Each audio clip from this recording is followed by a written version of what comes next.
Namaste. Your guest, Kevin Ox. Hello, good morning and welcome. Well, after a sizzling 2 weeks of entertainment in Romania, we're going to do it all over again. The European Cricket Network has moved to another destination. This place is known for its thermal mineral waters. Yes, we're talking about those thermal lakes and those thermal baths. We are, of course, in Hungary, where we do it all over again. And the cricket in Hungary is getting bigger and better all the time as well. When we were here last year, there were 5 teams that took part in this series. This year, 2023, 11 teams are going to do battle over 12 days, 59 matches to see who will be crowned the champions. I'm Rico Full. You're watching the European Cricket Network, and the action starts right here, right now.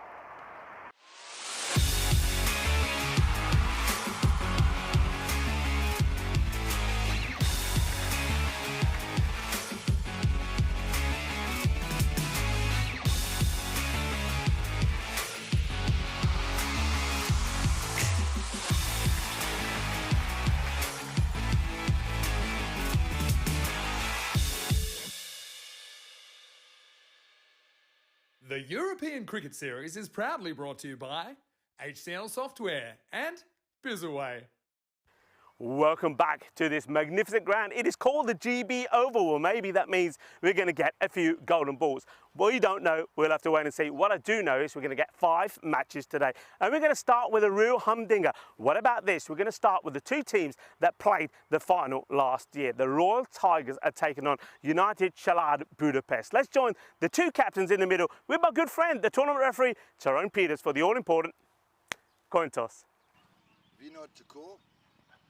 Heads. Heads is the call. And that's a hit. So we are bowling first. Captain Zishan and Vinod out there in the middle. And it's Vinod that wins the toss and decides that United are going to have a field first. Now that's going to be interesting because I was ready to say bat, because if I'm out here, I've got to be honest, and I'm the captain. It is hot today, the sun is shining, the pitch and the outfield look beautiful. I think a bit like in Romania, we're going to see a lot of runs being scored here today. So I'm a little bit surprised with that decision. I wonder why though. Let's look back to what happened here last year. Well, last year in the final, it was the United that were batting first and things didn't go well. They only got to a score around about 86, and the Royal Tigers, a team that have been a force to be reckoned with here in Hungary, knocked them off pretty easy. In fact, they got that score with 26 balls to go, and it was the man that we saw out there in the middle, the captain, Zishan Kukio. He scored 79 of just like 20 odd deliveries. It was quite amazing. So this is going to be a very good start to this tournament. A little bit about the 2 teams that I can tell you. Well, I think that United, they'll be looking forward to their captain Vinod Ravindran to score plenty of runs. He's been in good form. Remember, we saw him leading the national team in the ECS in Austria. He's in good form. I tell you somebody else who I'm looking forward to seeing, Ashraf Daraparetti. He was sensational in Portugal, and I think he's going to be pretty good here as well. So look out for him. On the other side, well, I think we know about the Royal Tigers. They are a very, very strong team.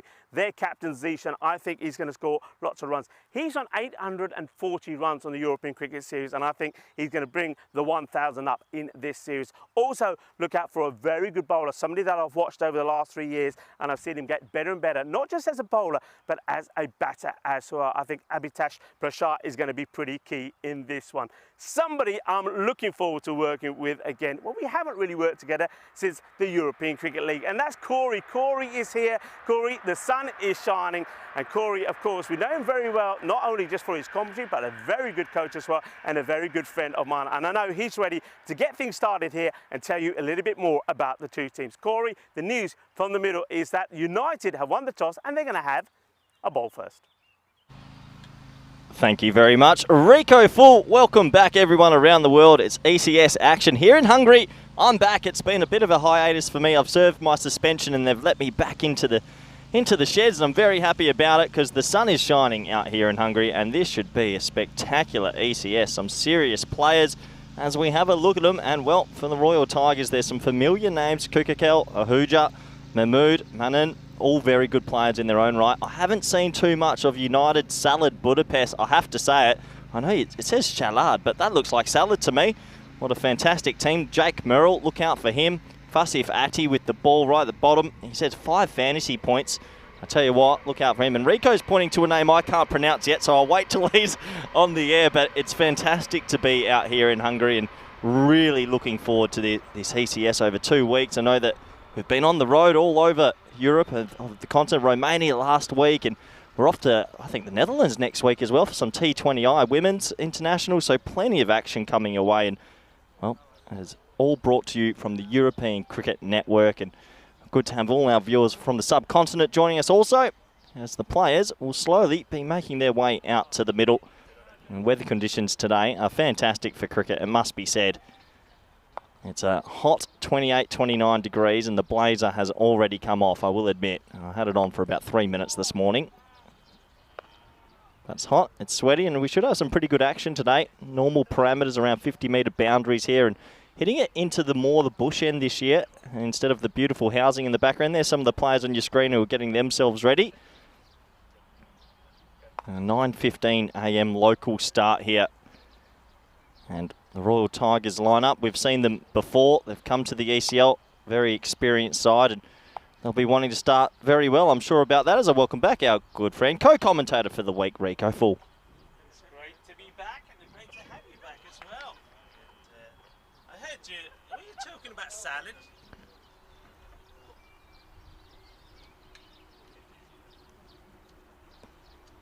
Hello, it's good to...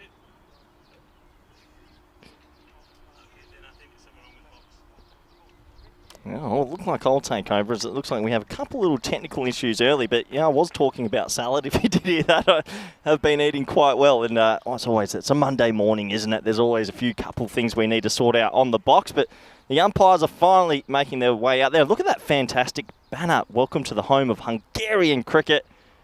And who would have thought we'd be televising cricket out here, but we are, and what a fantastic day it is for it. So, a few little technical things to go through on this Monday morning. Heat turned right up, as Rico will get his microphone checked. It might be me on my own all day. Wouldn't that be a wonderful comeback? Just like Michael Jordan in 95. He's back. Batsmen making their way out to the middle. So we're almost set to go. And yeah, it does look like we can't hear Rico. So early panic signs for me. But doesn't matter. Good way to get back into it is jump in the deep end. As the players make their way to the middle, so we're almost set for ball one. Great to see everybody in the chat. Should say hello to the chat. Forgot about you in the background. Hope you're all doing well. Kroom, Neville, Nick, and all our faithful viewers.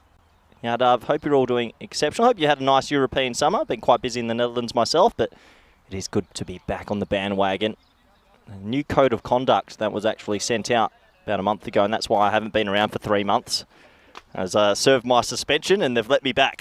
So I'll have to make sure I'm a little bit more on the fence these days. Vinny Sandu in the chat as well. Vinny enjoying some time off in Perth. Good morning, Vinny. Says, I've already cut Rico's microphone as a power grab. That's right, I need all the airtime I can get. But let's get into the cricket. Eventually we'll get there. As the bowler just bowls it past mid-off. Oh, it's good to be back, all right. And have a look at the field. It's going to be a deep square leg, deep long on in operation. A bit of left arm in swing this might be. Looks like Tiaji going to come on. Nice little bit of zinc on the face as well. Circa Chaminda Vase from yesteryear. So we're almost at ECS Hungary. First ball of the tournament.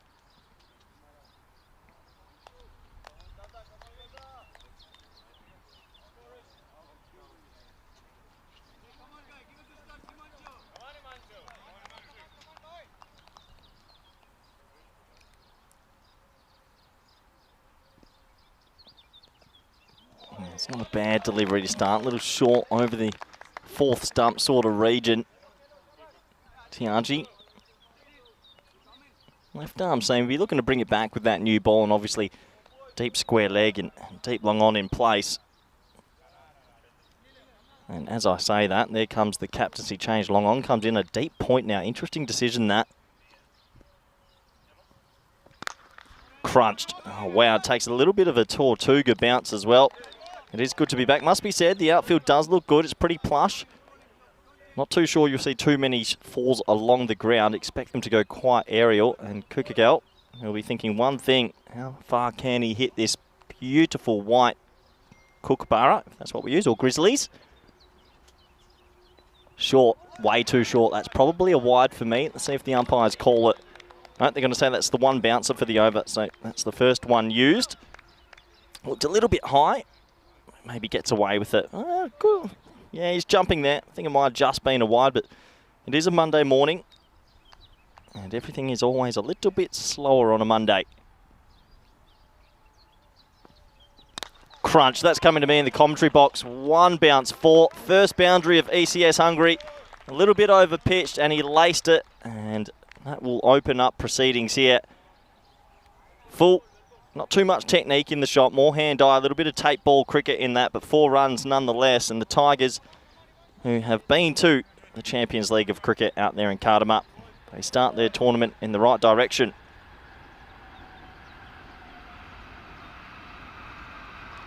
Oh, big appeal, height. It's going to be height. He might be disappointed, but that's definitely going over another set of stumps. Can't question his energy, though. We'll have a look at the replay. A little bit of a side-on replay, but it should still help with the height. You look there, that's definitely going over. So handy little start, though, still by United. Only the one boundary conceded, and we know in these power plays that if you are able to keep a team 35 or under, you're pretty happy.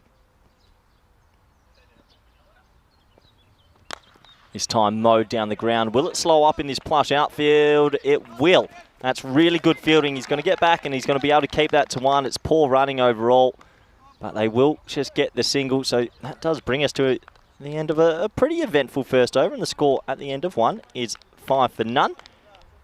As we have 84 days to go, and I can tell you right now, if it's 84 days until we get back to the ECC, Spain's in Group A, looking forward to, that means it's probably 83 days until Empanadas. And if you're only tuning in for the first time, it is a sort of culture at the ECN network. It's Empanada Day in 83 days, and then the cricket will come the day after. But no, looking forward to that.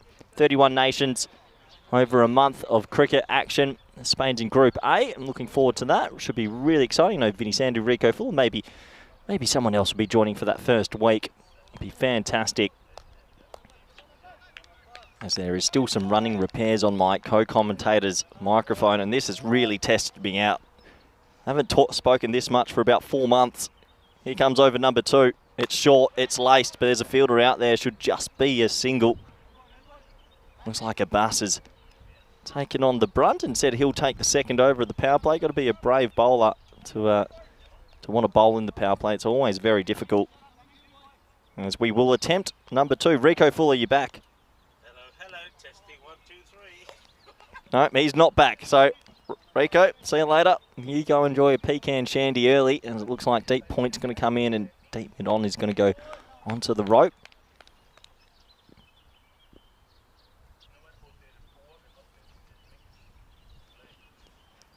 Another shortish ball eludes the keeper here. I think this will be at least 1 bye. But no, it is good to be back. It's good to see that the ECN's still growing, and plenty of cricket going on all over Europe. I've been able to catch bits and pieces, a lot of T20s as well, which is super exciting.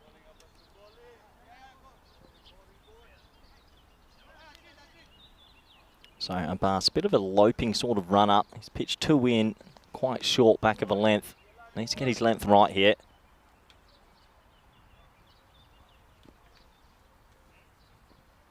So that's cut really hard out to backward point. Will he be able to get down? He does. He'll keep it to 1. That's really good fielding. As we'll go attempt number 3. Rico, good morning. Can you hear me? I don't think you can. I don't think so. And panic stations are starting to set in for myself. It's going to be a long day, this one. Have a look at the score here. 8 for none. Steady start. Dealt up. He's yet to get off the mark.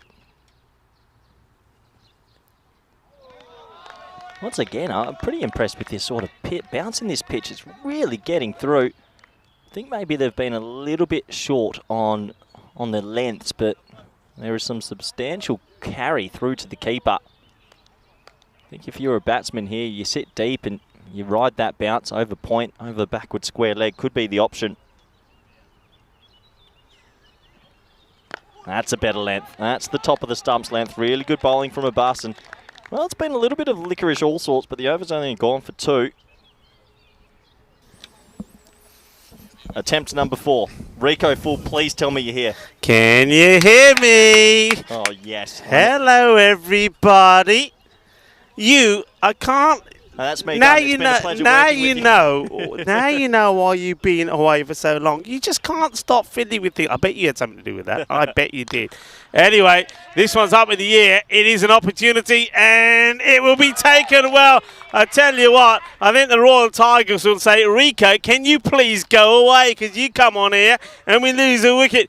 Good catch that, nicely taken. It went up in the air a long way. But this man, Ashwin Taraparedi, a man that I was telling you've got to say his name when you had a look at the fantasy dashboard. He was outstanding in Austria when he played for Hungary. He really was. He was the MVP. He did nothing wrong, took wickets, scored loads of runs, and he was great in the field. This boy is something special, and we see him first up there. Really good catch. Yeah, it's a smart catch as well. He had to make good ground to his left, and, well, when you start a tournament, you want to hold on to the first one. And he does exactly that. So the first wicket will go in ECS Hungary. I'll tell you what, it's glad to have you back, Rico, because there was 11 balls there where I was a little bit worried it might be me for the whole day. So the first wicket will go down. And, whoa, I haven't been here for a while. Yes. Oh, we've made it. We've actually made it. There's a duck. You like it, don't you? You like it because Kaibai Dilzar will get a 4-ball quack quack, and we normally go here. I've only got one qualm with the duck. That's the first time I've seen the duck. Yeah. That looked like a happy duck. That looked like a really jolly duck. Oh, wow. Well, he's going to be happy because he walks, well, he basically chases the batters off, doesn't he? So that's Derek the Duck, by the way. So Derek the Duck. How long have we had that for? He's been a while. He was there, I think, since Portugal. I think Derek made his debut in the SGC. So, and we have a diamond Derek as well, by the way. You're kidding. We have a diamond Derek. Well, we're working on a royal Derek. You've opened up a can of worms. Is there a golden Derek? Yeah, there is. We have a golden Derek. We have, that's the normal Derek. Yeah, diamond Derek. Diamond Derek. And work is in progress for a royal Derek as well. What colour do you go royale? It's got to be blue, isn't it? Royal blue. Yeah, okay. Is there any other type of Derricks we need? we can think about that. But anyway, first wicket. Welcome, everybody, by the way. Look, very warm welcome to everybody on the chat as well. Great to have you all with us. A lot of people tuning in, included Vinny Sandu, Puvinda Yadav there as well, Rob Thompson, Kroom. It's lovely to have you all with us. And it's great, by the way, to have you back. It's good to be It really back. is. I like the way we colour coordinate. I've got a jacket in that colour, you know. No, I have to admit, I have missed the circus and the fun and the crash bang wallop of ECN cricket. I've been tuning in from time to time. It's a little bit busy in the Netherlands this summer, but it is good to be back live. You know, I'm going to share a secret with you. Tell me how many attempts to get me on here? Four. You know what it was? What? You see that button over there? Yeah. You didn't have it switched on. It's always the small things, isn't it? Sorry, Karina. I'm going to put you in it, Karina, and this. Anyway, I think everybody wanted to hear you solo for a bit first anyway, so I think that's perfectly good. I think that was the idea. You put me under the kibosh. Put you on the spot. Put you in the cooking pot because it is boiling. It is hot. It is hot. It is hot. It's like riding an old rusty bike. I don't know what to talk about all day, but we'll get there. Here we wait. Over number 3. Here we go. Nope. No, we don't go. It's one of those Monday morning starts, Rico. It really is. There was a lot of whoa there, and I don't know. I mean, you're saying over number 3, and is it over number 3? I mean, what do you got on your system? I'm saying there's a ball to go. Well, I don't think so because this is changed the guy now. that bowled the first over, so it has to be over number 3. Yeah, maybe that's what the scores are trying to work out. Looks like it's because it is going to be Hamanchu Tiagi to bowl his second, but they're just checking. Yeah, they're going to check. Okay, maybe there was the old traditional fight. It gives us a chance to talk some more, doesn't it? It is good. What have you been up to? What have you been up to? I've been busy in the Netherlands doing a lot of coaching and actually did a little bit of commentary for the KNCB, which was quite nice, but obviously ECN number 1. But yeah, I've been busy. It's been a good little summer, a little bit of a hiatus off the comms. All right, I needed a break. Stop. I'm going to let you do it. Talk to me about the Netherlands. Oh, I'm proud. The Talk guys to me about Netherlands cricket at the moment. Really happy for them. A couple of my close friends have been playing really well. Max O'Down, Scotty Edwards for the Dutch team. I think they're playing Oman at the moment, so just happy for them. Obviously, when your friends are doing so well at a high level, it's great to share that success. So congratulations to them. But no, it's been a nice summer, Rico, but I have been super excited to be back for Monday mornings like this. This is fantastic. And you have got a busy little spell coming up. We'll probably see that later, but let's go back to this match. It is the start of the third over. Oh, that's a nice looking shot, but it will be fielded. One thing I remember being here last year was there was a lot of runs scored, but I think of all the venues that I went to, I think last year, in terms of fielding and catches that were taken in the deep, I will never forget Hungary. And I'm wondering if we're going to see the same again this year. The outfielding was sensational. Yeah, okay. Yeah, the standards I've heard are meant to be pretty good here. So looking forward to seeing the best batters, bowlers and fielders in Hungary.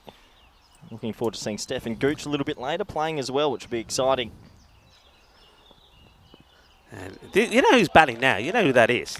Oh, yeah, that's Stan the man. He's Mr. Maximo's Taylor. Yeah, I know Mr. Maximo's got a few out there, but I have to say a little bit early on in this game, impressed with the carry and the bounce. It is flying through.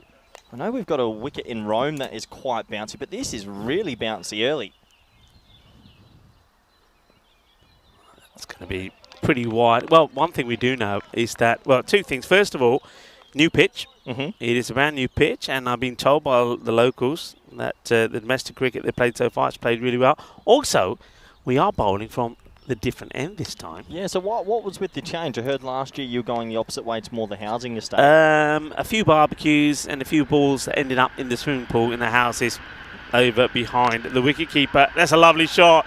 That surprises me. The reason it surprises me is this outfield looks like it's going to be pretty quick and fast, and we waited for a long time for the man went round and round and round cutting it. He's had a cut. That surprised me. So there's obviously something about this grass here, Corey, which really, it's got to be thick and lush. It stops the ball going through. It's extremely lush and, well, plush right near the boundary's edge. So that's only a 1, and many other grounds that would have been a certain 4. Yeah. He tries to hit it harder, no run there this time. Yeah, I mean, I'm used to the ball racing to the boundary in Romania. I mean, that in Romania, as soon as it hits the bat, it's 4 runs. Well, it makes it quite interesting because they only ran the single there, and there should have been a 2. So I think teams will need to wake up quite quickly in this competition. If you beat the inner ring, you're going to have to run hard here and get as many runs as possible, because I don't think we're going to see extremely high scores with an outfield that might be a little bit more on the slower side. Tiagi coming in once more. And this one, once again, gets mixed out on by Zishan. Zishan Kukihel, a man who is looking to bring up to 1,000 runs in a European Cricket Series setup. He's on about 1,600 runs on the European Cricket Network. That's with playing in the European Cricket League and playing for the national side as well. I mean, that's some feat. Yeah, it is. I mean, 1,000's a nice little milestone. I'm a bit curious to know how many people have cracked that 1,000 mark. Can't be too many, maybe 15 to 20. Not too many. I know one or two men that did. Actually, we're playing in Romania. I know that Taranjit Singh. Once again, he scored another century a couple of weeks ago now. It was in week 1 of that series in Romania. And also, I think Vasu Sani, who was captain in Cuj, brings up that landmark as well. But yeah, not too many. Yeah, very interesting indeed. And that does take us to the end of 3 over. Score is 12 for 1. And, well, do want to mention, Rico, what have you been up to? It's not all about me. I haven't seen you in a while. You're looking fit, healthy. Been on the road most of the summer. Done a fair bit. It's been a busy start to the year. Had some time back at home as well. They had a nice little break after Bulgaria. So, yeah, just been busy and watching. Busy at home, spending some time with the family, but also busy watching European cricket grow and grow in the federation. Everywhere we've been, Corey, there's been more teams, more players.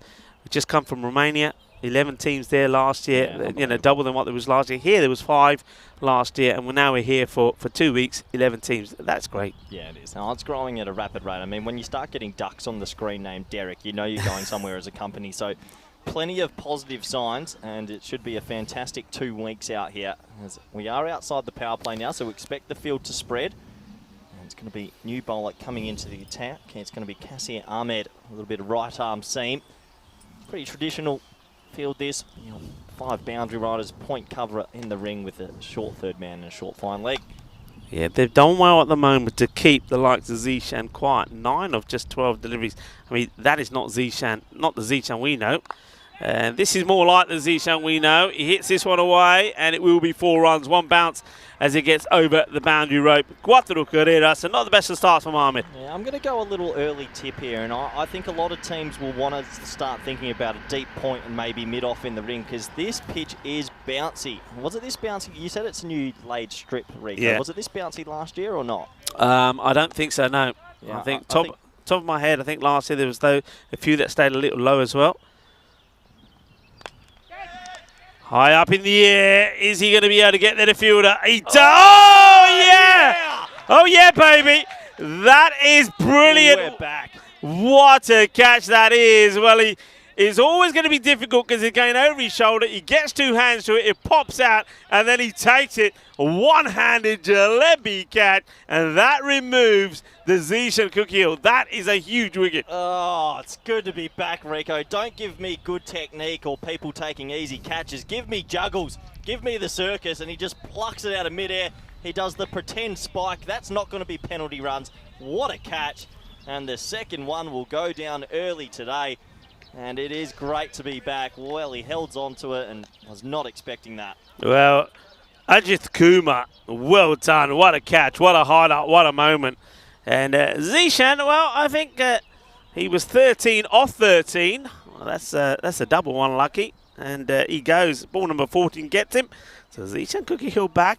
It's joined Kaibe Dildar as well. And the runs are not coming as they would have expected as a new batter comes out. It's going to be the hard-hitting left-hander, Hitesh Prashad. This guy can hit the ball. Yeah, he can, but he needs to get himself in here and maybe take a ball or two.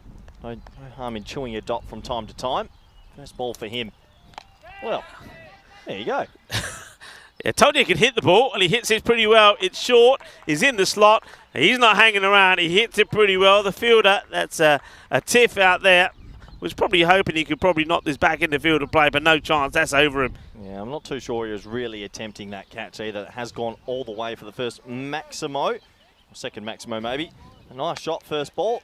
Short and on the body, and the old swivel pull shot. Yeah, a few people enjoying that catch. Manas and Keanu saying, what a catch. Yeah, it needed to be to get the dangerous Zishan out. I'm not sure about this, Rico. Keeper's coming up to the stumps on a bouncy wicket. It's brave. I mean, he's faced one ball and he didn't charge, so I'm not too sure of it, but they might have something in the locker for it. Firmly struck to the fielder. Gets the throw in nice and sharp. Yeah, that's the captain, isn't it? Vinod Ravindran. Also, somebody who played really well. Well, he was captaining the Hungarian national side there at the Seabarn Cricket Ground in Austria. And he too had a very good tournament. In fact, Hungary only just fell behind Austria in that series, those ECIs. So he's a talented player.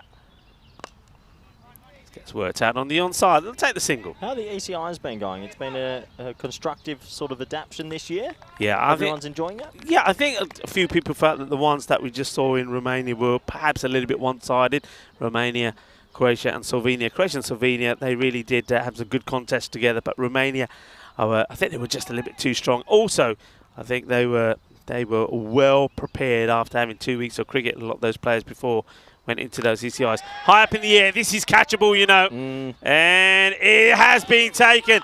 It's another wicket, and Prashad, after hitting one big six over square, this time he finds the fielder who takes the catch. Another wicket goes down. They're 24 for 3 at the end of 4 overs. Yeah, well, I think you're going to see a lot of this. You're going to want your best fielders square. It is a bouncy strip, and this gets big on him. It gets big on him. He tries to just play that swivel pull again, but he's not 100% committed. A nice catch, considering there's a giant ball of hydrogen straight above him.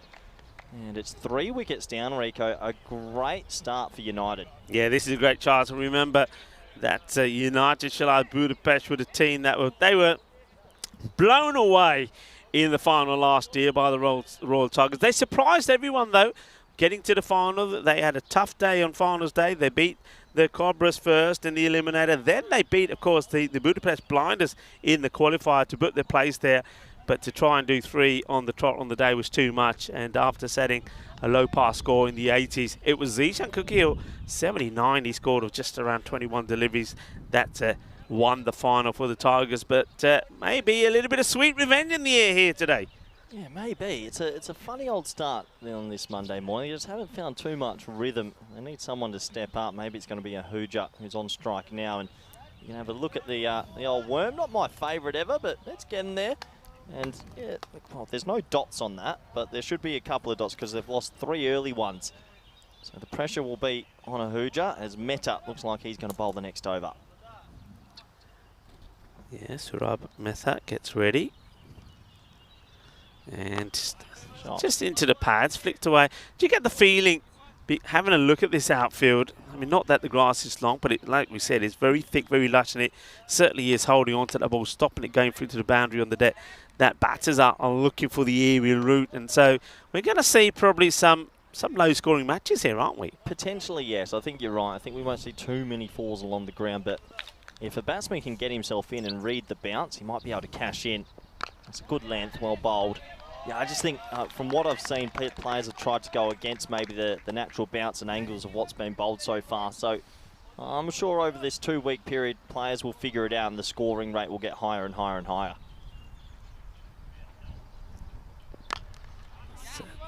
Nicely played out. We'll take the single. Yeah, this feels like we're in one of those one-over rebuilding phases. Sometimes can happen when a team panics after 3 early wickets, but they will want at least, you'd feel, 80s, the Grady 80s if they can get there. Need a little bit of help maybe, a couple edges that could fly for 4. Hooja is on strike. Shot. Yeah, he flicks his away and it is ill-directed. In fact, this one will go all the way. So manos arriba from the arbitro and a little bit of shaba time as you see the second 6 of the innings. They need that. They need the acceleration. It's a good hit. Nicely played. Yeah, that's really nicely played. That's what I'm talking about with the bounce and the angles. So you're getting good bounce, good carry. You can actually trust the line. And for batsmen that stay still and can sort of just, it's like a pickup shot almost, just getting under the ball, you're going to get a lot of reward because most teams will keep fine leg and third man in. So nice shot from Hooja. The Royal Tigers lineup, they needed that. And can they cash in from here?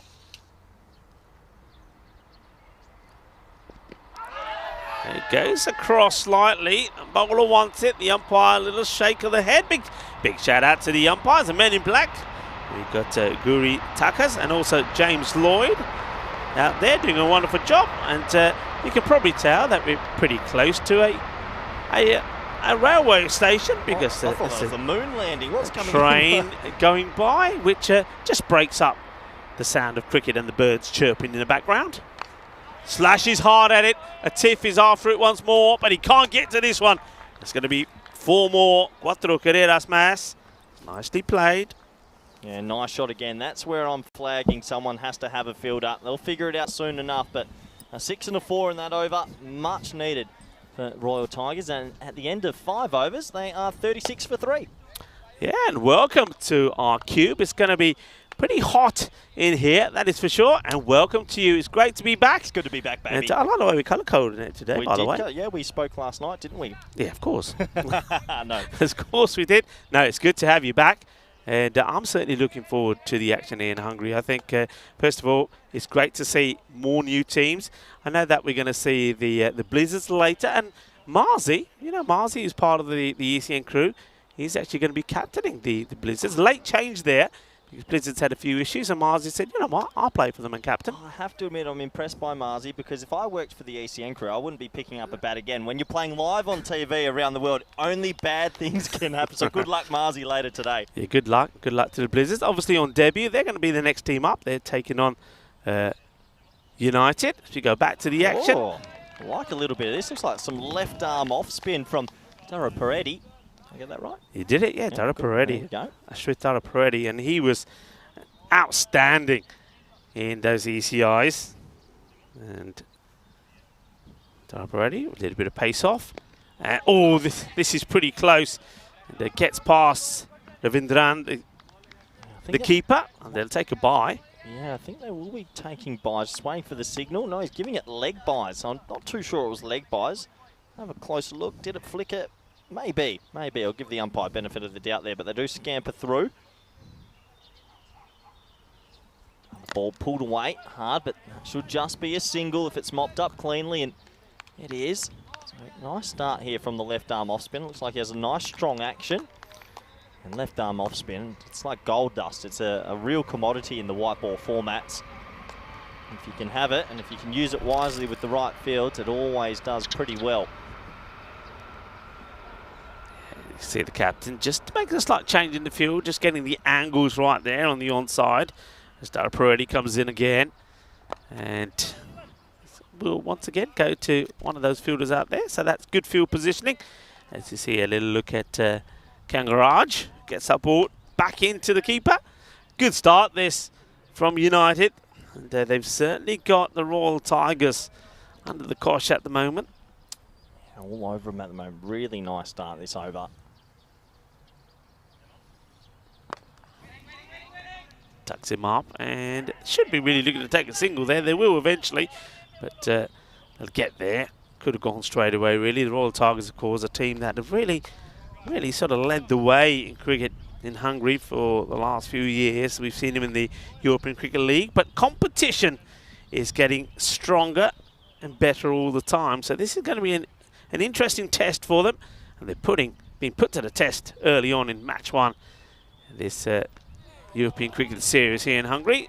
In Budapest as well. Have you been to Budapest before? No, I haven't. I got a sneaky little look yesterday, thankfully. So I flew in quite early. So at the end of 6 overs, it's 40 for 3, but no, gorgeous city. And I know the cricket is growing here. Been pretty impressive start to my trip. Really enjoying the weather and what these talented players have to offer. We see there's still a lot of batting to come there. Only 4 overs remaining, so they need to find a way to cut a couple of boundaries. But we do have to talk about the big elephant in the room as well, Rico. Is there? As you know, we always like to cover world cricket a little bit. And I know what you're going to say. See what's going on around the world. As this ball is, well, big appeal. It rolls onto the stumps. The bails don't fall off. Well, all happening there. Let's have a closer look. That must have been close. He shuffled right across. Did it hit him outside the line? Yeah, I think it's drifted down. Yeah, drifting down. But watch this. You get a little bit lucky sometimes, and, well, go buy yourself a lotto ticket. And hang on, what's going on here? Yeah, a little bit of I think one of the players was talking as he was running in. But no, big elephant in the room. Johnny Bairstow, stumped, run out, whatever you want to call it. Yeah. What's your thoughts, and how did you see it? Well, my thoughts are this, after this ball, which gets hit high up in the air, wicketkeeper. The captain should take the catch, and he puts it down. He shells it. I mean, never looked too comfortable. That's a big opportunity miss. That should have been held. And another drop catch. That's 2 for the total today. It's a steepler, but when you've got the gloves on, you're expected to hold these, and obviously just didn't read it and sort of falling right at the back end there. He looked very casual, didn't he, going for that? And, well, Darshan gets a life. It's whipped away nicely. And that'll take the single. Yeah, going back to, look, you're playing international level cricket. You're a professional. You know the laws of the game. Don't step out of your crease until the ball is dead. It's not dead. You know, you walk down, the bells came off, you're out. Simple as that. Simple as that. How else can I put it? No, fair enough. Just curious. Because it's divided the cricket opinions around the world. Very interesting one. I've not seen it at that level before. That's hit him hard. Some serious bounce in this pitch. Is that come off the lid, or was that just caught him on the shoulder? I think it's he's gone through the shot too early and it's hit him right on the back of the shoulder. See, he's a little bit early on the stroke. And dunk. Yeah. Just trying to get the acceleration in, aren't they? Dana Huja. He hits this beautifully. That will go, and it will go all the way. What a lovely shot that is. Bole, bole, bole, kinazona, shaka, lagia. Yeah. Sweet, out of the middle. Sweeter than a bowl of rasmalai, Corey. It's good batting. That's good batting. Going with the bounce and just a little bit of a swivel sort of shot. You've got to get under it. It's only 50-metre boundaries. You get some decent wood, it'll fly. And a much-needed boundary. Well, they had some luck, didn't they, with that catch being put down by Vinoth Ravindran, the captain. It's going to be disappointing that he didn't take that catch. And sometimes little moments like that can change the way the game. Well, this Oi. one is going to be a no ball call straight away by both the umpires. The fielder doesn't catch the ball anyway. It wouldn't have mattered. But I think he would have liked to have taken the catch for a bit of confidence. Yeah, that's Tiago. He puts the catch down. No ball, free hit coming up. So it's all going wrong in this one as Metha gets it wrong. Yeah, it's a little bit of the old beamer. Hit me for 6. You can cop that, but I'm sure he didn't mean it. So we've got a free hit now, and if they can cash in here, they turn into a pretty expensive last ball for Meta.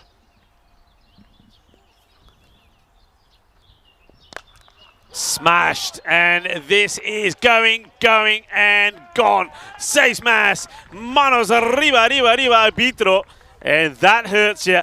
The 50 now, 56 for 3 at the end of that, the 7th over. They wanted the acceleration, and they got it. Yeah, it's a little bit sacrilege, really. Those last 2 balls of the over have cost them 14. They've been in complete control the whole time, have United, and, well, 14 runs off 2 balls is always best at the best of times. So we have a quick look. Me, Corey Rutgers, with Rico full this very first week. Really looking forward to being back. I've missed all the viewers and all the crazy cricket action. Should be a lot of fun.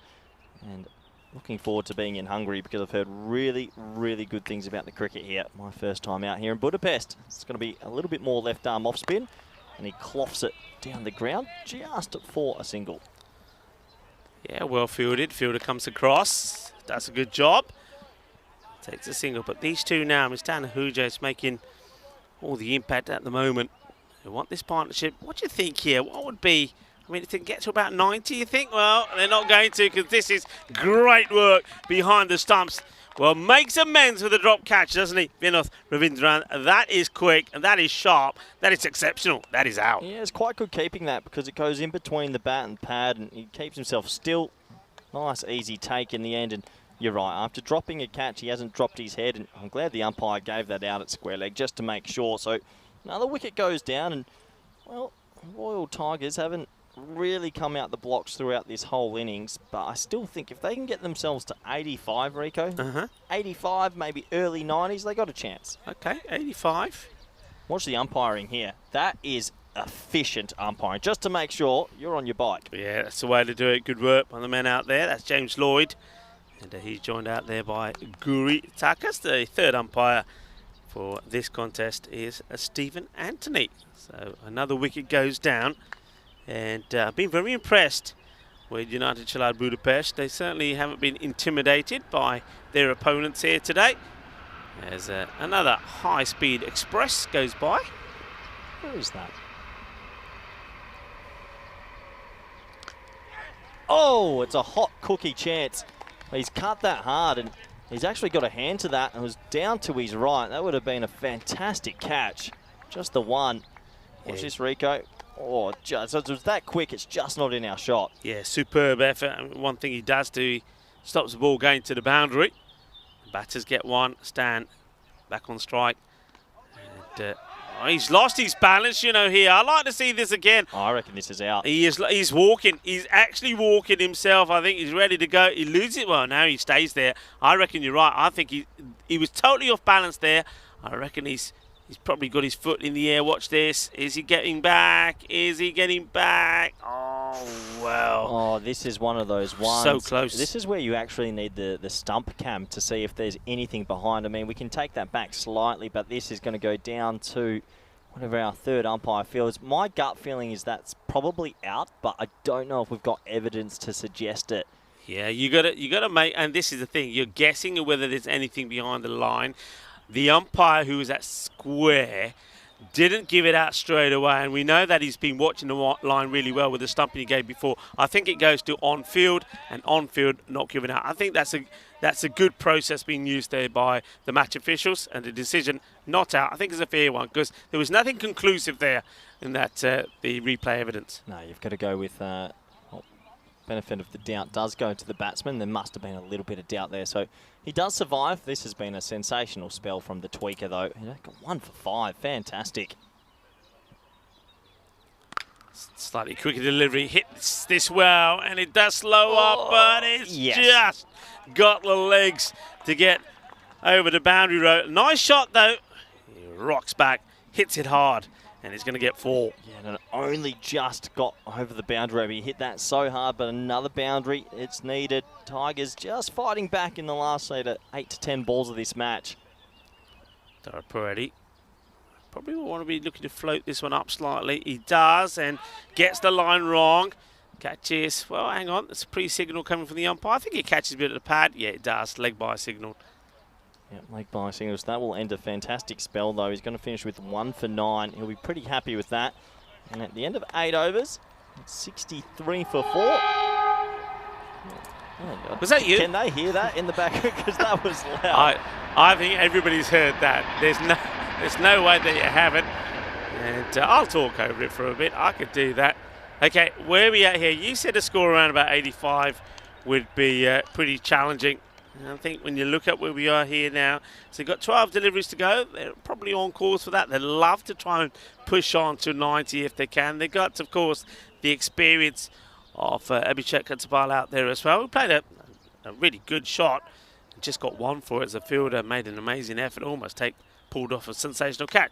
Where will it finish? Well, let's wait and see. Bowler coming on now is going to be Ghulam Abbas. Oh, Abbas steaming in off this long run-up. He likes that back of the length as it's swatted away fine. You mentioned with 80s at 5s, and we always say the grade 80s are good golden ball numbers. What's the latest with golden balls? I haven't seen anything for a while. Well, I think when I left Charlie with a day to go in those CCIs, I think it was something like 180. I think we were around about 180 something now. 180. We're due. 184, and this has just come with me headsets and told me. So, yeah, it's a... Are we going to get to 200, or will we stop it? Well, I've got a good tradition. Usually when I come back to work, Rico, day 1 offers me something crazy. Always something crazy happens my day 1. It's golden ball day. I'm feeling it. You mean like keep me off the airways for an over, things like that? I did plan that. I needed some me time. Yeah, I heard you telling everybody you were sort of suspended for a while and whatnot. You weren't look, we do suspended have for a new while. code of conduct. We do. Well, you know the Michael Jordan story where he might have been gambling and he actually took an 18-month hiatus. That's what happened to me. 3-month hiatus, code of conduct. I apologise, James Cantor, if you're listening. I'm not signing that code of conduct, by the way. You know you're gonna start things off going in the chat, aren't you? You are. People are all gonna want to know. They'll want me to spill the beans. Well, this one is over us. This is humongous hit. Well, take cover, take cover, and. I think Karina was taking cover there. She knew it was coming her way. And listen, what do you think of the positioning here of our production headquarters? It doesn't look too safe, does it? Out of 10, 1. That van is going to get peppered this week. What a lovely shot that was. Over-pitched, and, well, he cashes in. That's what you have to do. Stanahuj has got himself to 28 off 18. He had a life, it must be mentioned. But if he can force majority of the remaining balls, they can get themselves up to a good total. Yeah, we know what Ketapar can do as well. On strike again, he gets another one pitched up. Ow. And bit of foot fielding there from Abbas, and he's showing no signs of any discomfort. Certainly not the way to do it, especially when you got men straight anyway. It was all, I think, always. Oh, he flicks that onto his knee. That's gotta hurt. Well, they do play football in this country, and that would sting a bit. I don't mind foot fielding from a bowler. I sort of get it. You're in your action, and he tries his best, but they still scamper through for a single. Abbas once more. Apologies for the moment. Just lost the scoreline. High up in the air. It's going to be a tricky one, and it doesn't get the catch. Gets fingers to it. That's the fielder. But look, I know what you're going to say. Joe Peretti's got to be leaving this for the man coming in, right, from long off. Yeah, this is just cricket basics. Cover calls him out, and that's a deep mid-off catch. He could have run in, and you want the man running front onto the ball. You don't want the player that's going to go over his right shoulder. Nonetheless, it's another life. And just a few little fielding errors have crept in the back end, but they've done okay here so far, have United. And 1 over to go in this first innings of the ECS Hungary. As you can see there, beautiful backdrop. We have a look at the bowling figures. Pretty good, pretty good. I mean, Meta's been taken to a little bit, but everyone else has offered something. So big 6 balls left in the context of this game. If they can try and keep this under 10, I reckon they'll be pretty happy. Kashir Ahmed tasked to bowl the last, and he sneaks the dot ball in. As a result, bit of gold dust. Oh, good to see the robot on the chat. Something, the robot's still alive. I thought after ECL, Thought the robot was put away and it's in a shed somewhere in Cardamar. Are we going to fundraise something else for this year? Because I've got ideas. Well, let's get our money back from Vinny first, shall we? It's, another swing and a miss. So Stan Hooja is trying to make things happen here. We can't do it. John Gray is saying good morning to us. Good morning to you as well. And everybody else is in the chat. And the robot is saying stop telling stories. It says you went to commentary camp to do a bit of homework. There's actually a beautiful place in Florida. Really nice zen commentary camp. It cost them a bit, but I enjoyed it. Yeah. Oh, he's got that. Yeah, he's got that, Rico. Another 6. And well, Lahuji might have played a miss a couple, but he's played a bit of a cameo here, and they're going to get up to a good score. They are. Well, look where this one ends up. Well, Tyrone Peters, it's nice to have him back as well. And this one goes right into the officials' tent. Look, I think only a bit of equipment stops it going through. And, I think that was Onkar out there as well. Hello to Onkar. Hello to everybody from the European Cricket Network team. That is a gundy ball. And maybe he should have whacked that away. He misses out on it. Yeah, the team that are here, Sam, Mihal, Simon, Max, Onka, and Alistair here at the moment as well, and Tyrone Peters. Got some fun facts, Rico. These two teams played in a league match yesterday. And UCB beat the Tigers, and it was the Tigers' first loss of the year. So, rumour has it off the press, Tigers are a little bit scared of this team. Ah, okay. Well, I'll tell you what, it looks like UCB have got the better of them in this one at the moment as well. So I must admit, maybe that's what explains the amount of confidence that's flowing in them at the moment. Here comes Ahmed. Hits hard, but it goes all the way. I think the umpires just want to check on this one. Not 100% sure. I'm pretty sure it is a Maximo. We'll see it on the replay here. But first of all, it's in the slot. He clobbers it. He ain't running for this. And I think this is a case of Shaka Lagea. Yeah, for me, the keeper, once again, he came up to the stumps after the wide. And I tell you what, sometimes when a keeper comes to stumps, the batsman stays still more. And he actually looked really good at Hooji. He didn't move then, he stayed still and he just pounded that for 6. Good batting. Plays this one down, they'll take just a single. So they get to the 85-86 score you were talking about, but with the ball to go, they'll love to send this one to the boundary and take that score to 90. I think, considering the outfield, I think 86 is more like 100 because we've seen 3 or 4 shots that would have been 4s anywhere else around Europe. So I think they'll be okay with this score. Misses out, and again the ball should be out, will be out, so no more to add on it. He just needed to leave this one alone, did Ketapal, and he would have got the wide. But he goes searching for something, misses out. They go for a take a leg by, and it's good work once again from Vinith Ravindran, the captain, and he'll be hoping that once again that United are going to get another victory here. And it'll be a shock one really, because I think a lot of people were expecting the Royal Tigers to be dominant in this fixture. Yeah, I think overall United have done a lot of good things there. Maybe they'll rue the fact they dropped 1 or 2 catches, but if you keep a team down under the 90s, on your very first morning of ECS cricket here in 2023, I think you'd be pretty happy. And for the Royal Tigers, they fought back hard. It was just a bit of a slow start. Yeah, it certainly was as we get ready to have a look at the highlights. But yeah, I think you need, and the Royal Tigers know that, and they need their captain, Zishan Kukil, to go off with a bang first up. It never really happened. And Kaiwa does that. Well, he didn't get going at all thanks to that catch. It was nicely caught by Dara Peretti, a man that is going to have a very good series for sure. He's a talented player, and he already put his name in the book pretty early on. And that one was pretty classy and pretty important as well, because that was the end of Zishan. Yeah, it's a really good catch as well. It bobbled out of his hands and he ended up holding on to it. And at the time, it was all United really. They used the pitch quite well. They were banging it in, and well, for me, Royal Tigers didn't adjust too early, and obviously losing that league game yesterday would have been in the back of their minds. There were some nice shots in between as, well, over backward point became a really favoured area of most of the batsmen using the pace. A little bit of luck as well. Stan Hooja, he might go buy himself a lotto ticket, but between that little bit of luck and a dropped catch, he actually played some pretty nice shots, some sort of pick-up shots over the leg side, which helped elevate the score. And you can see a beamer also was snuck in there. And The Royal Tigers, they fought back as much as they could because they're coming up against a team that looks like they've got decent variety with the ball. They tried their slower balls as much as they can. That was a gorgeous shot over long on. There were some nice shots right at the back end. Not too much against the left arm off spin though already. Really nice turn, and it looks like a player to look out for me. I like what he offers. That was given not out in the end after the limited review system decided that his foot was just back in. Marginal call at best. But overall, I think it was a pretty good first innings. Bit topsy-turvy for both teams, and this was the standard run out off the last ball. You should run till you run out, is what the old coaches will say. And another little bit of a stats booster for the keeper there, Ravindran, who made a good job of it. And overall, I think that United Salad Bulldogs, if they did win yesterday in a league game, I think they'll be the happier of the two. They'll be confident they can chase this down. Have a quick look at the scorecard, shall we? 43 of 25 for Sanahuja. Only 6 extras, that's quite good as well on a Monday morning. Everyone else, just a little bit. Off a little. Kukakel didn't get going, 13 off 14, a 9 off 9 there for Darshan. Yeah, just bits and pieces to get themselves to 86, but it must be said the outfield is a little bit slower than usual.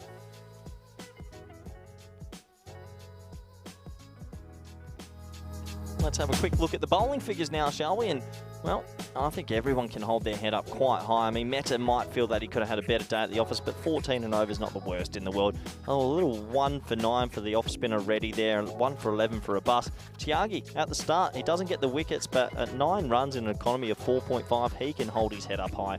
And overall, a collective bowling unit, I thought they did quite well for their first game on the ECS 2023 Hungary. So bang, that's the first innings done. 9 more innings to go today. It's reminding me of how long these days are, but I'm super excited for it.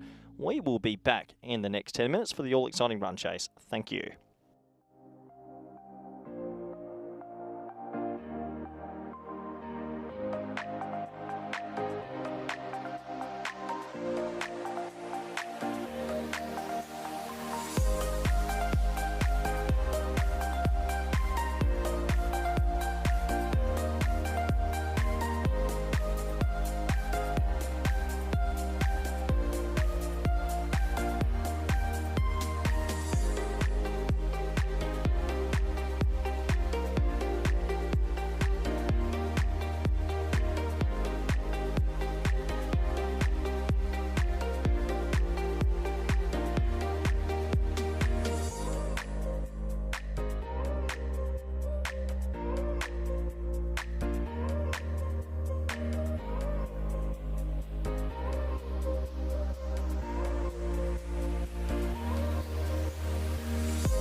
The European Cricket Series is proudly brought to you by HCL Software and Bizzaway.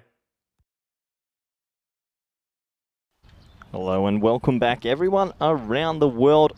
We're in the second half of this first fixture, ECS Hungary. Royal Tigers, they batted first in the first innings. They made 86 for 5. They had a slow start and they hit some boundaries really late. And I think they'll be happy with that score. I don't think that it's too far under par considering there is a little bit of a slower outfield here. And I'm sure it will quicken up as the tournament continues.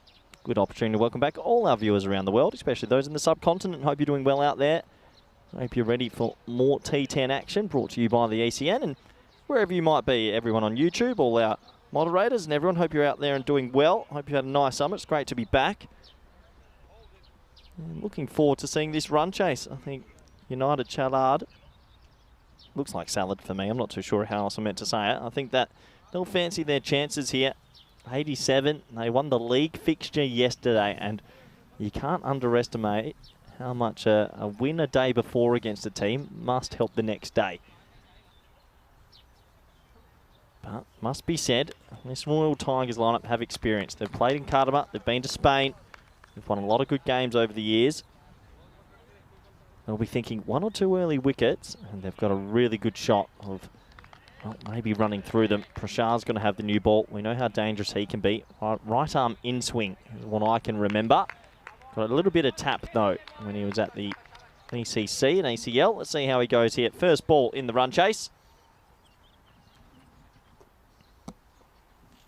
And pushed lovely out to a deep point. Deep point and deep fine leg are the two boundary riders, as it gives me a great opportunity to bring back good friend, co-commentator, Rico Full. Yeah, good to be back and good to see these two. Ravindran, the captain, Dara Paredes out there. Dara Paredes now to face his first ball and up against the very impressive Abhitesh Prashar. This guy has really impressed me the last sort of 18 months or so. Seen him at Kartma when he's performed brilliantly with bat and ball. And now, when he knows that he's got to make a good start here, he's just moving his field round now to the left-hander. It looks like he's moving the man who was sweeping out on the offside at Paul.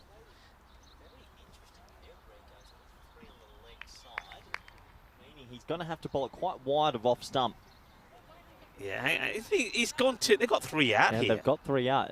I don't know who stopped it there. Someone has spotted it, but I mean, this team has a lot of experience. They shouldn't be having 3 men out in the power play. They need to be match aware. They've played a lot of cricket, these men out there. I know there's some older figures here in Hungarian cricket, but they need to be a little bit more match aware. Good delivery, Yorker length. Played away by Dara Paredes as well. Takes a single. Yeah, I'm surprised to see that they get sort of a very wide long on the boundary. I thought you'd probably keep the squeeze on early on because let's face it, I mean, it's going to be a good hit along the surface to get it past him. It does look like they're going to with the deep point. I do like that, and it's it's sort of no man's land, but yeah, the two boundary riders. That's going to be signalled wide, so just losing his line there. I guess when the chase isn't so many, 86, 87 to win, you only need one batsman to have a good day. If one batsman can click and make something happen, you'll be feeling pretty happy.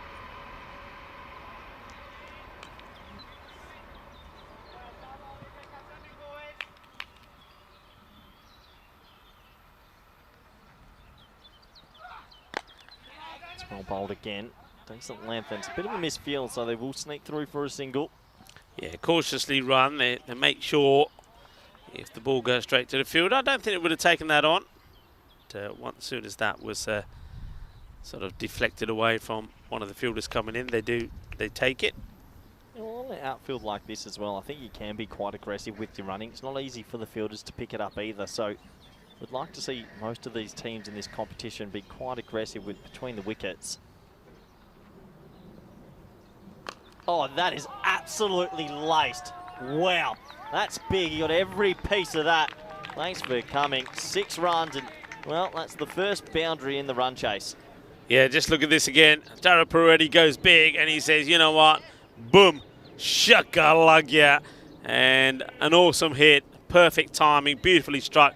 goes all the way. What a shot. Yeah, good shot. Just still at the point of contact. Looked really good. And then, Good. Yeah. Good. There's not enough of that. We don't see enough of that. It's good, isn't it? Yeah, just a little drop and run's also effective. Everyone's sitting back on the ring, and I have to admit, I've been impressed so far from this United team in the first 11 overs of this game.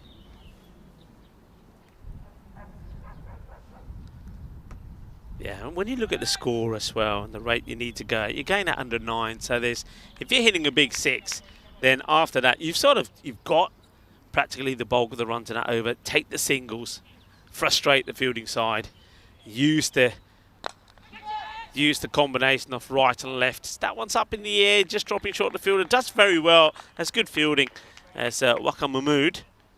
Yeah, Waka Mahmood, very good fielder and a good left arm seamer. Keeps it to stop, so 11 for none at the end of the first over. And well, Rico, we touched on a couple of cricket things around the world. We talked about the Bairstow dismissal. Tell me what you would have seen it. What do you think about Stark's catch, as it's been 182 games since a golden ball, but you saw Stark's catch in his ground, and we like to talk about cricket topics. What was your opinion of it? I'm curious. What did you think? Do you think that's a clean catch, or they made the right decision? I think the right decision was made in the end. It's one of those you can look over and over again, and eventually I think you persuade yourself to think differently. But I think, look at the first few times, I think right. What about you? I think it's a funny one because he catches it a couple feet above the ground. If he just throws it straight away in the air, that's still out, but he still didn't have control of his body. But because he went to ground with the ball, yeah, it's a very complicated one. It's actually going to make more players that take a catch will then just celebrate straight away immediately. Little Herschel Gibbs, because, hey, well, it's done. Yeah. I was celebrating when I went rolling or whatever, Yeah, very interesting. But we get into the second over of this run chase. Not a good delivery down the leg side. Good take from the keeper, Stan Ahuja.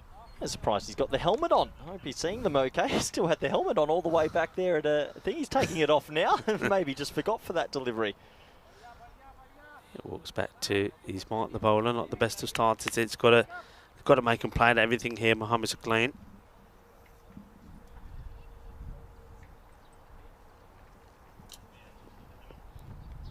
So once again, down leg side. So issues with the left-hander. This was what I was talking about, wasn't it? Take those singles, put the pressure on the bowlers and the fielding side, because this right hand and left hand partnership is going to throw a few bowlers out. Yeah, I think every time you've got to chase in the 80s, these little wides and little singles you get just help so much, because the sixes will come naturally. There'll be the odd 6 here and there. So this has been a lovely start now for United. 13 off 1 effectively.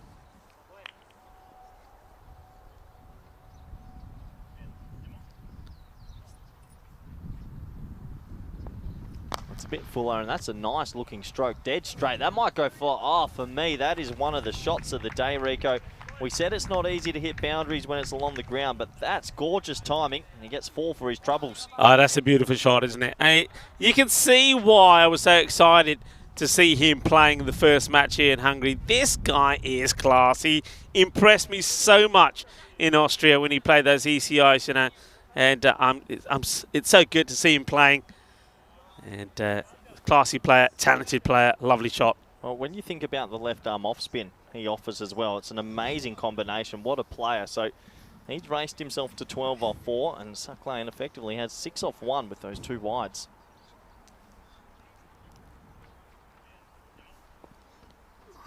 Well, Chase is a wide one here. The umpire having a little look.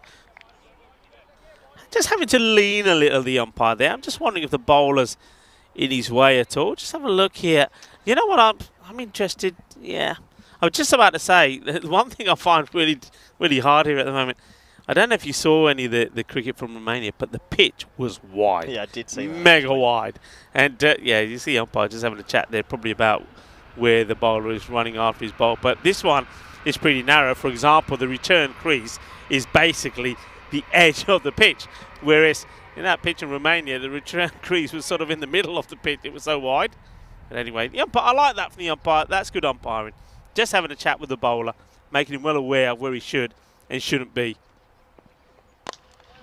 Down the ground again, chases on, and that's a really good stop. I don't think it was going to go to the boundary. It would have slowed down, but it would have given the opportunity for the batters perhaps to take 2. And Prashad does really well. Yeah, good fielding there. Keeps it to 1 in the end. They might have got 2, but 1's okay for now. Good to see we have some esteemed guests around the ground as well to here watch the cricket. But yeah, funny one that for me. When the bowler gets in the way of the umpire, I know they get a little bit of a warning and say, okay, let's get your bowling run up straight. My question is, if you have a bowler that continues to do it, maybe you have to start no balling them. Interesting. Anyway, short ball helps it round the corner. Doesn't get it out the meat of the bat, but I reckon he's going to have enough. You betcha. That's 4 handy runs. Ravindran gets 1 away. And this has been a really nice start now for United. Doing everything right, aren't they? Doing everything right. Yeah, the running between the wickets, the odd boundary, exactly what you want from your team in the openers especially. And yeah, at the moment, Rico, they look like a team that needs to be watched this week. Yeah. Well, 2 weeks, sorry. Yeah, I mean, like I say, they made it all the way to the final last year. Surprised a lot of teams to get there after beating Cobra and also the Budapest Blinders in that on that finals day. But just didn't turn it on, did they, when it came to the big one? I mean, you've got to say that when you look at their lineup, the likes of the captain, Ravindran, and Dara Paredes are going to be so key to the success. If they are in good form, then anything is possible. More issues, though, for the bowler. Yes, it just hasn't seemed to have found too much rhythm this over. Spraying it around a little bit, a couple of wides, but he's still got 1 ball. Can he get the breakthrough? That's the question. No. Didn't feel right there, did he? I mean, that's fair enough. Thing is, though, Corey, it's been a long over anyway, hasn't it? The last thing that his captain wants to see him do is to do that. The clock is ticking. I mean, have a look at that. It's coming up to 10 overs. Penalty runs this summer? Yeah, loads. Yep. Okay. How about if I said to you in 1 match Romania there was 15? Anyway, this one will be 4 more, and it's the perfect start at the moment for United Chalad Budapest as they move to 26 without loss after 2 overs. That over from Sakalain was a bit of a mare, to say the least. Yeah, I have to admit, I'm impressed from this United team. Obviously, Royal Tigers have been the big team in Hungary for the last few years, but it feels like there's a bit of a changing of the guard and these new teams coming through, these younger players coming through. I think in Hungarian cricket, they have to be looked at for national recognition. Yeah, I mean, that's what's happening, and that's what the exciting thing, I think, that this the partnerships between the federations and the European Cricket Network has achieved. It's achieved cricket being put on the map in Europe, and teams within those federations and players within those federations have sort of come out the woodwork and want to play. It's encouraged younger players to play, both boys and girls as well. I think women's cricket and the growth of that has been fantastic. I know you know all about that because, I mean, part the way through here, you're going to be going to the Netherlands to do some women's T20I. So I think it's just great. It's fantastic. But yeah, that means that there's always going to be more competition for the teams that maybe in the past, Corey, you know it. Teams in the past, you know, you've got all the good players on your side. You're always going to be winning. When more teams come across, players will move, and that makes competitions different and better. Yeah, absolutely. Completely agree. Interesting to see they let the 12th man on for a water there. Not a big fan of that. Let's get on with it. But you're right. It's grown that quickly, that rapidly. European cricket, it's scary. And looking forward to seeing who's going to be next year's ECL. So that's blocked. And the reason I've segued into that is because the robot has come through. Breaking news. Everyone, sit down wherever you might be. Hudding have won the Swedish ECL 24 qualifier. I don't know. Do you know? Huge week. Hudding. Hudding. Do we have a list, actually, Robot? Do we have a list of who's qualified for next year? I'd love to know. Well, that's great news. Hudding winning. I wonder how that... let's just see this one first. Well, that's a good hit. That's going to go all the way. He levers this over the boundary. 6 runs. Yeah, good shot. It's a half volley from Prashar, and he cops the treatment. Still in the crease. This man's played good level cricket, you can tell. A little bit of a stylish flick at the end there. And right now, United are romping away here. Yeah, just got to get the areas right. It's not the first time that Prashar has been hit for a big 6 with Dara Paredes. And if he doesn't get the line right, it will happen again. He gets a good Yorker in. Prashar, starts with the Yorker, just loses his line. And he is onto it like a flash, is Dara Paredes. Oh, yeah. Well, good shot. Hits it on the up. I mean, you're in the power play. Oh, yeah. Corey is feeling this. Well, Corey's feeling more than just that. What a shot this is. Yeah. Gets the width. He gets himself into position, and he hits it over the top of the infielders. 4 more runs. So, you know, Corey, we ever saying on the network now, 6 and 4, hungry for more. He is hungry for more. There's a little bit about this man, Reddy. He looks good. I've not seen much of him before. I was impressed with his left arm off spin, but just with his cricket education here and his zones and his striking, looks like a timer of the ball. And for me, one to look out for as that is hit. And I've put the kibosh on him. He's dropped him at mid-off. That should have been caught. And Suck Lane, who didn't have a great first over. I mean, look, it's hit well. It's hit hard, Rico. But this has to be caught. Got to take it. Got to take it. I mean, the ball probably does move a little bit in the air, but it's a nice height, catchable height. Doesn't get into a position. You don't drop somebody like Dara Peretti. That will cost them. I'll be disappointed there.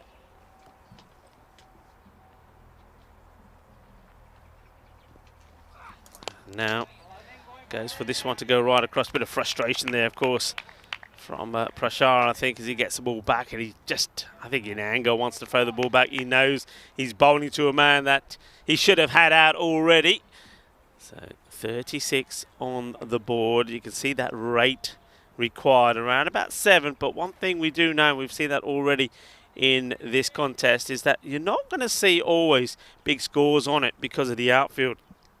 It does slow the ball down. I think this was a little bit like the outfield we saw perhaps in Milan. This one will go all the way. Gear. Shaka Lagia. It is the end of the over. It will be 42 without loss. And even the experienced and talented Abhitash Prashar can't do anything about the batting there of Ashwath Darapareddy, who's really put his team in a match-winning position. It's theirs to lose from here, isn't it? Yeah, absolutely. I mean, 42 off any power play, you're extremely happy. And he's just played some nice cricket strokes. We had 11, 15, 16, and that's perfect. You put that in comparison, Rico, if we have a quick look at the 5, 3, and 4, it couldn't be any more different. And that could define the game there. The power plays are just so different. Yeah, absolutely. And you can see that it didn't really get rocking and rolling that much either. It's going to be a big day, of course, for the Royal Tigers. They got 3 matches here today. Wow. And I can tell you this, that similarly to what we saw in Romania, similar temperatures, to play 3 matches all the way through and get good results, and it's not easy. And when you're starting with a defeat, and it looks like they're going to be, it's going to be a heavy defeat. They're going to be thrashed here. It's not going to be easy. Whereas, United Shalad Budapest, they will stay back on to play their second and last match today when they take on the Blinder Blizzards. So it's a new team making their debut. It's sort of like an overspill of the Budapest Blinders. They're looking forward to seeing them on debut. Well, here we go. A lot of people will know about Ketzapal. He's renowned on the network for his interesting run-up as he comes in. And looks like Ketzapal is just wanting to make a few changes to the field. So he's ready to go is Abhishek. Yeah, interesting run-up is, well, to say the least. The Protractor is his nickname because he runs on a very, very peculiar angle. You'll see it here on your screens now. Shot. Oh yeah, this is what I'm liking. And now Ravindran, he plays this. Well, this is sun, sea, sand, and a little bit of sexy cricket. What a shot. Yeah, it's good batting. It's just timing as well. This is a zone that's going to be hit a lot during this tournament with such a bouncy pitch, but it's a poor from Kurtapal. I mean, you're running in on an angle, you've got to be hitting the top of the stump's length, and that's a freebie. As a batsman, that's a dream ball to get. Yeah, still has to be put away, and the execution of it was fantastic. And what a partnership these two are putting on together. They look like a pair that have batted together a lot. Now the short one, and he plays this way too early. I think in the end he ends up hitting this with the back of the bat. Ketzapal just checking it. Okay, I like that. I like that. These guys know each other. They're friends. And even though they're in opposite teams, what is his strike? It does hit him on the back of the lid. Yeah, it gets him on the lid a little bit. And good to see that the quick concussion test has been done. He seems fine, so we'll continue on with it. But, yeah, just a little bit too early on that stroke. He missed out. There was no fine leg, actually, or deep square, so he'll be disappointed he didn't get any bat on it.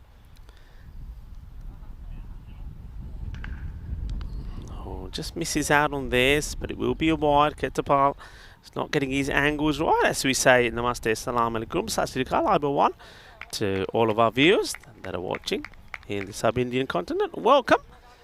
I hope you're enjoying the action. The start of day one. Pehla din hai Hungary the beach, Budapest. European Cricket Network the series इत्थे चल रहा है. 2 week वाले चलूँगा. ਤਾਂ ਪਹਿਲਾਂ 2 week ਦਾ domestic series ਹੈ, ਫਿਰ ਉਸ ਤੋਂ ਬਾਅਦ international cricket ਵੀ ਇੱਥੇ ਆਉਂਗੀ.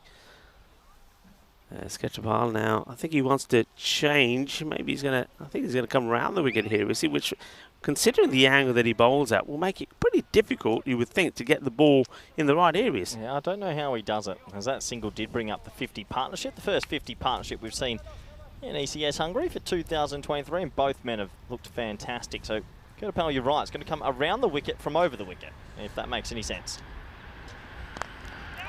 Played away. Timing. Perfect. I mean, it's always a wide, and if he misses it, his ball's a wide if he doesn't get the boundary. But look, he's just batting so well at the moment. Look how wide it is, but just look at that. He says, you know what, I don't need 2 hands. Do haath nahi chahiye. Main ekla marunga. I can hit it for a 4 with just 1, and he does. Timing to perfection. Slow outfield or not, that's 4. Yeah, that's gorgeous batting. Really good timing as well. So a gorgeous start here from, well, United, really. They're romping home. 33 only now, 38. Oh, well, he doesn't quite get it, and the fielder makes no mistakes. The catch is taken by Abdul Manan. The question is, though, has it come too late? 54 for 1. That will be the end of Ashwin Darapareddy. Just doesn't quite get this right, but nicely held. Catch taken. First wicket goes down. And, well, the Royal Tigers, they're still coming together here, because I think what they'll be saying to themselves is, OK, look, I know that they're in the driving seat. They need less than 1 a ball to get the victory, but let's just put the pressure on and do what we can. I don't know what what is Derek doing out there? Derek, behave yourself. Why is Derek out there? Well, I tell you what, I don't think Darapareddy got a duck there. What is going on? And this, talk to me. What are you doing? Put Derek back in the pond. Well, Derek just wants a little bit more camera time. Anyway, this is the wicket. It's the Darapareddy.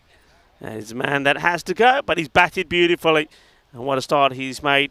33 of 14 deliveries, 3 sixes and 3 fours on his way to that score. So Ketapal will believe that his choice to come round the wicket was a successful one. A new batter will go out, and he now has a chance to bowl at Kasir Ahmed.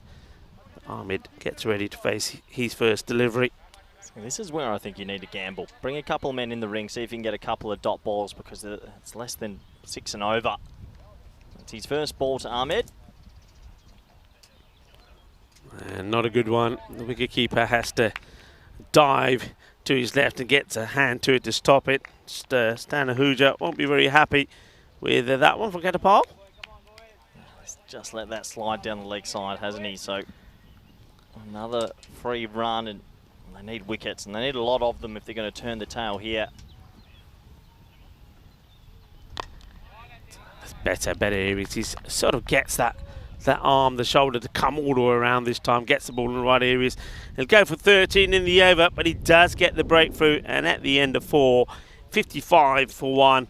And United Shalad Budapest on their way to what will be a very good, and yet I think to many, surprising victory for them against the Royal Tigers. Yeah, you look at the comparative rates right now, and they're miles ahead, absolutely miles ahead. They're striking, well, they're striking at 13.75, and at the adjacent time, unfortunately for the Royal Tigers, they're in the 5 or 6 runs and over region. So it's a pretty big swing, that, and you'd imagine most of the damage is done, but you know, here on the ECN network, crazy things can happen, and, well, maybe, just maybe, a couple of wickets or we'll send a bit of a shudder down that batting lineup, but they have to come now. If there's another over that goes for maybe 7 or 8, you'd imagine this one's almost over. That's blocked. Oh, no, it's gone through his legs. The old traditional nutmeg, and, well, that doesn't make it too easy. That should have been a dot ball. Kukakel forgot to get down. So 1 run there to Ravindran.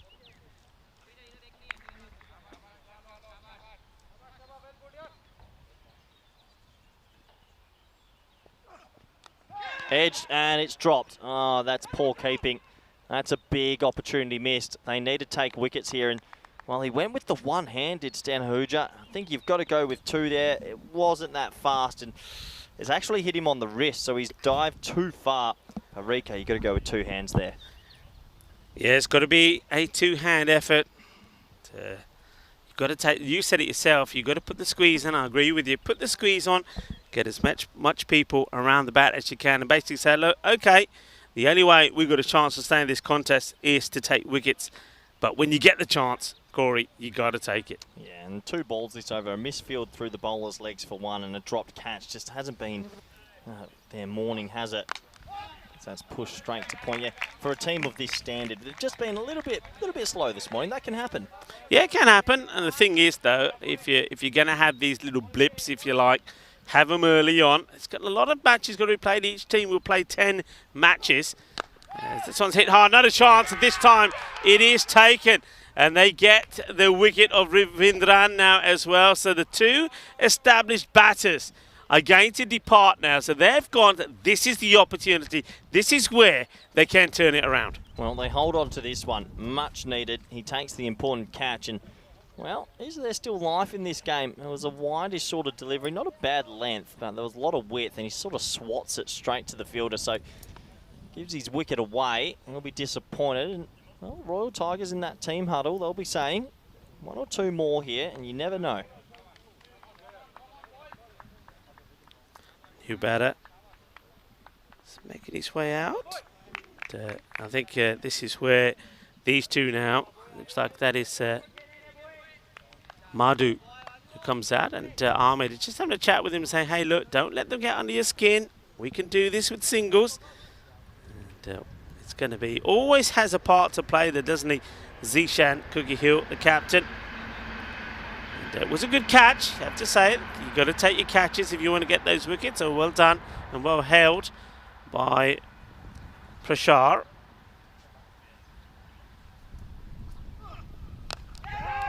Up in the air, fielder coming in, but doesn't quite carry.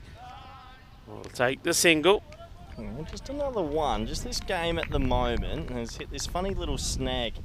And it sort of feels like United caught in between hitting it around for singles or trying to hit it for 6.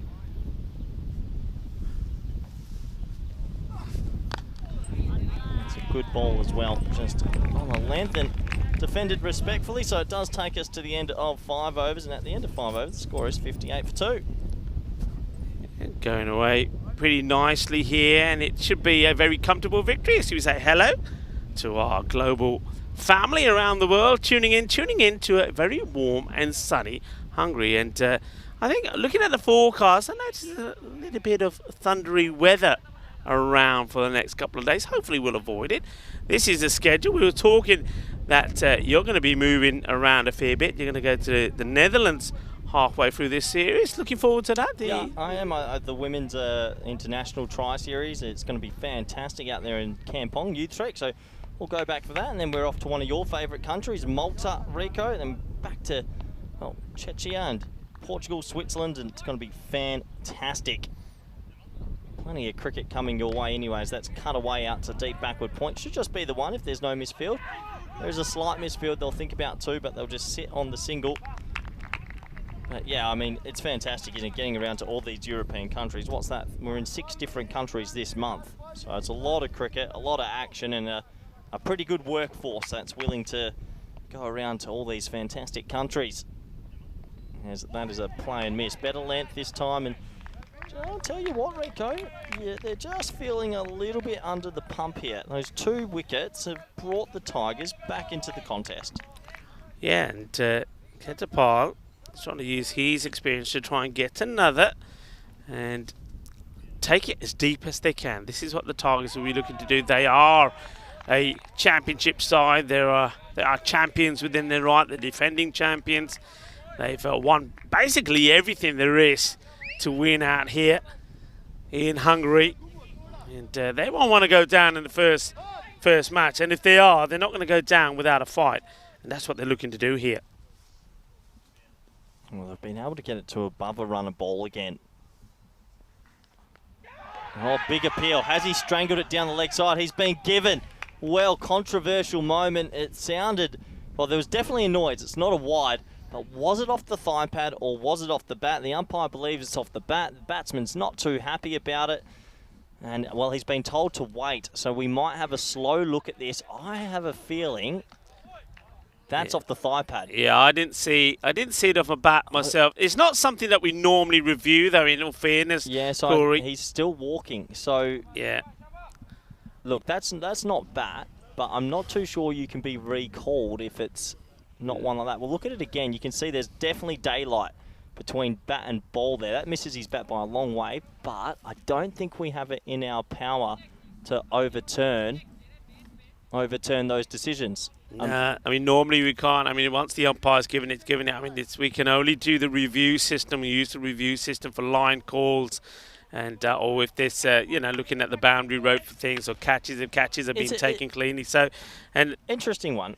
Yeah, we've got the technology, and obviously that's one that's missed by the bat by a bit of a distance. Is it just because it's not in the rule book that we can't change that? Or should the technology still be like, well, hold on, with the wrong decisions being made? It's ruined someone's day. Yeah, it's a tough one, isn't it? I think if the umpire is calling for it without giving the decision, that would be interesting. If this one gets played away, well, Wow. I'll tell you what, I think this goes all the way. It does. Manos arriba from the arbitro because Jack Murillo's come out and he hits the first ball for a 6. Now, whether he knew much about this or not, but it goes all the way. And he says, well, there you go. I'm not missing the ball. I'm going to hit it. And there you go. Manos arriba from the arbitro. 6 runs. Yeah, handy 6 runs, I tell you, as well. He just went too full, that ball. He got a little bit greedy. Had to keep banging it on a length. It's what was working. But Murillo gets off the mark with Maximo. And a much-needed boundary, it feels like, for United. They needed that just as a steady-up. They've gone a little bit nervous in this run chase.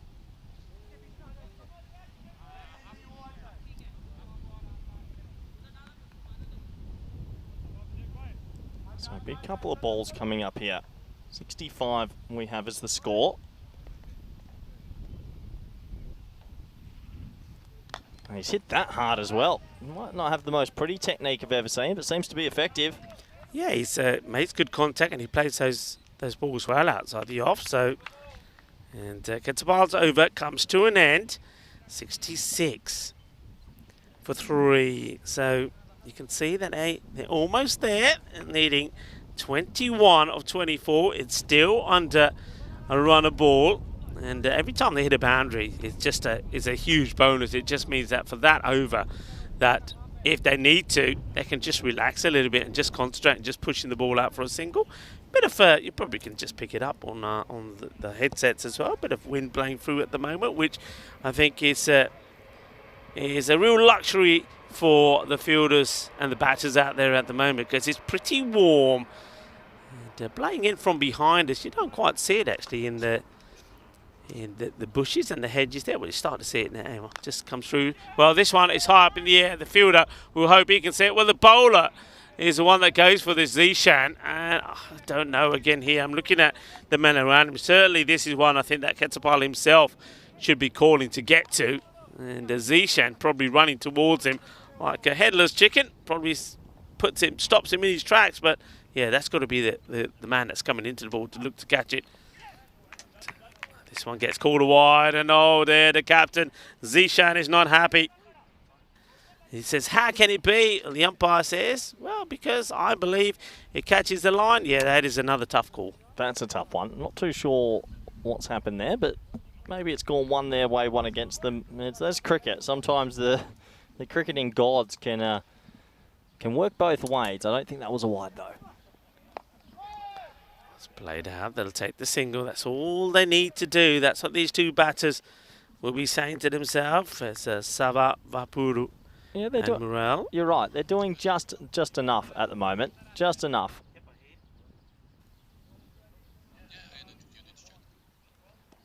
So 18 off 22. Wild play and miss, and you know what, with this sort of technique it might be a little bit willy-nilly, but if he does get it out in the middle, you do assume it probably go for 6 with Jack Murrell there. 18 off 21.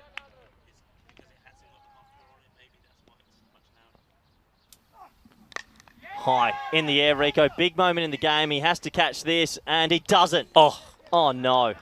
Oh, no, no, no, no, no. cannot believe that. Cannot believe it. And from a player of the experience of Catropole, this is, well, really, it's a dolly. It is, yeah. We said it together because it is a dolly. You've got to catch these at this level. I mean, okay, nobody drops them on purpose. You've got to say that. And sometimes this happens to the best of us. But that there certainly could be the match. That's the match in a nutshell. And Catropole, I think he's going off. I think he's hurt himself in the process there. So I think whether he's gone off just to hide or it generally has hurt him, but catch is dropped. He's off straight away. It looks like the third man is going to come on. But what a huge moment that was, morale being dropped. And, well, Mural was dropped. I'll tell you what else is dropped, morale, because it's 70 for 3, 17 required. And Zishan will not be happy with that at all. No, big opportunity missed. Back to the action, though. Can they make another opportunity? No, it's going to be hit straight out to deep long on. Mahmood's gone there now, so just another single. And they're just doing enough. They've slowed down in this run chase, but they're eking their way to these runs. Yeah, they are. It's but you can see there the captain just wants to take it as deep as he can and take them into the 8th over. It's that very clever, slower delivery, well bowled. And one thing, look, I'm not going to be afraid to say it, one thing that issues that Zishan had when we saw him playing in the ECIs at the Seabarn Cricket Ground in Austria, as the over comes to an end, it's 71 for 3. He was called a few times for no bowling because of his action. And he had to work on it, and he has done some work on it, and it's good to see that he's got it right. It's good to see our good friend Mars Bargy is going to be captaining the Blinders Blizzards as they're up next, a team that are making their debut. He'll be hoping to perform well, but they know they're going to have their work cut out because United Chalad Budapest have looked good here today. Yeah, it's going to be a tough baptism of fire for them as we start the 8th. Nicely cut away out to that man at the deep backward point position, just the one.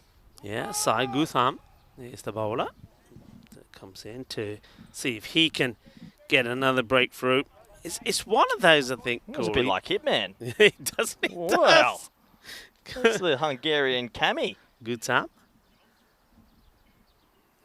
Once more, and into the deck, bounces it over the bowler. Tell you what, oh no, little misfield. Oh, lucky it's a long outfield.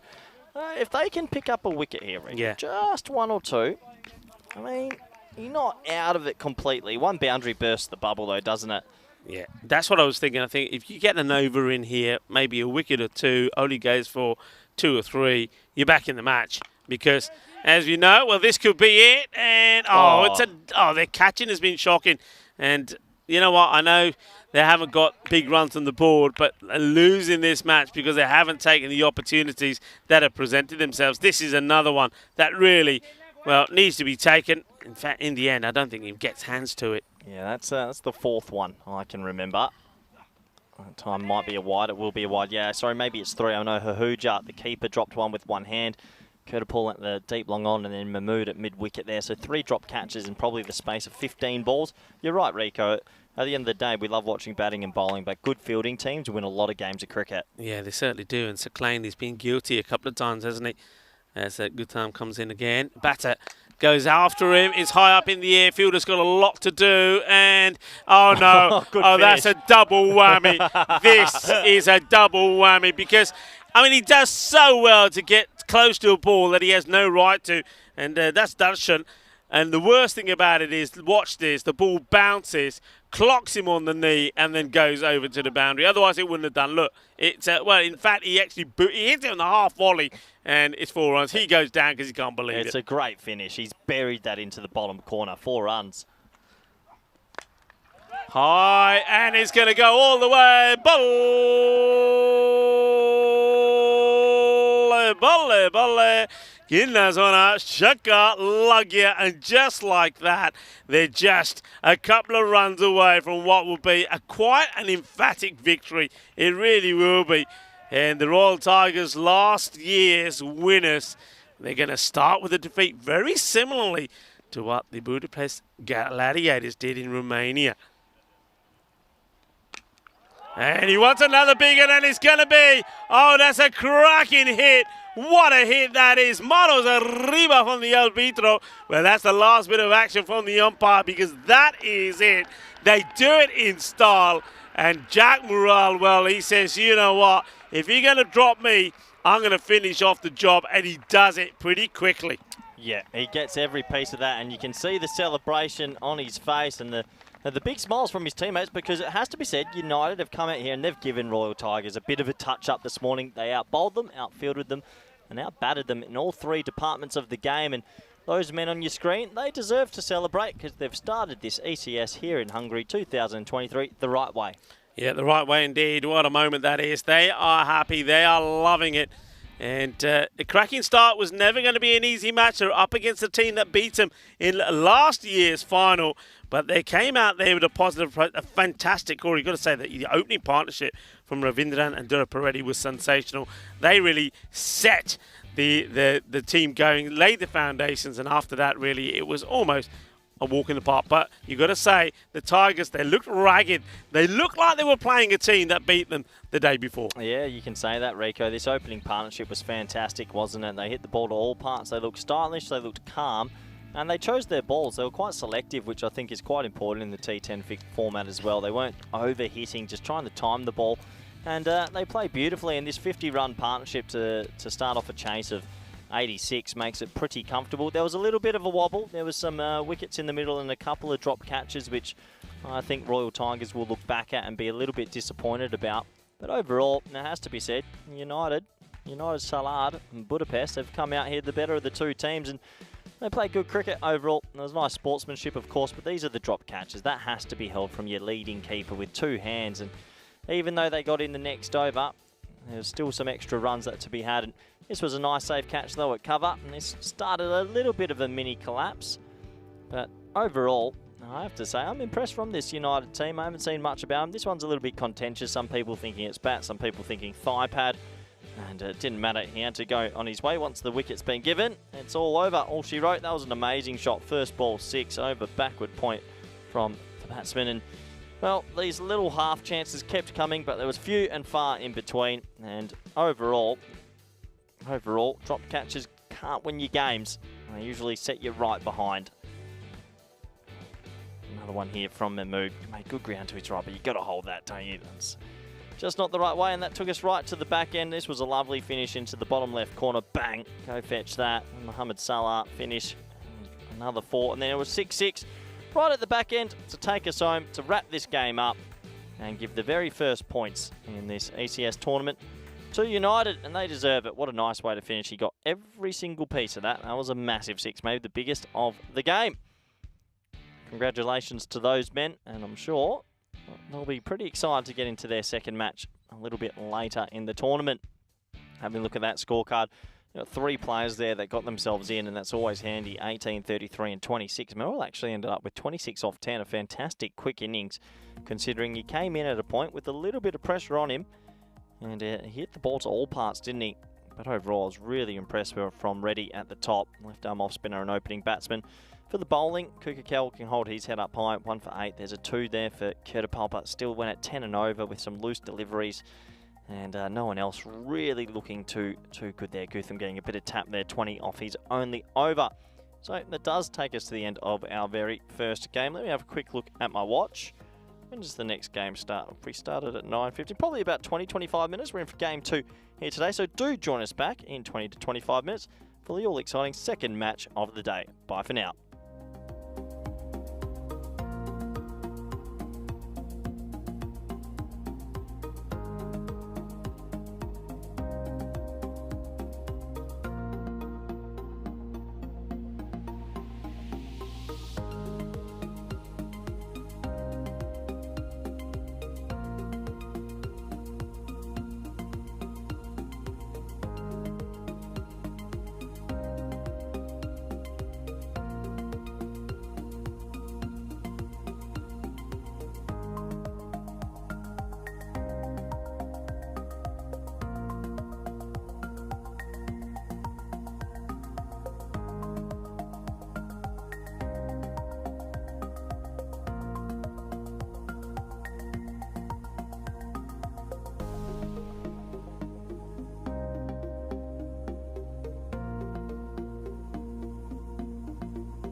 The European Cricket Series is proudly brought to you by HCL Software and Bizzaway. Hello cricket lovers and welcome to this beautiful cricket ground, the GB Oval here in Hungary, where the European Cricket Series has started here today, day one. And what a start it was. We were going to have a repeat of last year's final where United Shalad Budapest were taking on the Royal Tigers. And I've got a very happy Vinod Ravindran with me here because he is the winning team captain after that win. Now we know that last year it didn't go well in the final, so I reckon you're a very happy man at the moment. Yeah, it feels amazing actually. As you said, last year we didn't finish well in the final, so we lost in the final. So we thought of had a good start at the beginning of the season, beating the best team in the Hungarian cricket. So yeah, it feels so happy, and the guys are amazing. They are bowling, getting better day by day, and they are really doing good. The bat and bowling and fielding as well. As you see today, we took some good catches that make us win the game actually. I think you probably, in my opinion, because I know how strong the Royal Tigers are, you probably did win that match in the field. I think you're bowling, the lines that you bowled, the lines that you executed were really well. You made it very difficult for the likes of Zishan. We know how how dangerous Zishan can be because, of course, he blew you away in last year's final. You got his wicket early. I think you contained Stan, even though Stan did score some runs. But that was a key thing. Was that the plan? I mean, you know this ground pretty well. What do you think the average sort of scores that we're going to see per teams are here? And what are you trying to restrict teams to when you're in the field? Actually, to be honest, now before the season start, the ground was not so. The outfield were very slow.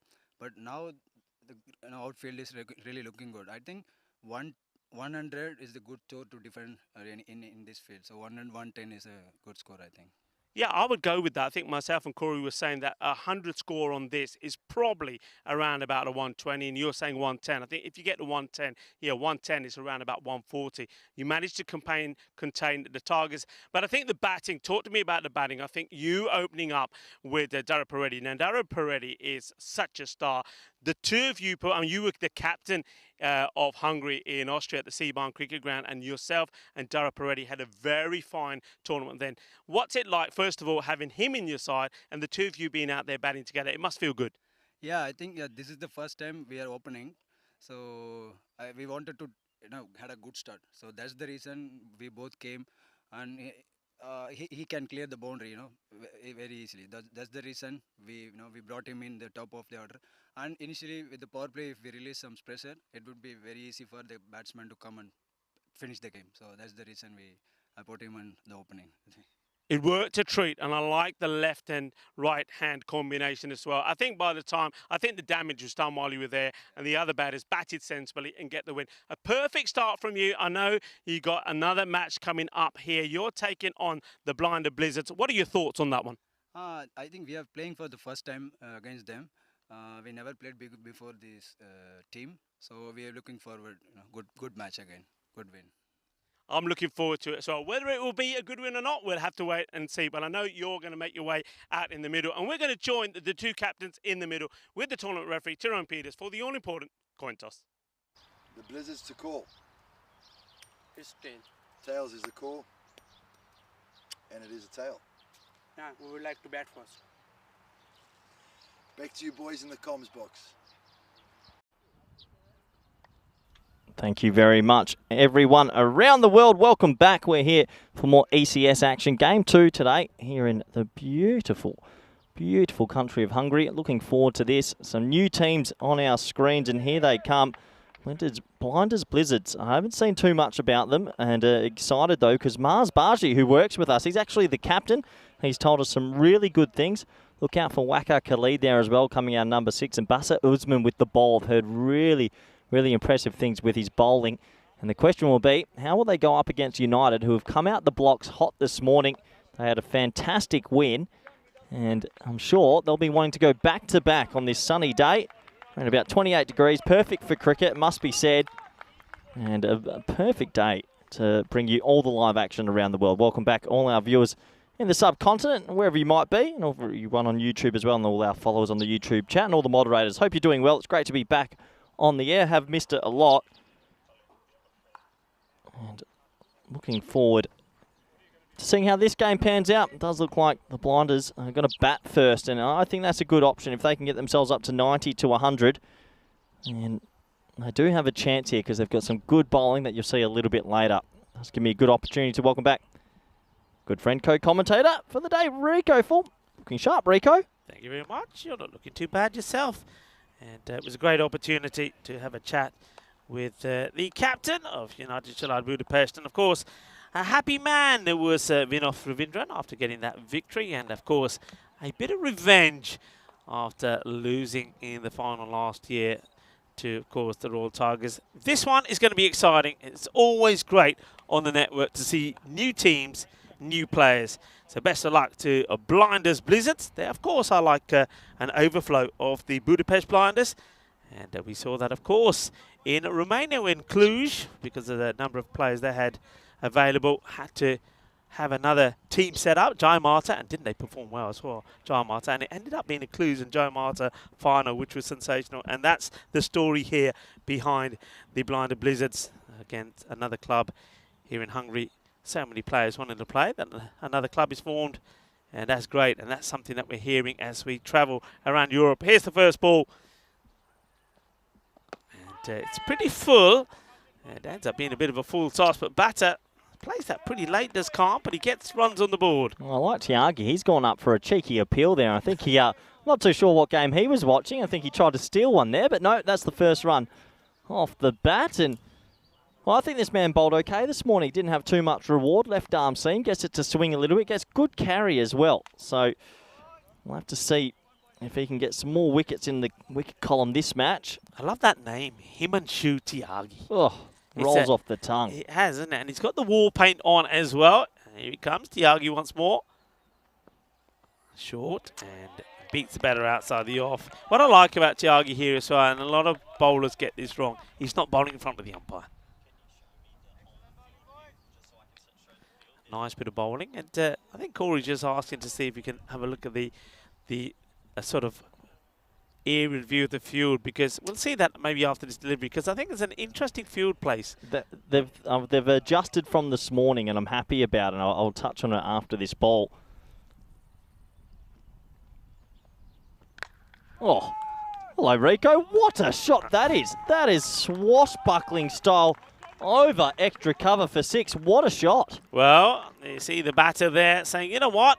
I'm just going to swing and swing hard. And Ikram gets this right, and it goes flying over the man at extra cover. Just want to touch on this field. See that man at deep backward point? That's what I was crying out for in the first game. I like that, and with the final, because there is so much bounce. So you keep your third man in as a catching sort of fly step. That's a great position to have in T10 cricket. Good to see they've adjusted. Tiagi makes a bit of an adjustment as well, goes short again. I think the bowler having a few words with the batter saying, you didn't hit that one, did you? I think the batter, Ikram, will still want to have a final saying this is battle as well. Yeah, I like it. I like it a lot. Gets it dug in. You can see that carry, that bounce. Breaking news. We've got more breaking news. It's all happening. We've got breaking news about the Danish champions, Rico. I'll let you tell us after this ball.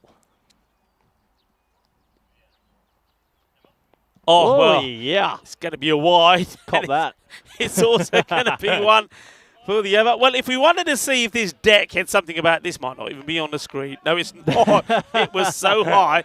Well, there you go. The deck does have some pace in it and some bounce. Yeah, the big news, Svanholm will not return to the ECL. And, well, that is big news coming from Denmark, because they're a team. Oh, he's got him. Oh, he's got him. Sorry to interrupt you, Rico. He snuck in on us. He went with a gigantic slower ball. Little left arm, slower ball, clever bowling. He beats the bat, and that'll be the first wicket gone in match number 2 this morning. And isn't he a happy chappy as he raises his arms aloft? Well, he was high and mighty a moment ago. Now he's down on the deck. I don't know what that's all about. I think he says, bringing some water. It's a clever, cheeky delivery. I think he takes the pace off it. And you know why he's happy? Because he's done the old 1-2, isn't he? The short ball, well, it was short. The bouncer, that was a wide. And then he comes back with this one, all the pace of it. And he gets his man. He gets the wicket. Well bowled as Mars Baji comes in at number 3. Yeah, just going back to that again. So it will be the Sekunderborg Stingrays who we'll see, because they won the T20 final over Svanholm. Rico, this means that'll be the first time Svanholm aren't there, which leaves only 2 teams that have been to every edition.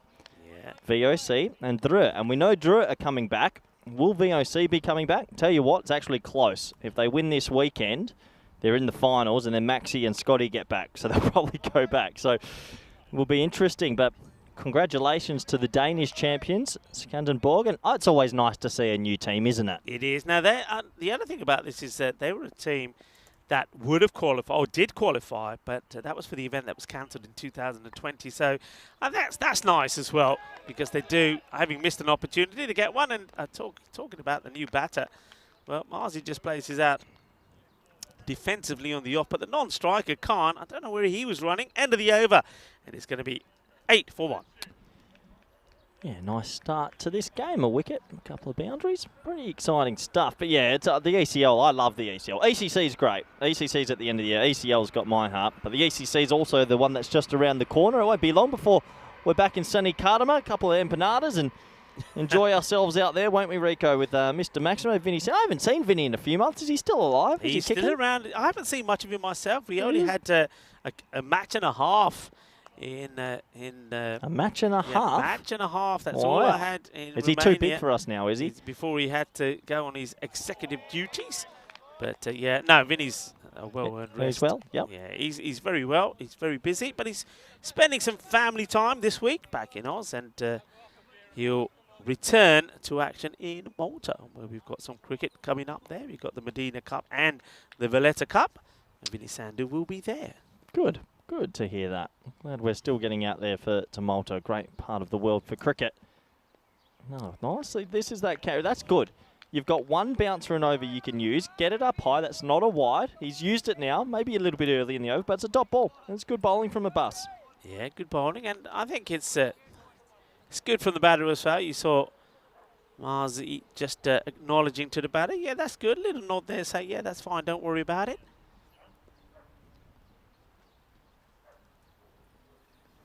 Okay, this is high up in the air. Good luck, because it goes a long way up, and the fielder makes it look easy, I have to say. And that's Madhu Savavarapu says, that is easy for me. Don't worry. That is going to be the end of Khan. And Abbas takes a wicket. Hasn't gone for any runs yet. Yeah, it just gets big on him, doesn't it? And he skies it straight up. Nice catch at mid-off. And well, the second wicket will go down for not too many on the board right now. And you have to feel it hasn't been a great start here for the Blizzards, and they need to find a way back into this game. Yeah, they do. I mean, it wasn't a good shot, really, wasn't it? He just, after getting the nod of appreciation from his captain and leaving one, well, maybe he should have left that one. Puts it high up in the air. Always going to be a tricky catch, though, but I have to say, Madhu Sabavarapu never looked like he was going to drop it, and the new batter is Basit Usman, who comes to take strike. Yeah, the thing is, on a bouncy pitch where it's carrying through at chest height majority of the time, if you bang a length, a lot of catches will be at mid-off. A lot of catches. Mid-off, actually, for me, should be in the ring nearly the whole tournament. And you can use your other fielder somewhere else, because it's hard to drive through the V when you've got such a bouncy wicket. So it'll be interesting to see how captains adjust, but the second wicket will go down. And it's a good start. United are having a fantastic Monday morning. They certainly are. You heard earlier when I was talking to the captain, he was saying that he wants to try and restrict teams to sort of this under 100 score. He believes that 100 is a score that can be defended out there. And I have to admit, from what I've seen so far, I'd agree with him. Yeah, definitely a chance, isn't it? Around about that 100 mark. That one slipped down the leg side. I tell you, needs to be careful of exposing too many of those stumps. That wasn't that far away. Yeah, leaves them well open. The Blizzards have got a big day as well today, like the Royal Tigers. They've got 3 matches. A better delivery. He had to get back onto this. And here's the throw. Oh, well, I think this would have been pretty close as well if it's a direct hit. Just have a look. Let's have a look. Put your bat down. Yeah, no, he's okay. He does get there. Good running. He goes straight away. A little bit on Marzi here. We know Marzi. We've been around Europe with him. We love him. He's running a big risk here. When you decide to play in front of all your colleagues, there is this added added pressure. I played once in front of years ago, and I haven't picked up a bat since, and I never will. Marzi, good luck. I hope you make a few runs, brother. Oh, yeah. Good hit. And he was onto this pretty quickly. Short delivery and a lovely pull shot. And that's a nice way to get off the mark. Now, one thing, I mean, I said this earlier, one thing that Marzi loves to do, if he gets a chance wherever we are to hit a few balls, he will. I mean, normally, as you know, on finals day, there's always about an hour between after the two semi-finals before the bronze loves final. it, doesn't he? He's out there and he hits the ball well, and he had the opportunity in Romania as well. So, yeah, good luck to you, Marzi, and a nice start from him, opening his account with 4. Yeah, nice shot as well. We'll definitely be looking at the replay a little bit later. Last ball of the second. Did a bit uppish this time, and maybe I think he could have been a bit more assertive in that one, but I think he's quite happy just to take the single and stay on strike. Yeah, 15 for 2 after 2. I don't know how much you saw of the last test, Rico, but the Hungarian cricket reminds me of the same. It's bouncy. There's a lot of bounces and a lot of short balls coming. Have a look at the gigantic table. 11 teams, 2 weeks. I'm only doing 1 week. Rico, take us through it. Well, what I can tell you at the moment is the Royal Tigers, last year's winners, are at the bottom because they lost the first match. And you see teams there. I can tell you a little bit about the teams. As Can you tell me why 3 teams have Royal in front of their... they're all the Royal... So you're talking about, of course, the Royal Eagles and the Royal Falcons. They're all part of the Royal Tigers. So those 3 teams, the 3 Royals, are made up of, I suppose, an overspill of the Tigers. So instead of saying it's like the first, second and third team, they just have different names. Names, that's interesting. Nice delivery, nice series. Oh, he's running into trouble, and if this ball had hit the stumps, the non-striker would have been out by a long way, Usman. They just need to get the calling right, and Usman now, while he settles himself down, I can tell you about some of the other teams. We know that the Blinded Blizzards, they're a part of the Budapest Blinders, a team that we saw last year. We're seeing Budapest Kings, another team making their debut, as well as, I think you pronounce it, Dunabungdani. We're going to have to check that when I speak to them. And we also got DV Ultimate 11 as well that are making their debut. We know all about United Chalad Budapest that they played last year. And Cobra CC will also be playing. This is huge. Whoa. Absolutely massive. What a hit that is. And Mars Baji says, don't bowl there to me. What a hit. What a shot. Ginna Sona. Shaka Lagya. Well, I don't know what he's doing on the ECN tour. He should just focus on playing, because that's a gorgeous shot from Marzi. He'll be pretty happy with that. Now he's in the Nirvana period. He's shown his colleagues what he can do, and this is time to cash in. That's maybe shot of the tournament, and I know we just started, but that's an amazing, amazing strike over extra cover. Tiagi now needs a response. And, oh, this one will be pretty close, you know. Oh, I'm giving that out. I'm just going on my first look. I think it pitched on. The question mark will be, did it pitch in line with leg stump? Oh, yeah, I think so. I think he's a lucky boy here. And you can see why the umpire doesn't give it. I've seen him given, and I've seen him not given. And I think Marzi here goes right across the line here. And he gets lucky. He gets lucky. Tiagi goes back to his mark. And they'll be trying to do the same again. In comes Tiagi. And this time gets a fair bit off this. The chase is on, and they're not going to get there. So 4 more. And yeah, Tiagi a little bit disappointed. It is straight down the leg side. So this was what he was trying to do with the ball before. This one was there for that shot. The one before was more fuller. So another boundary. So Marzi doing well on Wolfie. So he's on the rampage. To be fair, actually, look, I don't always back up umpires, but I actually think it's such a split-second decision, and it's marginal. Has it pitched on leg stump and has it not? So I can understand what he's thinking, and he's gone the more safer route as the bowler, for some reason, comes around the wicket. Oh, Marzi, well, I think he went to go play a scoop shot, pulled out of it, and he's done his back. Oh, well, what's Marzi done here? Well, he's been, Marzi. he's been doing too much bending around. Watch this. I mean, he surprises me that he comes out this shot. Do you think he was looking to do the old scoop here? Because he looks like he's set to play a scoop shot, and then he pulls out of it at the last moment. I'm not too sure, but I guess he hasn't been on the dance floor recently because his back's sore. Well, I tell you what, I wouldn't take him to a nightclub anyway because he'd get in trouble with the bouncer, wouldn't he, Marzi? Okay, this is high up in the air, but does he get lucky? I think he does. It will bounce once into the hands of the fielder. They won't come back for 2, so a couple of good shots in the over from Marzi, but a few stray ones as well, but he's still there. That's the important thing. Runs on the board, and 26 for 2 at the end of the power play. Yeah, it feels like it might be his day. A little bit of luck maybe going his way, and that top edge there could easily have been out. So 26 for 2. 11 off that third. Mars is on 15 off 7. A lot of work to do here. Yeah, they're sticking with seam. This is where I probably would have gone to spin. Yeah, a little bit of ready, a little bit of left arm off spin. I agree. I think spin in the 4th isn't the worst call. Maybe the 5th sometimes. But some teams, start with spin in this T10 format these days. And it has proven to be an effective cog in the wheel. Qasir Ahmed going to come on to bowl, but not before he gets his field right. Last year, by the way, it was a 1-week event, as we know.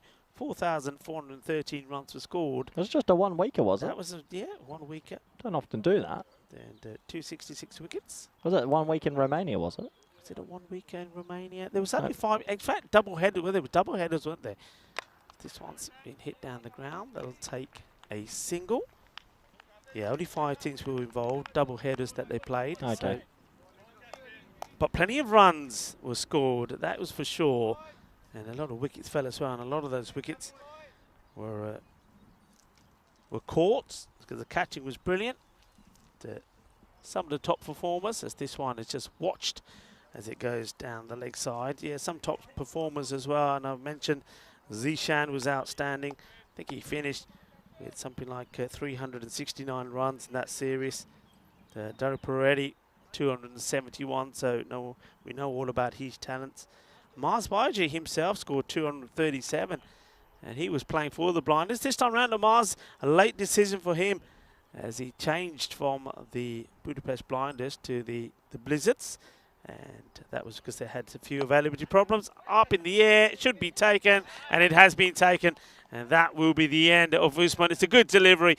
If he doesn't get bad onto this, Corey, I think he's plumb in front. It was right on the money, nicely bowled. He does get a bit of bat onto it, but it scoops right up in the air. He's looking to play this on the leg side, but you've got to be looking to play those straight. And a good catch taken there by the fielder. He comes in and makes no mistakes. Nice catch taken. Another wicket goes down, and it is Tyagi, the man who always seems to be in the action. Yeah, just a technical issue there. It's a little bit full up, and he tried to whip it behind square, but probably you're right, Rico. Needs to be punching that down the ground. You can see closing the face of the bat. Leading edge and a nice safe catch. Almost ate it, actually, but another wicket goes down, and that means there's a little bit more pressure on Marzi, who seems to be the only one that's really got a handle of this, this bowling lineup so far. And United have had a fantastic Monday morning. They had a rollicking win earlier, and right now they're well ahead in this one. As Alinkoon? Yeah, that sounds about right. We'll go with that. Comes in, and he needs to support Marzi a bit here, doesn't he, Rico? Yeah, he does. I think Marzi said, okay, he's had a bit of luck, but still, he's hit the ball well. I think if he can get you a half century or 60 here and the other batters chip in, you get to a score that you can defend. We know that already. So people have just got to stick around and make their own little contribution here. And maybe Kalpa Lalankoon is one that can do that. So, optimistic appeal. I don't know what the bowler, Ahmed, is appealing for. The umpire says, you know what, it's going to be a wide. That's Sial Kunan, who's out there with Stephen Anthony, who's the square leg umpire. Maybe just trying to double bluff him. Knew it was going to be a wide and thought, well, if I appeal and he gets confused, he might forget to signal. But, yeah, tough call. I don't think there was an edge, though. Just a couple of adjustments in the field, it looks like. Maybe bringing one across. The keeper's come up. Yeah, interesting decision. He does like to come up. He did it earlier today in the first game also. Oh, good keeping. Well, if you do come up to the stumps, you have to believe in yourself, be positive, and he's pulled it off there. It's nice hands. It's a lovely delivery as well, isn't it? It just came out in the hand beautifully, got the swing away from the batter, and nice take from Vinod Ravindranan, who's looked pretty sharp behind there. We've seen him. He's taken a very good stumping already in the day.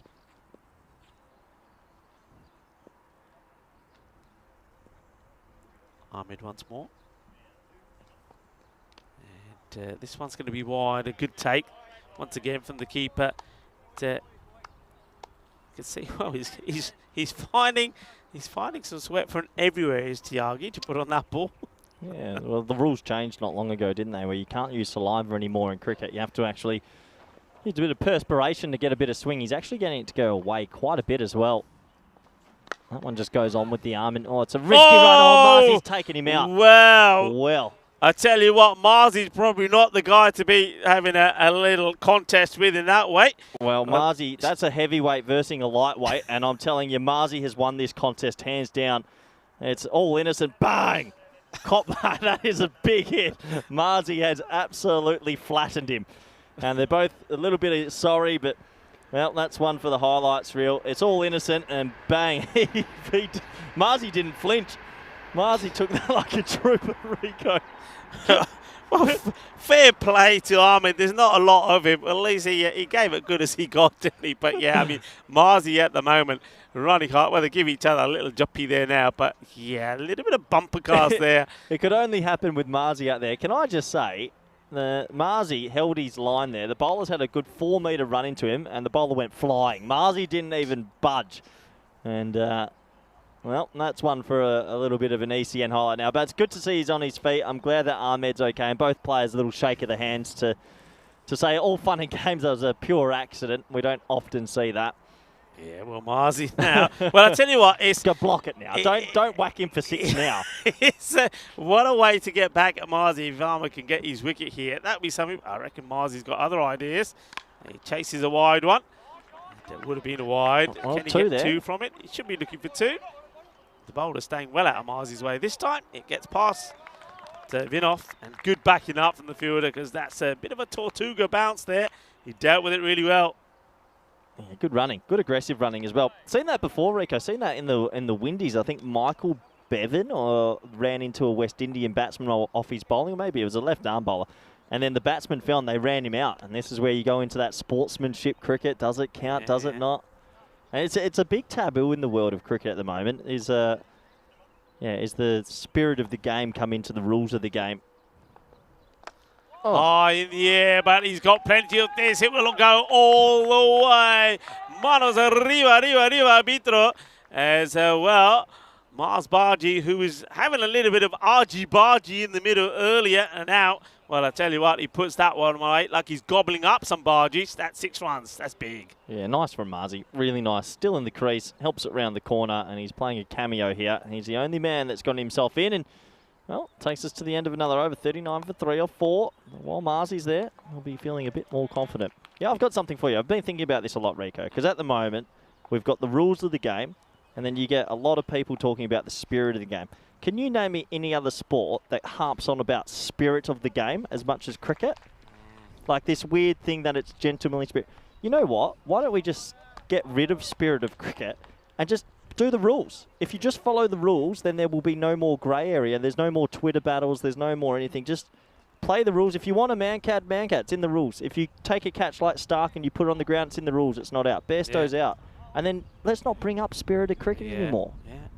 It's a sport, isn't it? Let's face it. No other sport. You're playing to win. No other sport goes, but what about the spirit? What? Sorry, no. Cricket has this weird thing about spirit of cricket. It's very rare. It's very rare in another sport. I know there's been some touching scenes in the likes of football when things have been done, haven't they? When, I don't know. I think I can touch on when a penalty's being given and the player, instead of taking a penalty, just taps it gently to the goalkeeper and says, there you go, But it's very rare. Very rare. Daraparedi coming on to bowl now, and he's going to be difficult to get away. Gets this in the gap, and well, so far you can see that Alankun doing the right thing. He gets Bargy back on strike. Now this is going to be a contest I'm looking forward to seeing. I mean, Marzi will know all about the talents of Daraparedi, and Daraparedi, I'm pretty sure, will know all about Marzi. And Daraparedi supporting the shades as he's having a bowl here.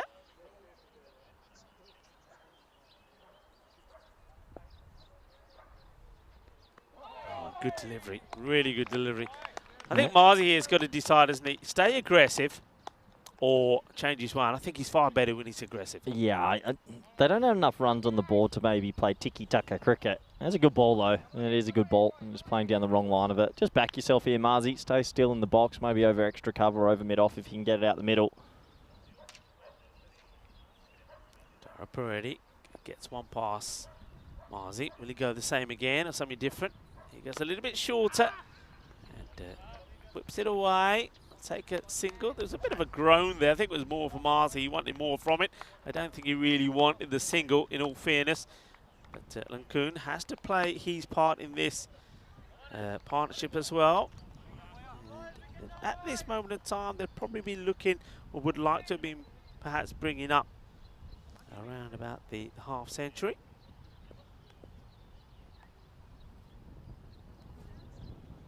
Already floats one up there. Makes a bit of contact. That was the shopping ball. That was the Reddy's thinking, you know what, I haven't got a wicket. I want a wicket. He's flighted that up a middle, and I reckon he's lucky he didn't get collected out the ground. A couple of people in the chat talking about the spirit of cricket and so on. And yeah, it is just a hot topic at the moment, it feels like, in world cricket. Yeah, just follow the rules. Keep it simple. That's Marzi. Well, this might not be the worst option to see Reddy off. Look at the over, he went for 3, but the wicket column stayed at 0. And at the end of 5 overs, the score is 42 for 3. Yeah, 42 for 3, and we get a chance maybe to have a look at the European Cricket Championship coming up and looking at the groups. And I know you got an interesting one, because not only are you a super commentator, you're a bit of a decent coach as well. Coaching, of course, my team, Spain. What are your thoughts on that? Yeah, a nice group. I think last year we had Austria and Ireland, really tough group. This group, there's definitely challenges. I think Greek cricket's coming on. France, we know, can be dangerous. Czech Republic, you've got the Beast, and Isle of Man, their first time. So looking forward to seeing them. Yeah, you've had some good results against them. Yeah, it was a good game. It was a good game, wasn't it? Hey, listen, the big news, though, of course, we also want to mention, of course, the European Cricket Championships, they happen at the Cardiff Oval, which is in Malaga. And the news there is good because the contract's been signed. Looks like we're going to be there for another 4 years. 4 years? Well, no, to the end of 2024, wasn't it? 2024, was it? Well, I reckon 4 years. I can see into the future. Well, hold on. I can see into the future. Rewrite that contract. Roger's here. We can double check. But no, it is good news. We know definitely for next year we're there. And Cardiff Oval, well, we call it the home of cricket because it is our home. Yeah. And what a fantastic place. And 31 countries. Is it 31 or 36 going for that this year? 31 is this year, yeah. Fantastic. So super excited for that. And you know what? I saw Scotland play recently, and Scotland had like 3 players from Forth this year who just recently played that.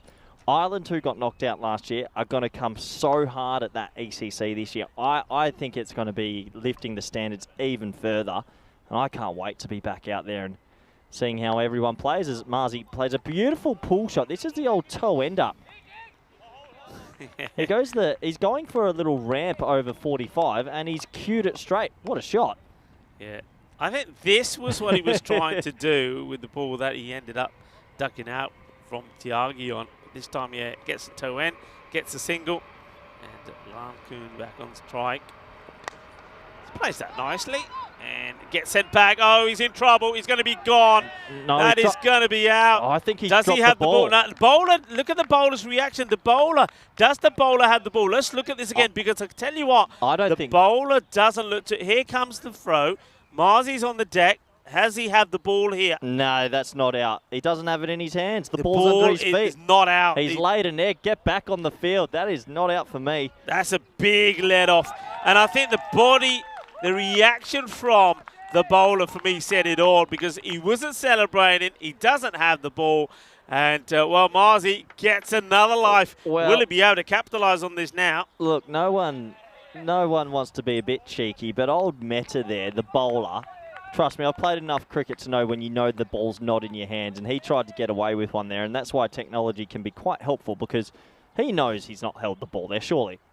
He knows. Yeah. So glad that the technology has saved Marzi there, and he can continue his innings. Yeah, well, he's at the non-strikers, and he doesn't want to be charging down the innings or down the pitch again. So just stay there and wait. Be patient. Dot ball. Getting a bit frustrated, Marzi. He wants to get on strike. You can see he's keen to get on strike. There's still time, though, in this innings. There's no good if you're not out there, that's what he's got to say to himself. There's no point me getting myself run out trying to get on strike, because then I'm not helping the side at all.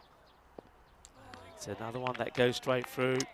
Marnus in the chat saying he's looking forward to France versus Spain. He's looking to Mungal bowling to DDC. He thinks that will be a great matchup. And I mean, the great thing about the ECC, you see these amazing matchups of these talented players throughout Europe. I think it's going to be a great tournament. Honestly, though, the Netherlands already in Championship Week, not too sure who's going to stop them. They are such a good team, and they're playing some great cricket. So that's hit hard, straight to cover. He's gone, Rico. What a nice catch that is. He hit it pretty well. Kazir Ahmed made a little pivot step to his left, holds onto it with 2 hands, and another wicket goes. Yeah, well, I think Lacoon there just getting frustrated, swinging and missing. And I think he's decided, you know, this time, no matter what, I'm going to crunch it. And he does. He hits it pretty well, but unfortunately, straight to the fielder. And Ahmed makes no mistakes. That's a good catch. It's another one that goes. But I think more importantly, really, what hurts is it's another dot ball, and it's another ball that means that you're going to keep the likes of Marzi off strike. Yeah, Marzi just can't get back on strike enough. And, well, not even that. He needs another player to go with him a little bit here. As you can see, a 1 for Khan, a 6 for Ikram, 1 for Usman, and a 4 for Ilana Kuhn. And just not enough support, really. And unless someone can give him some, they're going to fall pretty far under par. Yeah, they are. And I mean, Mars Baiji just takes on some through there. He will be in a strike now because it was the end of the over, 44 for 4. But you just get the feeling that already he's feeling he's got to do it all himself, and it's going to be up against it because it's going to be Dara Peretti going to bowl his second. So floats it up, and this gets played away. He will, I think, reluctantly, Corey, take a single. Funny one. I don't think it's. Yeah, you have to back a few more batsmen. It's not like it's 8 or 9 down where you might turn down the 1. You need every run you can get, but I do understand the thinking. Marzi tempted to hog the strike, but we haven't seen much of Khan. I mean, he's batting at, what, 6? So he has to have some skill with the bat, you'd hope. And if he can get one out the middle and maybe just put an injection of energy into this batting innings. Not a bad hit, and, well, it'll be boosted with a misfield. Now, will they come back for 2? No, I think not. Yeah, so that's okay. I get it. He's done his job, bat on ball. He could have got the 2, but take your 1 now and let's see if Marzi can get it out the screws. Yeah, this is. I'm looking forward to this interest because you've got 2 very good cricketers out there in the middle. Dara Peretti bowling to Mars Baiji. Here comes Dara Peretti. He'll float it up, I think, and try and get him out of the crease. High up in the air is catchable. Dara Peretti wants it himself, and he makes no mistakes at all. And that is the end of Mars Baiji. He did survive a couple of chances. He perhaps should have been run out when he wasn't, when the bowler Mehta get it all wrong. But Dara Peretti, he's a top draw player. He ain't going to put this chance down. And taking that catch, now you're starting to wonder if the Blizzards can get even to the 70 mark here. Yeah, good innings from Mars, but a low percentage shot to get out. Trying to slog sweep a left arm off spinner in on a bouncy wicket is really tough. Would have loved to have seen him go over cover again. But overall, good innings from him. He's been the sole man to try and get them to a score. As the new batsman came walking out without a bat. And, oh, you don't see that every day. Oh, you're going to need that, buddy. Ali Shabazz was just on a mission. He was walking out there with no bat in his hand. I reckon he's got the feeling, he's thinking, well, that bat that Marzi had went pretty well. Maybe I can use it. And Marzi says, he ain't using my bat. Well, let's see the wicket first. And Dara Peretti, I like the way he's got so much time. He adjusts his shades, doesn't he? That's when you're cool. I mean, how cool do you get? He adjusts his shades. There he goes. Oh, forgot that. I'm going to need that to bat. Maybe it doesn't fill you with too much confidence when the next guy who's coming in for you is going out there without a bat. Can you go out there and just punch it with your hand? You know what? In Romania, we saw a wicketkeeper keep wicket. No. Doesn't wear pads. Okay, that's right? I'm going off the end. Doesn't wear pads. Do you think we'll ever see a batter going out saying, well, you know what, I never get any runs with the bat. I'm not taking a bat, and I'll just try and pad everything. So, has that ever happened? But that would be a dead ball then. You have to play a shot. Yeah, but he could try and play a shot, so he's just without a bat. I mean, it's not against the laws, is it? Like ghost cricket. Yeah. I like it. He's just saying, I'm just here to put the bowler off dancing around. I'm all for changing the game, and I reckon you're onto something there. But, well, he's punched that one anyway. He was coming in. He didn't use his bat too much. They're in a bit of trouble here. They need a minor miracle, do the Blizzards. Ali Shabazz is the batter, and well, Shabazz gets this over into the third man area, and he's going to get a boundary. 4 runs. A little bit too wide, actually, from Dara Peretti. It wasn't a good delivery. I think he's going for the stumping here to draw him out. But the batter, fair play to him, gets a fair chunk of wood on it. It goes all the way, 4 more. Yeah, 4 more, and it gets them up to 50. It's taken 7 overs to get there, but 50 for 5, that's where they're at. And this is where we're at the moment. We're at the ECS and ECI Hungary, and then I'm going to the Netherlands quickly. We've got the Medina Cup T20Is in Malta, also with the Valletta Cup T20Is. I mean, it's plenty of cricket action. Where are you going, Rico? What's on your agenda? Well, from here, I'll go to Portugal. Okay. I'll start things off, and you'll come and finish them off in Portugal, I believe. I like it. That night series, and then I'll have a bit of a break, and then come back to help Vinny finish off Switzerland, and then, well, it carries on from there. Yeah, plenty of action. Plenty of action. This is just July, and going into August. I mean, we've got more coming in August, more coming in September. I believe we're in Rome, and then it's ECC time. I can't believe we're going back already. In the air, will the fielder get there? I think not. It would just drop short. Honestly, if you close your eyes, does it not feel like we were at the ECC like a month ago? It feels like it was just around the corner. Yeah, well, it was the other day. I was saying to Charlie, I can't believe that we've just got into July already. I don't know where the time has gone. It's crazy. It's absolutely flown by. And it's crazy. Anyway, Meta to continue. It's a swing and a miss, and you can't believe this hasn't knocked the stumps over as Shabazz, who went a bit Shabazz at the end of the last over when he got a boundary. He's no idea where this is. He's losing his shape, his balance, his head's all over the place. As the bowler says, I'm not going to get the ball, as he says to the fielder, I'm the bowler, I shouldn't have to bend down to pick it up. So Dara Peretti does the job, gets the ball back to him.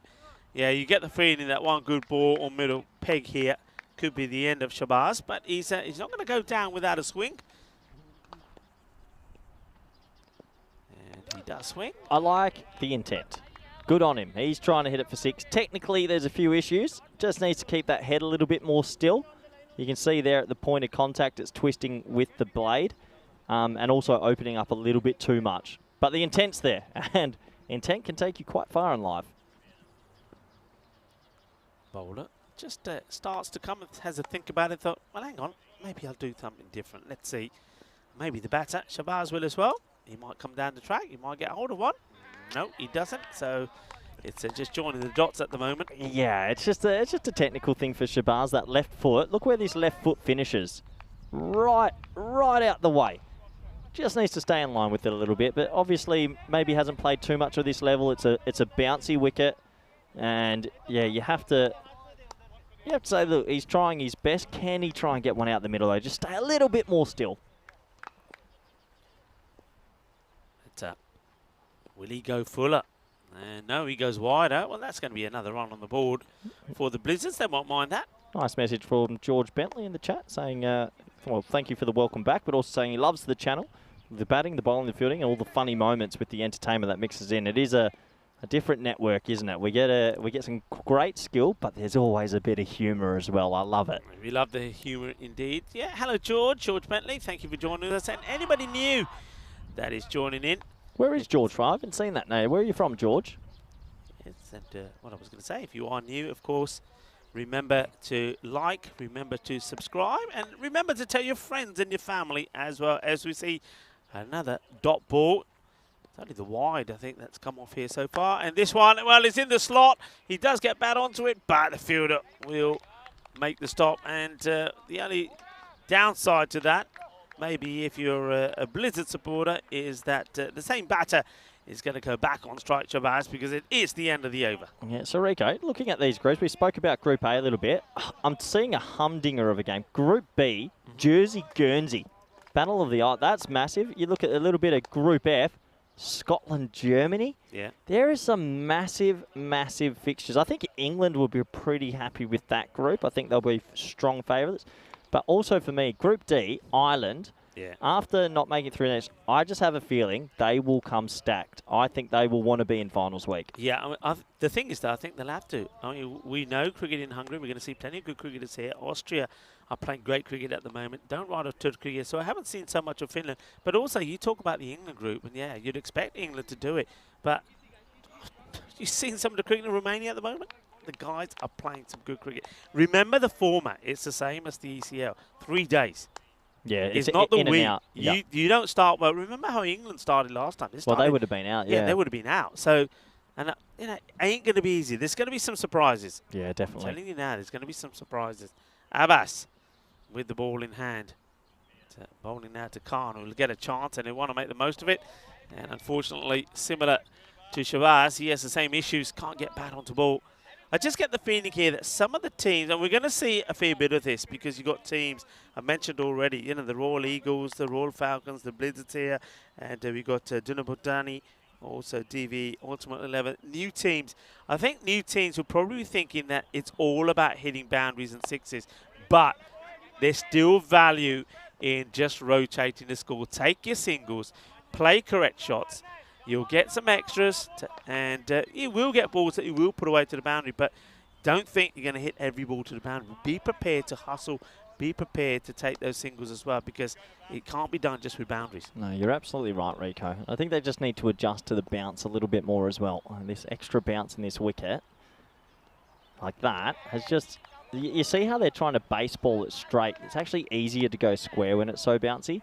I've been to Rome. I remember a lot of people telling me Rome's the bounciest wicket. This is pretty consistent carry. This would be up there in the top 3 around Europe. Yeah, I haven't seen too many this bouncy. Yeah. Abbas once again. Okay. Oh, he gets hold of this well. Does he get it to go all the way? No. Oh, well, there you go, Tara Peretti. If you want to know about class, there you have it. Now, just look where he's fielding as well. He's fielding in that part of the ground where the rope, you'll notice the rope comes in and out. That's because there's a manhole there. And Tara Peretti, he thinks if I take the catch, I'll go behind the line. He just scooped his back in. I didn't notice that. Maybe we could play a game and move the lid to it. If you fall in, you're gone. It's another poor play and miss. And at the end of 9 overs now, their score is 56-5. I didn't notice that before. So is there a little... Is that why the rope's like that? That's why the rope's that. Yeah, it's a sort of a manhole cover. Now, remember this ground also, Corey. What you'll find is that every morning that we'll come to the ground, we'll see little holes all over the place. And like mud holes, because there's a load of moles under this ground. So isn't that the beauty of European cricket in a way? We're in this random field, technically, in the middle of 40 minutes outside of Budapest, and you get these pretty iconic little grounds with their own little quirks. And yeah, it is what it is. That is the ECN, and I've not seen that before, but good fielding. That was from Reddy. 6 balls to go in this first innings. They need some boundaries. Yep, Ahmed is going to be bowling again. And this is well hit. This will be boundaries. Well, you said it. They need some boundaries. That will do nicely as Ali Shabazz hits his second boundary in the same area. He swings hard. Of course he does. Sometimes you get lucky. Hay poquito de suerte ahí. 4 carreras. Thank you very much. But I'm still waiting for the day when the bowler's running in. But there you go. There's the manhole cover. So I'll take that lid off. And if you take a catch and fall in it, so be it. We wish you all the best. Yeah, I'm waiting for a mole to pop its head up as a bowler's running up and say, wait, what are you doing to my patch? You reckon the outfield's quickened up just a bit? Does seem like it's running a little bit better now. I get the feeling that, looking at the ground again, that where we are, it's coming slightly uphill towards us, which is another reason why it could be slower along the deck that way. Well, I tell you what, this is out of here. Bolle, Ginnasona. Well, Ali Shabazz, I know he swung and missed at a few, but when he connects, they stay hit. This is the best of the lot. Well, kids at home, if you want a wild swing, you'll hit 1 out of 10. But when you do hit that 1 out of 10, it'll be the biggest adrenaline rush you'll ever have. He absolutely horned that shot. Oh, that's a lovely shot. I like the way is the batter who returns the ball back to the bowler. I said, there you go, bowl him another one. He was 4 off 11 with about 10 plays and misses, and now he's raced to 16 off 13. Well, this time, bit of a difficult one, but he gets bat on ball, gets another run. And, bit of a toe end, really. Yeah, it's a good slower ball. Just take a little bit of pace off it. These runs are handy. Can they get 1 or 2 more boundaries, get to 75 plus? to take the run. And oh, this is wild. Where is he throwing this to? I will never know. It finally does come back to the bowler. They might as well run again, you know, but he's overrun the runway over a fair bit as the batter. They'll get a valuable extra. So what should have been 1 becomes 2. Yeah, he's thrown it straight to fine leg. He's missed the keeper by a long way. So an extra 2 runs. A little handy little finish this at the back end. Unexpected as well. Oh, big shake of the head for the stumping. We'll have a closer look. They're not going to go up to the LRS, the limited review system. I've not seen the signal, but we'll have a look on our screens anyway. It looked tight. Foot's on the line. No, he's safe. He's safe. And now he's out, but not anymore. He's got to knock them all over as well, hasn't he? So that's one of those funny instances. The keeper's actually too quick for his own good. If he had held on to the ball maybe another half a second longer, he would have got a simple stumping. Don't see that too often. Ball to go in the innings then, 69 on the board. Ahmed just been told just to wait a moment as the fielder who is close is told to go back to the ring because he thinks there's no point being there for the short single. Pretty well bowled, is high up in the air, and the fielder ironing up, and a very good catch taken by Sabah Varup. Nicely done, no mistake from him. Maru gets another. It's another wicket that goes down, so it stays on 69. 70 will be the target for United Shalal Budapest, and you get the feeling, especially the way they played the first match, that they'll probably get there pretty easy. They're certainly looking very confident at the moment. The Blinder Blizzards, well, you've got to say, it is the first time we're seeing them on the network on debut. They put a good display in there. I like the batting, of course, of Mars Baji. I think he batted very well for his 28 of 18. And then we like the good big hitting towards the end there from Ali Shabazz. When he connected, it went big. But you just get a feeling that they're around 30 runs too short here. Yeah, you'd have to say they're probably well under par. And it was these early wickets that just started to happen. And they were trying their best, but maybe a couple of technical flaws. That was an amazing shot, though, from Ikram. He got that 1 over wide extra cover for 6. That did bring Marzi to the crease, and, well, Marzi was the shining light, has to be said. He played some audacious strokes. That was probably the best of the lot, sort of a SWAT-style snap of the wrist over wide extra cover. He got 6 for his troubles. That one almost chewed his neck off. He ended up pulling his back a little bit. Always a bit of fun when Marzi's at the crease, and I know he enjoys his time at the ECN and working for the company as well. But yeah, maybe getting a little bit old in age if he's feeling some pain from that. However, from the other end, the wickets continued to tumble. That was the old double play. You caught and you run out. I'll take either. And no one could really come in and get themselves going. And they left it all to Marzi. This was bang. Cop that. Don't you come into my world. And Marzi just hip and shouldered him into another dimension. And good to see, though, that no one was injured in that collision. And good shake of the hands afterwards as well. The procession continued, though, on the leg side for Mars. He kept flicking him away for 6 and batting well. But from the other end, the wickets continued to tumble. And his adventurous time at the crease was pulled back. They went up for the appeal. This was given out, but obviously the bowler didn't have it in his hands. And the right decision was made. That's what we got the technology for. And no one else really just got going. They tried their best. There was some wild swinging from all the other players in the Blinders Blizzards, and maybe something they need to look back at if they're going to play a few more games in this tournament. A couple of little technical flaws. This was Reddy cashing in with his wicket, the big wicket. He got Baji out, and well, he's proven to be a very tidy left arm off spinner. He'll be ecstatic with his day's work, and overall he's been one of the star players throughout the day. And it took us right to the back end where it was a little bit of chaos. There was some wild swinging of the blade. A 4 over the third man, a random 6 you never would have thought of. Reddy also tapped this one back just in front of the manhole, saving a couple of extra runs. And there you go, kids. If you swing the bat wildly out of 10, you'll get 1 away. And that's exactly what he did. Handy for Ali Shabazz. And this was the last ball innings. A nice safe catch in the end. And that wraps it all up. Madhu with the catch. And, well, you'd be pretty happy if you're a United supporter. 69 for 6. Have a quick look at the scorecard, shall we? 28 off 18 for Baji, 17 off 14 for Shabazz at the bottom. 7 extras helped the total, but overall, no one really getting on with it, and also chewing quite a lot of deliveries, meaning that 69 for 6 is probably, we think, a good 30, 40, maybe even 50 under par. We have a quick look at the bowling figures, and this is happy reading. And almost everybody will be happy with their efforts. Pick of the bowlers for me. Economy of 2.5, 1 for 5 Meta. That's fantastic. 1 for 9 for Abbas, 1 for 9 for Derapeti, 2 for 26 for Ahmed and Taigi, or something like that. 1 for 19. All right, time for a little bit of a break here in the commentary box. We're at the halfway stage. 69 for 6 off 10. Do join us back in the next 10 minutes for the all-exciting run chase. Thank you.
The European Cricket Series is proudly brought to you by HCL Software and Bizzaway.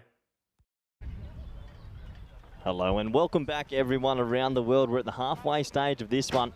Blinders Blizzard versus United Chalard Budapest. Still looks like salad to me, but we'll figure that out soon enough. And we're at the halfway stage, 69 for 6, probably under par. Not the best batting innings, but I know it's a Monday. They're just getting themselves into the contest, really. And the question will be, what do they have to offer with the ball to the Blinders? As they're going up against a team that played extremely well this morning, and United, they looked the better of the two teams, and they'll be looking to go out there and smack these runs pretty quickly, you'd imagine. Looks like a deep backward point. Yep, maybe a wide third man it is, and deep square leg of the two boundary riders. And with the new ball in his hand is Basset Usman of quite a long run up. We're almost set to go. Ball one in the run chase. It's a gentle outswinger, which is pushed out to that sort of deep backward point slash third man. And one run to start as, welcome back, good friend, co-commentator, Mr. Rico Full. Rico. It's great to be back. Well, we are in the country that, well, borders the Rubik's Cube and also the Biro pen. That's really? Right. All of those were invented here, yeah. The Rubik's Cube? Rubik's Cube. Enro Rubik, born July 13th, 1944 in Budapest. Did you see, actually, the world record got set about 2 weeks ago for the quickest solve? What? Of a Rubik's Again? Cube. People are still doing it? It got down to 3.1 seconds. Oh, that's just crazy. I'll show you the video a little later. That's crazy. Okay, this one, oh, he's almost places onto his stumps. It's a real slow loosener, and it's a loopy delivery. Luckily, he bangs it back into his pad. Who's the person that invented it? You just rolled the name out. The Erno Rubik. To Erno Rubik, who's probably long deceased. Yeah. But when they made that, they thought this will give people hours of fun, days of fun. Someone's cracking it in 3.1 seconds. Well, Erno, you're going to have to go back to the drawing board. Peretti plays this nicely. Once again, Corey, you've made reference to this. The pitch does give you a little bit of bounce, and I think a bowler's going to be encouraged by that. Yeah, it does. Encourages batsmen that can play it well as well, but yeah. Anything else from Hungary? That's interesting. What a funny little item to come from Hungary. Yes. I like those little information stories you give me, Rico. Referred to the Paris of Eastern Europe. There's Budapest. Well, he cues himself up to hit this down the ground. Doesn't quite get it. He wants this to come onto the bat, doesn't he, Dara Peretti? And Usman is just not providing it at the moment. Sometimes you face bowlers that are a little bit slower than slow, and it's an awkward sort of thing. You want to line it up, but it has to be said, nothing against Usman, he floats it out, and there's no pace to work with, and Reddy's sort of just swinging through the ball a little bit too much. They play it, they'll take the single. I like the noise being made out there by the Blizzards. They're wanting this, they're up for it. I know that it seems pretty unlikely, but they're not giving this up by any means. Did you ever have any small games, or did you have a little quirk, like Rubik's Cube or a little Sudoku, or was there anything that you used to do? Or? Rubik's Cube had one. I think Did everybody had one, but I just couldn't do it. I could always do I think I managed like 4 sides is the best I ever got, and then it was frustrating, and I couldn't finish it. So I have to admit, I was one of those that cheated. I popped them out and popped them back in and said, yeah, I've done it. Yeah, it just frustrated me. No, I haven't. I've never been one to get into games or anything, you know. Just not being able to cube it. The Rubik's Cube came and went. And what other things were around at the time that I was all for the Magic 8 Ball. Will I be good cricket coach? No. The Magic 8 Ball saved me, as we had 183 games since a Golden Ball. Well, as today the day, I have a feeling we might have a little surprise up our sleeve. I get a feeling that, I mean, what we've seen so far, and I think we touched on it in the very first game, it's going to be tight games here. I don't think it's going to be too many games where teams bat each other out of it. So, yeah, it's definitely on here, isn't it? Definitely on. Yeah, it feels like it. It feels like there's going to be some really hot contested games in this group, and 11 teams all fighting it out to be champions. Is there anything riding on it for champions, as it looks like it's going to be Ali Shabazz with his first delivery, and that's going to be a wide down the leg side. But yeah, is there anything, does the winner of this get the ticket for next year, or? No, I don't think so. I think each each federation has its own way of sorting that Yeah, out. but some federations are now using it. Some are, yeah. As far as I know, I mean, we'll probably find out more as this series progresses. As far as I know, that probably isn't the case here. And one thing that Shabazz has to make sure he doesn't do is run right across the umpire like he did in that last one. I'm pretty sure that the umpire will probably have a word with him if he does the same thing again. That's a Cecil that's out there. Well, short, and he hits this pretty well. But you can look how this slows up. I mean, that really is the ball that you expect to see going to the boundary before runs. Certainly that's what we saw in Romania, that electric fast outfield. But he doesn't really get a touch on this, but the ball just slows down. Yeah, really slow down. There is just certain areas that seem a little bit slower than usual. So only the one run in the end. Yeah, how about this? We got some visitors coming in here. A few dragonflies flying around. It is heating up, that is for sure. Why? No ball is being called here. Oh. The bowler is wondering why. Well, this is why. You see this again. It probably does catch a little bit of the pitch. Well, now, they might be reviewing this one. I think you might see this just overturned and given as a wide. There you go. Yeah, it is. And that's, once again, the technology, the limited review system doing what its job is. It just caught the line. I mean, just. Yeah. So, just a wide in the end. Big shout out to the team behind all the work that you're seeing. The production crew here from Swing Productions, and this Karina and Agas. Nice Only to have three you of with them us. these days, is it? 3 at all. Doing a great job. They do a good job. And that's a gorgeous looking shot. 1 bounce, 2 bounce, 4. A little Chippingtons from Ravindran, a classy player. And that's a gorgeous way to get him going. Yeah, it is. I mean, we've seen, touching on what you were saying, that part of the ground, it goes pretty quickly, doesn't it? And that doesn't slow down at all. 4 runs is a nice, clean, sweet hit through the ball as well. So, 4 carreras, and the bowler just getting some advice from Basit Usman. I noticed that Marzi has elected to have Adnan Khan behind the stumps. Marzi, I'm sure, would be pretty keen to do that himself. This one, if it doesn't touch anything, has to be a wide. I mean, maybe it does catch a little bit of the pad on the way through. Yeah, you're right, Rico. It slipped down the leg side. Has it clipped the pad? We'll have a closer look. You know what? It might have clipped that back foot that was hanging out, so we'll give the umpire benefit of the doubt there. And also, the Blizzards might need a little bit of luck, let's be honest.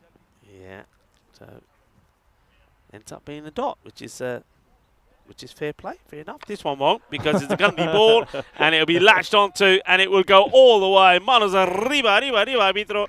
Porque eso es 6 carreras. Yeah, you can't be bowling there to players, good players like Venus Rivadran, because he's going to put you away. Yeah, it's a help me ball, it's a feed me ball, and he knew straight away as it left his hand that was going to be short, straight, and catch you later. 6 runs. I have to say, I've been mightily impressed from United this morning. And can we just talk about the team name? I haven't brought this up yet, but that is Salad. I'm sorry, the C is silent. So I'm calling him the Salad from United Salad Budapest. You keep saying enough of that. You know what you're getting for lunch. You'll get a salad. I don't mind. Chalad. It's chalad. Chalad. Chalad. Yeah. Upish. Oh, down it goes. Oh, it's gone for and 4 it's somehow. Gone for 4. Oh, no. He's still pinging it back in, but I think that's 4. They might have to have a look at this. Irfan Khan puts the catch down, and there's the signal from the umpire. I mean, it was there long enough, wasn't it? And the one thing is, when there's low scores on the board, these sort of catches have to be taken. I think it goes through his hands, hits him on the big toe, and goes to the rope. Yeah, sometimes it's just not your day, and unfortunately he drops it, hits the toe, and rolls backwards for 4. Phenomenal, really. Last ball of this over, and I've just put the kibosh on him. We're going to have one more. Knew I shouldn't have said that. I mean, look, hey, we're talking about the Salad team, but it's a great name. You've been on the road. You've done a lot of yards, Rico. What's your top 3 names, team names? Go. Quick fire. Just like that? Yeah, go. I don't want you to even think. Fresh Tropical has got to be up there. There's, I think, when the Black Panthers, Blue Panthers in Barcelona. They were pretty cool. One more. Who's going to have one more? Why are you looking at me like that? Why are you looking at me like that? Because you haven't said my one, which makes me happy. Then I can say haven't said your one. Okay, which one would you say? I don't know. What other one do I like? I don't know. The hippos. That's what. Andy's can read your mind better than I can. No, it wasn't my ones. We have a quick What's look your at one? Oh, my one. Friendship CC, the best team in the world from Portugal. I love them. We have a look at the table. We've only just started this competition. Look out for Cobra CC. That's not a bad name. The Cobras. And, well, plenty of good teams in there that we'll see over the next 2 weeks. But no, that is a nice little part of it, isn't it? On the roadshow, or the circus we call it. You do see some funky team names. Yeah, we do.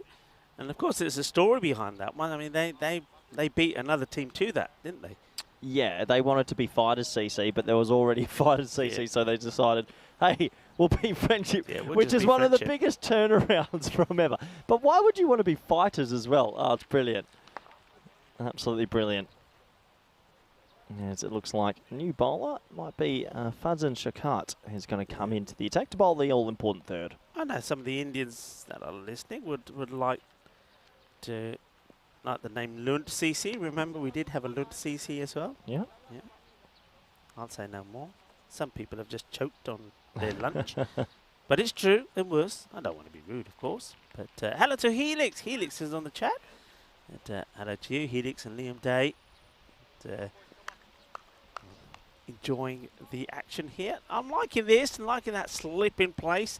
I'm waiting to take the catch, but you're not going to be catching anything in slip there, but you could if you're on the boundary. It's another one that goes down, and both batters have been given a life. And when you've only got 69 on the board, if you're going to have any chance, you got to take your chances, and they don't. Yeah, he's hit it so hard, but straight to him, and it has to be caught, shelled low, and yeah, these little opportunities, unfortunately, are just not going their way. And at 22 for none, both batsmen dropped.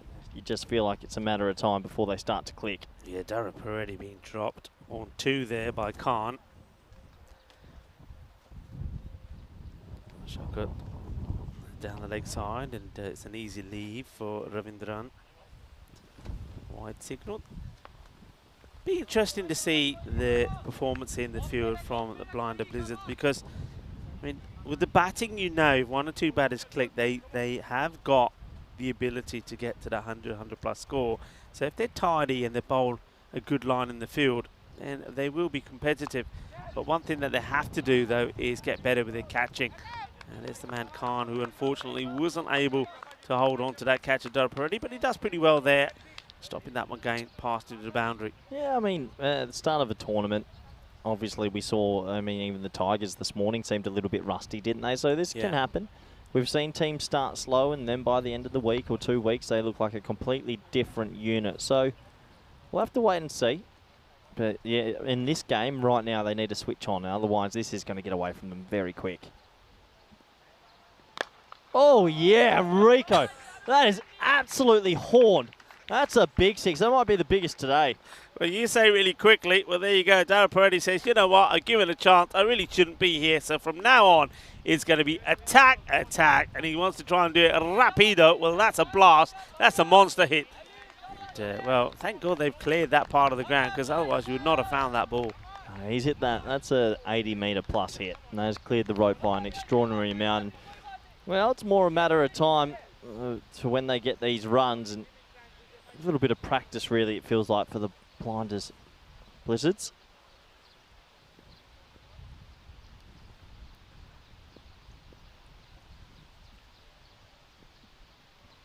Oh, he's going for it again, and this one's even bigger than the last one. 2 in 2, Ginna Sona, Shakalagya, and Durrapuredi now. He's really rubbing the salt into the wounds of Fazan Shakat, who knows he should have had the man who's just hit him for 2 big 6s. Well, big opportunity here for a net run rate boost as well, and maybe that's why they've stuck with the 2 main openers. And they have mid-on in the ring. It's a safe strike, and these are big 6s. This man has had a fantastic day at the office. He's looked good with the ball, calm with the bat. I'm not too sure they can find that ball. It's lost in the shrubbery, and there's Marzi saying, give me the ball back. And well, maybe Marzi needs to bring himself onto bowl at the moment, because this is not looking too good. And you got to feel from Muti Ikram, who's done a lot of running in the last 5 minutes, fetching the balls. Yeah, he certainly has. The vice-captain, of course, he was out there for the coin toss.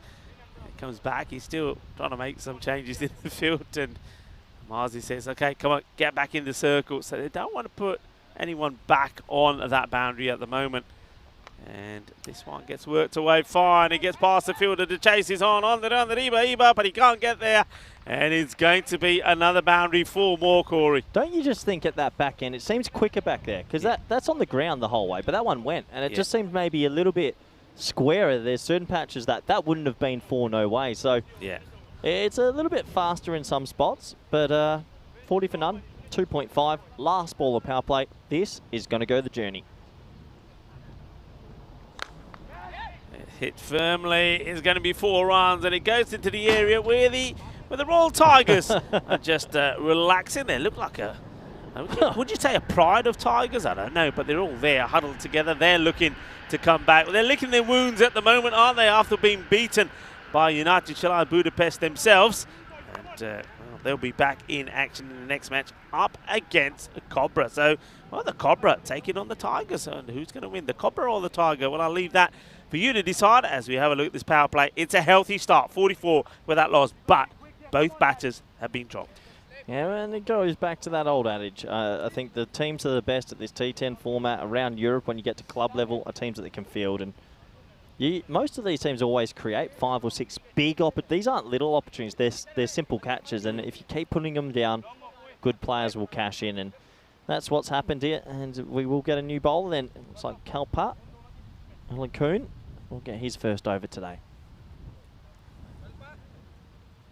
Just checking his field. We can now have more bodies outside of the 30-yard circle, outside the power play. So we have 2 men straight to have. Then you got the mid-wicket backhand square leg, and there is there a sweeper out? No, there isn't a sweeper out. So I'm just checking to see where the extra person is. To be honest, don't see him as yet, unless he's hiding somewhere. They only got just the 4 out. Yeah, I think someone was hiding somewhere. Nice to see a little bit of spin come into the attack. Well, now is that change happening? Well, I'll see square leg, mid-wicket, long on, long off. I don't see a sweeper on the offside. Yeah, they've got him in the ring instead of being on the boundary, which was sort of like halfway. Well, he's not, yeah, he's in between, isn't he? Yeah, interesting. Pushed out, and they'll go on the hit, on the single. Good running. It's one of those fields as well, Corey, I think, well, that's probably a good way to bat on it. I don't think it's the easiest one to pick up the ball cleanly straight away. I think it can get buried in that thick grass as well. So it's always worth taking the single. Yeah, so this is where the lefty-righty partnership will just delay the game a little bit as the players start running everywhere. Oh, hang on a minute. How many they got out here now? They got too many out. Yeah, they do. Don't say anything too loud, Rico. Got too many out. If he bowls this ball, we will get a free hit. Oh, no. There we go. He's come in. They brought him back in. Okay, that's better.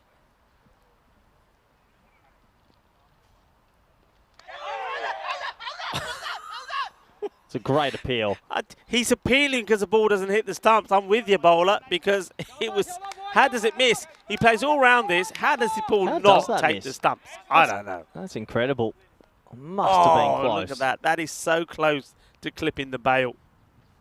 Back to the action, and this time he doesn't clip him. He knocks him over, chucking the Hutte style. And it is the end of Dalaparetti. They needed a wicket, didn't they, to give themselves hope, and they get one. And 25 required of 38 deliveries. So it ain't done and dusted yet. And they get the big prize. Dalaparetti didn't want to hang around, did he? After he was dropped, he decided he was going to play just one way. And that was attack. He got a few out of the middle, but not that one. He's on his way. And, well, he didn't get the decision the ball before when he was appealing, did the bowler, but he will this time. And Kalpat Lacoon gets a breakthrough. Dalaparetti will go for 23 of 12 balls. I have to say, pretty impressed with this leg spinner, Lacoon. He gives it a rev. He's got a good quick arm action, and he's trying to turn the ball a lot. And he's taken out a pretty good fish there, a pretty big fish. So he'll be happy for that. And the first wicket of the tournament, he just came down the wicket, advancing, trying to overhit that one. And yeah, clean bowled, really well bowled. Yeah, well bowled indeed. It got lucky, or unlucky, you would say. The ball before, Dalaparetti was a lucky one. Doesn't get lucky this time. New batter comes in. And... okay, nicely played. Wants the single, but the bowler says you ain't going anywhere. It's nice. Like to see that. That's good. That's good. Maybe they could bring him in on the power play, even take a bit of a gamble. Out of the bowlers I've seen so far, he's got quite a good action. Thinks about it, changes it up. Nice to see. Once again, no run. It's nice. Tight squeeze. Very good over. Just the 1 run from it. Picks up the wicket of Dara Peretti. 45 for 1. Yeah, so cool breeze just comes over the field. 45 for 1. Nice and calm here at beautiful ground. What's the ground's name, Rico? I know you're good at these things. Do you have a name for me? It's the GB Oval, and the G standing for Glover, and the B standing for bonus. They were the Bonus. the men. Yeah, bonus. It's a Glover bonus oval. Yeah. GB Interesting Oval. name. So they're the owners of the ground. So The GBO. yep, GBO. GB Oval. Yep. Okay. I can run that. GB also. Golden Ball. Wow, golden ball oval. Golden Ball Oval. Wow. If we get a golden ball, we're going to have to rename it to the Golden Ball Oval. We've had a lot of golden balls over the years now, haven't we? More spin. Going down leg, but I'm liking the flight being given here by Vashi. Nice start from him. So Pranav Vashi. I'm liking this. I'm liking the little drift from him. Well, this is the thing. When there's a pitch, that's bouncy, spin's also quite effective. So nice to see the left arm offie come into the attack now. Unfortunately, if you don't hit the pitch, you can't see how much it bounces, and that's a glorious shot for 4. Yeah, lovely shot, isn't it, from the batter, the captain, Vinoth. He's over-pitched, and he just basically gets his foot to the pitch of it, hits it all along the deck. And though we do know it can be a little bit slow, going up that slight hill, going through extra cover, there's no chances that's going to be slaying down because he's absolutely middled it. Lovely shot. Got to get it to pitch as Vashi. And bowler's coming to bowl, and the wicketkeeper there, Adnan Khan, is still having a conversation with the man at slip. They're persisting with the slip. I like it. You need wickets to win this match. Oh, he's almost snuck that through as well. That should just be an easy single, but yeah, look, why not be aggressive still? It's a funny spot. That's like a third slip almost. It's quite wide for a left arm offie. Well, they're doing their best. I mean, they've fought hard. They're probably not going to win this game, but hey, it's their debut. Yeah, they're working. Yeah, don't mind that at all as the 50 now comes up inside the 5 overs. Ahmed hasn't yet got off the mark, and he will get a short delivery to have a go. The quicker one. And yeah, it's a bit of the surprise element there from Vashi. I like it. Well, I think that when you're facing a spinner, the last thing you think is you're going to get one up your shoulders. So that's not a bad surprise, that. Vashi again. And this is not a good delivery. He's down leg side. A difficult one for the keeper as well, who does well, actually. Good footwork from Khan. At least he gets something on it. Otherwise, I think that one probably would have rolled away towards the boundary. Did he call that a wide? I hope he did. I think he might have missed that. That's got to be a wide. Let's see if there was a call there for the umpire. No, the umpire definitely hasn't called that, so they're going to have a closer look. How'd that? Well, what did we not see if it wasn't called a wide? Is what I want to know. I think we're going back. Go back to live action here. Well, this one, I tell you what, the umpire may not have spread his hands wide. He's going to have to put them up in the air for this one because this goes all the way. Stephen Anthony, put them up like you just don't care because this is 6 runs. Well, don't worry about it. If you don't want the wides, you can hit more runs off the bat. It's gone for 6. I think that just must have been completely missed. These things can happen.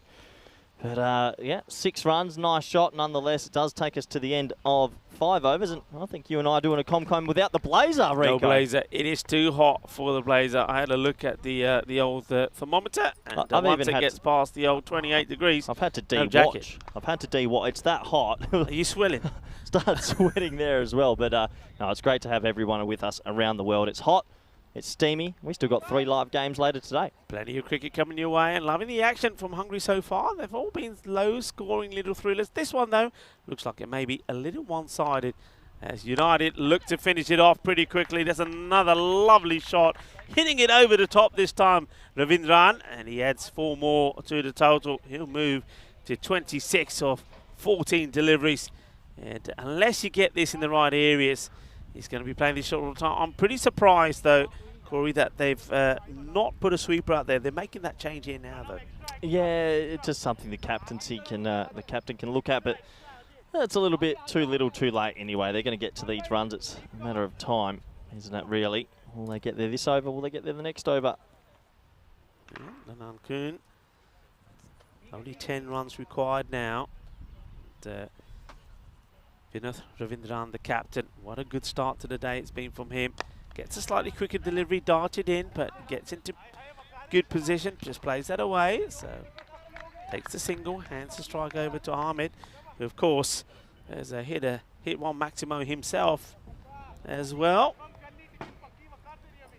Yeah, so a couple runs going. Ilakoons looks really good with his right arm leg spinner, and looking forward to seeing how he'll bowl for the rest of the tournament.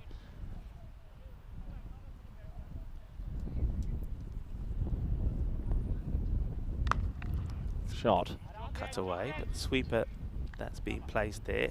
You know, in a situation like this, Rico, are you just bringing a couple of extra men in just for the sake of it, in the sense that you might cause a wicket or something false, and if it goes for 4, it goes for 4. Like, I do wonder sometimes teams if they wave the flag a little early and just put everyone back, and then it becomes too easy because things like this happen, and that is 6. Yeah, it's a full toss, isn't it? On the leg side, it's been absolutely wild. Yeah, I mean, look, you would. I think if you're a captain and you know what your bowler's going to bring in, they can bowl you a good line and length. I think you take the gamble and say, look, the only way we win this, be tight, don't give runs away, take the wickets, but your bowlers have to back you up. You can't set that sort of field if that sort of delivery is going to be bowled. And just like that, it's just a couple of runs needed. Now everybody does come in to put the squeeze on.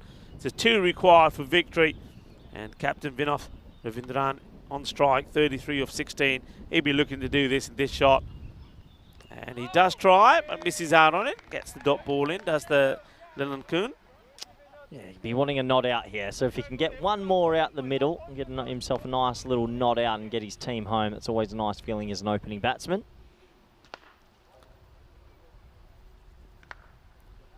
He'll go for it and he'll get it, and this one will go all the way. Balle, balle, balle, brrr, shaba, shaba. And there you go, Vinoth Ravindran, a man I had the pleasure of talking to before the start of this contest. He bats all the way through. He gets the winning run for his side. 39 not out of 18 deliveries. It's 2 wins out of 2 for United Shalad Budapest. Well, they can now put their feet up for the rest of the day. The Blinder Blizzards, though, they still got 2 more matches in what's going to be a marathon of a day for them today. But it is their debut on the European Cricket Network. And you got to say, it wasn't all bad. They did some good things out there. I like to look at 1 or 2 of their spinners. I think Avashi and the likes of Shakat bowl very well. And they don't know, though, they've got to find a way to just get a few more runs on the board, especially when they're playing some of the big teams. Talking of big teams, Royal Tigers are back in action next, and they won't like the fact that they're 0-1, the reigning champions losing their first match. They're up against Cobra CC. Yeah, it's always nice to see a new team, Cobra CC. I haven't heard much about them, so we'll see how they go. And well, it's not going to be easy. Royal Tigers, they'll be sniffing blood after a poor loss this morning. They will want to come back very strongly. Yeah, they will do indeed. I don't often see a minus in those fantasy points. I don't know what that's about. Maybe good. Is it he dropped a catch or something? Anyway, somebody can tell me. Why has he got a minus to his name? Looking forward to that one. Cobra were 5-3 when they played last year. Let's have a look at these highlights. Well, they're going to be highlights mainly of one man, the captain of United Shalad Budapest, Vinoth Ravindran, as he gets the win. 2 wins out of 2 for his side. Yeah, 2 wins out of 2, and it was a pretty comprehensive victory, wasn't it? Not too many runs on the board to chase, and all they had to do was cash in on the poor bowling and the loose deliveries. There was a little bit of luck as well. This was dropped and somehow spun backwards, actually, and went over the rope. But overall, you create your own luck in this format. This was the other drop that we flagged and said you don't drop good players, and this is why, because I think Reddy sent the next couple miles. Yeah, he did, didn't he? I mean, he hit 2 in 2 that were big. And, all right, he finally did depart. But, yeah, 2 big sixes. This one was hit away for 4. And I think he just decided, we said at the time, that he was going to go for it. He missed the ball before this one. But then that was right on the money. And well done to Lillan-kun. He gets a wicket for his side. And once again, you know, even though they were staring at defeat, for the whole time they were out there. I like the way that the Blizzards, they just stayed, they stayed active, they stayed focused, they didn't let their heads drop. That they always wanted to be in the game. They always wanted their personal highlights, whatever they could get. But they found that Vinod Rivadran, the captain of United, he was in good form here today, and he played some lovely shots. That one really sealed it, because that was just 2 to go after that. It was a rank full toss, and this was the way it was finished. Finished with a bang as well, as that one went for 6 more. Yeah, nice way to wrap it up. A nice 6 over mid-off, and well, good sportsmanship as always. Both teams shaking hands. Well done to each other. I'm sure they'll run into each other a bit later in the competition, as that was the conclusion of Game 2. I'll have a quick look at the scorecard, shall we? And we'll wrap this up. 39 off 18 for Vrinjan, 23 off 12 for Reddy, 5 extras, a little 7 not out for Ahmed, 74 for 1 off 6 overs. They got to the runs very comfortably indeed. Have a quick look at the bowling figures, shall we? And well, not easy for these bowlers. The spinners were a little bit impressive. I have to say I liked what I saw from Vashi and Ilikoon. The seamers, probably not their day. Usman only went for 2. He'll be happy with that. But overall, they need more runs on the board if they're going to register a win. So let's have a look at the watch. It's 12:45. I reckon we're back at 1:15. That's a little over 30 minutes. Do join us back for Game 3 on this Monday out here in Hungary. Bye for now.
The European Cricket Series is proudly brought to you by HCL Software and Bizzaway.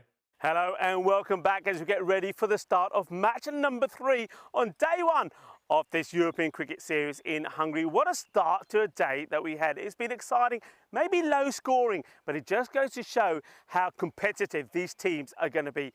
The Royal Tigers, the reigning champions, started with a defeat. They were beaten by the United side, and United are on a high because they're performing really well at the moment. But the Tigers, 3 matches in the day for them. They started with a defeat. Can they come back to winning ways in match number 3? Their captain, Zishan Kukir, will be hoping that they can. He needs to perform well in this one, as well as Abid Shah Prashad, because he really has to come good as well. He's a good bowler, a good batter, a good left-hander. Can the quality that they have in their lineup come true this time? They're up against Cobra CC. Their captain Sanjay will be hoping that they can perform this year as well. They had a good record last year, 5-3. So they played some good cricket, but they were beaten when it came to the eliminator. They were beaten, of course, by United. Going to be a good match, this one. Let's join the 2 captains out in the middle with the tournament referee, and then right after that, we'll go back to Corey in the commentary cube. Cobras are going to call. Heads. Heads is a call. And it is a head. Yeah, we're going to bowl first. They're going to bowl first. Back to you boys in the comms box.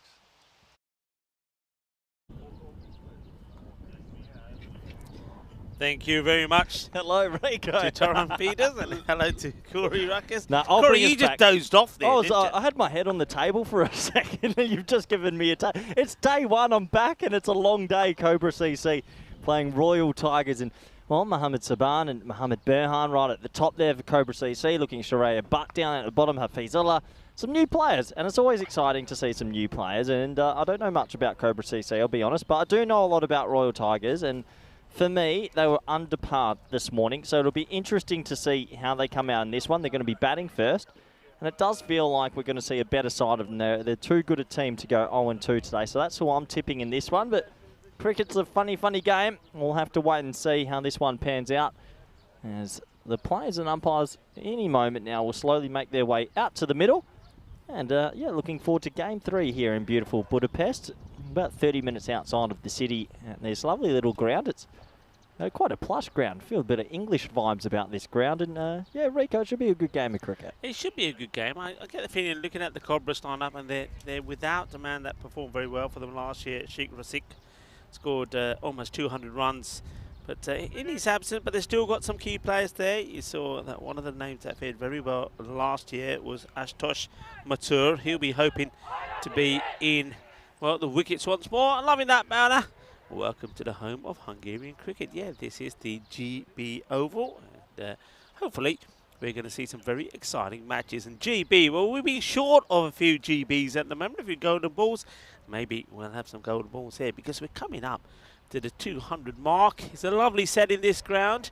Underwater, you know, in the winter months this is. And I was just talking to some of the umpires. Really? Yeah, I was talking to some of the umpires about the outfit, and they said, Rico, they said the amount of rain that they had over the springtime, they said around April time, this was underwater. There's a water table under there, it's underwater. And what happens, the whole thing disappears, and they said that only recently has it surfaced, and it's still drying It's out. get quite cold in here in the winters. To be honest, my history of I Hungary's would guess it is. I would guess it's very similar to the likes of places like some parts of Bulgaria and Romania, that when you get a winter, you get a proper winter, and yet summers are pretty proper. A lot of people will say, like back in the UK many years ago.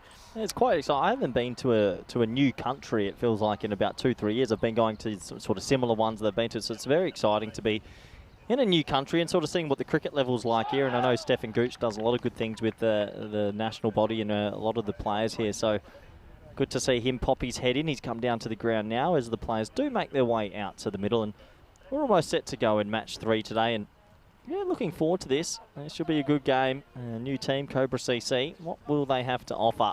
That's the big question. Yeah, it's also how will we see the Tigers bounce back. They will be very disappointed that they lost that first match. Of course, they are the reigning champions. But first up this morning, they were tamed, if you like, by United Chalad Budapest, who have won 2 out of 2. And when we have a look at those tables a bit later on, you'll see that they're sitting pretty clear at the top. A little change looks like there's going to be in the batting lineup here. So Zishan doesn't look like he's going to be opening up with himself, the captain, Zishan Kukiel. So he's going to go with Kaiba Dildar as the opener. And his partner is going to be Darshan. So there is that change. So Darshan is going to come in as the number 2 batter. So probably just hoping that these two can give them a bit of a start. Maybe see off the openers. And then Zishan can have a bit of an attack towards the end. Scores, it'll be interesting. It's hard to say what we think the par score here will be because it's so dependent, I think, on the bowling. I think I'm going to turn around and say that if you get a team that bowl a good length, they're bowling at the stumps, that most teams do well to get to a 1-5, 1-10 score. Yeah, I think you're right. The boundary, do you think it's 50 metres or it might be a little extra? It does look a bit big. Well, on the far side, on the far leg side. When you actually look at it, it does feel a little bit bigger than usual maybe, and with a little bit of a slightly bigger outfield as well. I think you're right. I think around that 90 mark might be plenty. So we'll have to wait and see. Looks like Mathur's going to have the ball in his hand. Left arm in swing bowler. He'll be bowling the first one of game 3. There we go. Yeah, as Tom thought, we'll be looking to pick up from where he left off last year. Well, that wasn't where he left off from last year. He was taking wickets this time. It's going to be a 7-up to start off with, Corey. 7-up. Well, that's pretty much as bad as it gets. A 7 to start, and you've bowled a beamer. Nice shot. I mean, you've still got to hit it. Easy call for the umpire. But, yeah, 7-up. First 7-up of the year, and for me, and I haven't seen it in a while, but what a shot. Yeah, it was very wide outside the off. You still got to put them away, haven't you? And what I like there about Dildar, doesn't try and swing it across the line. Hits through it. Hits a big 6 over point. Okay, can much I get it right? It is a free hit. Goes high up in the air. And will it go? Will it plug? It will just get past and go for 4 runs. And it will be Cuatro Carreras. Both coaches that keep the field in there. But Joka Lagya, 6 and 4. Hungry for more is Dildar in this one. Yeah, a little bit unlucky that that's a small part of the rope that's also slightly forward due to the manhole. So perfect start. 11 off 1. If they keep this up, Rico, they're going to hit 666 or something like that. Good luck with that. And, well, this is blasted hard as well. Coming our way, and it's here somewhere. Where does it hit? It hits the side of the cube. A nice looking shot. It's a couple of meters wide of that man in the mid-off position. Once it gets past him, it's going to be a boundary. Well, I told you, we might see them wake up. They seemed a bit dozy this morning, and 15 off 2 is maybe the perfect response. Delta, he's 14 off 3 himself. Fancy that. He's faced 3 balls, but the game's only had 2 balls. Yeah. And this one up in the air. Has he got enough to get it over the field? Only just fingertips onto it from, who is that? That's Rathura Sawant. Almost takes the catch. And that would have been the turnaround. That would have been just a normal day on the European Cricket Network. Yeah, you're absolutely right, Rico. He sort of skews it, and he actually made good ground. He does get, well, maybe 1 paw to it. He'll be disappointed not to hold on to it. Would have been a big wicket early. 16 off 3. What a crazy start to this match. Happy to allow that one to go by as now Darshan who's on strike. Big fan of Amit Nan, the keeper with the floppy hat, long sleeve. That is a traditional keeper. I've got a lot of respect for that. Floppy hat, long sleeve, that's what every wicketkeeper in the world should be wearing. Okay, well, he gets down low, and, well, this one is over pitch. It's a full toss, wide outside the off, and it's the perfect delivery for Darshan to get off the mark as well. So he's up and going, and we haven't seen too many big overs in the day. Well, that's a biggie, because that's a magical one with the ball to go. Yeah, there's my man. That's a proper cowboy western sort of floppy hat. Shades on, full sleeved. Yeah, chewing the gum as well. Chewing the gum as well. That is a keeper's keeper. That's a man's keeper. I love it. No more of these short sleeve keepers. Matur, can he get a good one in? It's uppish. Gets it through the gap. There's Darshan. He'll go back on strike. Well, maybe he won't. That was really overcooked the throw, but the fielder, luckily enough, does back it up. End of the over. And remember, you can stay in touch with us, Corey. It's been a while, so why don't get in touch and ask him what he's been up to? Yeah, or you can get in touch with Rico, and you know what he's been up to. But yeah, you can Instagram us on @CRutgers_28 or at Rico Full. Do feel free to get in touch, or any of our networks on European Cricket on Facebook, YouTube, Twitter, and Instagram. Do feel free to get in touch. Always fun sharing our thoughts and a bit of cricket knowledge with all the, well, knowledgeable viewers as well. You can check out the website, of course, and EuropeanCricket.com if you want to find out more about the teams, the players. Player stats. I love going onto the website, looking at the player stats. Tells you everything. Yeah, I can imagine there's a lot of players on that website now. I've been everywhere, absolutely everywhere. It looks like it's going to be Sawant. He's going to come on a bowl this second over, and he's under the pump. Interesting field, deep mid off deep cover. Very interesting. Has to bowl at full and pretty wide here. To right, Sawant, in he comes. And fires it down the leg side. Not a good delivery. It's a gundy ball. I've got to say, though, Dudson, how quick he is to get into position on this. It's not a good ball, but it's a very good shot. Gets into position early and just whips it away. Yeah, it's low on the leg stump, so it's an easy shot. But I do think they might be missing a trick here with this field. It's been a bouncy pitch, a really bouncy pitch, so if he does get it in the area, it's actually quite hard to get it over mid-off. You can keep mid-off in and maybe have one of your sweepers square, but we'll see. Hello to Wayne. Wayne, how are you? Haven't heard from you in a while. And this one is in the slot, and it'll be one bounce for slot delivery. And Darshan says, thank you very much. Well, he says, I can hit down on leg side, but I can hit pretty well straight as well as he brings up another boundary. Nice shot. Keeps his shape and, yeah, smashes it over long on here. So this is a rollicking start now for the Royal Tigers. It has to be said, 29 of 8 deliveries. They're looking at 200 at the moment. Don't think we'll see that, but, I mean, anything over 110, they'll be pretty happy. Yeah, they will be. They certainly will be in the match that they went down in. I mean, they went down by a few, didn't they? Lost by 7 wickets with 12 balls to go when they got to only 86. So you can see they're looking to build on that, and they'll be looking to capitalise on this fantastic start here at the moment. And this one will just bounce once or twice before the fielder comes across and takes it. I like the way that's been attacked by the captain, Sanjay Kumar. There's the captain. Be hoping that his bowlers can tidy up their line. He knows or will believe that if they can pick up maybe 4 quick wickets, then he'll have the Tigers, or the main key batters of the Tigers, out the way. That's his plan anyway.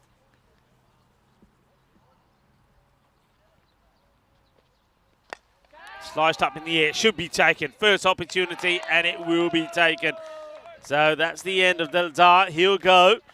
He goes for 15. A quick fire 15. That was only ball number 5 that he faces. Nice catch taken, and this is where they come together. And there's the captain, Sanjay, just gathering the troops around and said, okay, look, that's one. A few more of those, and basically we can try and contain and put some more misery on the Tigers. But the Tigers, they've got a different mindset about this match. I think they're just all about being aggressive, and one man that can really change the way the game is going is coming out now is their captain, the captain of the Tigers, Zishan.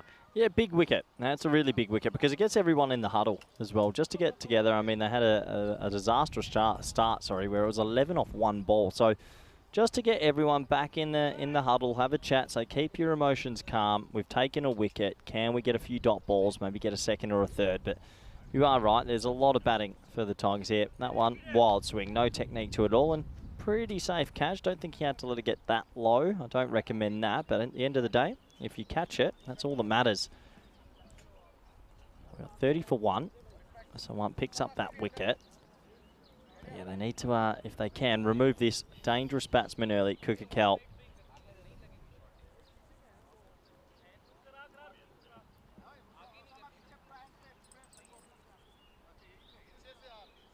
Just waiting for the new batter, Zishan, to take guard. So it's going to be Sawant who's going to be bowling to the captain of the Royal Tigers. And he hits it up as well. It's a spectacular effort from the fielder who's at cover, diving to try and get this one because it was hit hard, but it's in the air. And that's Mohammed Saban. Well, brilliant effort from him, but he goes for 4. You can see agonising for the bowler, but that's the That's the Zishan that we know. He doesn't hang around. He attacks everything. That's the way he plays. You can't tell this guy how to bat. He just basically says, I got one way only. And that is not a good delivery down the leg side. It's going to be 4 more. And they're feeding him at the moment. Talk about being fed. I think it's time I was fed, Corey. Over to you. Yeah, enjoy your lunch, Rico. You definitely deserve that. And what a perfect start this is for the Tigers, who had a disappointing loss this morning, and they've raced away to 38 for 1 after 2. A quick look at the table, shall we? And overall, it's still early days, but you can see old salad bowl at the top there. United Chalard Budapest. They've gone 2 from 2, so they'll be pretty ecstatic with that. And Royal Tigers rooted down there near the bottom, but I don't think it'll be like that for the whole competition. They're too good a team. A matter of time before they find their rhythm in this competition, and maybe they've found it now. I mean, 38 after 12 deliveries is absolutely ridiculous.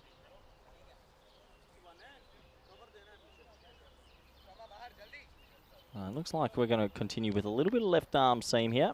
Third went for 21 in his first, and he's somehow convinced the captain, you know what, I should get my second early. Brave captaincy. Let's see if it pays off.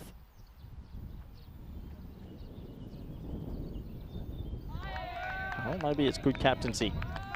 And see the keeper there, maybe attempting a cheeky run out, circa Johnny Bairstow yesterday. This one would have been maybe a little bit more kosher, we'll say. Still quite interesting to hear everyone's opinions on that yesterday during the Ashes.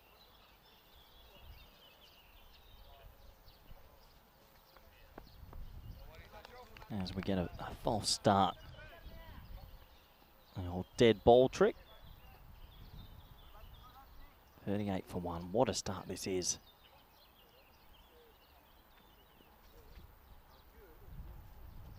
Oh, gorgeous looking stroke. That might be 1 bounce 4. Good batting. One of the shots of the day. It was over pitched. It was outside off stump, and he... Oh, sorry, I'll take that back. It wasn't over pitched. He turned that into a half volley. I didn't realise that he'd come down the wicket so much. That's good, positive batting. 42 now, 14 deliveries. Oh, that time almost another ball that should have been dispatched, but he plays and misses a bit of a full toss there.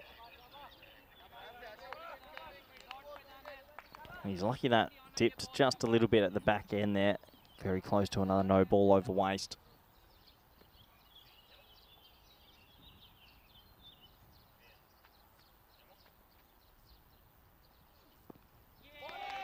And credit to Mathur here as well. His first over did go for 21, and there's a lot of bowlers out there that, I mean, you go for 21 in your first over, you're probably shying away from a second, but not him. He said, give me the ball. It's in the power play still. I want to correct my wrongs, and 4 off 4 this over is pretty good.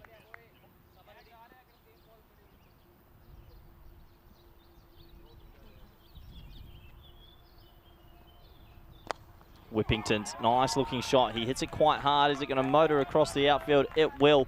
Has enough legs on it. It's a nice shot for 4. So they're still finding the boundaries at the right time, deep in the crease. And a bit of bottom hand shovel out to wide mid wicket.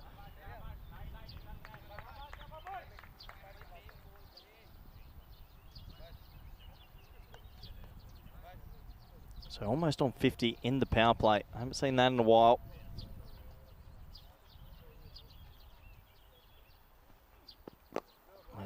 Good last delivery. Just sneaks in a Yorker and will get a dot ball. Not a bad second over from him. Goes for 8. He does end up with not the greatest figures of none for 29, but 8 off his second is a pretty good comeback. And at the end of 3 overs, the score is 46 for 1.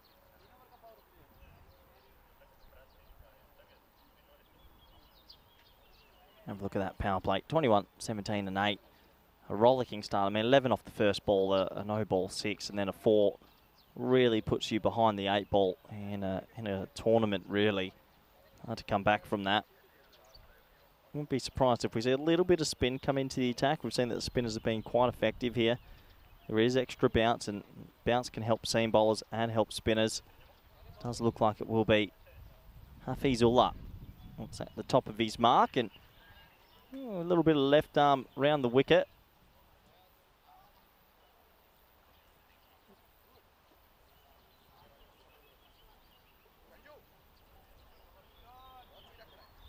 going to be bowling to the dangerous Sishan, who's thinking one thing and one thing only. How far can I hit it? Let's see. Well, got that completely wrong as he leaves it outside the off stump. Wasn't expecting that. Nice start. It's actually Jacob that's come into the attack. Amal Jacob. My apologies. This time low full toss, which is absolutely crunched. There is a man sweeping, so they'll just get the single. Yeah, I don't mind this. A little bit of spin in the middle overs. Pace off the ball. A lot of batsmen at this sort of level, club cricket, actually enjoy a little bit of pace on the ball. It's more the dibbly-dobblers that they find difficult to get away.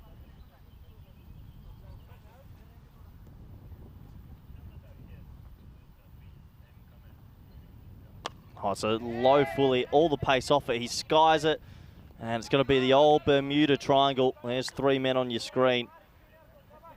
Just not enough wood on it to carry to the fielder, so just the one. Jacob with the specs on, circa Daniel Vittori. Started okay here. Well, like I said, he started okay, put the kibosh on, that is 12. That has been hit an absolute distance. And Kukakau gets the first one out of the screws for a while. Every bit of meat on that bat has been able to smack that beautiful grizzly ball a long way. I can understand why we're hitting them this way this year. Those houses would have been under threat in previous seasons. And that's a big hit for 6. And well, Jacob just has to be careful about his line. Don't want to get too straight here.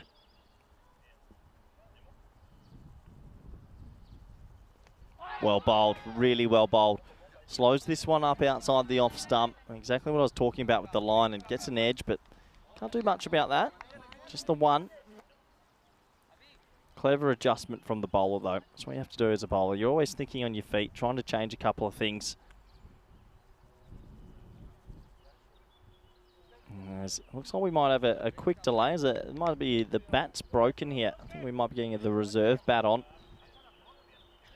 As the umpire makes a change with the batsman. So obviously something wrong with that piece of wood. That'll be taken out to the fireplace, I'm sure, and chopped up into a million pieces.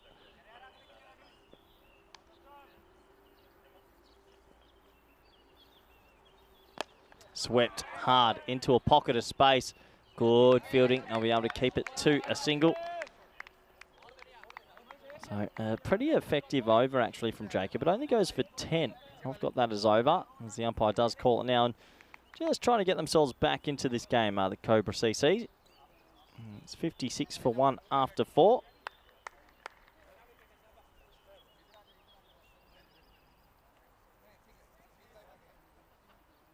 You see it's tracking the wrong way, that run rate, but they started with 11 off the first ball, so it has to be put into comparison. What they're actually doing is quite good at the moment. We haven't seen massive scoring here today so far.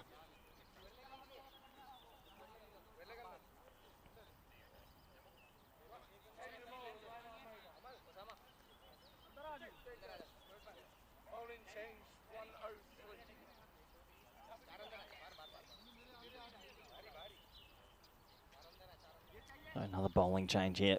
It looks like it will be Sharia Butt's going to come into the attack, seeing if he can make something happen. Now, I've got that's only 3 in the ring. Unless my eyes have deceived me, this could be a no ball.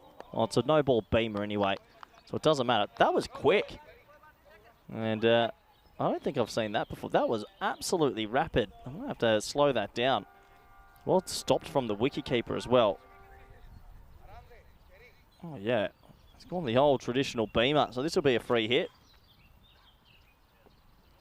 And that'll be a wide, so we'll get another free hit. A little bit of pace here. Funny old action, actually. I'll have a closer look at his load up and how he's getting so much speed. Yeah, it's a pretty snappy sort of wrist. Well, not much control yet so far. Maybe trying to bowl a little bit too quick for his own good. This time skewed away through the offside. And that's the single, so that was the free hit delivery. And that means it's 3 off 1 ball effectively.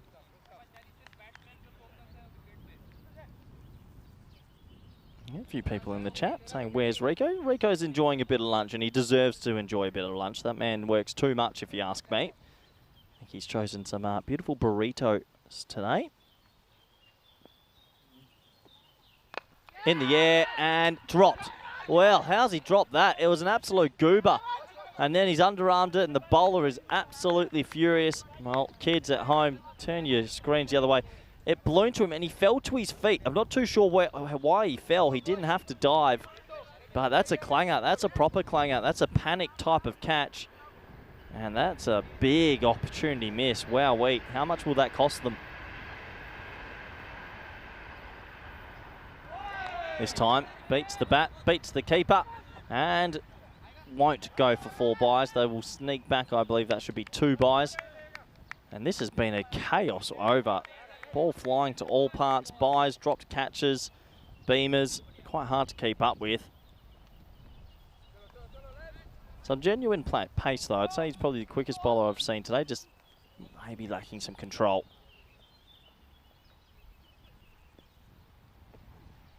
There you can see low full toss this time. Gundy ball.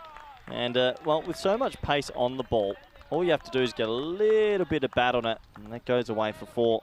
I think Cobra CC have been a little bit guilty so far in this game of just trying to hit the stumps and bowling it extremely full and missing their lengths.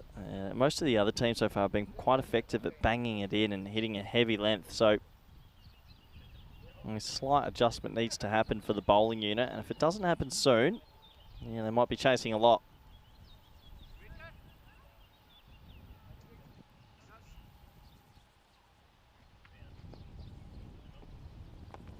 Nice little tickle around the corner. That might go, you know. It's a little bit slower out there as we find the ball. And, well, good work from the wicketkeeper who ran a long way just to tap it back. It's had 9, and, well, they'll think about a 3rd on the overthrow, but they'll just get the 2 in the end. Plenty going on. Cobra CC just trying to weather a storm. Good work from the keeper running all that way. Gets the little tap back and saves a couple of runs for his team.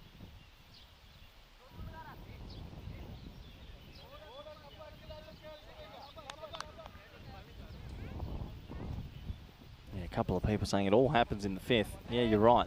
I couldn't. If you asked me to backtrack and talk about everything that's gone on this over, I wouldn't be able to.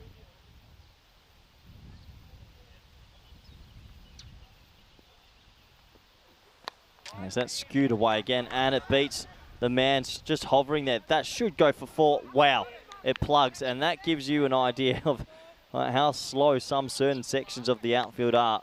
Unbelievable. It'll only be for 2. And, well, that does take us to the end of a very eventful over. As the score is 74 for 1 after 6. We have a quick look again. All right, let's have a look. Cardamom Oval, 16th to the 20th of October. 6 group winners will then play the Netherlands 11, who will go into that as hot favourites, you'd imagine. Let's pick a group. Let's go Group F. I'm liking it. I'm liking a bit of Norway. Luxembourg, that's not going to be easy. Portuguese, you can't cancel them out if they have Machado and Gomes there. Germany, if they put in the more senior German team, very dangerous. And Scotland 11 for me last year. I still think they brought one of the best teams. They just ran into a hot Nabi and a hot France one night. Otherwise, they could have easily gone on to be champions. So that's Group F. Whoever wins that group will stay an extra week, so they'll have a long tour. And, I mean, all the groups offer up so many tasty encounters. I know a few people have said Spain and France they're looking forward to in my group. And Group D, Ireland and Austria. Group B, one of the games of the tournament has to be Jersey-Guernsey. I mean, your Battle of the Islands, and I dare say a fair few bragging rights at the bar. But we'll see what happens there. Anyway, start the 6th. Slow, laced. Thanks for coming. And unfortunately, Jacob got a little bit greedy that time. Hold it slow and straight. And Cobra CC need to take a breath here, otherwise they're going to be chasing a lot. That was the old shopping ball delivery. He wanted a wicket, and well, when you bowl that slow and a half volley on middle stump, some days it gets hit for a pretty big 6. We have to feel for Cobra CC just a little bit here as well, as they're running into a hot Tigers here who were well under par.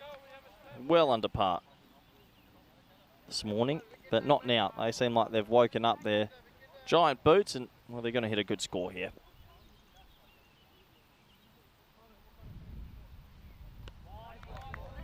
As that's just on the tram line. Have to be signalled wide. Better adjustment from Jacob. Just missing his line a little bit.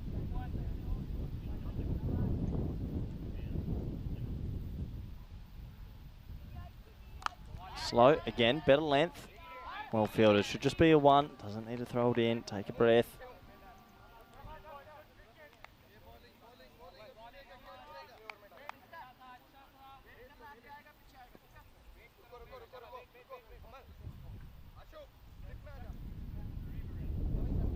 Slight adjustment to the field. Looks like they're going to bring 45 over into a slip. Look, I'm not too sure you need a slip when it's 77 or 5.2 overs, but you have to think well done to the captain for being brave, as that's hit down the ground and well stopped in the end. It should just be a single. Yeah, there's not many captains that will put a slip in when there's 77 or 5.2. Make that 78 now. And it looks like they might put him a little bit deeper this time. That's probably a slightly more correct position. And then he bowls it down the leg side and he gets swept for 6. So Jacob, unfortunately, this over has lost his line. And that's a bit of a Gundy ball, it must be said. They only have 3 on the leg side and a slow half volley outside the leg stump. It's a freebie, and that's exactly what happens. 6 runs. See some people saying, what's the batsman's first name? Darshan. That's his first name. So it's hit hard again, but just the 1 this time. Thank you, Sardar, for your question. But yeah, his first name's Darshan. It's Kuka Kelp back on strike.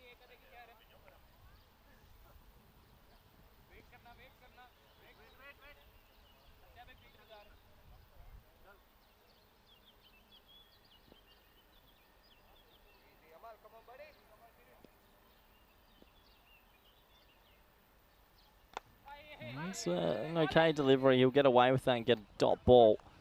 But it has to be said, at the end of 6 overs right now, Cobra, CC, they're on the fence a little bit. The score is 85 for 1. As you can see, it's been pretty violent, pretty belligerent throughout. And 39 for 20 and 25 off 13 for the 2 men at the crease. So they've got a good opportunity to maybe get themselves to a milestone. Yeah, it's good to be back and have everyone in the chat today. If you do want to ask any questions or get involved, feel free to pop into the YouTube chat and talk about the Ashes if you like, or a little bit of the World Cup qualifiers. Plenty of cricket going on around the world. Plenty of T20 series happening throughout Europe at the same time. And yeah, every year, just more and more cricket, it feels, including us. Plenty of cricket on the ECN.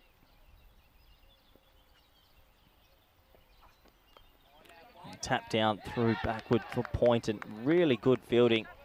Really, really good fielding. One hand dive. Just stopping it from breaking through that inner ring.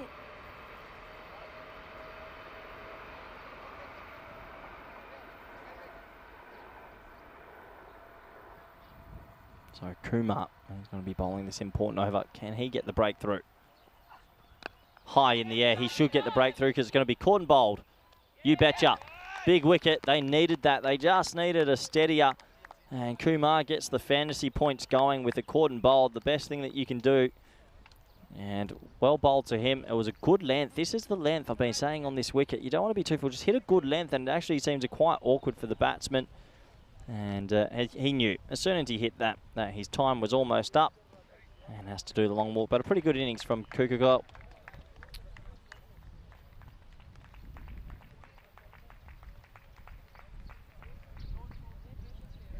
Yeah, the question will be, can they take a couple of more wickets here and just stop the run rate? Here comes Ahuja, Mr. Maximo's Taylor.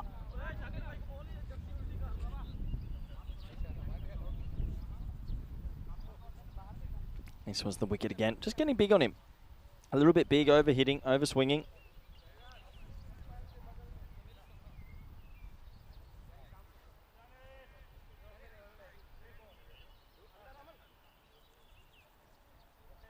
Stan Ahuja's first delivery. He's got 3.4 overs to go out there and enjoy himself, it feels.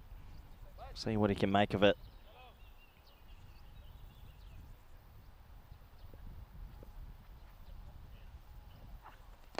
It's a nice little start, just to tuck off the leg, and probably the right option when you want to get the set man in on strike.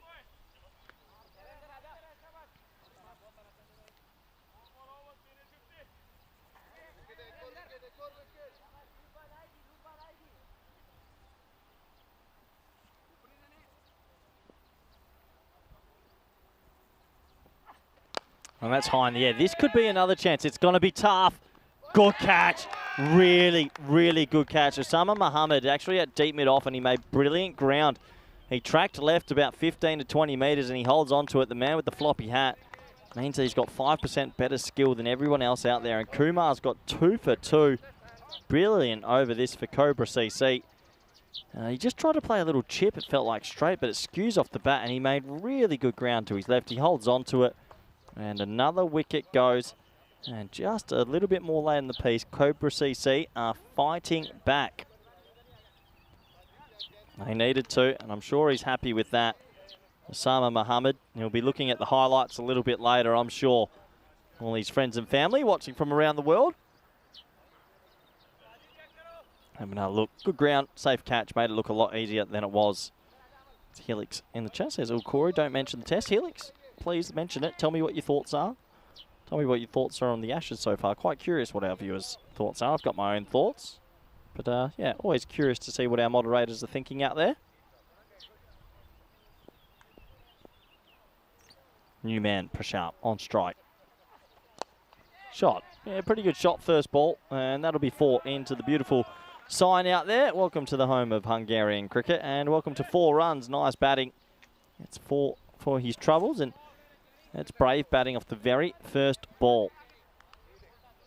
Benny Sandhu comes in for a quick message, and he's got it completely right. How's it going, Corey? Fading at all yet? Not quite half the day gone.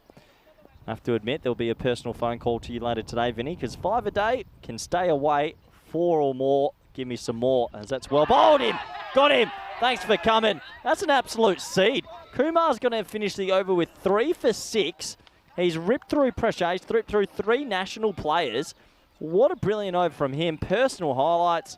And, well, he's just jammed in a Yorker. Prashant looked a little bit all at sea. And, well, what an over. 3 wickets gone. And can Cobra CC get themselves back into it? You bet they can. And what a brilliant over to see. Upcoming events, we have this. We are here right now in Hungary. I'm going back to the Netherlands on the weekend. I'm going to go commentate the T20 Women's International Series. Really excited for that. We've got plenty more action coming up. Malta, Czech, and Portugal. There's a night tournament there, and then back to Switzerland. And before you know it, all of that will be done, and that means we're just a couple of weeks closer to the ECC.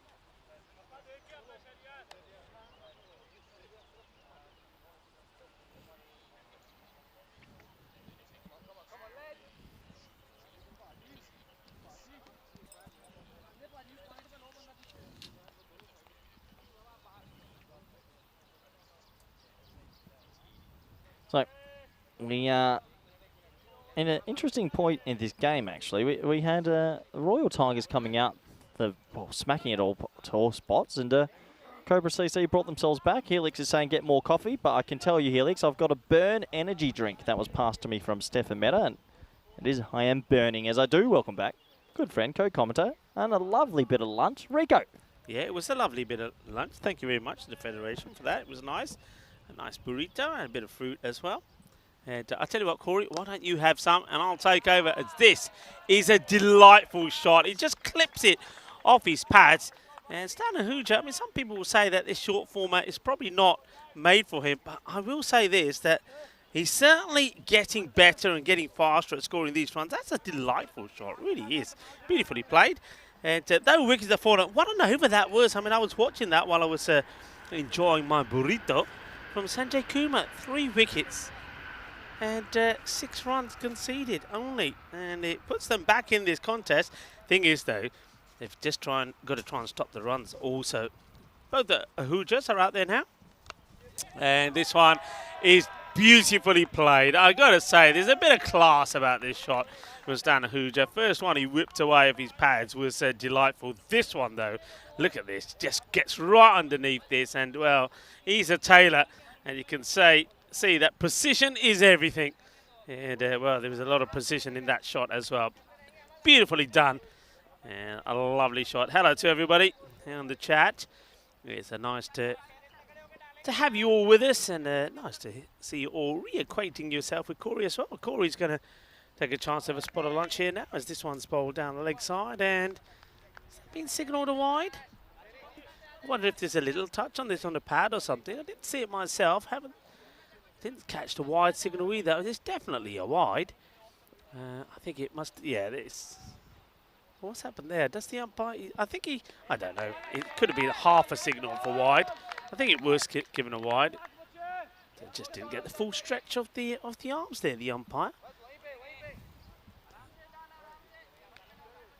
But with the ball,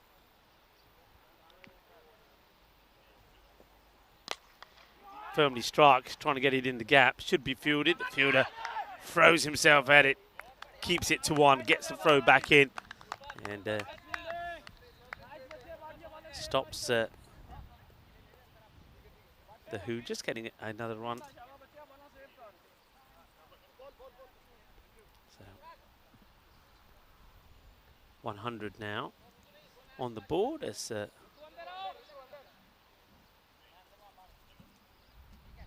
Tigers are trying to get to that 120 score, which we do believe that on this pitch. Compared, if this was, let's say we were watching the same sort of shots being played in that delightful Moara Vasia ground in Romania, I think probably that score already would be at a 120 mark without foul because of the speed of the outfields. Here, because of a number of reasons, I think the different type of grass. Also, we know that this ground for a lot of the winter and spring underwater because of all the rain that not just here, of course, in Hungary, but Bulgaria we know very well, and Romania, been a lot of rain the beginning part of the year or the start of the summer. So this is also a bit of a water table here. So when it rains, that what we're seeing here is underwater.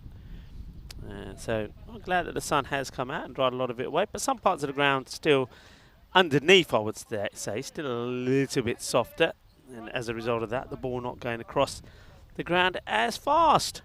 Bon appetit, John Gray says to Corey. And Corey, you gave me the thumbs up on the burrito. It is actually very nice. And well, high up in the air, it's catchable. Keeper says, all right, it's all yours. And how about this for a spell of bowling, folks?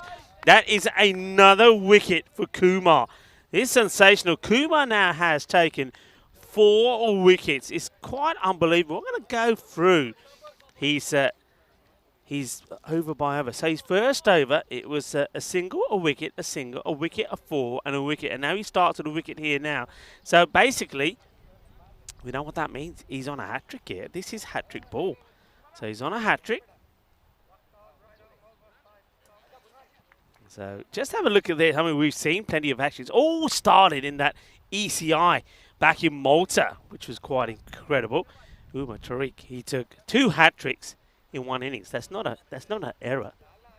And then we've gone over now to page 2 because we saw plenty in Romania as well. Dylan Fernando was the last man there. 4 for 13 he took. Remember, there was 6 wickets from Jump Club Fernando as well in those ECIs. So here we go. This is a hat-trick ball. And it's been hit away. It's going to be 4 runs. So 4 carreras. There's Kuma. Just raised down the leg side. And Mahmood, well, he's not in a mood to be a hat-trick victim. He says, I'm putting this away.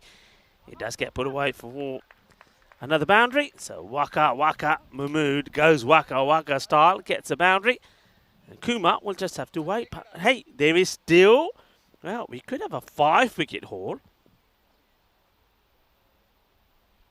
As Kuma comes on and swing and miss. Still 3 balls to go in his spell. So could he get his name up? He couldn't for the hat-tricks. Maybe the 5 wickets. I was talking about Jump Club Fernando. There he is. 6 for 13. And also in Romania we saw Cosmin Zavu. Wow, unbelievable bowling from him. And he took 5 for 34 as well. In the air. Does he get enough of this? Is it catchable? No. And fielders, well, probably worse 2 there, to be fair. But Stan Ahuja said, nah, stay there. I'll have the next delivery. Could have gone to hand, couldn't it, I think? Maybe. Fielder, Usman, perhaps could have had a dive at it, perhaps. Doing a fair bit of stretching at the moment, Usama Mohammed. Kuma bowled brilliantly. High up in the air. This could be the opportunity. Is this going to drop short as well? This drops short as well, agonisingly. Well, will he get closer for a fiver? He's got one more ball in his spell.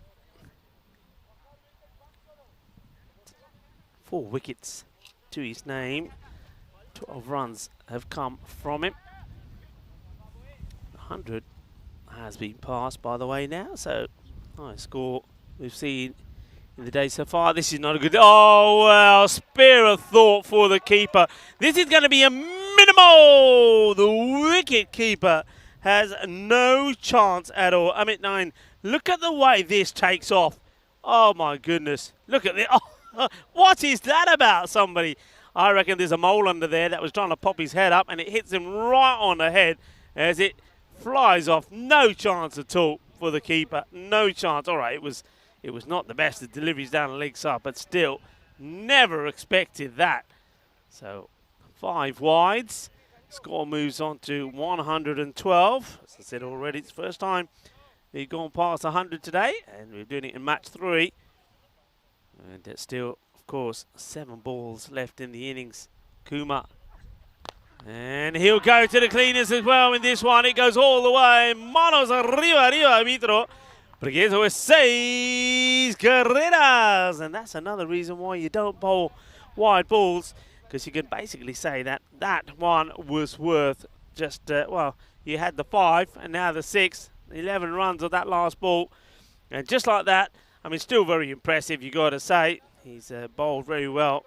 But 4 for 23 as a result of the 11 that came off that last delivery. And the score now looking pretty decent as well. 118.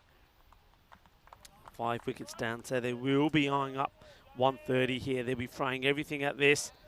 You'll see the captain, Sanjay Kumar. They're just trying to now reset the field. Now, Sanjay, well bowled, sir.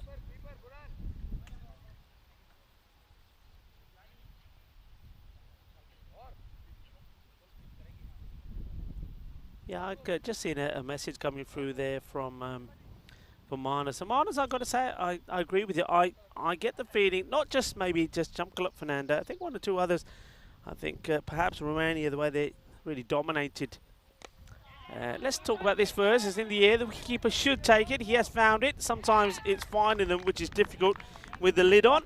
And Stan Ahuja is going to have to depart. He's trying to get his team to a 130 kind of score, but that one will be a dot because he gives his wicket away. So Stan will go. It's good work by the keeper. 9. He finds it early and he takes the catch. So Stan the man will have to depart, and he makes 11 of 8 deliveries. Yeah, I mean, I think Jamkaluk Fernando is a sensational player. There's no doubt about it. I think the likes of him, also Dylan Fernando, and somebody who we didn't see play in the national side, Janeth Fernando as well, and Amir Ali was sensational for Jarmart as well. But yeah, going back to that, I think they because of the way that they won the first 4 matches on the first day, I think there was scope for them to change things around. And I think I would have been a bit disappointed that they didn't. But I just think that the coach obviously has got bigger plans. Hitsu, a very nice gentleman. He's probably preparing the team for bigger things and more things coming up, and probably thought he doesn't want to change the shape of the team. And well, this is a very interesting throw. I think he probably would have thrown it even better if he had the glove on. I think he's saying that he's got the inner on here. This slips out. Watch this throw again. Oh, well, I think if he didn't have an inner on, he would have been all right. Look, the glove comes off. Quick glove ejection. Gets the ball. Watch the throw. And I like the way that he's telling everybody how that went all wrong. But anyway. Oh, it's there, isn't it? It's a teasing delivery from Mahmood, from Ullah. He's saying, I'm going to float it right up there for you. If you want it, have it. And missed out. Good last over so far, this, isn't it? I mean, we were talking 130s. They ain't got the 120 yet. Well, he's hit this hard and nobody's stopping that. Well, he's thrown everything at this one, including the kitchen sink. as it races into the gap between the two fielders out there between square leg and mid wicket. 4 runs, so we are now at that 120 mark. 123 comes on the board, still a couple of deliveries to go. It's going to be swinging hard, Mahmood, but he wants to connect. Don't want any dots here.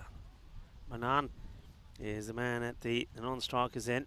Hafizullah gets the ball back. Already they know got a lot of work to do here, Cobra CC. It's in the zone and it's going to go all the way. Manos arriba, arbitro, porque eso es una grande, grandísimo. 6 más. Qué guay, qué genial. Qué grande. Ese golpe es muy dulce. Más dulce de tarta de chocolate. Así me gusta. And with the ball to go, they now are eyeing up where they want to be, the 130. And kid you not, folks, 130 on here is a 150 plus score.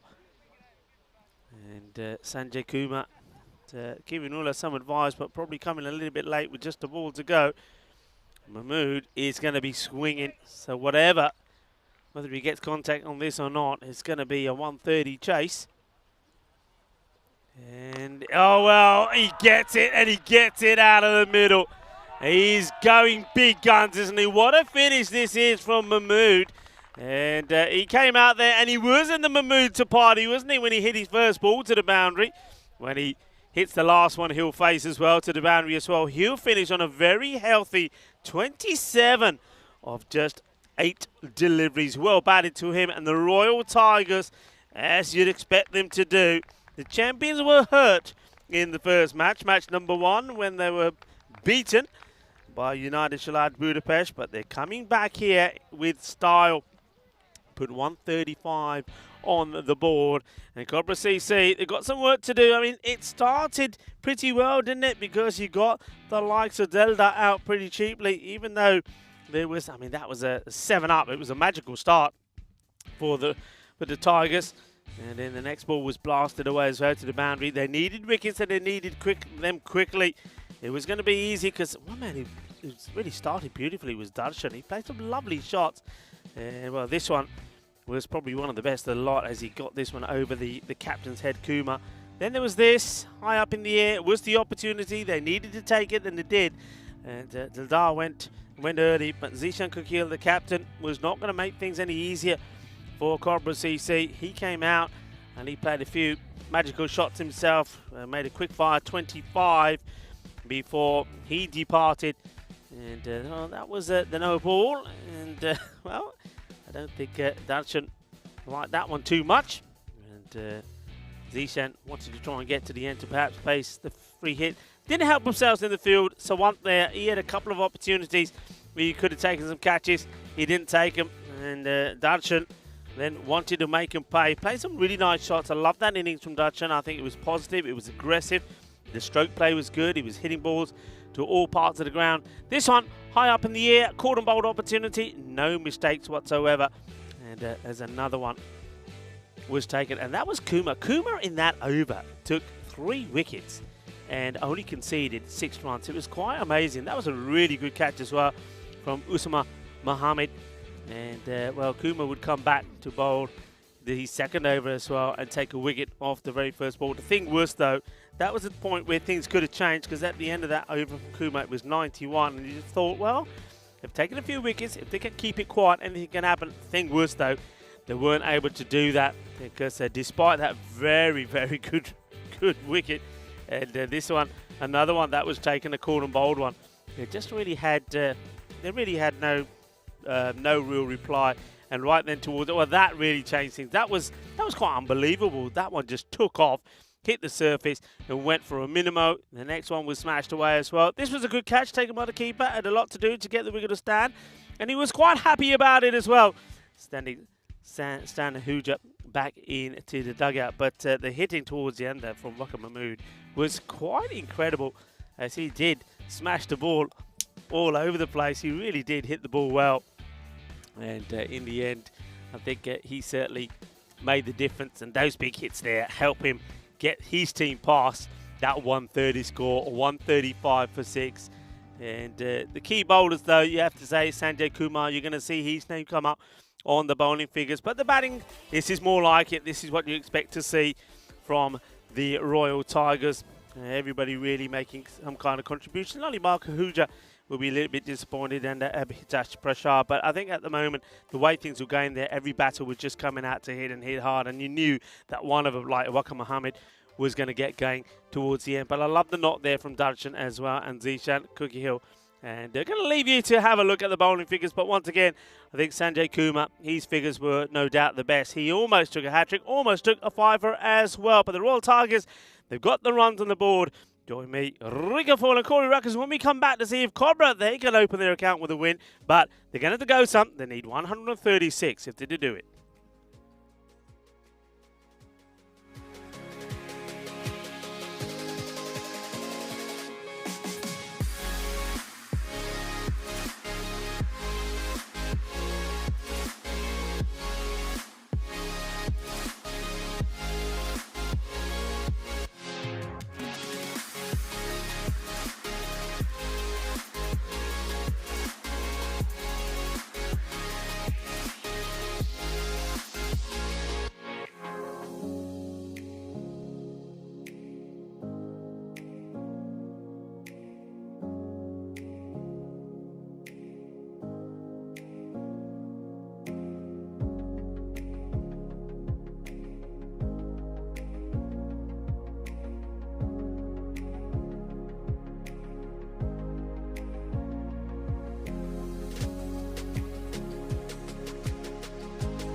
The European Cricket Series is proudly brought to you by HCL Software and Bizzaway.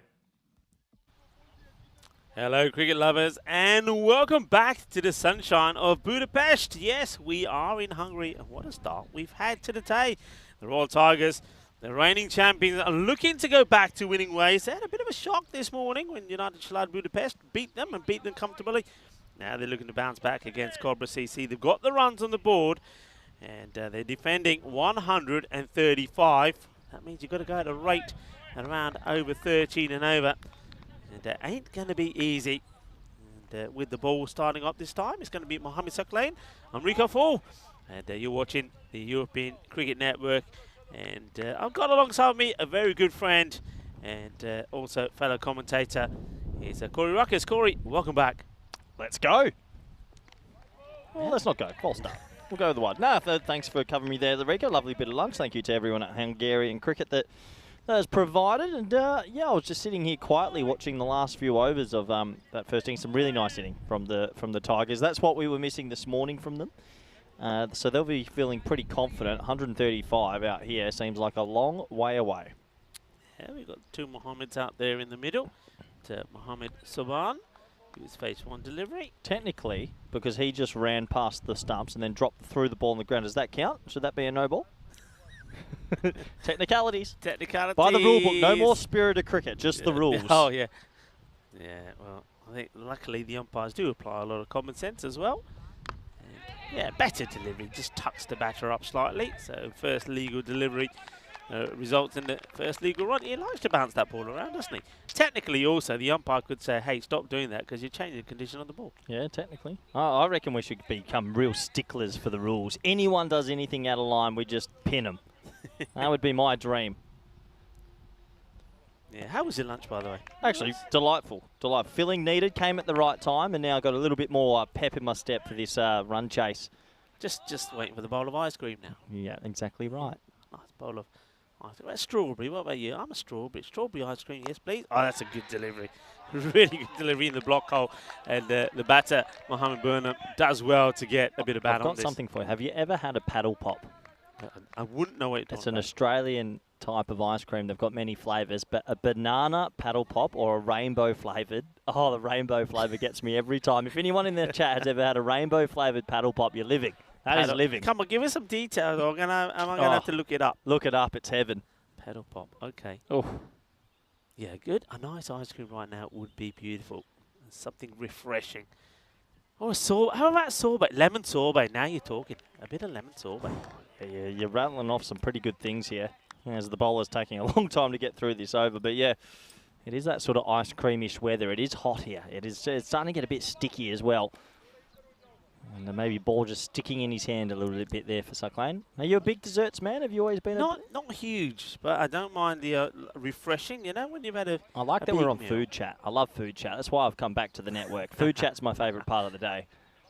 I hope you come back with some good ones, some new ideas. This one, once again, he doesn't give the batter too much room. I like this bowling at the moment here from Saklain. When he gets it right, he's rushing the batters and he's tucking them up. What's your optimum cake?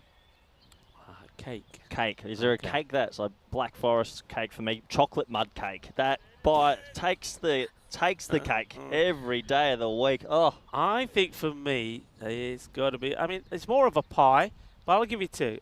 One is got to be an apple crumble. I love apple crumbles. Do you have a scoop of vanilla ice cream with it? No, it's got to be with custard, warm custard. Wow, controversy. That's pulled away beautifully, and that should go for 4. He's got it sped up, and that is 4 runs. Good batting. Yeah, that, and then after that, it's got to be a lemon meringue. Okay, I can go with the lemon meringue, but you've opened up a can of worms. So you're saying me you'll have apple pie, apple crumble, and you'll have custard. Custard, yeah. No. Yeah. Scoop of vanilla ice cream, surely. Nah, custard. Custard does it for me anytime. Nice bit of hot custard. Oh, yeah. Now you're talking. I'm getting hungry. People on the chat, custard or ice cream with your puds, with your cake. There's it. Upish, as you're going to get it over the fielder, only just. And this is going to be interesting because I think Zishan, he may have sort of paddled this into the hand of the fielder that was behind him. It doesn't quite do it, but just out of his reach. Let me see this again. I think the man it could have fallen into the hands of was Abdul Manan. You see there? Fingertipper. Might have just tipped that over the bar. Very tight, very close. A ball to go in the first over.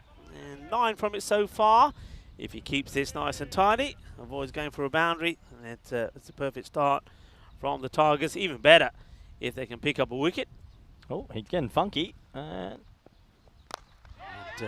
Well bowled, very well bowled, because Burnham, you said it, wanted to get funky, and Burnham, all he does is burn himself. He moves one way, moves the other way. The bowler just had that moment, didn't he? For one moment when he leaps in the air, he thought about it, said, you know what, I'm going to bowl it full and straight, and he does, and the batter just puts it straight into the hands of the fielder. So, well, the man we were talking about, Abdul Manan, who almost got involved in the team catch, takes a catch, they get the wicket. It is the perfect start for the Royal Tigers. Yeah, interesting. I wasn't expecting that. There's a little bit of showmanship, and he loses his wicket as we have a look at the golden ball counter. We're up to 184. So quite a long way away. That's triple 20, triple 20, triple 20, double 2 if you're playing darts and you had 4 of them. But yeah, it's an interesting dismissal. He's just moving around the crease and then throws his wicket away, so he'll be disappointed. And we get to see a familiar face going to bowl the second. It's going to be Abhitesh Prasad. Right on fast. Yeah, so it doesn't open this time. So they made a few changes, haven't they? They made an opening change with the batting. They went with Darshan and Dildar, and now they went with Sakleen with the first over. It's worked for them. You can see the batter there, Saban, batting a fair way outside of his crease. Prasad, we know he can bowl a beautiful Yorker. Nice shot. Nice shot just for one. A lot of people in the chat have jumped on the ice cream chat. Some we can see Rainbow Paddle Pop was Wayne's favourite. Nothing wrong with custard on apple crumble. Apple pie goes with ice cream in Wayne's opinion as well. Yeah, I like it. Cyclone Paddle Pop from Liam Day. Yeah, Peter Hadley saying depends. The time can be ice cream in the summer. What do you call custard those? in winter. The ones where you just cut the tip off and you just suck the What, ice pops? just like an ice pop. Yeah, I can go for a simple ice pop. See, I think they are so underrated. Simple, effective, soothing. Yeah. What, lime flavour? What flavour do you like? I don't mind it, like the blue one. Blue. What is the blue one? It's like a, I don't know. It's It's like supposed to be a bubble berry. gummy. Yeah, I don't know. Yeah. Okay, I got another one for you. Yeah. When you go to like the movies and you get your ice cream, always go like peppermint choc bomb, like the green with the choc mint. Yeah, yeah. That is my optimum ice cream by a mile. If I see any Mr. Whippy van and they've got those, I'll just start running. Yeah. Yeah, you can't go wrong with mint ice cream. But all of a sudden, I've got into pistachio ice Heard cream. big things. Yeah. Catching chance. Oh, I think he takes this, you know. They will want to look at this. I reckon he takes this. We had a good view of this. I think he gets the ball in his hand. The hand, or maybe the wrist part of the hand, is touching the ground. But I think the ball is up in the air. I reckon this is a great catch. The batter's not hanging around. He'll be told to wait. This is a really good catch from Zishan. It's one of those ones we've actually seen in the Ashes the last week or two. I reckon he's caught it, but with his hand on the ball, and maybe there's a bit of grass on the ball, but I reckon that's out. Sort of like the Ashes a little bit. It's a good catch. It's a really good catch. And another wicket goes, and it's good batting, good bowling. I have to say, he's getting it full, he's getting it straight, and the fielders are supporting him. So good work here, and I'll have a slower look at this. He timed it quite well, but found the fielder. If you just watch as he catches it, I reckon the ball is in his hand, but I guarantee you a bit of it's touched the ground. But this is that conjecture in world cricket at the moment. Yeah. He's got control of the ball there. And at some stage while he was rolling around, I guarantee it's touched it, but I still think that's a catch. I think he's got control. Yeah, he does have control. This is why there's such a funny thing with catching at the moment. There's so many catches that happen that might scuff the ground, but you're holding the ball still. It's a very funny thing in world cricket. Yeah, Usama, unfortunately, the batter that has to go for a 2-ball duck, courtesy of that wonderful catch from Zishan. What a great catch that was. And Prasad, and over-pitched, I have to say. It wasn't quite the perfect Yorker. Over-pitched. It was hit hard, but it took a bit of brilliance from Zishan Cookie Hill to hold the catch, and just like that, they are now 10 for 2. And Prasad now comes in to the new batter. That's Watharayan, who goes over the top and plays a lovely shot. One bounce, 4 runs. Good shot to play in the power play. Yeah, good shot. A little bit of width on offer so he can free his hands, and you can just see it's a quick bat speed. It's not the most technical shot you'll ever see, but Quick bat speed, good hand-eye. Sometimes that's a lethal combination. As lethal as a peppermint ice cream. No, you've ruined my mind here, Rico. It's getting really hot here. And Ashwathanarayana starts with a beautiful boundary, and he'll get another because this is over-pitched. And, well, I reckon, manos arriba, I think, Albitro. I reckon this hits the rope on the full. That's not a short boundary there at extra cover. Let's have a look at this. Let's see where this ball makes contact. I reckon it's right on the rope, you know. Let's see. Gear. Yep, Shaka Lagya. yeah, 6 for me. I've always wondered if you hit the rope on the full, why can't we give a 5? It's in between a 4 and a 6. Genuine question. I think the batter will be disappointed he doesn't get a 6 is probably the answer. But he to hasn't cleared the ropes. Well, he isn't going to clear the ropes here. It should be a simple, straightforward catch from the wicketkeeper, and it will be. Who wants a little bit of mayo on it just for fun, but he holds on to the catch to Stan Hahuja and Ashwathanarayana. 2 boundaries, and that's his lot. He'll go for 10 or 3 balls. Yeah, not just a little bit of mayo and a bit of topping of mayo as well. It's a simple catch, but I think he just misread it a little bit and almost an ice cream cone out of the gloves, but he does hold on. And another wicket goes. Yeah, well, I think the look there, I wonder if you can see that one more time, Andy. Just the bowler afterwards. He just basically, no celebration, he's just looking back at, I think, the Cobra camp, basically to say, yeah, what are you talking about? More boundaries off me? It ain't going to happen, he says. Gives them the evil eye and then goes and celebrates with the man behind the stumps. Yeah, I can understand a little bit of fire in the game, and we have a look at the table. It's still early days, though, isn't it? A long, long way to go in this competition. But it's a genuine question. If you want to hit a 6, you have to clear the rope. But if you land it on the full, we still give a 6. Nah, give it a 5. Why not? We're the ECN. We can do whatever we want. That is true, though. We can have our own playing conditions, can't we? Well, we changed a little bit of yes, no, maybe. Would have been tight. But we changed the no ball height, remember? No ball. We were saying that you get 3, and it didn't matter where the 2 were. I think we could be different and change it again. Yeah, we could do. Is there anything that you'd bring into the game if you were the rules master or they gave you the keys to the city? Yeah, one thing I don't like, I think I've said this to you before, is when you get that shocking no ball bowl by the bowler, height delivery, the wicketkeeper gets no chance to touch, and giving us buys. I think, I don't like that one. You know the other one I'd like to see introduced? I'd like to see the fact that you can have the opportunity to get both batters out.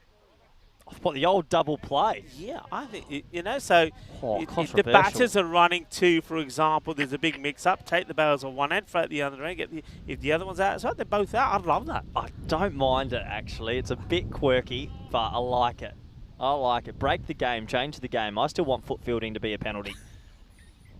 I'll never let that go. Somebody was actually, let's see this delivery first as he goes upstairs to the captain. Yeah, that's Sanjay Kumar who's out there now. But we were talking about some fielding the other day. There was some great fielding in Romania, by the way. But there was a few teams that did the old foot fielding.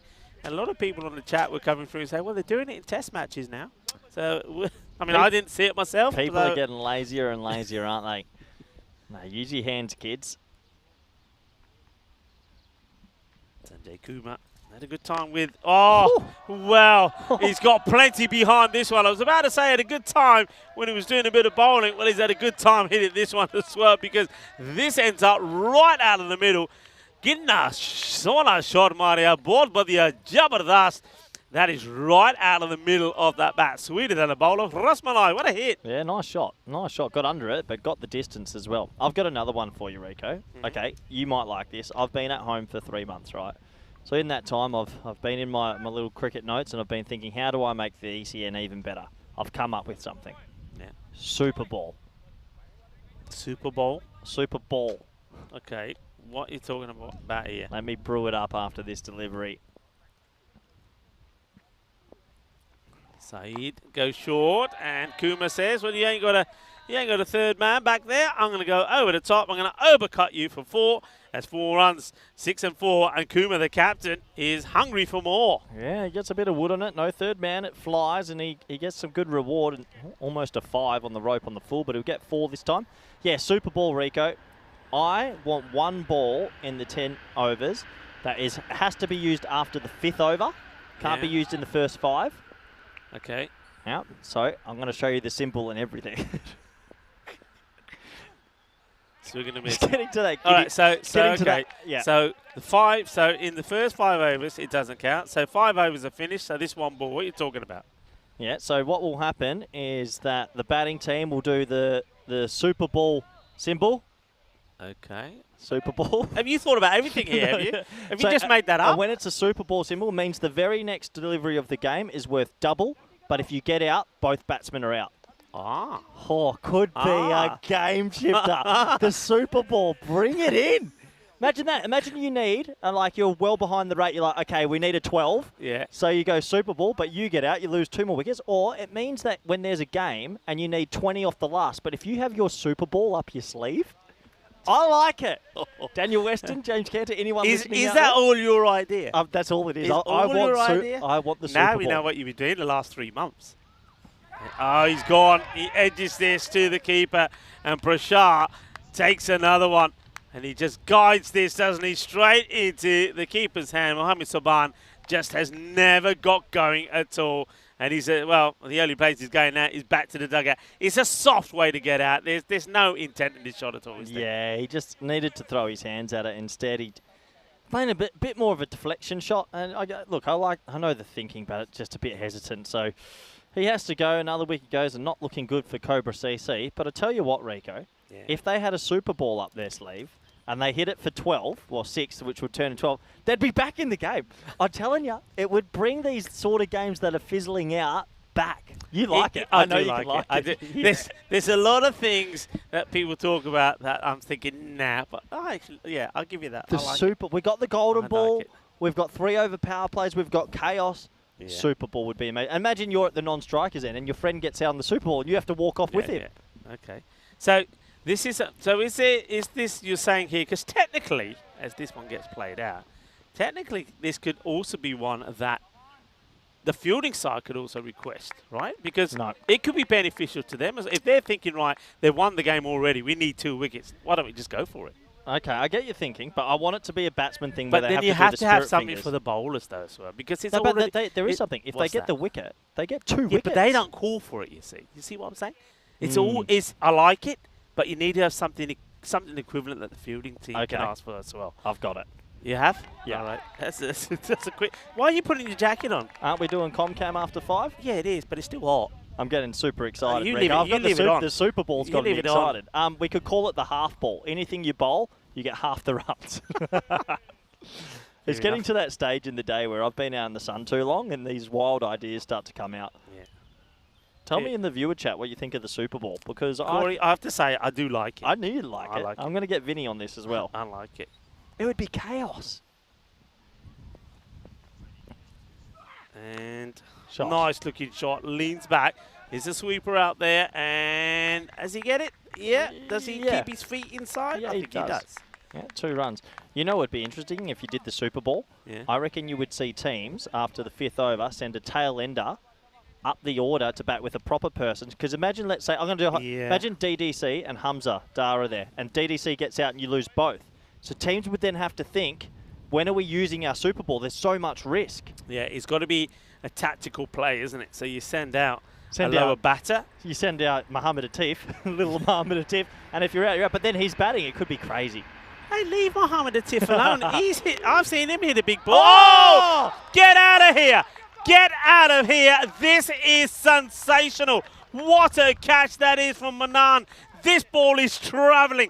We've seen, he's taken this once it's got past him. What a catch. What a moment. There's something about that part of the field. We saw Zishan take a catch there earlier, but this one is even better. This is travelling. What a catch that is. That's a serious snare because he's crunched that. He has completely crunched that out the middle of the bat. He's caught it behind himself. He did get 2 hands to it, but still not many players are holding that at this level. What a fantastic moment. What a fantastic catch. And Cobra CC at 34 for 5. Well, they're being dismantled here. Oh, what a catch. I mean, Sanjay Kumar, the captain, he's played some really nice shots. He'll be probably thinking, well, I didn't deserve it. Oh, that is just class. Yeah. Top quality.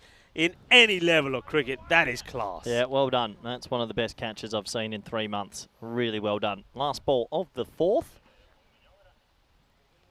And squeezed away, and should just be a single, and it will just be a single. So it does mean at the end of 4 overs, Prashar finishes with fantastic figures of 4 for 15, and the score is 35 for 5. Yeah, well, we've seen 2 lots of 4 in this match, haven't we? We saw the man who unfortunately was the victim of that brilliant catch from Anand, Sanjay Kumar. He took 4. Now Prashar, well, we know that Abhitesh Prashar is the top player, and we knew that he was going to come back strong after the disappointment of that loss earlier, and he certainly has. He picks up 4 as well. And you've got to say here, Cobra, they're looking, well, a bit of tatters at the moment here, 35 for 5. Yeah, Wayne in the chat said you could lose 20% of your batting lineup on a Super Bowl, but he likes the idea. Oh, I like it as well, as that is hit hard to cover. Maybe a run-out chance, and just the one in the end, but a bit of acrobatic. My point's this, Rico. The biggest reason I like the Super Bowl is, let's say you have a game that's a little bit... We do have the odd game where it's getting away from them. And you know they need like a 40 or 15, or it's just, and we don't see it chasing, it's getting away. But that one ball, if you do get it for 6, it speeds you back in the game. And if you do get out, they get off the field quicker. They're not going to win anyway, so it's better for us. I'm going to take this up to management. You should, and you got my backing. And I think I'm sending a message. You got the backing of a few people in the chat, so okay, liking it. All right, I'll start writing the rules up for Helix it. was saying we're talking Super Ball. Well, that was a Super Mario catch. It certainly was. Well, what a catch. Well, catch of the whole tournament. Well, yeah, it is so far. It's only day 1, though. That was Saka who was saying that. What a catch. We've seen some good catches. We saw the one earlier in the very first match as well, but nothing beats that. And Zishan's was good as well. Slower delivery from Zishan. And no run. There's Cobra. Certainly, you would say that they've lost their sting now, haven't they? Perfect example. They've lost their sting, but they'd be going Super Bowl time. They would be, and maybe, just maybe, a 12 would bring them back. Well, this is played to the fielder, and it's going to be a dot, and that's what you wouldn't want. Okay, no, you said you want the bowlers to have something. So what if you had a super bat ball and a super bowl ball? Same effect, and each team gets to choose it once. Okay, this one's played away. Oh, well, he says I'll just pick it up one-handedly, no problem there, as that's Mohammed Sakli. So the bowling team get the same rewards, but the same penalties if it gets hit for 6, and they go, well, actually, we could try get 2 in 1 ball, and they call for it, and it's their turn for it. So if it happens, whatever happens, and when the batting team does it, is that's hit down the ground, and 6. Nice shot, good batting, just over the manhole. Yeah, well, but I'm glad he landed. Not on that manhole. Otherwise, I think he would have disappeared pretty quickly. As look at that, nice shot. Goes right back in his crease. That is a very good hit there from Shahar Butt. Lovely hit. Yeah, good hitting, good striking. They needed that. 93 off 31, and a long way away, Cobra CC, as they try and muster something up at the back end here. Hey, guess what? There's a cool box turned up here. We've summoned them. Oh, look. I told you, people always listen to us. As this one is another one that's been smashed out of here. And, well, liking this. You see, when we talk about these things, they happen. We were talking ice cream talk, and ice creams have turned up. Thank you very much to Meta. And also the Federation. You can show the viewers, because we're about to say, it's almost... This is what they call manifestation. We talked about ice creams for about 10 minutes, and you've just had a lovely cornetto being passed. You turned one down.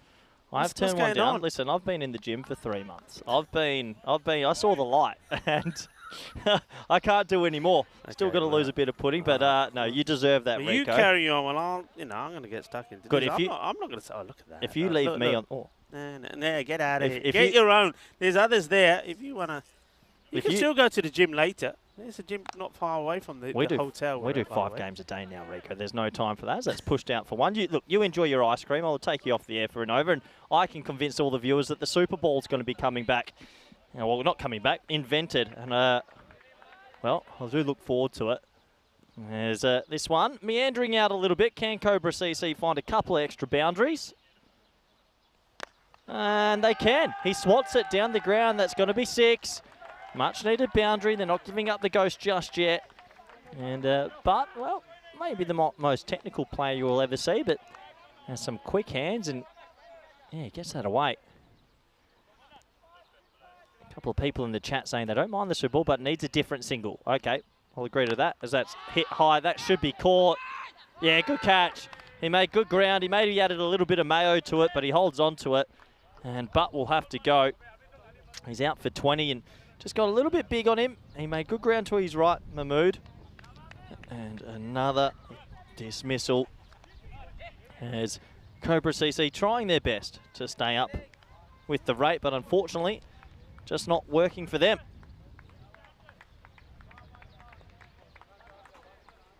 So a couple of people in the chat are saying that they don't like this, but this will be the Super Ball signal, Rico, this one. So the batsman will drop his bat and with his gloves.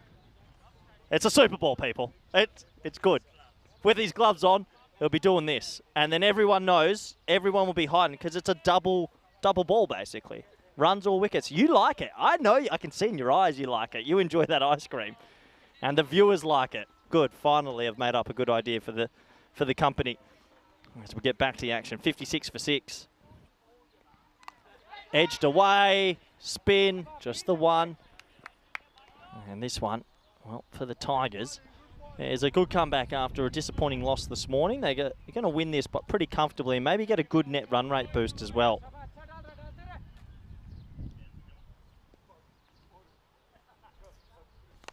Whipped away, that's a nice looking stroke. That'll go for 4.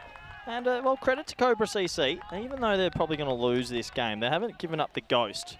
Their intent's been there. It's been more an execution problem. That one whipped away gorgeously. I just thought of something. Imagine if it's a Super Ball and you bowl a no ball 6. So that's 14, and then you have to bowl the Super Ball again. And then that goes for 6. So you could go for... That's pulled away lovely. It should be... just the one, yeah. So there's layers to this. We're going to uncover it.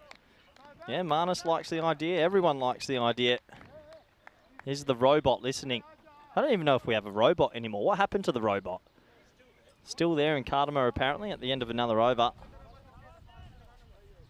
Well, it's 62 for 6. And what I can say is that robot was good for about a week. And then it got a bit sweaty and a bit hot.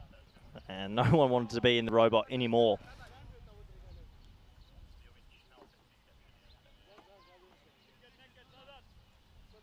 Chris Smith coming in with, no, you need another one. I've just read what you wrote, Chris. It's actually off a movie called, and it's called Spirit Fingers, that signal. So don't read too deep into it, because that's going to be a wide, probably for height. So 74 required, 73 it will be off 24. Let's get quite hot here at this ground. You can really feel it now beating off the ground. It's a warm summer's day here in Budapest. These players giving it their all. Whipped away, 4 runs. And yeah, once again, Cobra CC still trying their best. They've got a long way to go, but hanging in there with the barest of margins. It's whipped away, 4 runs.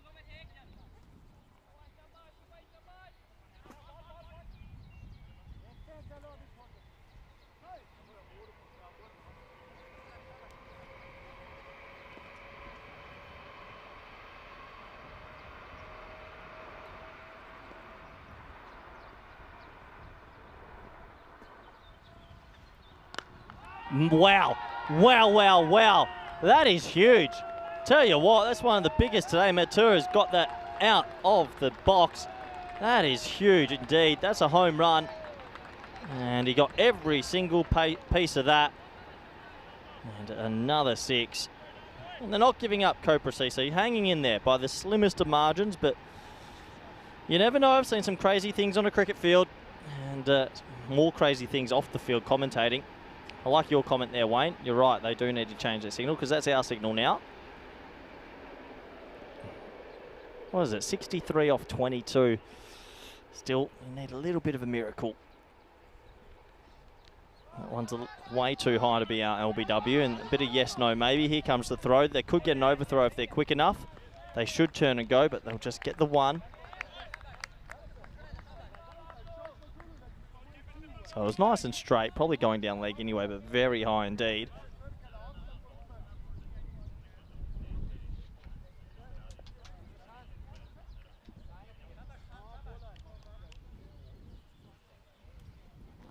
Rico, how was it? It did look good. It was great. I can't believe you turned it down. It was just what you needed, just to cool you down a little bit. You know, just to cool you down a little. This one time pulled, yes, no, maybe. Here comes the double play. They're both at the same end.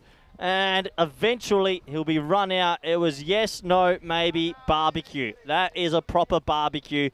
And Rico, a little bit of Benny Hill music in the background. Yeah, there has to be. That's not good, is it? It's oi, chal chal mere bhai mere hati mere sati. In the end, they never go together. Just watch this. It's not good. It's look at this. They were at the races, and he said, "Okay, I'm going to get back before you," and he weren't gonna. He's going to be done. That is not good at all. And Amit Zain, it will have to go, and a real mix-up in the middle between him and Mathur.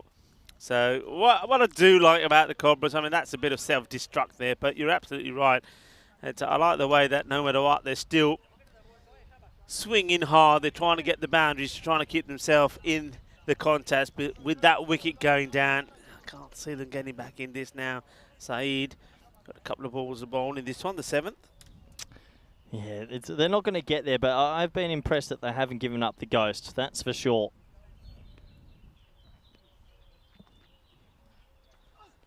Oh, what a hit. They're just not giving this up, are they? No matter what. We just saw that real nightmare of a run out. And then Jacob comes in and he says, well, how about this? What a hit. This is a tremendous strike. He says, here you go. Fetch this one. I'm glad the fielder puts the brakes on. Otherwise, he was going through that banner. Well, what? That's a nice start, isn't it? Amal Jacob says, okay. And he's now just having a chat with the bowler. Says, hey, tell him to bowl that again, will you, umps? He says, all right, I'll try my best. Yeah, what a shot. What a shot to get yourself off the mark.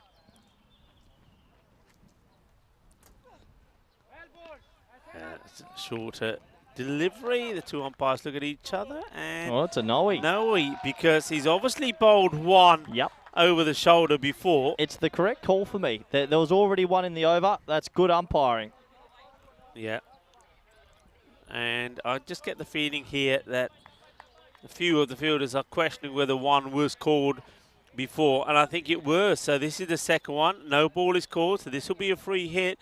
And the bowler, so you're not happy about it. Okay, let's play hypothetical. If this was a Super Ball and he hit it for 6, they'd need 43 off 18 and big game back on. So I do like the idea, but yeah, you're right.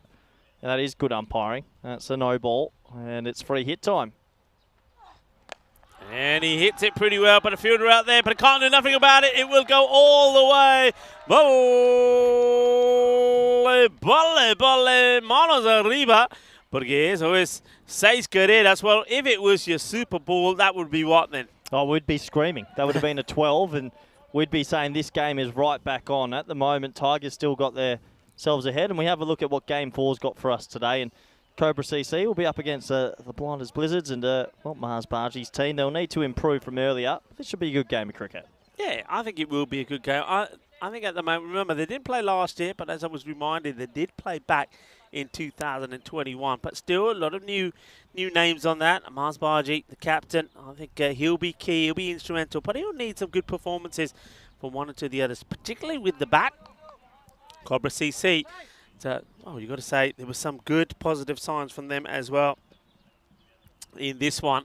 And I like the way their approach is. They're not giving this up, as that one from Gutham is fired down the leg side. So, yeah, they've shown some good signs as well. They just didn't get their areas quite right with the ball. But remember, they've got the captain, Sanjay Kumar, who did take 4 wickets. But they'll be better for being out there in this tough competitive match as well against the Royal Tigers. And down the leg side, no runs there. This is now Matur, who's just chewing up a few deliveries. You can see Jacob at the other end, 12 of 3. Yeah, 12 of 3. Can they get him back on strike? Maybe there's still a lot of work to do here, but they've given themselves a glimmer of hope.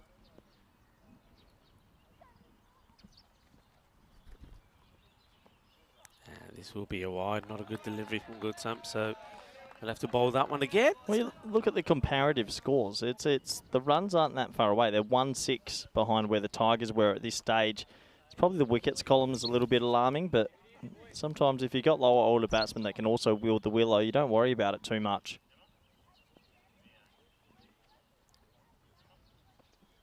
It's going to be another wide. It's handy, really handy. Yeah. I mean, what are we looking at now? 46 off 17? Yeah, it's not impossible. Definitely not impossible.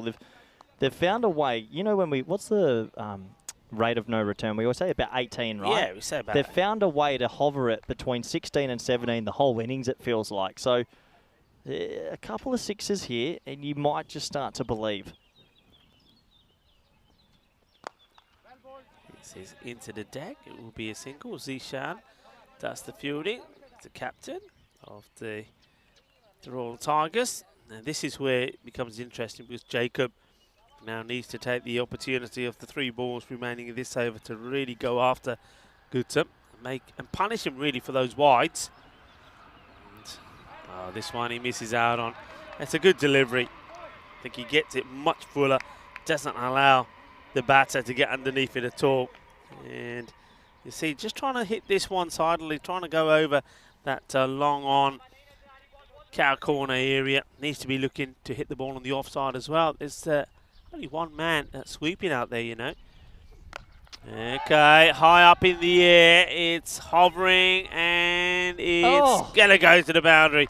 Zishan. I think he thought it was going to plug. Yeah. It's for the very first time today. It sort of has bounced and got speed. He slows up. He doesn't think he's going to go to the boundary. Watch this. He just, no sprint. And then all of a sudden, he gets his skates on. And by that time, it's got past him. I tell you right now, there is a small chance the Tigers are starting to panic. Just a little bit.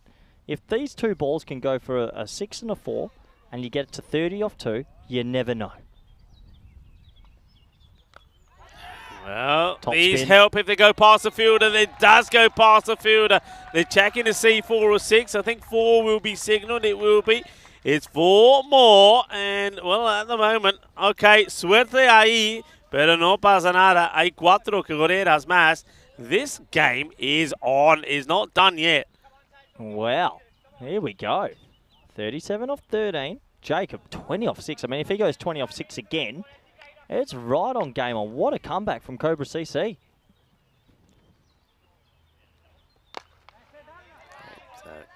He'll just take the single. Not that's a good bad at all because it means he goes back on strike, and that's important. That was the last ball of the over. Also brings the 100 up. So 100 after 8 overs. They've got, okay, they've got 7 wickets down. So I think this is the partnership that can do it, but you've got the right man going back on strike. And I think this is where the Royal Tigers will try and deploy a key bowler now to get a good over in here and kill this game off. But if it doesn't go to plan, let's say they do get even, I don't know, even 16 to 20. If this goes magical game right back on, they've got to go. It is at that point of no return that Vinny Sandhu often refers to 18. But I'm telling you, we've seen it done. And the way Jacob is hitting, anything is possible. Okay, high up in the air. It's a chance. And it doesn't get hands to it. They want to go for 2. Easy They're going to have to hurry, and they'll get there. Well, I'm not too sure what happened to the fielder out there. I'm pretty sure that's Whack-a-Mamoo, but all I can guess is he didn't see it because he hasn't touched it. And it's an opportunity missed. It'll be 2 runs.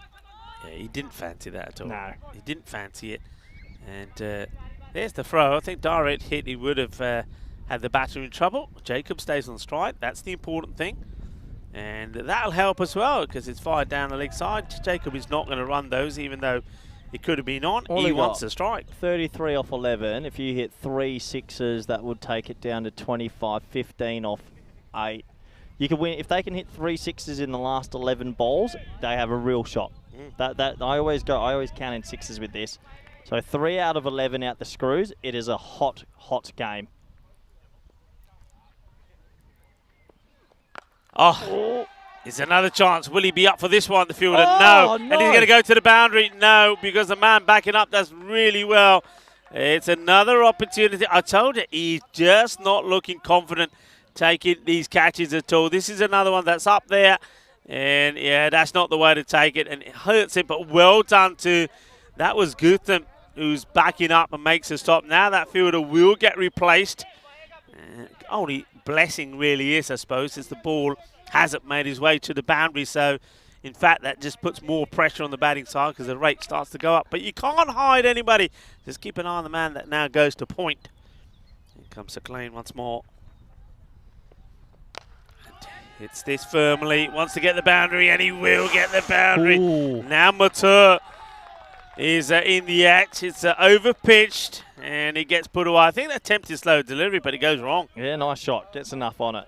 All right, I know we've been joking about this. It's 28 off 9. Imagine if you called for a Super Ball here and you hit it for 6, it would be 16 off 8, or you'd lose 2 wickets and you'd probably lost the game. This is it's a great idea. It's a gun-ho idea. Here we go, 28 off 9. well hit in the same area, and he's going to get the same result. 2 boundaries on the spin now. Matur, maybe he's timed his assault to perfection. Well, game on here, and you can see the Royal Tigers. They're looking just for a couple of dot balls, a couple of singles, that's all, which makes it interesting. It's interesting because, once again, those 2 boundaries taken to around about the 18 par mark per over. This game is on. Still 2 balls to go in here. They're just got to keep looking for those boundaries. Good delivery. That's the one that hurts you. That's what they're looking for. Jacob's got to be backing up there. There has to be one there if you're backing up correctly. But, yeah, good ball. 24 off 7. They were at one stage, Rico. They were 34 for 5 off 4. So this has been an amazing comeback. They've somehow just stayed in it just. For me, if they are to pull this off, this ball has to be a boundary minimum. This has to go to the boundary. Then you've got Jacob on strike, and maybe he needs to hit 20 or 18 off the last. Yes, McLean. What a game. Not be the worst of spells. 21 he's gone for. Ball to go. But yeah, looking for the boundary. And, that's on the pads. And this is a no ball being signalled. Oh, front foot no-y. Is this a foot fault no ball? Or what is it for? Yeah, it is. What is it for? It is. No, it's 2. I think it's 2. Is it 2 many No, out? there you go on the replay. Front foot. Definitely front foot. Oh, well. Well, that's a huge swing because you get a free bite at the cherry. Good umpiring. Big really, no ball. Really good umpiring to be still looking at that at this stage on a hot day. 23 of 7. Can he get this away? Got to get it to the boundary. Oh, free hit. And it's going to be still a free hit because he bowls a wide. The jitters from the bowler, McLean. Wow. He just needed to get 1 good ball in. He thought he had done. Bowls a no ball, and now added 2 more to the total. And, wow. Did not expect this. This is really interesting now. Free hit again. And he gets it out of the middle. It goes all the way. Shaba, Ginna Sona. Game on, people. Game on. That takes the score to 120. 16 off the last. Well, I've seen some capitulations in my time, but right now the Tigers are throwing this away. And it has to be said, there's a red-hot chance for Cobra CC to cause a bit of a boil over here. This has come from nowhere. Unbelievable ball strain. They were 34 for 5 after 4. Yeah, I tell you what, bit of a tingle for some people. And I can also tell you this, there's nobody out there from the Royal Tigers that wants to bowl this over. You know, nobody. Normally, you got people lining up for it. And I think in the end, it's going to be the captain, Zishan, that's going to take on the over. I don't think he would have preferred to himself, but he's going to have to. Nobody wanted it. There you go, going to leave that out there. It's been 5 and 5 so far this year. Could this be it? I mean, normally we say anything around about that 13 mark.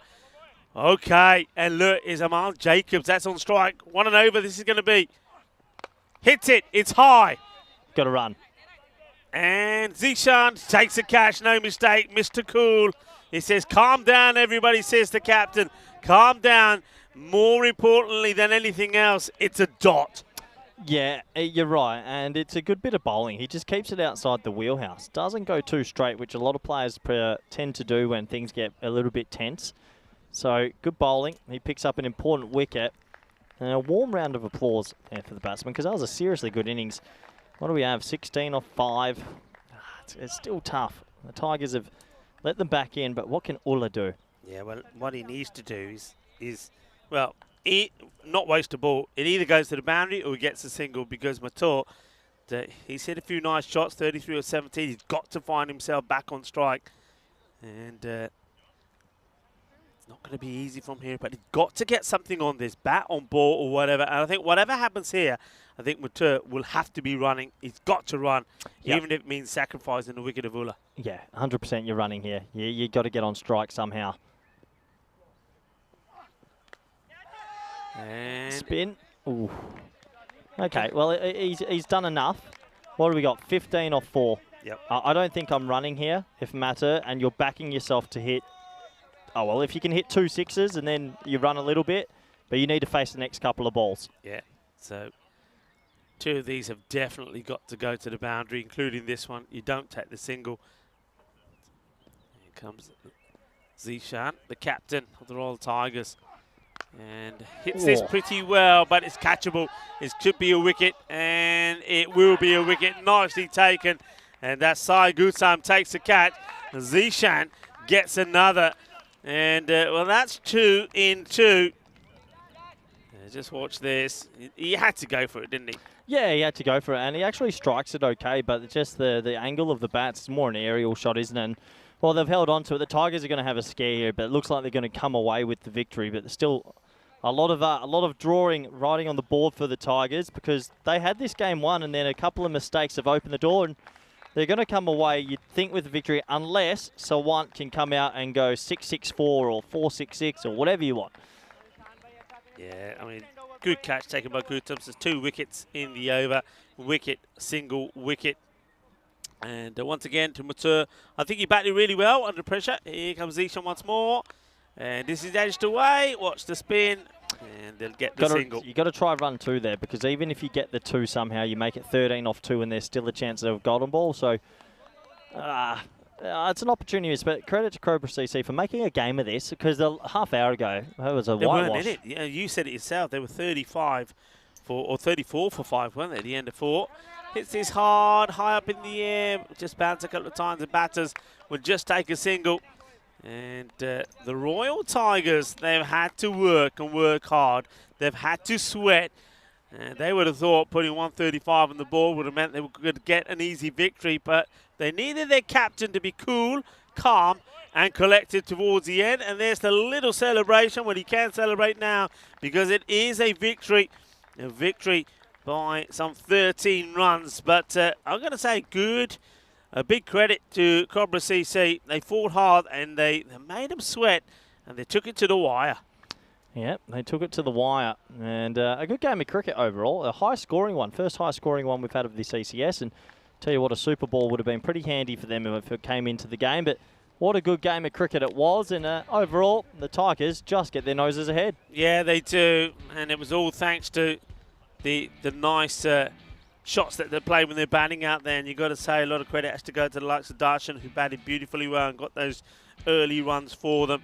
But let's just have a look at the start here. We saw some amazing catches. We really did. I mean, there was that one there from Zishan, and it would take a lot to sort of override that, because that was a class catch in itself. Because one thing that Cobra did, and I like that about them, is they came out firing. Now, I just hope that they learn from this and say, no matter what the score is, that when we're out there, this is the way we bat. I don't want to see them change when they're going for a lower target. This is the way they've got to be. Okay, wickets were tumbling. You can see there that Abhitesh Prashar, he just had a little look back at those that doubted him when he takes that wicket after being pumped for a couple of boundaries. But he bowled beautifully well. We saw him take 4 wickets. And at that point, when he had took 4 for 15, you thought that this match was only going in one direction.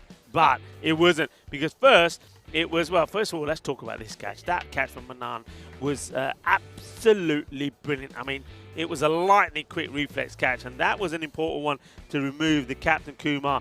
You thought it was over here, but it wasn't. Yeah, to be honest, I actually did think it was over. I like an early crow, and I thought there's no way they're getting back into this game. But some lusty hitting from Butt to starter. I think he made 20 off 6, and then the Jacob down the order. And a little bit more support from Matur. They seemed to get it. That was the wicket of Butt, and you thought, okay, once again, the Tigers should win this pretty comfortably. But this partnership, this late partnership, just bred some life into this game. And I think it's good signs for Cobra CC. I agree complete with you. Next game they play, don't change the way you bat. Yeah. Don't worry about the wickets column. If you bat like this, you will win a lot of T10 matches. Yeah, I have to agree with you. I like the way that they went about it. I like the way that they took on the Royal Tigers. They gave them some scares, didn't they? And they just got to take this forward and this approach forward and say, look, no matter what, we've seen what we can achieve when we play an attacking game. Some batters didn't click, but those that did certainly made a big difference in the outcome of this. And, of course, a lot of that hitting came towards the end. I think Ashutosh Mature was brilliant, 33 of 18. And Butt himself, 20 quick runs of 6 balls. And then Amal Jacob, he's hitting 24 of 10 balls. Got them within a stone throw of what would have been quite an amazing victory. And it just goes to show that if one of the earlier batters was to make a contribution there early on, or if they were to have that Super Ball you're talking about, could have been very different. Well, I've just had a message from James Cantor at the European Cricket Network, and he said he'll think about it, but I have to go back into exile for 3 months. Okay, this one is coming up next. It will be Cobra CC that will stay on the park, but they'll be look, I will say this. I think if you're the captain of Cobra CC, I think Sanjay Kumar will be saying, yeah, I'm glad we're staying on, because it gives them an opportunity to put a better performance in the field, but more importantly, it gives them a chance to go out there and have a bat. And you can see from the coin toss that Cobra CC, they do win the toss and they're having a bat first, so they'll be hoping that maybe some of the top order batters, maybe the likes of Subham Burhan, can put in a contribution with the bat as well. They this time put the runs on the board and apply all the pressure on the Blinder Blizzards. They're hoping the Blizzards themselves that Mars Baji can get going as well. Anyway, let's have a quick look at that scorecard. And we see that once again, it didn't really start off well from the early batters. Nobody really got going until we saw Ashutosh Mature score 33 of 18. But I think his performance there was pretty important. The score of 20 of 6 balls, but 24 of Amal Jacob, who took on all the bowlers before finally he fell to Zishan Cookie-Hill. It's a really good performance from him. Looking at the bowlers there, and 4 wickets from Hitesh Prashar, but once he was done and dusted, that's when the issue started, and they needed the 2 wickets and the cool and steady head from Zishan Cookie-Hill to see them home. So we're going to leave you with the match summary of that one. Match number 4 coming up pretty quickly in about 10 minutes time, and that's when Cobra CC will hope that they can, well, overcome that defeat and come back strong against the Blinder Blizzards. That match starting in under 10 minutes time. Join me, Rigaful and Corey, when we come back in about 8 minutes time for the start of match number 4 here in Hungary.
The European Cricket Series is proudly brought to you by HCL Software and Bizzaway.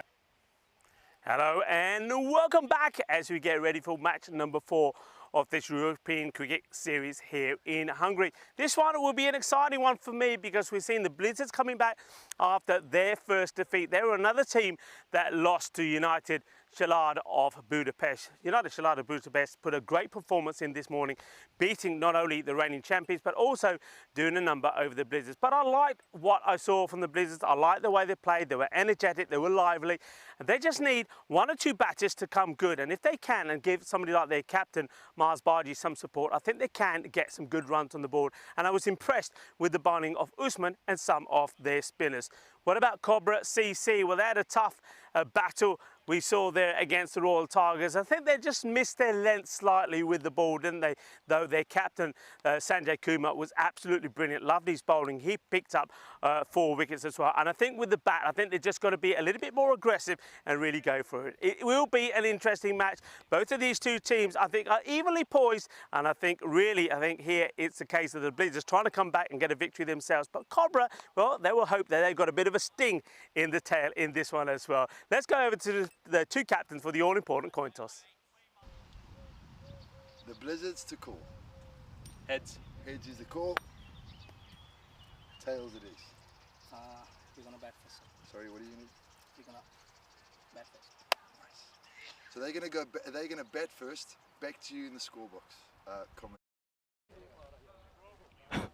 What a great intro from Tyrone Peters. Oh, I'm going to put that in my notes. That was terrible.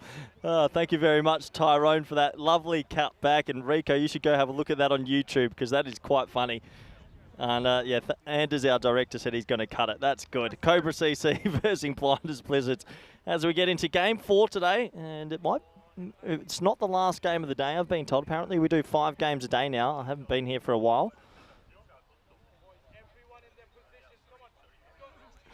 And looking forward to this game 4. This should be a good game. Mars Baji up there at the top, as we know very well. And some really impressive performances. I think Jacob was really good in that first game there for Cobra CC. Can he repeat the feat? And we'll soon find out, as Cobra CC are batting first in this one. And they'll be looking to get the runs on the board. And then maybe try and bowl Blizzards out a little bit cheaply later this afternoon. 2 games remaining. Means 2 times more fun. And it's been an interesting day 1. I think the standards improved throughout the day, getting better and better and better. And looking forward to bringing you game number 4 here on the ECS network. Hello all our viewers around the world, especially those in the subcontinent. I hope you're doing well out there. I hope you're tuning in. And good luck with all your Dream 11 teams. And yeah, this should be good. Looking forward to this. So at the top of his mark is Passer Usman. He'll be bowling to a couple of handy batsmen. That's Mohammed Burhan on your screen. Have a look at the boundary riders, shall I? And looks like a deep cover. And where's the second one? Deep backward point. Yeah, Marnus in the chat says Tyrone Peters had a bit of a nightmare there. Good call, Marnus. That was good.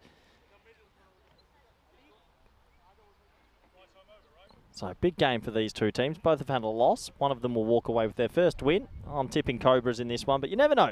It's a funny old format.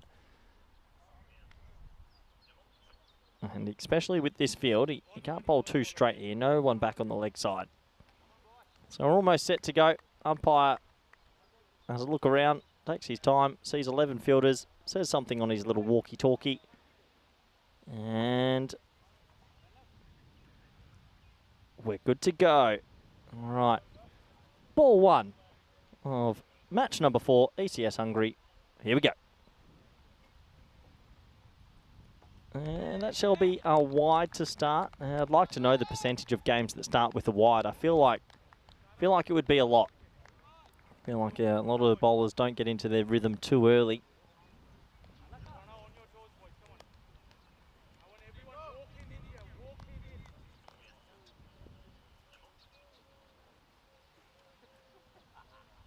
And that might be a no-y. That would be close. Well, maybe it was going down. He pulls it into a gap, and they should get 2 if they're fast enough. They are fast enough. Good running. I think they'll have a quick look at the side on it. It looked close for me, but it's not been signalled. We have a closer look. Is it coming down? I would say I think it's a no ball, only because we're quite strict on it, and I'm just going to watch the umpires here. It has not been called this time, so he gets away with that one. Just the 2, but it was marginal.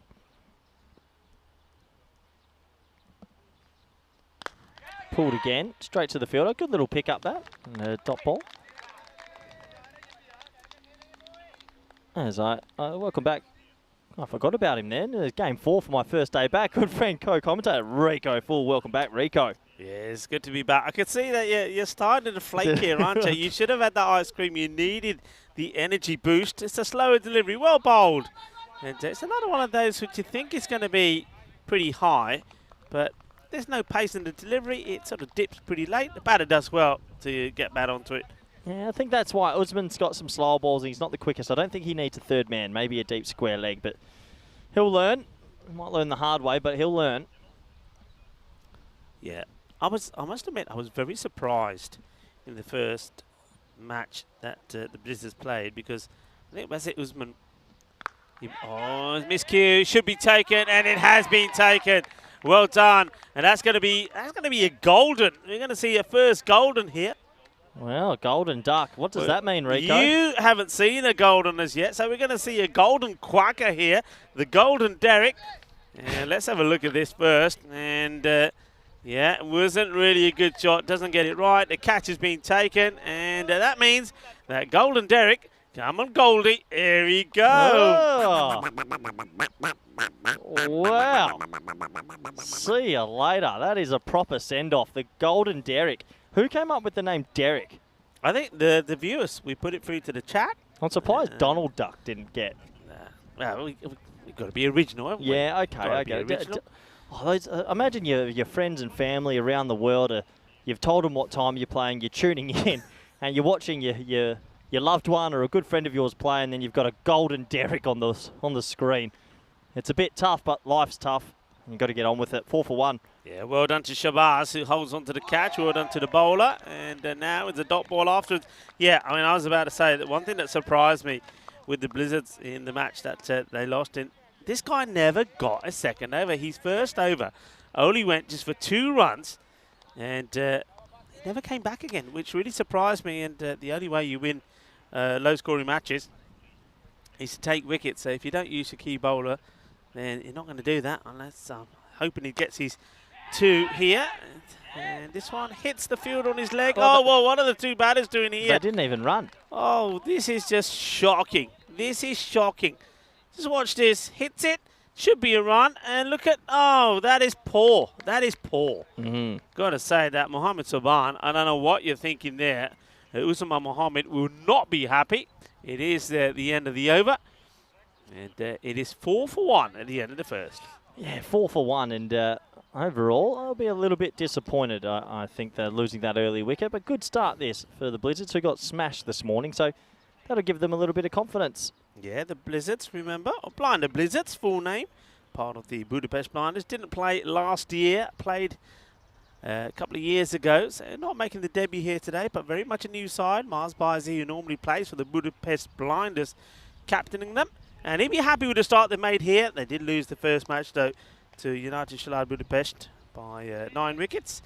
And when United got to the 74 they required, with 24 balls to go. In fact, they needed 70 for victory. And they did it with a Maximo. Okay, this man, Lilan Kun, bowled very well. Let's see what he can do here. So, Kalpa to bowl. And he's bowling to Mohamed Saban. I like it. I like the thinking here. So they've gone to him early. Now, I still think sometimes spin in the power play can be effective. It's got to be a good spinner, obviously. We saw Mulder for at the ECC. Was it for Ireland? Yeah, Ireland did it a few times. We've seen. I just think it can be quite effective. If you've got a good spinner, only 2 men out, people want to try and smack it, but it's effective. And they bowled him in the 4th over last game. They've obviously gone to the think tank, and it's good to see him open up here. Yeah, especially when you have a quiet first over. And hits this pretty well. Chase is on. This will test the outfield, and it's going to be 4 runs. So good chase from the fielder, but he gets good timing on this. Just a little bit shorter this time. And little Kuhn, he goes for a slightly quicker delivery as well. He can vary his pace well, but this time it was just the line, just too short. Yeah, just a little bit too short. That's a proper cricket stroke. Nice batting. And a needed boundary, you would say, there for Cobra CC.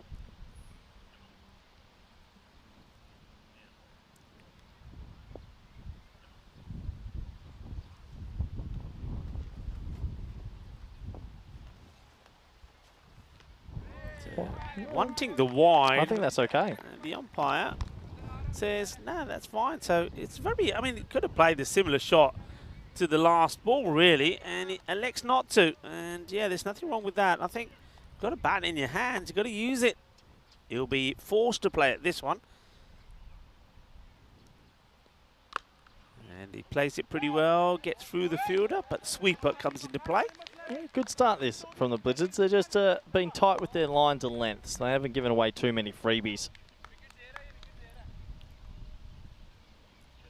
Yeah, as I said, of course, they did get that defeat to United, but I did like the way they played. They were lively, energetic, played with a lot of passion, and okay, just drops the bat on that one. That's Usama Mohammed, who hasn't got off the mark yet, so plays it pretty cautiously. And that will be the end of the over. So only 9 of the first 2, so a cracking start from the Blizzards. Yeah, cracking start. We have a look at the table. It's early doors, obviously. We've got a lot of teams that we haven't seen just yet, but the Blizzards are right at the bottom, so they'll be hoping for a good performance. And Cobra CC are second from the bottom, so one of these 2 teams is going to go to third. Just like that worked. Just the like same way we saw the Royal Tigers go from bottom to second. Yeah, it's going to be a bit like that the first couple of days. What are we doing tonight, Rico? What's the national dish of Hungary? It's going to be goulash, isn't it? Is it good? Is that actually a thing? Yeah, of course. Doesn't sound too particularly nice. Goulash doesn't sound nice. Sounds like you eat when you're in the naughty corner. You're one of those that pick things on the menu because they sound good. Is that what it's about? Yeah. The talk. The talk. Rico, it's game 4. I haven't commentated in a while. The sun is beating down on me. I was just about to say, we do that. I mean, there used to be a time when game 4 used to be the last, and we had food talk. It's now game 5. Oh, yeah. Because that's the last game. Yeah, okay. I've got to get but used I to don't this. mind. We've already had a bit of food talk, haven't we? Good delivery. It's full. The batter, probably more lucky than anything.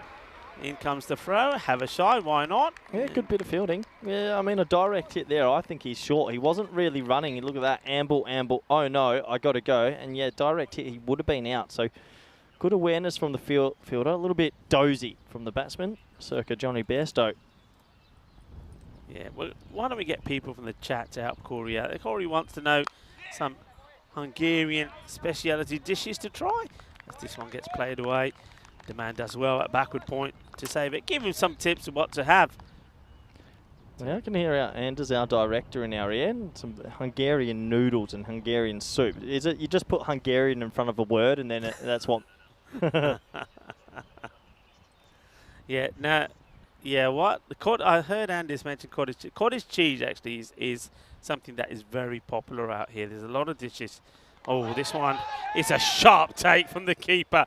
He does brilliantly well, does Adnan Khan, because this hits the deck and takes off. That's superb keeping.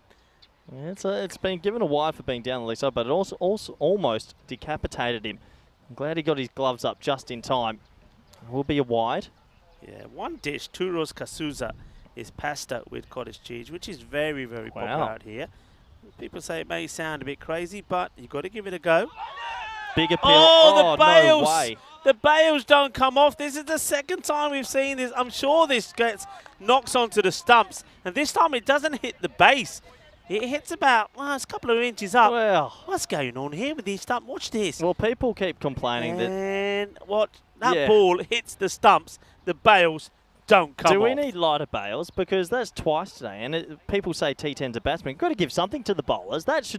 He should be out right now. He should be out bowled. He should be gone. Those bails don't come off. I'm telling you what, if I'm the bowler here, I'm walking up to those bails and just giving them a little rattle to see if they come off. You know? Super glue on them today. Okay, they make a change in the field here. Usman being unlucky. And this one is hit into the gap. It's going to be runs. They move the man. They opt to have long on up. and push a mid-wicket back. But if you're going to be bowling this line, I think you've got to keep your long on back. You don't need the mid-wicket unless you're bowling short. It's a tough game. He had him bowled the ball before, and then you get hit for 4, and you have to be pulling your hair out, surely. Tough game, cricket sometimes. Yeah, Basit Usman does get his second over this time, and yeah, you're right. He should have had probably his second wicket as well. Still very good and respectable bowling figures. 1 for 12. A ball to go. Cobra, it's not the power play that they wanted. They'll have another boundary here. And they might get one, but it is the captain, Mars. He comes across, does the fielding. And, well, they can't stop it, and they're going to take another. A direct hit would be interesting. They finally get stopped. That's shocking. That has gone through 3 people. And Marzi, the captain, is gesturing to him. Watch this. Goes through uno.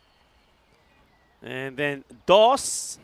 And, well, eventually somebody comes across the stop. Can you imagine if that got ricocheted onto the helmet? That would have been an absolute disaster because it wasn't that far away. They don't get the boundary, but they get an extra bonus run. 19 for 1 after 3.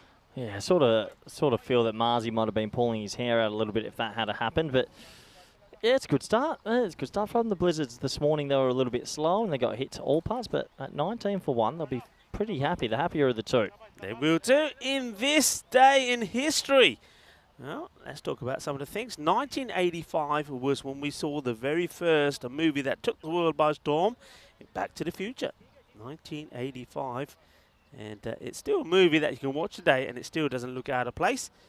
And in 1969, just weeks after being fired from the rock band The Rolling Stones, British musician Brian Jones was found dead in his swimming pool.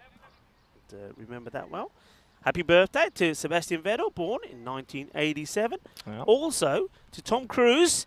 And I tell you what, he can make me a few cocktails right now. It's so hot. Well, I'll be out down the lakeside. And also a lot of people in India.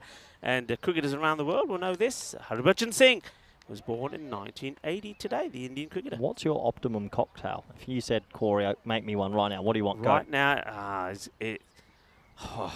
mojito. Has to be a mojito. Yeah? This heat, yeah, mojito. You? And you can't say the naughty ones. No. You're not allowed. Oh, edged away. That might go for 4, you know, a bit of top spin on that. And she does. So a little bit of luck this time for Zaban. It beats the slip and it goes away for 4. Yeah. For me, smoky espresso martini. Espresso martini? Yeah, I have about 2 of those. I'll be awake for the rest of the tournament. That's all I need. If anyone's listening out there, is the cocktail lady here? If that's for sure, I think we should be ordering you a couple of those every day, because we're going to need them, because they're going to be long days and hot days by all accounts. Down leg side, as well left, will be wide. Wide is signalled.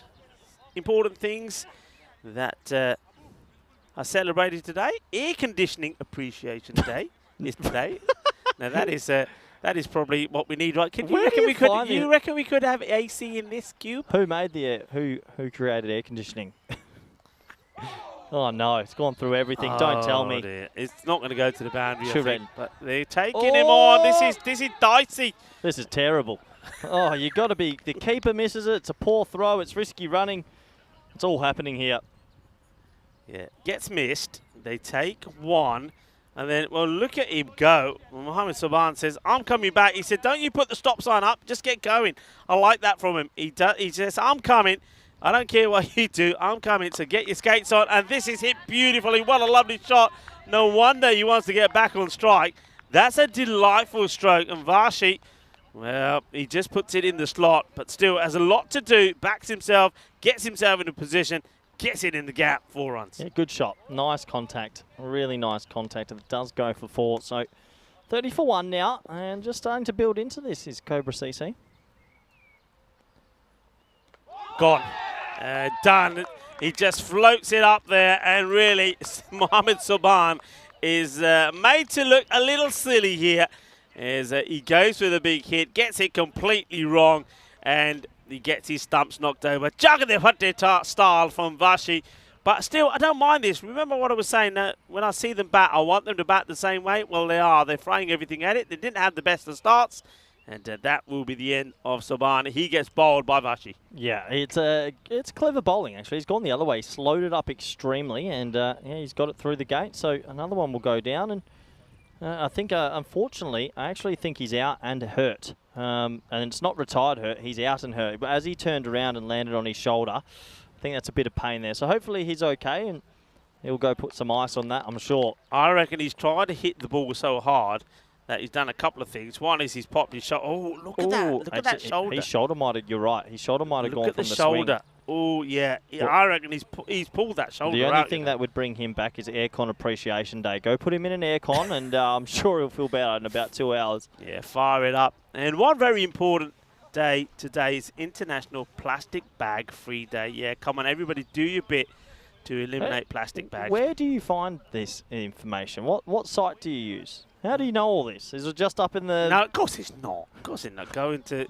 You have to do some research. Now, this is your thing. I don't want to steal your segment. This is your segment. Charlie did want to try... Oh, I want to see where he bowls this from. I want to see this one more time. Was it the front foot or the back foot that goes really wide here? Let's have a look. Maybe it's the 25-yard ball. Where does he go here with that? Let's see. Oh, yeah. Oh, wow. It is the front foot. So I don't even, to be honest, this is probably where I need Vinny. I have no idea what that rule is. But front foot is okay. It's the back foot. It's a bit weird, though, isn't it? Yeah, it is weird. And it's very weird on a tight pitch like that. Anyway, here's the dot ball. Yeah, I mean, I was going back to that. Charlie wanted to get in on the ad. He said, I've started a new thing. He said, I'm doing this day in history. I said, I'm doing it already. Yeah, so that's I your allowed thing. him to do it the next day, and No, he didn't do it. That's your thing, Rico. You're the history man. You bring us the fun facts. I want Rutgers rants. I want to rant on something daily for about a minute and a half. And my rant today has been about the spirit of cricket. Sack it off. I'm all for just rules. Let's just go to the old rule book and see what happens in the world of cricket. No more of this. Should it be out? Should it not be out? If you're out by the rules, you're out by the rules. I'm over it. Yeah, I'm with you there. I think a lot of things, I mean, you mentioned man-cat. Man-cat doesn't really exist anymore. It's a run-out. Yep. If you're out the crease, you're out. Oh. And I tell you what, this is probably out of here because it will go all the way. Manos arriba a bitro because that is 6 runs. Yeah. Big hit. What a fantastic stroke as well. You can see Alistair Priddle there is just out there looking at the batsman's shoulders. Hopefully he's okay. That's a nice shot. That is a nice shot. Summer gets that away for 6. And Cobra CC just getting themselves into it. Yeah, and nice to see them still playing the way that they were last time with the bat, and I'm sure their captain will be trying to do exactly the same. Well, this is just up in the air. The question is he going to drop safe? No, he's going to try and stop it, and he can't. I think the dive there from Mutu Ikram, who's the vice-captain, probably came just a little bit too late, but there we go. He gets there and ends up diving once the ball has gone past him. But it's another 4 runs as the umpire does some fancy footwork to stop this one hitting the stumps. That's Stephen Anthony that's out there, and he's got Guri Takas at the other end. Cecil Kurian is the third umpire. The umpires have made a great start today. It's not easy for them as well. I've got to concentrate all the time in the heat. Wearing the black. Black isn't the best colour in this heat as well. We've talked about this a few times. That's Shakat. Okay, high up in the air. Somebody's got to want it, and it's been dropped. I think this might have just caught the fielder who's gone for this catch on the face a bit as well, Irfan Khan. We don't see it completely, but where he's trying to take this, the only thing behind the hands is the side of his face. Let's see, have a look. So the bowler gets called off it, and just watch this. That's got to hit him somewhere. Yeah, maybe in the jugular, and that hurts. They've got 5 in the ring, actually. They've had 5 in the ring for quite some time, so obviously they're allowed to drop 1 mil back, but they haven't spotted it just yet. But yeah, it's not nice. You drop a catch and then you cop it in the gob. Not ideal. Yeah, that's it. Irfan Khan, who wasn't able to take the catch to remove Usama. We've seen that before, dropping catches, cost you matches. Oh, this is even wider than the last one. So Shakat just having a few issues at the moment, getting the consistency of his line. Yeah, he's just spraying it a little bit, isn't he? And that one's just on the edge of the pitch, so it won't be a no ball. Just enough.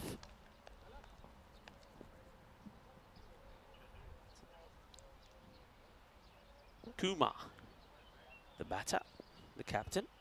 Oh, Well, this one is probably, I don't know, doesn't even catch the pitch. The ball was just slowing down. The batter will come back, and wide was what was signalled. Yeah, signalled, but I'm not too sure. I thought I saw a puff of dust, and I think they're going to use the technology here. If there's a puff of dust, my gut feel is that this might be a no-y. Yeah, and... Oh, it's past the... Is it past the stumps, though? Yeah, that's why it's been given as a wide. So if it passes the line of the stumps on the full...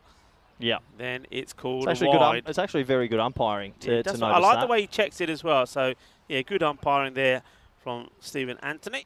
As the bowler comes in again, Shakut, who seems to have lost his rhythm completely. This one would probably have been another wide. The batter goes after it and says, I'll take the boundary as well. And by getting that boundary, 4 runs, the 50 comes up here as well from the Cobblers. Blinded Blizzards had made a positive start, but you can see now their body language just started to slide a little. They need a wicket here pretty quickly, otherwise those shoulders are starting to drop pretty fast. Yeah, they've come back well here. They've still got 5 in the ring. Yeah, put third man back. Getting a bit frustrated here. Oh. This is now a no ball. This over already has gone magical. Now it goes for 21. Still 2 balls to go. Now the license to go the full Monty. I'm liking this for Mars by. I don't like the field set. I'm with you. But at least Mars is coming up to the bowler and just having a little chat with him. Not sure what he's saying to him, but you need to... I don't think the body language from Marzi was really too supportive. And there's the warning there from the umpire as well. I think here as a bowler, I think the best thing you can say to him, hey, look, try and put it all behind you. Put your head down, go and bang it into the deck. That's what he does. This gets hit pretty hard. Fielder's got to try and stop it and misses it. Gets through him. It's 4 runs. So those shoulders and heads that I was talking about starting to drop. They are now as Abu Bakar is trying to get to this one. You can see here, I think he just out of his shot, but needs to get the body behind it. He's not able to go sliding in with his feet. They've just taken the foot off the pedal here, unfortunately, at Blinders Blizzards. They had such a good start, and they've let it slide now. I mean, this over's gone for 25, and when it goes for 25, you're in a bit of trouble. Yeah, well, does he sneak this one in? Going to have a look. No, he doesn't. The wide gets signalled. The umpire looks long and hard at it, and in the end decides, nah, I can't let that go. It's going to be another. It's going to be another one that's going to be bowled. Yep, one more. Yeah, alarm bells. What do we call a 30 run over again? I haven't said it in a while. Supersonic. Supersonic. Supersonic over. I haven't seen a supersonic over in a while. This over has almost doubled the amount of runs. If it goes supersonic, it would have doubled the amount of runs. And he avoids it going to the boundary, but still 27 come off it. So the score moves to 57 for 2. And opportunity to welcome everybody into our box. Thank you very much for tuning in, and thank you for your support of the European Cricket Network. Corey is back, everybody, and he's finding it a little bit hot in the kitchen. It's been a while, Rico. Nah, it's hot, but the cricket's been really good, to be fair. I've enjoyed the teams today. And they don't complain about the heat, do they? They just get on with it. They get on with it. They want to play. That's one thing I love, you know, that wherever we go, no matter what the weather is, when you go to the players and say, look, you happy to play? Oh, yeah, we want to play. Oh, that's whether it rain or shine. And the players very keen to play here at the moment and show you, our viewers around the world, just what they can do. And I think what we're seeing here today as this series goes on, I mean, it's only day 1, but I think those standards and those scores will get higher and higher. Yeah, absolutely. And it does seem like the batting's gotten better throughout the day. A question, would you rather play on one of the hottest days on Earth or one of the coldest days on Earth? Hottest. Easy. Why are you looking at me like that? You would do the different, would you? Nah, I'd do the same as that swept away. But you answered it so quickly, it's as if someone's asked you that before. Oh, no. So you're telling me, as they double back, no, they'll settle for one, you would rather play, I'm going to give you 52-degree day or a negative, it can't, like, you're going to die. Let's say a negative 15. Yeah, no change in the answer. Hottest day. Yeah. You can get warm on the field. The thing Can is, you get though, cool on the field? The thing is that on a hot day, well, first of all, let's talk about this. We're talking about hot. Well, this is sizzling hot. It's a spicy shot that is out of here as Usama Mohammed is starting to turn on the style. He's this tall guy. He's got, once he gets a full swing in, he's swinging from a long way. And this one, well, he doesn't even get the bat to go right the way behind his shoulder. Still gets plenty of oomph in the shot. It goes all the way. All I know is I remember playing cricket in cold days in the UK when it wasn't anywhere near the coldest temperatures that I think some of our European cricketers have played in, and what the temperatures you're talking about.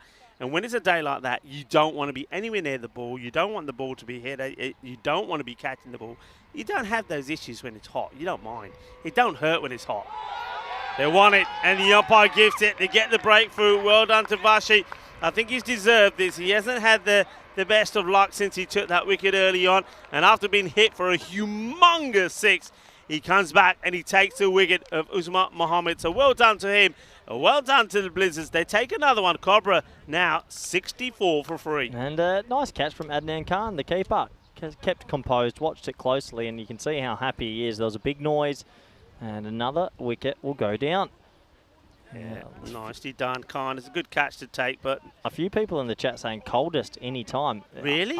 Yeah, it's hot for me as well. Okay, would you rather play on the most humid day in history or the most dry day in history?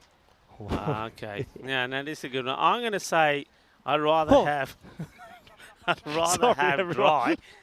I'd rather have dry, as Corey's just been made to jump out of his Maybe we can skin. show that quickly. Meta's come and thrown a water bottle on my neck. We were just talking about hot and cold, and that got me. That got me. The cold got you there. See, I told you hot is better. Anyway. So, wicket goes down. Avashi 2 for 16 now. Ula is the man that comes in. And ooh la la la, because that's going to be a no ball. It will be 4 runs as well. That's going to be 5. Well, Hafiz Ula comes in, and it is a little bit of ooh la la la action. It's not a good ball, not a good first ball to the new batter. And he's now going to have to bowl it again, and it will be a free hit. So it's almost like they do good and then they follow it up with some bad. They just can't keep the consistency going.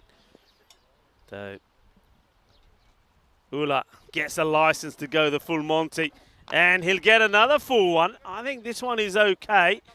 They might just look at it again, but I think this one does dip.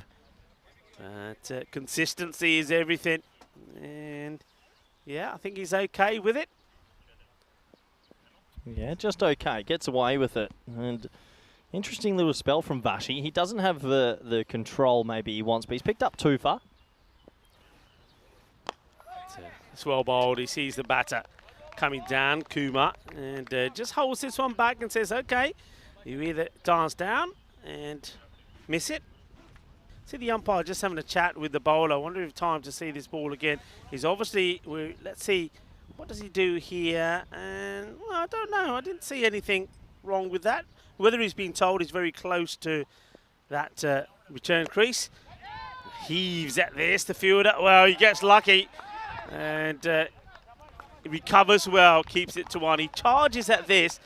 But whether the ball takes a bit of deviation, but quick reactions from him, keeps it to 1. The striker will go back on strike. That is Kumar. It is the end of 6 overs, 71 for 3.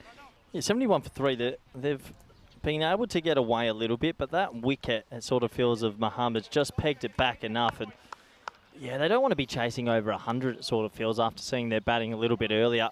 Oh, I'm not too sure I got your answer, Rico, but did you decide? Dry.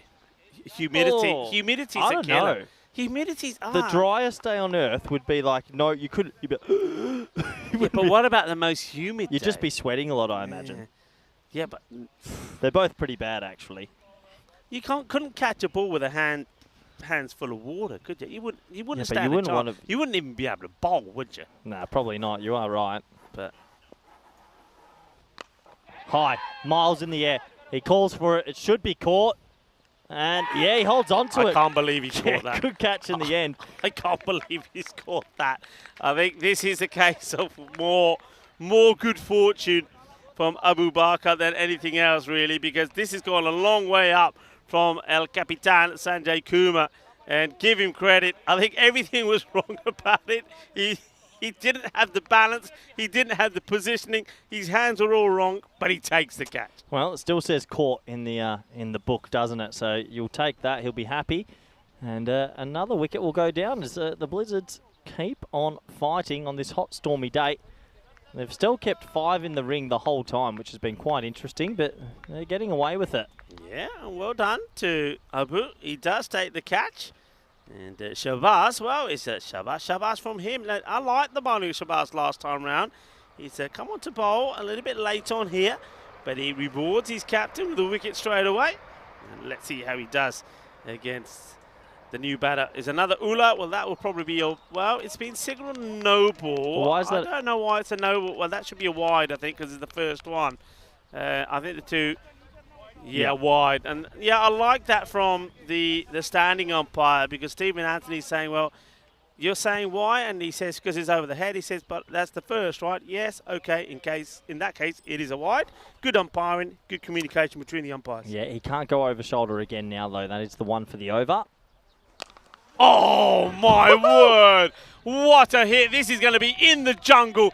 Good luck finding that one. I tell you what, we're in Romania, that's in bear territory. I don't know what wildlife is living in there in Hungary. We'll have to find out, but it's in there, and they'll do well to find this one. What a hit. Yeah, that's pretty flush. That's one for the maker's name, and one that's pretty good for the bat sponsors as well. He got every piece and did all. He's 6 off 1. That's not a bad way to start your account. And, well, it does sort of feel Cobra CC. They proved before they bat quite deep, and if they stay out there a bit longer, these men, they might be looking at 115, 120. The scores seem to have been improving throughout the day. Yeah, that's a huge hit. As Shakir Ula shows what he can do. Okay, here's his next delivery from Shabazz. And, good comeback. Just pushes this through just inside that wide line. The batter doesn't quite get there, and it's been well played away. I'm noticing that they're starting to get a bit of speed on going back to the marks. I'd like to have a look at the time. What are we on here now? So look, you can see that 7 minutes. Oh, this sounds good. That sounds like a rifle going off as this one gets blasted over the man at square. What a hit this is. This is a lovely strike. I'm liking the sound of this bat. Well, I don't know what it says on that bat. Well, it could say kiss, because that Grizzly, well, he doesn't get a kiss. He gets a thumping as it goes to the mound. You're right. The noise off the bat's actually quite amazing. It has a beautiful echo around the ground, so he's obviously got a good bit of timber in his hand. And, well, I think he's going to try hit this for 6 as well. Oh, of course. Oh, this should be run out if he's quick. Oh, would have been tight. They'll think about a second, but they will get there in the end. And a bit of sloppy cricket as it hits the edge of the pitch and dies eventually. Yeah, well, there was a shout of hold, hold, hold when the first shot come in. But I think you've got to go for this, because I think if you hit, he's gone. So, yeah, I think it was you had to go for it. And the thing is, though, is at a cost of an extra. And it means that Ula stays on strike, high up in the air. Not easy, these. And taken. Very good catch. And that's Kalap Ilakun who takes it. Nicely done. They get another wicket. So, though Shakir Ula came out and he blasted a quick 5-14, but ball number 5 sees the end of him. And Shabazz, he gets another wicket. Yeah, he gets another wicket, and he just kept that one away from the wheelhouse a little bit, wide of the off stump. And, well, a nice catch in the end. They're trying their best, and we have a quick look at the groups, and we've shown this a few times today because it is exciting. We're back at Cardamar. One group we haven't maybe spoken about a little bit. Let's have a look at Group C. Group C. We obviously have a TBC there, still to be determined, but those 4 teams, Italy, Denmark, Sweden, Estonia, that's a good group. Yeah, I mean, we've seen plenty of good cricket just recently from Sweden when, I mean, I wasn't there, but some of the scores that were being scored there on Vinny Sandhu and Reiner were there was quite amazing. Good cricketers in Sweden. Denmark, we know all about them. And Italy, well, come on. Italian cricket, the last sort of 2 years has gone up so much that I think you've got to say that they probably are the favourites in that one, right? Along with Denmark, maybe? They have made finals week twice in a row. So I think you have to give them credit. If you've gone to finals week 2 times in a row out of the 2 editions, you're doing something right. So you expect them to maybe be in the final up against a Sweden or a Denmark, but we'll have to see who the 5th nation is there. And you never know. There could be upsets. Yeah, there could be an upset here as well, because I think time could turn out to be an issue. They need to get 2 overs in pretty quickly. Well, talk about sound of a bat. There's the other Ula, and this is Hafiz Ula saying, well, what about the sound of my bat? And I'll tell you what, well, both the Ula bats are sounding pretty good, and they're both hitting maximos for fun. Yeah, it's just in the wheelhouse again. There's some strength in this Cobra CC lineup. Some real strength. When they hit it, it does stay hit. And Right now, they're on 92 after a steady start. You add another 17 balls here. They're looking at 125 plus now.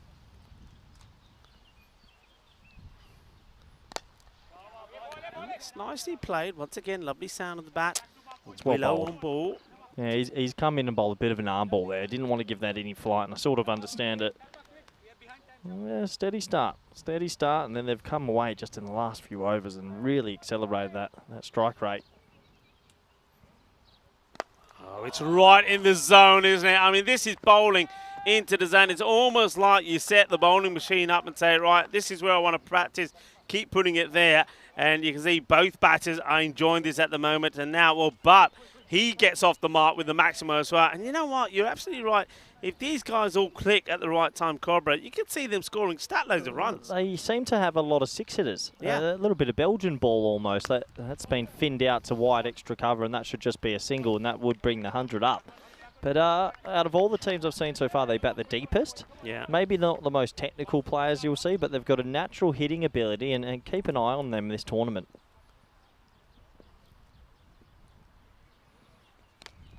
Smashes it hard, and he just holds back a little bit here, the batter. That's a good shot. He knows it's a slower ball from the bowler. So just watch this. He sort of gets into position, then it's almost like he just waits for a second, and then, well, he smashes it out of the way. It's going to be more runs, and they've gone past 100 here, and all of these extra runs now are going to be hurting the Blizzards because they're going to have to go some to get there. Yeah, the wheels have just fallen off a little bit here. Too many boundaries. Maybe got to get a bit defensive with the bowling. This one's a better delivery. It's outside the off, and a slight misfield from the fielder. No runs there. I just saw that there was some reference made from Marnus about an interview I had with Ramesh Sathisan in Romania, the captain of the Romanian team, who was talking about how the competition from the younger players is good, and because they've got so many players now that are knocking on the door trying to get into the national team there. And I think that, Marnus, I think that's the story across Europe here now. I think there's so many cricketers getting into the game, which is fantastic. You've seen that here also in Hungary. That's why you've got more teams here. You know, you've got an overflow of players. So one team becomes two, becomes three in the case of the Tigers. How does this miss? The bowler can't believe it. The batter is looking at the ball rather than the non-striker, so they don't take the bye. But yeah, I think it's a good sign, and I think competition is everything, because otherwise the likes of the Royal Tigers, you know, and the top teams are going to be winning all the time. More players coming in, more teams, more distribution of players around that, and then competition gets better. The fielder, oh, he lets himself down here. Does the hard work, gets into a position to make the stop. There's Basit Usman, but misses it when he gets there. So it's going to be 4 more runs. So though a few wickets have fallen, Cobra CC are still piling on the runs. Yeah, they are, and they almost seem like they're perfectly suited to this T10 format, the way they're batting. Highly aggressive, not agricultural, and they're getting away with it.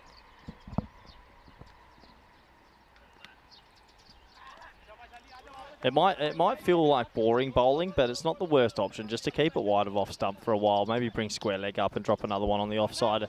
Anything that's been in the wheelhouse has gone for 6, so yeah, maybe just to avoid the stumps for a while. Comes Shabazz, and this Like is that. nicely hit. It's well bowled. Yeah, and oh, this is so close. So close. They're going to get 2 again. It's little moments like that. That's probably about the 3rd time that we've seen this innings. And another day, it hits the stumps, you get the wicket. And maybe, instead of a score being around about the 110 as it is now, it could have been around about 70-ish, you know. So, not everything's gone their way. 110 for 5. Still 2 balls are going this one. The swing and a miss. But, of course, the other thing here is just, it's the time. Keep the time, but they've done okay. They've made up for it. Yep, they have. They seem to have made up some time there, maybe from the wicket or 2. So they're going to sneak inside the 40-minute allowance.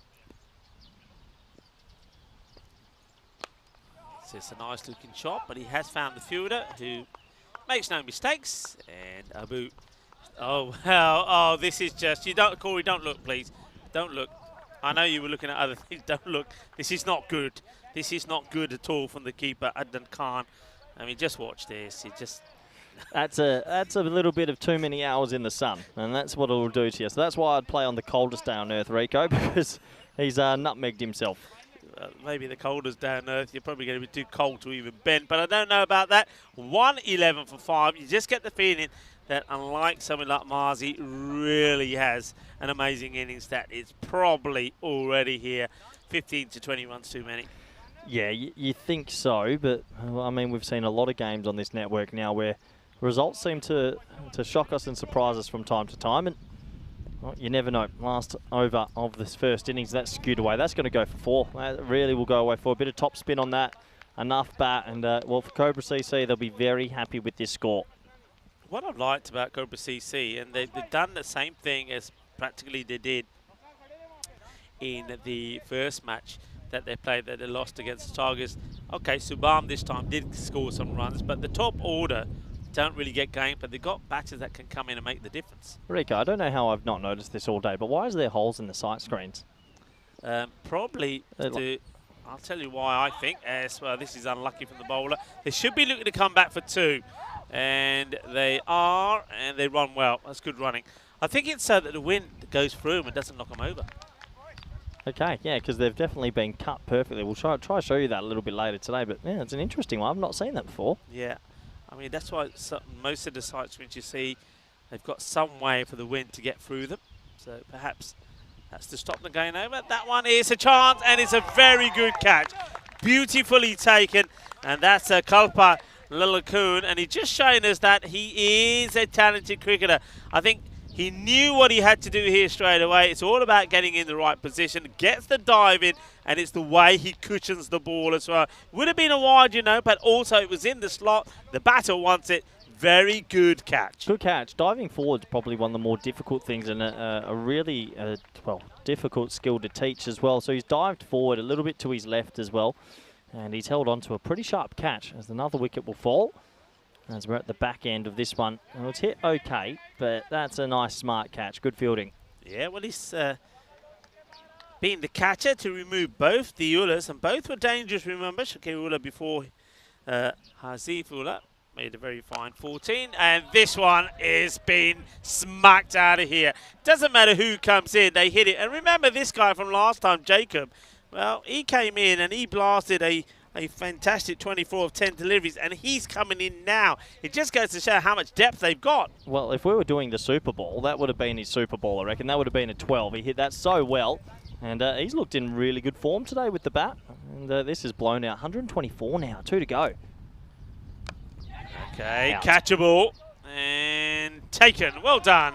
So they do get another wicket. Jacob comes out, hits a 6, then gets out. If someone said to you, okay, yeah, we're going to the cricket, Rico, you're batting at number 7 and you made 6 off 2. Are you happy? Yeah. Under the conditions of yeah, 6 off 2. You take that. Happy than that. 6 and out. A little bit of backyard cricket. Yeah, especially when you got just this. What was it now? What, a ball to go in the innings? I'll make it a ball to go in the innings. Or was it a couple I think, to That's go? good for the old strike rate. A little booster, 300. 6 off 2. But yeah, 124. I think they'll be very happy with what total they're going to end up with here. Yeah, well, most batters that have gone in for Cobra, the first ball they face normally ends up going to the boundary. So the chances are here that they'll get close to the 130. There's the new batter. It's another ruler. It's Zafar ruler. Doesn't go to the boundary though. Ramsey is what they say. Take it easy, don't throw it away. And leg by to finish the innings. And 125. I'll say this, it's a good score, 125 for 7.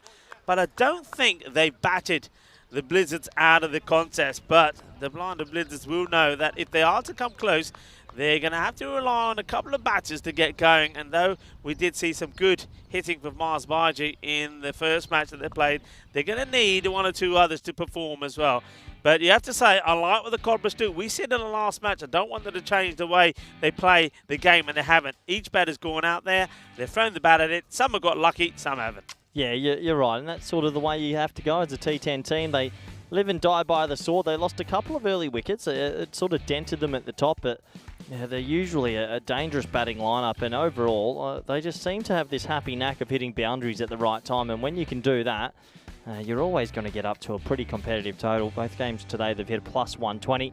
You need a little bit of luck, though, when you play this way. They hit a lot of runs in that vacant sort of third man region through feather edges and shots over there. But I think for Blinders, they'll be disappointed they haven't been able to keep that a little bit lower than 110. It feels like they let it get away from them at the back end. There was some good bowling from the left arm off spinner, but overall, it was few and far in between the wickets, and they just couldn't muster enough dot balls, and some sloppy fielding allowed a couple of overthrows.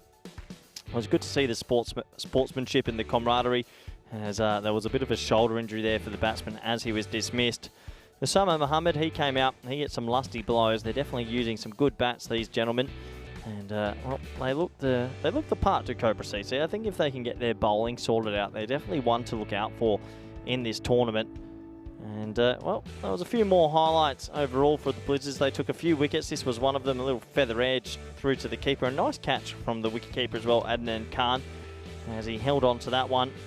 And, well, there was good moments for them, it has to be said. Nice moments, but just too many loose balls in the end. This went miles in the air, but Fazan Shakat's not going to take that. It was left alone, and unfortunately, he left it for Irfan Khan, who decided to eat it. Don't recommend that. The old no ball 4, minimo, 5 runs. Very annoying. And, well, they just kept on taking wickets, but not enough. Not enough in collective groups to try and stop the run rate. As right at the back end, we saw some really, really big blows. This was Hafizullah, who hit back-to-back big ones, and also Jacob, who came in, hit a really nice 6 off his very first ball. So plenty of talent in this Cobra CC lineup, and overall, they'll be the happier of the two sides as we go into the halfway stage, and that is for sure.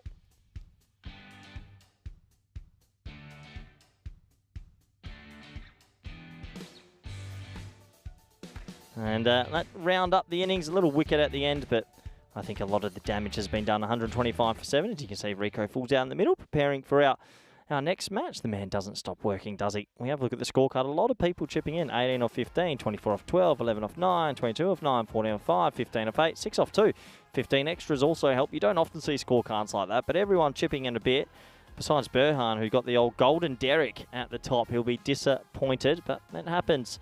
Look at the bowling figures. It was a 2 apiece for the men at the bottom, but actually the best economy was Usman at the top. 2 overs, 1 for 14. Both overs in the power play. You'll be pretty happy with that. 125 for 7. So that does take us to the halfway stage of this one. Do join us back in the next 10 minutes for the all-exciting run chase. Thank you.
The European Cricket Series is proudly brought to you by HCL Software and Bizzaway.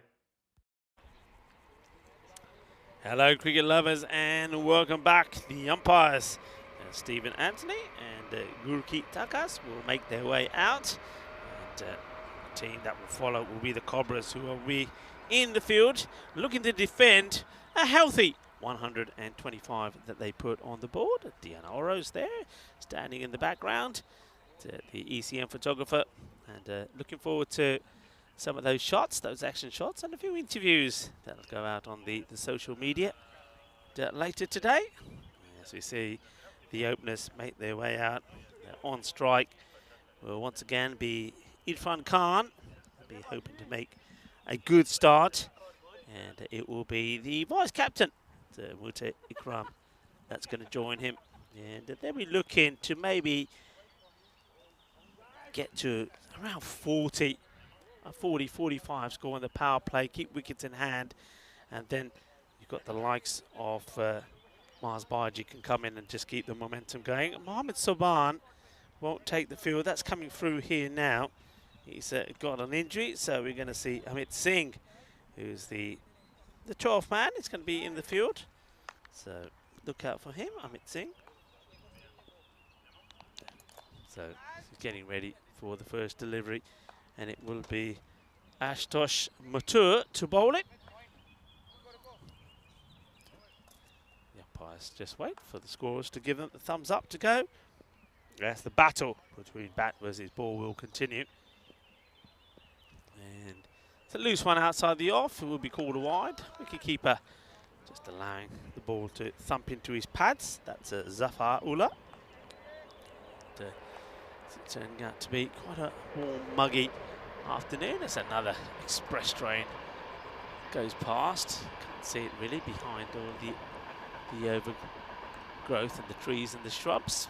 It's a very green, lush, picturesque ground here.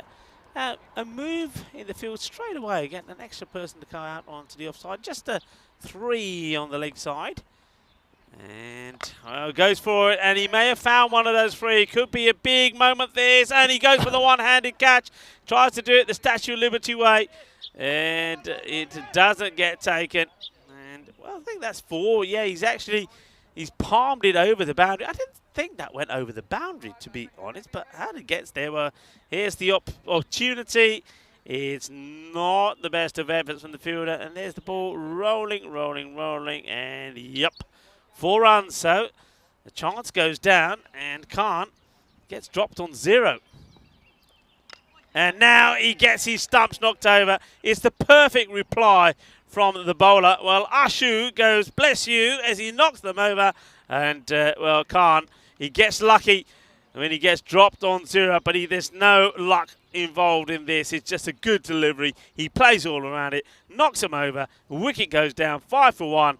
And a good time to welcome back into the cube to Corey. Corey, not the best of starts. I have no idea what that is over there, crawling all over the place, by the way. Yeah, funny old start. The fielder went for a Statue of Liberty play when he probably should have used 2 hands, a bit of egg on his face, but thankfully the bowler picks up the wicket the very next delivery. And, well, here comes an important figure, Mars Baji. He's probably the key in this run chase. We know a lot about him, and he's a talented player. He's going to have to bat extremely well here to get them into this game. Yeah, I like to see him bat straight here. I think a few times, and that sort of delivery that Mathur just bowled, I mean, he's quite tempted, isn't he, sometimes to just go across the line and whip it onto the leg side. I like to see him play straight. And just, I think, be thinking about batting deep here. I know it's a big ask to get this score, but as long as he's there, he's got to believe they can do it. So I'd like to see him really be thinking about batting deep and batting long. Mathur to bowl to him. He's ready to face his first delivery.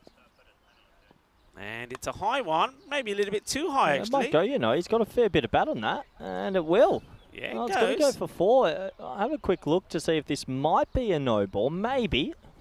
Yeah, we'll see it again. I think we have one more look at it. I mean, it probably is dipping, but looking at the way he played it, it was pretty high. Let's see.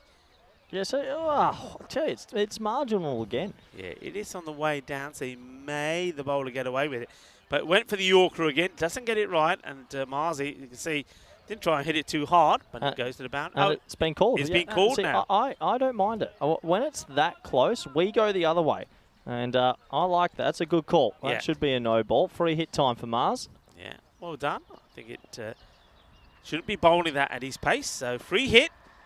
And he's going to stay a free hit because it goes down the leg side now. Some bowls are wide. So valuable runs coming here despite the loss of that wicket. Doesn't get it right, does he? And No, he's just I mean, he's picked up a wicket this over. I mean, it's what a weird over. It's actually 10 for 1. There's been a dropped catch, a bowled, a no ball, boundary. A fair bit's going on. Free hit still. It, gets played away in that area. Will the it ball go? just slows down this time. They're looking for 2. In comes the throw. He's got to hurry. And he does get there. He's not the quickest in between the wickets as Marzi, and I remember when I watched him here last year, a few times he could have been run out, and one time he was run out, and I think the direct hit would have had him in trouble this time round. So he does get there. He's going to have to get his breath back as he leans on his bat, waiting for the bowler to come back at him. Bowler's ready. Marzi's ready. Actually, he's got to get this outside the off. He's been a little bit too much down the leg side, Matur. Better, but a good shot as well. And this one would go for 4 as well, will it? No, it just, can you believe that? It just stops. And the fielder was ready to flick it back in play and then didn't have to. All he had to do is make sure that he stayed in the fielder play. Well, we saw the groundsman on the mower this morning go around about 500 times, but I reckon he's just missed the last half a metre all the way around the boundary, because I swear when it's just about to go, it just stops. Pretty unlucky for Mars there. Good batting, though. I mean, it's 15 off 4, despite the wicket. This is actually a really nice start for the Blizzards. Matur once more. And goes for that Yorker. This time he does get it right. Good running. And it's very good running, yeah, absolutely. He takes that run because he realises that by taking the run, it keeps him on strike. So 16 for 1 at the end of the first. Well, you've called in the early crow there, Rico. We got 1 to go. There was a no ball. There was some wides. And, Okay. yeah, we've still got 1 more. 1 to go. I mean, if he can hit this for a boundary, you get a little bit of a magical over to start, despite the wicket. It'd be the perfect start if he's able to do that. And looking to play his first ball, though, is Mutik Ram. So you've got captain and vice out there together.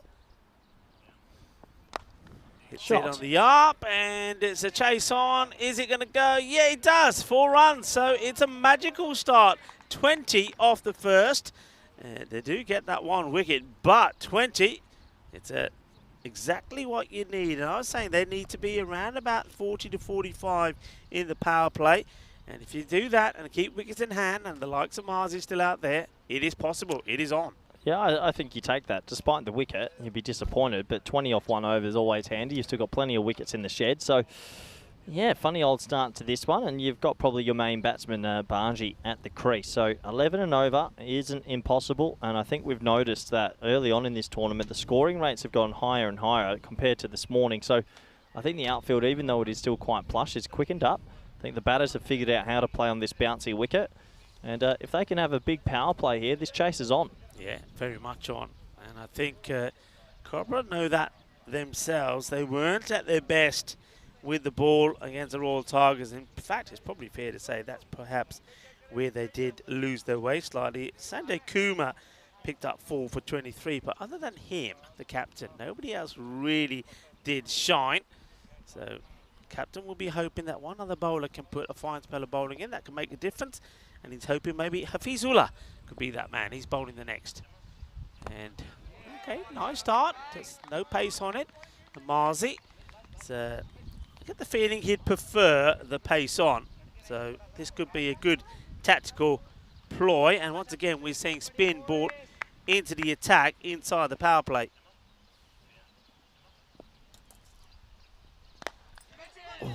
Just out of the reach of the bowler. Yeah, it's good bowling, and you're right, spin in the power play. We were crowing a little bit earlier for this. We just think that sometimes it can be a good matchup, and he looks like a pretty decent leg spinner, Dazula. Yeah, I wonder if they'd be tempted to bring maybe long on in or long off in and push the extra cover back because, well, hang on. There we go. It's almost like they're reading our mind, Corey. Yeah, that is, it's an interesting decision, and it's going to try and make him hit against the spin now, so it's good captaincy. They take a bit of a risk. Yeah, it's all to do with, I mean, it's only the one shot that Ikram played, but he does like to go out in that offside area, so that's why the captain's thinking the same as me here. Let's see if he does. No, he goes on the onside. Chase is on. They should be looking to get back for 2, and they will. There's a couple of good things here. The fielding team's basically saying you have to hit it against the spin because we'll bring the leg side up. And he actually adjusts. He moves across to the offside and then hits it. So both batsman, bowler, captain are all thinking on their feet, which actually makes it a good contest.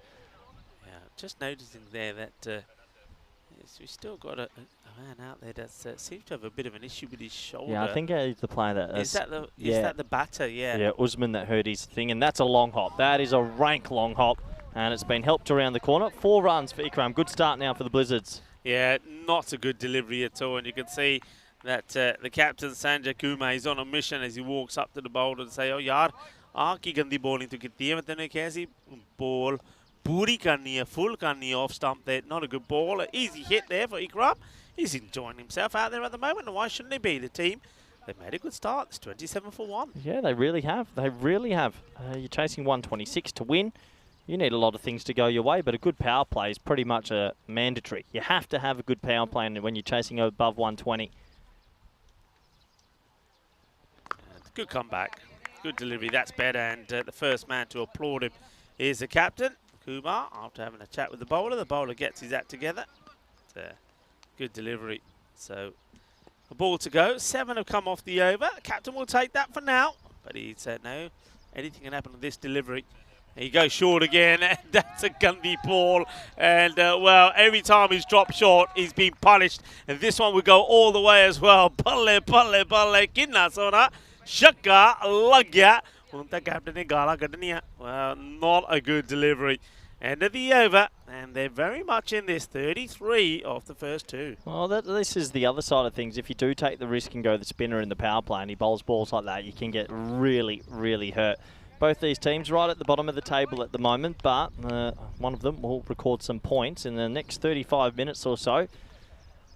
This is a much better start for the Blizzards this morning. They looked a little bit all at sea, Rico. Yeah, it is much better, and the reason it's better is because the likes of Zamuthu Kram, it's at least swinging and making connections. Mars Baji's out there as well. Just need support. That's what we've said all the way along. Get some support, get partnerships going, get to that 40, 45 in the power play before the field gets split, and you feel that you're up there. This rate is, well, nowhere is it out of reach. Just around about just under 12 required per over, and they will know if they can get another good over in here in the power play, then they're very much in this contest. But Matur, he can bowl a good ball, but he did go for 20 in the first over. And this one, well, Marzi, once again, he's trying, it's a shot he likes to play. He likes to plant that foot down the line and try and work this ball around on the 45. I just think that up against good bowlers, that would get him in trouble. Yeah, it's not the... Wow, it's sort of funny. It's a tricky little shot to play, but maybe because there's only 3 on the leg side, he's thinking, oh, I can do that. There's a lot for a guy that's bowling left arm in swing. There's 1, 2, 3, 4 points and backwards. So I sort of get it. It's a funny old field. Ikram 16 or 5, which has proved pretty effective as well. So I think he's thinking leg side here. He might step inside this as well. Oh, more bowl, better line, much better line. Well, with the field he's got, that's where he's got to be bowling. And for me, he's bowled completely different. He's bowled full balls on the leg side, but that's better. That's where he has to be. Yeah, you bowl that line, Rico. You're always asking the right questions, aren't you? Yeah. We see it again. It comes in a little bit at him as well. So better delivery. Can he bowl it back to back? And this one into the hands of the fielder. So once again, you see, this is it. This is where the captain basically says to his bowler, look, I know you went for 20 in the first, but just have a look at the field I'm giving you. This is the field. So where do you think you've got to be bowling? On the offside skip. Well, okay, well, do it for me. And so far, he's put 2 deliveries, shoot, where he has to. So it's better from him. And this is the one I think that Ikram is going to go for no matter what. Here he goes. Shot. And he's going to get lucky. He's going to go away to the boundary. And somehow he manages to work it to the one part of the field where there's nobody. Just watch this again. He comes down the pitch. I think he doesn't have any idea where that's going. Look, he's looking is to see if it's going in that third man area. In fact, it's a bit of the French cut as it goes all the way down to the boundary. And the old Hungarian cut, maybe the goulash cut. He gets 4 for his trouble. It wasn't where he thought, but hey, you take it. You got to take any runs you can. Yeah, and Mandrake is saying, let's go Wolfie, of course, to Marzi. Okay, just hits this down the ground. They'll take a single, so Marsbaji will get to face a delivery of Matur, and he'll want to go after it. He'll want to get this score. I mean, if he can get a boundary in here and get to that 44, 45 mark, he'll be happy. That's what he's going for. It's been a good power play. Good power play, you're right. Boundary would just be sort of the cherry on top.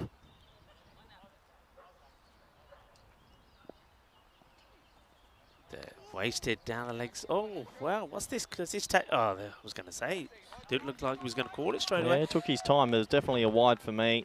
Slinking down, no touch of the pad, I thought. Bonus run. Yeah, this is where the issues mature. I think he's bowled too many wides, and those extra balls are being punished. This could be the same thing again. Let's see. Okay, gets hit powerfully, but there is a fielder out there.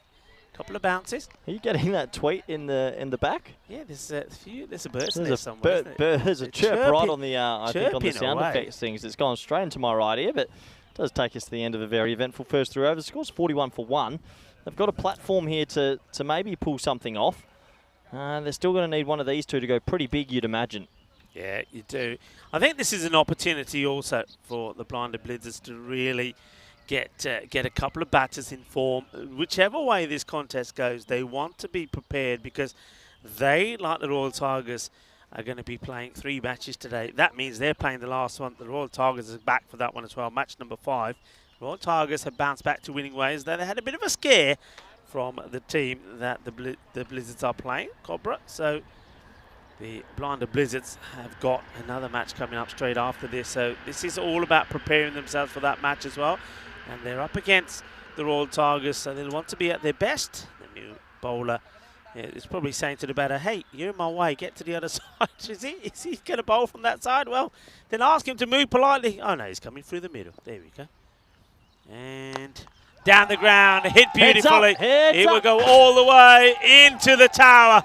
Good hit that from Mars Baji. Well, this is his zone. If you bowl here to Marzi, he's going to pump it down the ground. And I know this. These are sort of the hits we're used to seeing him doing every time he gets a chance to be out there in the middle. And lovely shot. And he's got a big smile on his face as he has the man in the... Well, not the man in the tower. It's Karina in the tower. It's always Karina. Karina, you good?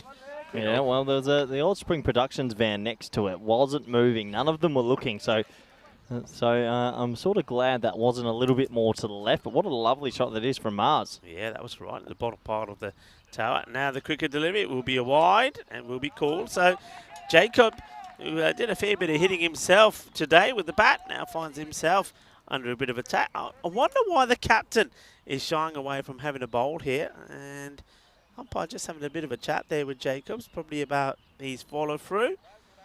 Okay, so Mars Baji just preparing himself. He's got himself to 18 now. Jacobs once more, flights it up. Oh. Marzi just misses out on this pump. Once again, you see, he's got to look to play some of these on the offside as well. Yeah, he's missed out big time there. That was a big freebie, but hey, you take one for your trouble. They're on 49. I mean, you look at the comparison score, they're ahead by 25. But we know that Cobra CC had a really big finish. So, can they keep trucking along here? Up in the air, and almost grabs an absolute beauty. He's flying in the air. Here's the fielder, and that's Ashwath Narayana, who almost gets there. So the deep, so gets 2 hands to it. So he's disappointed it doesn't stick. But look, it's gone over him. He's turned around. He's got the chase on, and just see him rolling into the camera there. But good effort. Yeah, good effort. Nonetheless, it does bring up the 50, and in quick time. So just tries to guide this away. Does Marzi. It's a dot ball, no run. Yeah, so 50 off 3.4. Yeah, they're on track. But this partner, one of these two you would expect has to be there in probably the 10th over if they are going to win. Yeah, without doubt. And we'll go for it high up in the air. This time he does go over in the offside.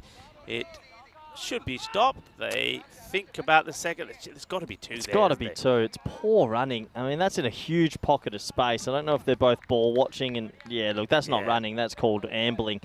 And when you're chasing 125, you've got to be running hard for everything. Yeah, you've got to go back on strike there, and Marzi. You've got to run hard. Come on, Marzi. He should know better. He's watched enough of this T10 stuff.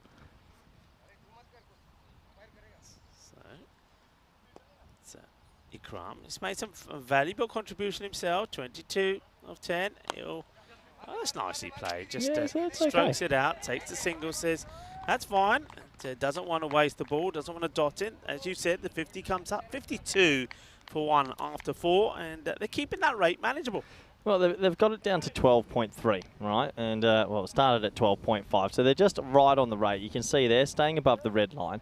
If you're going at 12s, you only need 1 boundary and over. You hit 1 boundary, you'll get naturally a wide, a couple of singles, a few things, and you'll be there by the last. Yeah. If they have 1 over where they can somehow figure out a 20, a magical over, then you're really ahead of the game. So my worry for them, Rico, is I have to say probably a little earlier today, the Blizzards had a lot of players in the middle to lower order that chewed up a lot of dots. Yeah. So it does sort of feel that this game, it depends on these two.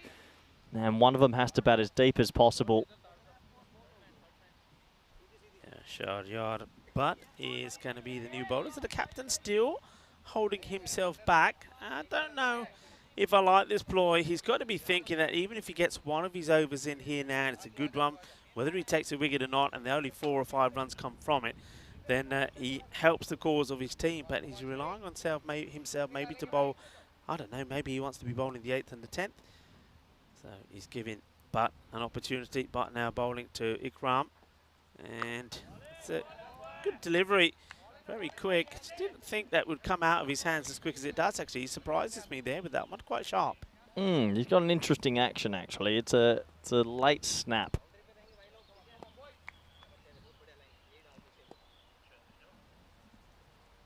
Putts again.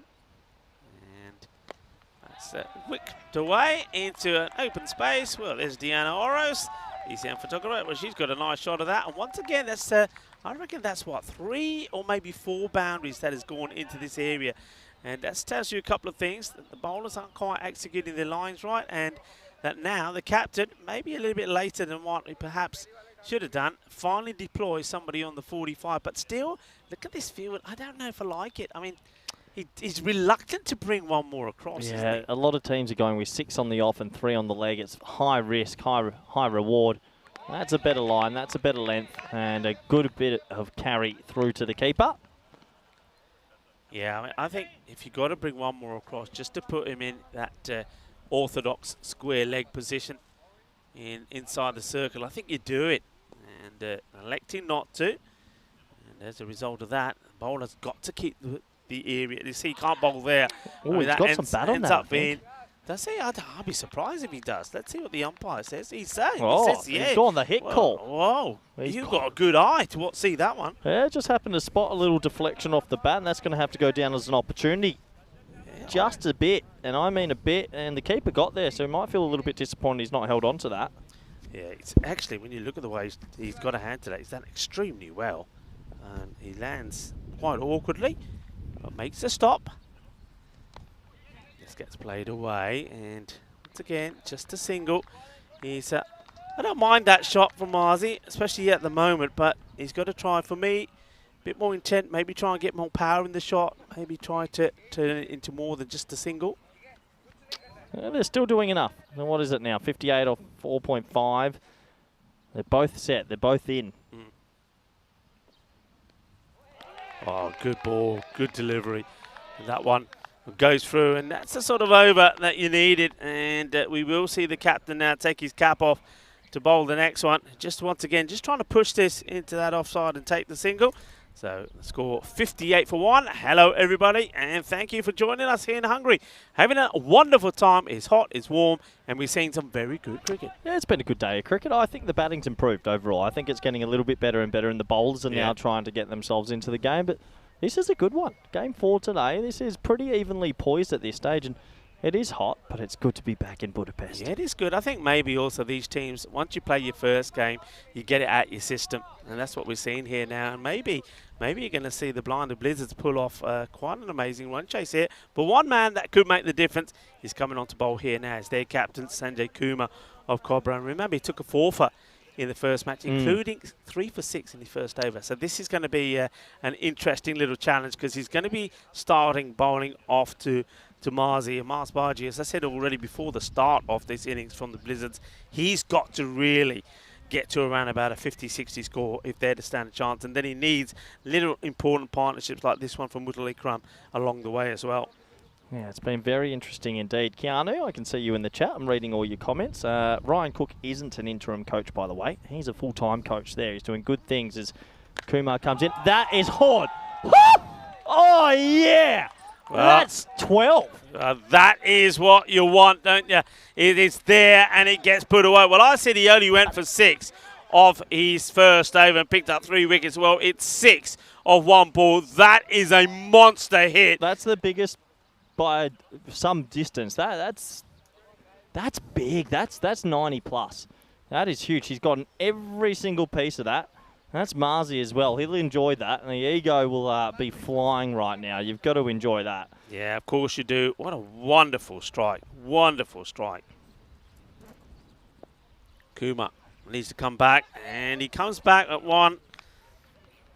Slightly shorter, angles it into Marzi. This is one that you can, yeah, he's practicing it there now. This is one where you can work away. Do you think he just gets a little bit low too early sometimes? No, he's actually trying to hit it too hard. When you've got a shot like that and there's no 45 front leg, you actually just use the bat and just touch it and it'll still go full. But he's trying to whip it like that, and it's not easy to do. It's in the slot. Well bowled. Good bit of cricket all round there. I'm liking this. After being smashed for a big 6, comes back with 2 dots, and that is a good bit of cricket because Marzi probably wants to go after it as well, but the captain, perfect Yorker, and very well dug out as well. Yeah, Travel and Life in the chat said, how are you guys wearing suits in this hot summer? Good question. Real good question. Kumar, slower delivery, and it's high up in the air. Gear. Shaka! Lagia! Ginna Sona. And Mars Baji, this is what we're talking about. When we know this guy can hit a ball big, and just got to execute it at the right time. It's all about shot selection. That one is out of here. That's big as well. I'll tell you what, he's put every bit of body weight behind that. He's got a nice rotation of the hip at the point of contact. So, yeah, good. 2 big 6s. Can he go again? Yeah, 70 on the board. Kumar goes outside the off. He goes again. Oh, yeah. Bulle.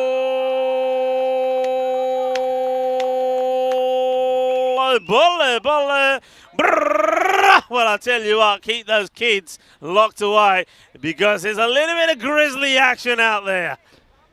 Well, Marzi, he's turned up today and he's looked the goods, hasn't he? 3 humongous 6s this over. Tell you what, on the inside, I love Marzi. We know him really well. He'll be feeling $1 million right now. He's got his whole ECN crew here, his whole family, and his heart will be pumping. Yeah, what a hit. And, that's a good delivery. And if this is all pad, he could be in trouble, but he's got a bit of bat onto this. So a couple of good Yorkers.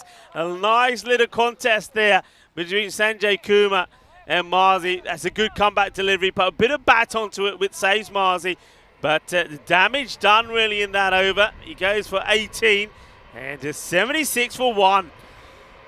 Yeah, 76 for 1. The 2 men that we said need to bat well are batting well. So this game is right on, Rico. This is really on. And we said that one of them will have to be there by the 10th still. And they've got a chance here. They really have a good chance. Big time chance because I think at the moment as well, so quite rightly so, 2 batters just taking on some fluid. It's very hot indeed. And I think... well, come on. It's 6 overs. Come on, Corey. It's hot. You cannot deny guys take it. If there's a natural break, they do it quickly. Rico, it's 6 overs from one end. I'm sorry, I don't care. Anyone can try and tell me they deserve a drink. It's 6 overs. The batters, they've worked hard. I mean, I deserve a drink. I'm in a cube in a suit. You're drinking, right? You're drinking. Funny. Be nice. You're drinking. Anyway. What we'll say is that, yeah, the thing is, though, they've got to stay focused, stay switched on. If they can, they're winning this match. And one over like that, another magical over. You said it a couple of overs ago. A magical over turns it in their favour. It will now. But his first over wasn't bad. 6 came off it. But both these batters are set now. You don't want to throw it away. You don't want to play a rash shot here and throw all the hard work away. Oh, well, 4. I tell you what, this is 4 runs. He takes this right off the stumps. It's a risky shot. It's as risky as hell. But he gets it. He finds the bat. He finds the middle. He gets the boundary. Yeah, good shot as well. He gets low. Gets really low, and he doesn't lift his head. He actually keeps his eye on the ball the whole way. So he gets that for 4. And this is a shot from the blue from the Blizzards.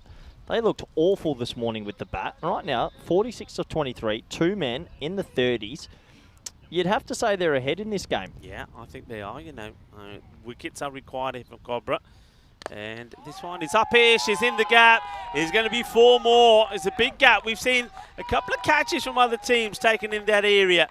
But Cobras, well, they haven't got a man in that area. They've got to, I think they, again, get too many on that backward point area. The question I'd like to ask is when we have a look at the wagon wheel of these batters, how many shots have actually been played in that area? Yeah, exactly. Exactly right, Rico. And, it looks good. The captain thinks it's a good field to set, but they're not doing anything. Nothing's been. The only thing that has gone in that way is when they've been dabbed down to the 3rd man, and that's a couple of occasions. High in the air. Will he get lucky? Yes, he will. And the reason he gets lucky, though, so I'm not going to say gets lucky, it's because there's nobody there. They've had this funny old field the whole time. It's just 3 men on the leg side, and they've got this mid-off in, cover in, backward point in, and then a fly slip in. You've actually got another deep 2-man deeper. Yeah, they've got the fields wrong. They've got their angles wrong, but still credit to the batsmen. They're looking good. I wouldn't be so surprised if Bargy goes leg side with this as well. Goes short, and he does try and work it away on the legs. Doesn't quite get the contact he wants. I don't know if there's any bat here at all. It's a leg bye. Looks like leg bye is going to be signalled.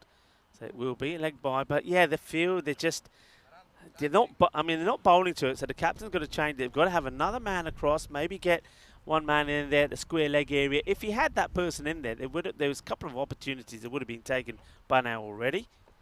And there we go again. It's Gundy bowling, and it's going to be 4 more runs.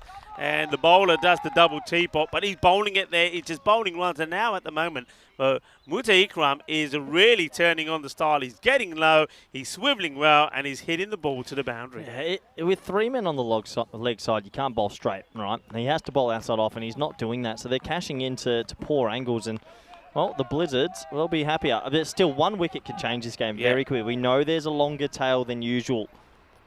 Yeah, but at the moment, they're looking good. And the other thing is, they've got those wickets in hand. Okay, but still, again on the leg side. And now that field, well, what are they doing with this field?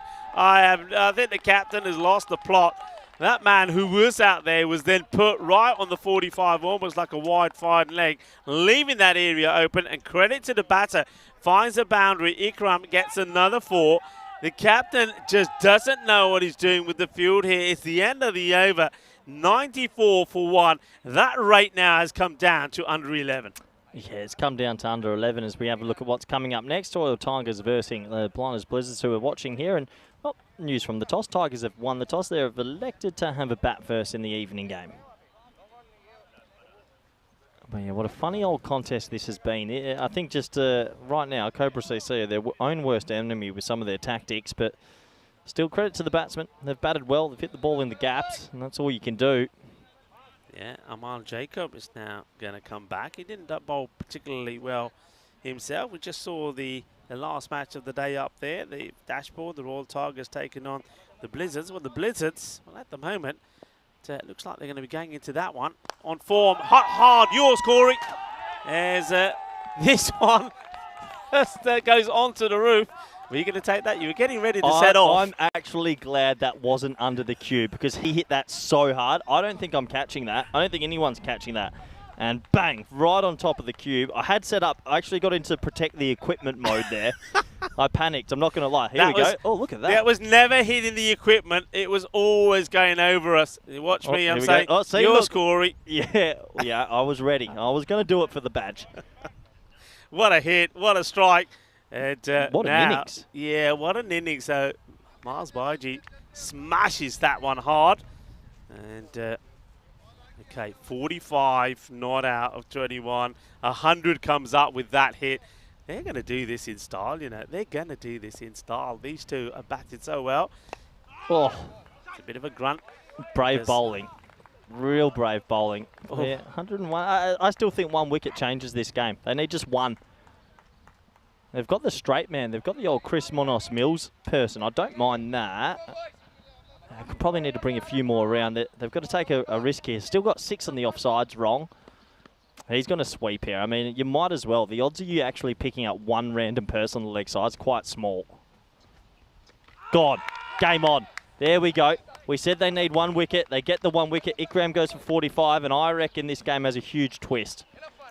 Yeah, I mean, yeah, you get a wicket, a new batter's got to come in, but you still got 1 batter, Miles Baji, who's set.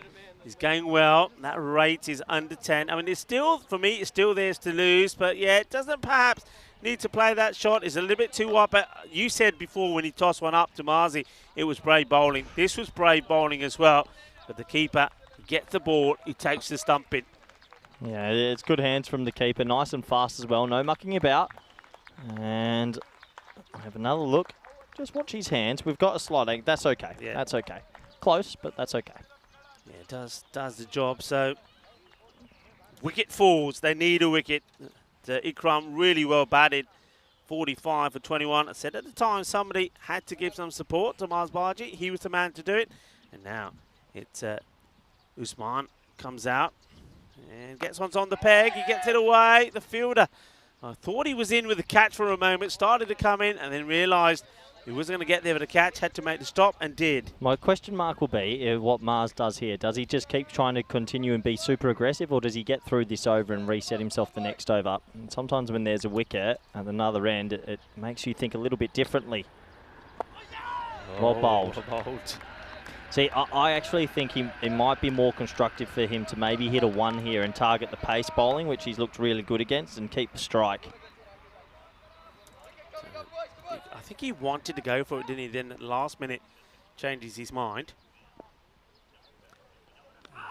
You can't miss that. Unfortunately, that's a big dot ball because they're going to keep Usman on strike. 2 dot balls, game on, 24 of 12. It's going to be tight. And he misses out on his favourite cut shot. Good hands from the keeper. Yeah, how quickly, though, the rate can change. Just a couple of balls ago, I'm telling you that the rate when that wicket fell was under 10. And now it jumps up to 11.7, and that's just because of those couple of dot balls. So they're still needing 24 of 12 deliveries, and that need to be going at just under 12 and over as the umpire resets the stumps. Who's going to bowl this one now? This is the thing, of course. The captain, he's shying away from it after going for far too many of his first and not just bowling right. Well, the man looks pretty happy to be given the ball. It looks like it's Ashwath Tharayana who's going to be bowling this one. So, big shout. Big here. over. Yeah. Big over. Big first few balls here. If he can get a good start in this over, a dot ball in there somewhere, I think they could bring cover tight here. It's a new bat. See if they can squeeze a little bit. If they can keep Mars off strike, they'll be very happy indeed. And there we go. They've finally got the man going over there. So now they've got the correct field. This is much better. He's got something to bowl to here. Ashwath Tharayana to bowling to Usman. Usman will just want to try and get off the mark straight away. And he plays a cracking shot. In fact, it might go for 4. No, well fielded. Really well fielded. Brilliant. That could be match defining. He saves 3. Brings Mars on strike, and, well, he made good ground. Look, a little bit of luck maybe, but he does his job. Yeah, and also the bowler, all right, maybe a little bit short, but he's outside the off. That's the thing where you've got to try and concentrate. Keep that ball outside the off stump. Marzi waits as the umpire sorts out Usman. He needs his laces tied. Job done by Stephen Anthony. Okay, here we go. So, 103 for 2. The Blizzards or Cobras, one of these two will win and get their first points of this series. Who will it be? Goes for it hard. And, oh, it just stays inside the field of play.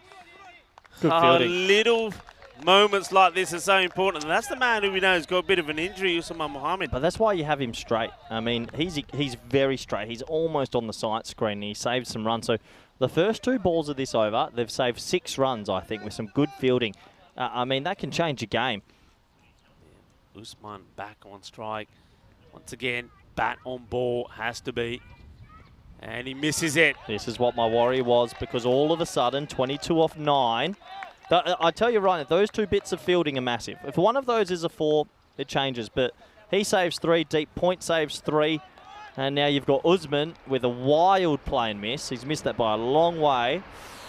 Interesting. Interesting. He's got to stand still, hasn't he? Yep. And, well, if you're Ashwathan Rayanan, you bowl the same ball again. And, he goes for it. Has this got enough to go to fielder? Yes, it does. It goes all the way. Bolle, kinna sona. Shaka. Well, he makes amends off the dot ball and he pumps his over for 6. And now all of a sudden, the pressure back on the bowler. Yeah, the pressure is back on the bowler. He got a bit straight. I mean, look, he should know that this batsman's thinking one thing and one thing only. How hard can I swing that bat to the leg side? So you just got to keep it outside off here. If he edges it for 4, so be it. 16 off 8. Big 2 balls. Got to finish this over off well. 110 for 2. Yeah, going into the last.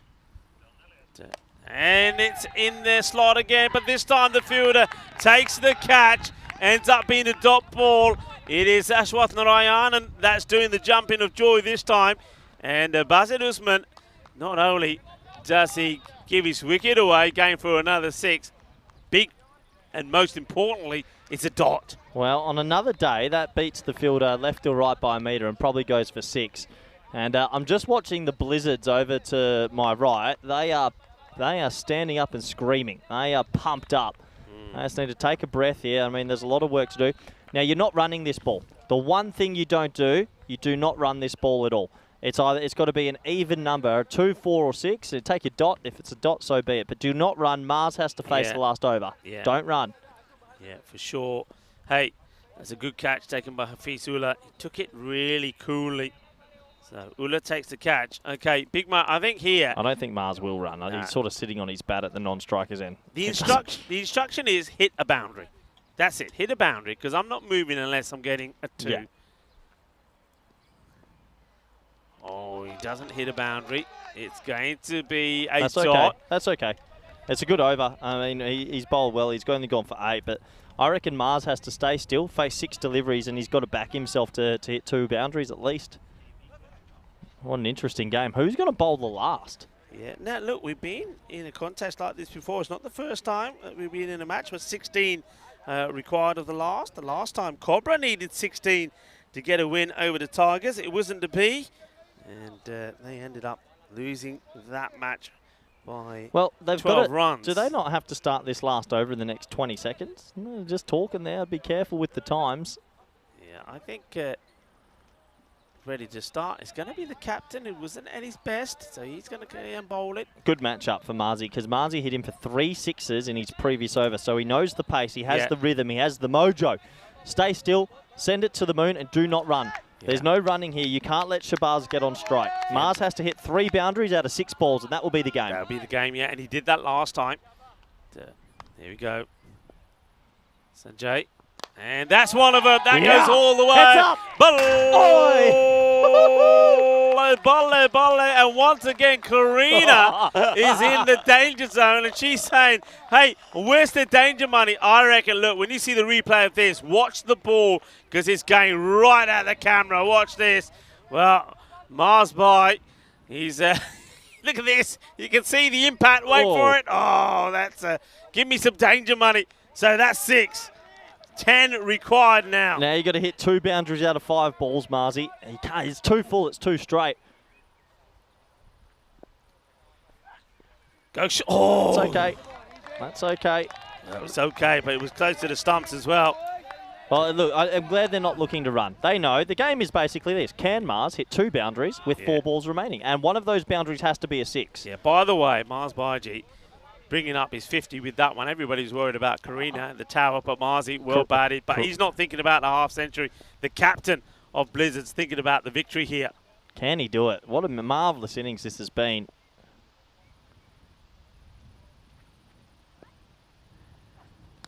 Got it. Got it. It's in the slot. You're bowling in the slot is going to go away. Well, that's the other. Well, that's 2 off the 3 boundaries that he needs. And now, well, you can see the equation. Just 4 in 3 deliveries. I got a funny it's one. one shot away. Funny one. Now, do you run and take a 1 if it's there? No. Nah. He's gonna hit one of the 3 for a boundary. Yeah, you'd think so. You'd have to think so. One's if he hits it in a gap, though, and there's a 2 on offer. Yeah. And then it's 2 off 2. If it's 2, yeah, you take it. But you don't know straight away. There could be a little bit of confusion here at the back end. Very interesting. The Blizzards on the side, they're pumped up. He's got a bowl outside off stump. Yeah, what a game. 4 off 3. Yeah, just bowling into the area where Marzi loves it. And Well, they bring an extra 1 in the ring. Interesting. comes Kumar. Marzi will go for it here. It's high up in the air. Okay. Good luck. Big moment. And nobody takes it. And They're they coming run back for 2. Oh, well. And it could be more, but they won't take any more. They'll take the 2. 2 required of 2. Well, that was the big moment. If you're going to win the match for me, you take this cat. Somebody's got to want it. It lands in the... Nobody wanted it. That's the thing here. I think somebody's got to put their name on it, say, this is mine. I'm going to at least go for it. Then they get 2 as well. Do you take the 1 if it's on offer now and take it to 1-1? I think you have to. I think if because then you guarantee you're not losing. Yeah, you got to make sure you don't lose it. And okay. Interesting. Huge delivery. Slower delivery. Oh, goes up in the air. And he's held it. He's taken the catch. It's an amazing catch. Absolutely incredible. Oh my word, Ashwathanarayan. How does he catch this? I never thought he's catching this. I'm thinking they're taking the single. Maybe they're going to try and take the 2. He comes from nowhere. He takes the catch. And Mars Baiji, the captain of Blinded Blizzards, gets out, going for the big one over extra cover. What an incredible catch this is, Corey. What an incredible catch. Well, black and white, if he drops that, they lose. And, well, he doesn't drop it. He holds on to the catch. Mars has played a fantastic knock, but he has to go. And it's going to be 2 off 1. There's a few things to digest here, and it's a fantastic innings from Marzi. But unfortunately, I think that if you hit that ball on the ground, no matter what, you can't lose the game then. He took a high-risk option. Yeah. So there's a lot to digest. But look, golden ball situation. If it's a 1, we go on a golden ball. We said today, I said it's my first day back. It's going to happen. It's going to happen. They've got to run. Whatever happens here, the batters have got to know this. Whatever happens, the non-striker has got... I mean, you even take the gamble here, don't you? As the next batter that comes in is the quickest man that you've got going to... Well, you've got to be able to run quick. That's the thing here. Run quick. You've got to be taking this single.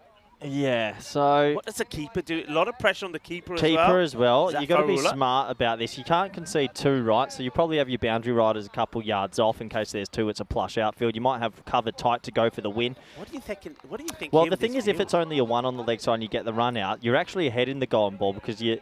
Yeah, there's a lot to going on. All right, here we go. We're talking golden ball because if it's only a single, it's a golden ball. If it's 2, it's victory to the Blizzards. 2 required for victory. A ball to go in the innings. Here we go. Oh, he's gone. Oh, no. It's unbelievable.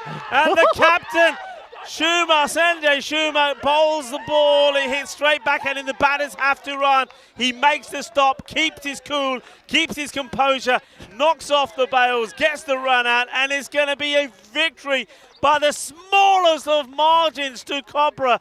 How do the Blizzards not win that match? I don't know. But you got to say, you know this old saying, catches win matches. Well, that catch from Satyadeep Ashwathanarayan wins the match there for Cobra.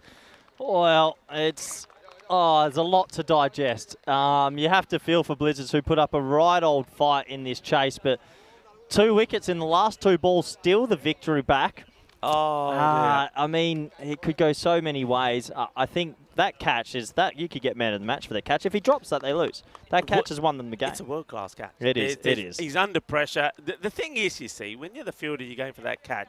He's also knowing that the situation of the match. He knows that if they get 2 runs there, that is game over.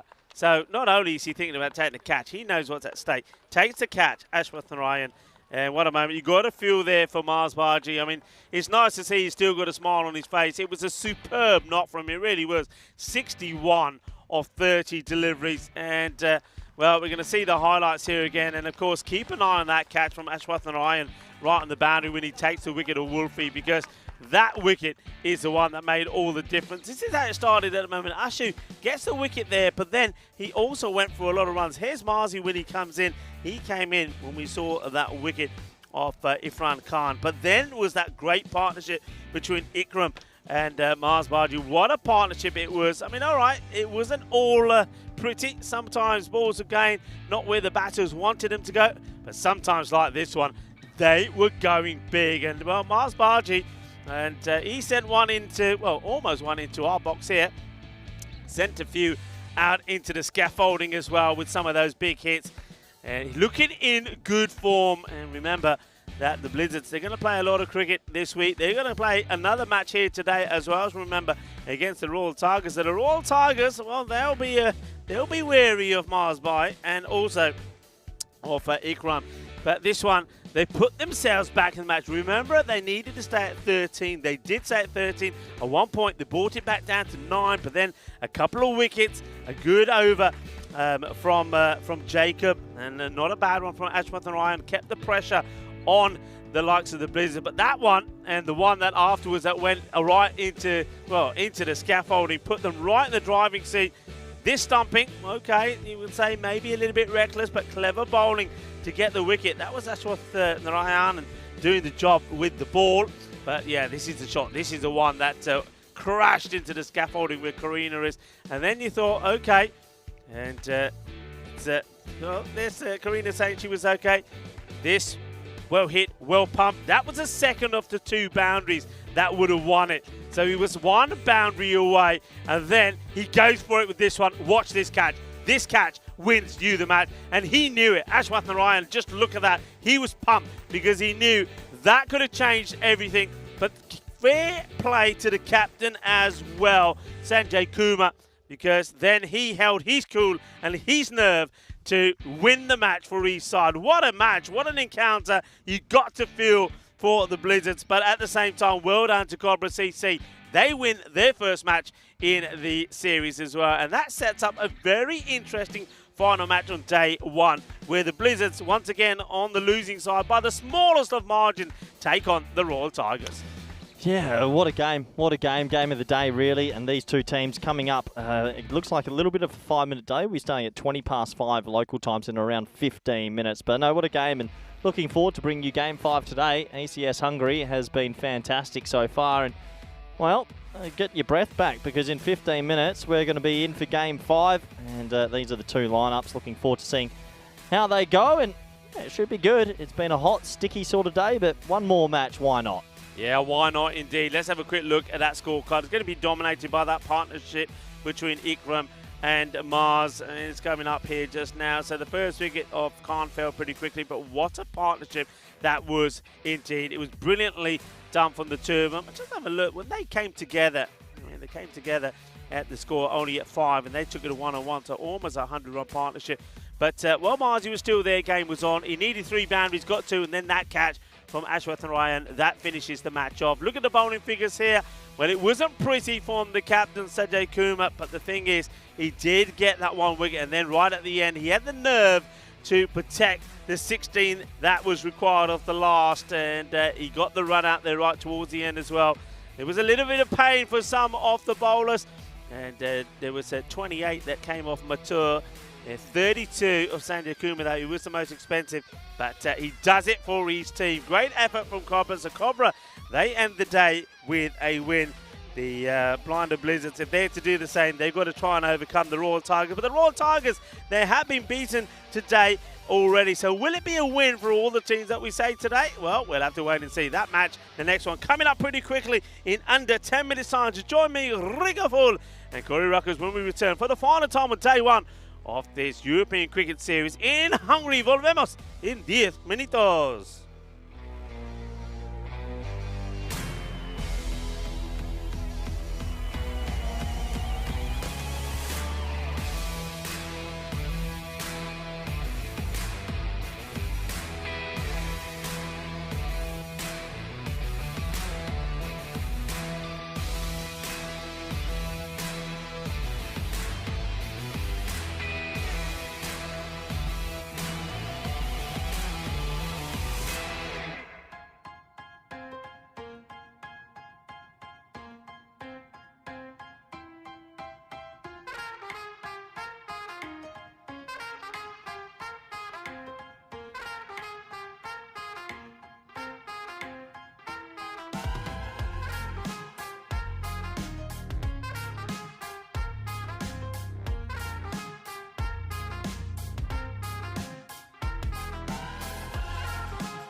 The European Cricket Series is proudly brought to you by HCL Software and Bizzaway.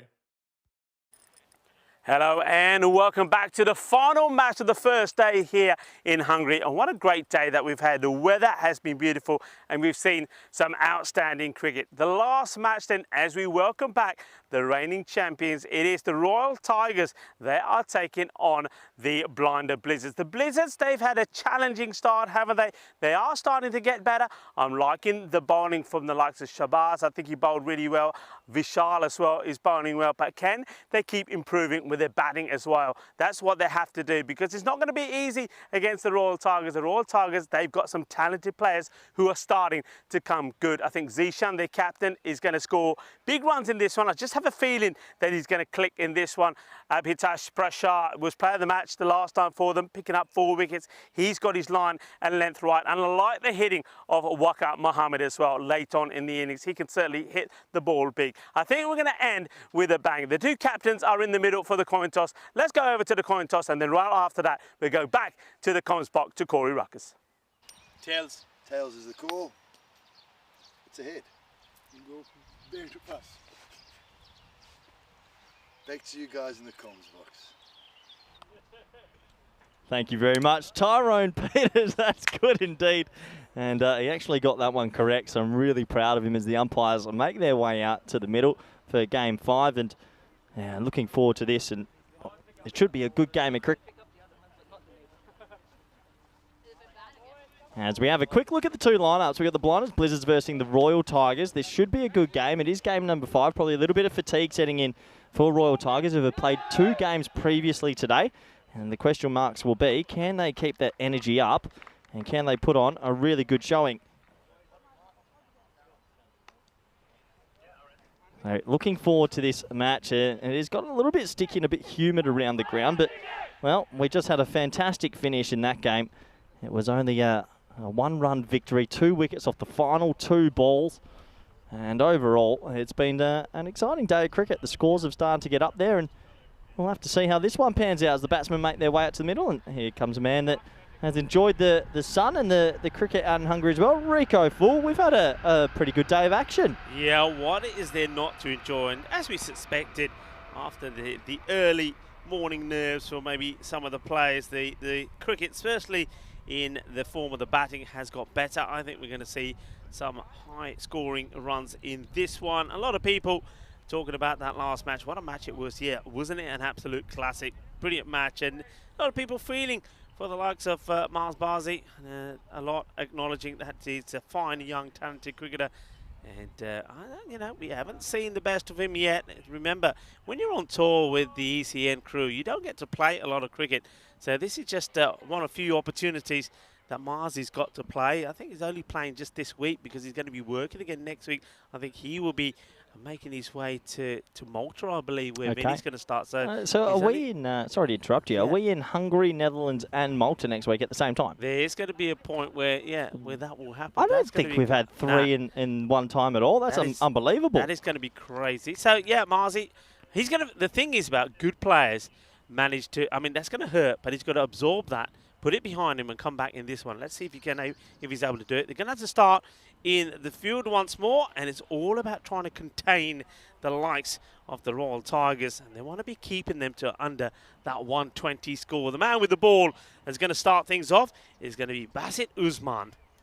Yeah, Basit Usman's got the ball at the top of his mark, just waiting for the umpires to say play as we do get into game number 5 today, and it's been a hot, sticky one. Here we go. Well bowled, good areas, outside the off. It's all one thing we've noticed today, I think, Corey, is bowlers that have managed to religiously keep that ball outside the off have been successful, and they've been economical. Those that have strayed have been punished. Yeah, if you bowl a little bit too straight on this pitch, it seems to sit up a little bit. There's good carry, and batsmen are starting to connect with it quite well. Not the cleanest of hits, but they'll take the single. Oh, this would have been curtains. And Darshan Sadhushanani has, well, he batted very well in the last game. He was aggressive. He scored quick runs, 40 of 22. He was gone here. This is a direct hit. Yeah, he's gone for all money. I don't think he realised how quickly the fielder got around to his left, and he gets a little bit of luck there. That easily could have been dismissed. So the 1 run to start, and a little bit of running repairs there for our bowler. Warm it up. It's a pretty warm day. I don't think you need too much of that. I think that one, the shy, must have caught the bowler. And he just says to Marzi, hey, you got the Midas touch at the moment. Give me a quick massage. This one again. And, oh, well, that's a good leave from... That's Mark Kahuja, beg your pardon. Well, I think that might have been called a no ball front foot. I'm just trying to say, I'm not too sure what the umpire was signaling there. Let me have a closer look. No, definitely not. Wide ball, sorry. The heat's gotten to me, Rico. It has been a scorcher. Yeah, wide ball, there you go. I only saw one R. I don't know what I was looking at. Oh, that's a seed. That's an absolute seed. He draws Mark Kahuja out and beats him, all ends up. Yeah, phenomenal delivery, really. That's the old test match length, isn't it? Just a little bit of nip away and angling in. Good bowling. Overall, it's a nice little start, this. Just putting it in the right areas.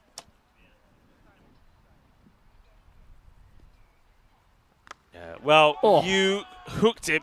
You hooked him, I should say, because, well, the bowler has been hooked away here. It's a full toss on the leg side, and he just says, thank you very much. It's a slog sweep. And I was just about to follow up on your comment saying he's putting it in good areas. And the other thing he's been doing, not trying to bowl too fast, but when it's slow and gentle and on the leg side and a full toss, it's going to get dispatched, and that's exactly what Mark Kahuja does. Yeah, nice shot. Just had to ride with it, didn't he? Didn't have to force too much. Go with the angle and 6 runs. Oh, well, I don't know what shot he's trying to play here. I mean, this ball, you've got to be cutting, playing the offside, and for some reason, Mark Kahuja is trying to fetch it outside off and send it over cow corner. Yeah, I think he's just getting a little bit too leg side happy there, but it's a little bit of movement. I think if they can try to restrict him to about 110, I'll be pretty happy with that.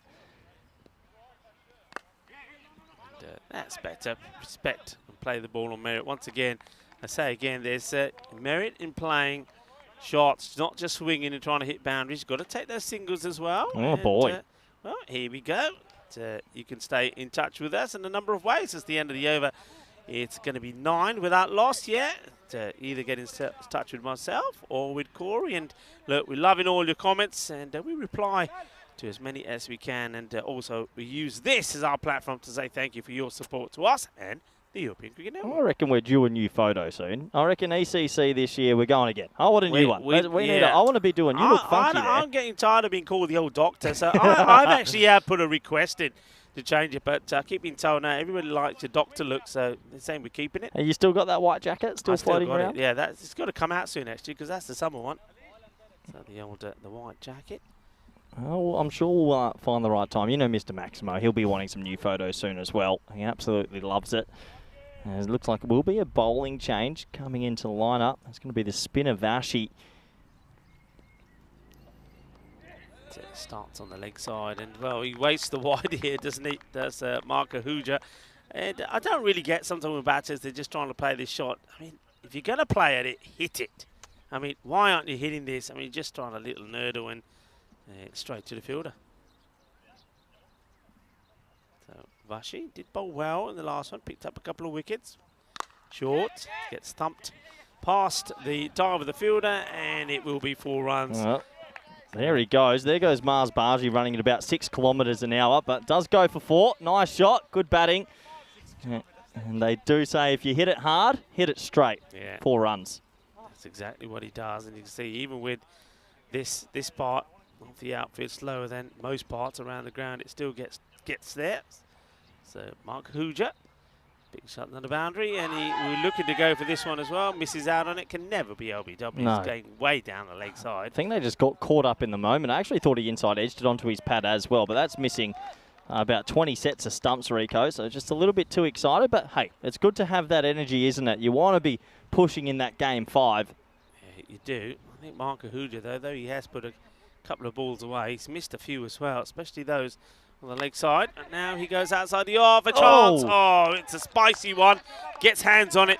but not able to hold on to it. I like the fact that he threw himself at it. Good effort, good opportunity, but just couldn't hold on to it. Yeah, good effort, really good effort. And he made some decent ground. He got two hands to it, but unfortunately, as he hit the deck, his knee hit the deck as well. So it spills out. It's going to be one run, and that's an opportunity missed. Yeah, Usman Bassett was the fielder. Full toss, and how high is this? That's one thing they'll look at. The other thing is, will it get to the boundary? Yes, it will. So it's definitely 4. I just wonder if this is dipped enough. Let's just have a look at this again, because it's pretty high. Let's go. And It's one of those ones, when it's a spinner, you always think it might dip a little bit more. Tough. These are so marginal. I think these are one of the more difficult things to call. I think you called that one, for me. I know there's no pace on it, but it's high enough. And he's inside the crease as he's playing it, but they're not calling it. I think he gets away with that, if I'm honest. Yeah, it's a tough one. They're really tough to tell. Goes up-ish again and tries to repeat the same shot, and he will. Well, I suppose you can say to that, it's a perfect timing and placement from Darshan as he gets another boundary. So rocks back, hits it on the up, gets it over the fielder, and now prompting a field change here. So they get some protection out on the offside. That means that somebody, and it looks like the man who's at mid-wicket, will have to come into the circle. Well, they'll also need to do it the next over, because that will take us to the end of the second. It's 22 for none now after 2. We have a look at the table. 11 teams in the ECS Hungary, and well, plenty of teams we still haven't seen yet. But Royal Tigers had that really good win before. They'll be looking to finish today with 2 wins, 1 loss. And you got to feel for the Blizzards, Rico. Yeah. It could have easily been their first win about 20 minutes ago. Yeah, you definitely feel from the question is how much would that have taken out of them, that last match? I mean, now they're having to toil in the field once more in the heat, and the humidity's quite high, though the sun has disappeared behind some of that cloud. It's still pretty warm out there. It's going to be a long finish too. Not just them, but both these teams are playing match number 3 in the day for them. That takes a lot out of you. But the Tigers, they're looking to join the likes of United at the top. Blizzards, they want the first points on the board. The batter just moves away there. I think he's just saying that the fielder, I think he's talking about Ikram, was just moving around a little bit too much as he's coming in to bowl. Ikram apologises, and the bowler goes back to his mark. Usman, who had the chance to take the catch to remove Marker Hooja on 11. Wide. And, oh, well, he's running into trouble. And now he's going to have to get back. He's running nowhere. Just makes contact and runs straight away. Yeah, just a funny old start to this one, isn't it? Nothing's really come too much out the middle, and bit of yes, no, maybe. Never nice when your non-striker just turns his back on you, but I don't think there was one there. No. Hasn't quite got these shots away well on the offside, has he? I mean, that's a good areas to bowl at him, really, because he's not really playing these at his strengths. This time he does get it away. I think he may want to. The batters think about it and decide against it. For an opening pair, usually when you have an opener that you open with a lot, you feel quite comfortable with it. It's like how I feel comfortable with you. Yeah. We would know how to run between the wickets, but these two are a little bit of yes, no, maybe. They do, yeah, there doesn't seem to be any understanding there at all between them. Seems like Darshan is the one who wants to take and try and convert the 1s to 2s, whereas Mark, a little bit reluctant. Okay, Darshan, he's also the more aggressive. Swings hard, this is gone. There's something on this, I'm sure. They're celebrating, and we definitely hear something. The umpire is not moved. There's definitely a noise. Definitely a noise. They hear it, we hear it. But if it's not bat hitting the ball, what is it? Well, there's a big noise, a really big noise. That looks like there's a bit of gap, though. It's an interesting one, because I could hear a noise through the effects mic, but I'm not too sure if he's hit it or not. Maybe 2 pads coming together, or he whooshed that hard, he created his own velocity and made something happen, but I'm not too sure he hit it. Yeah, there was definitely a sound, but umpire standing in the right position, decides not out. This is just over the acrobatic dive from the captain. And Mars Baji, well, he makes a good leap here.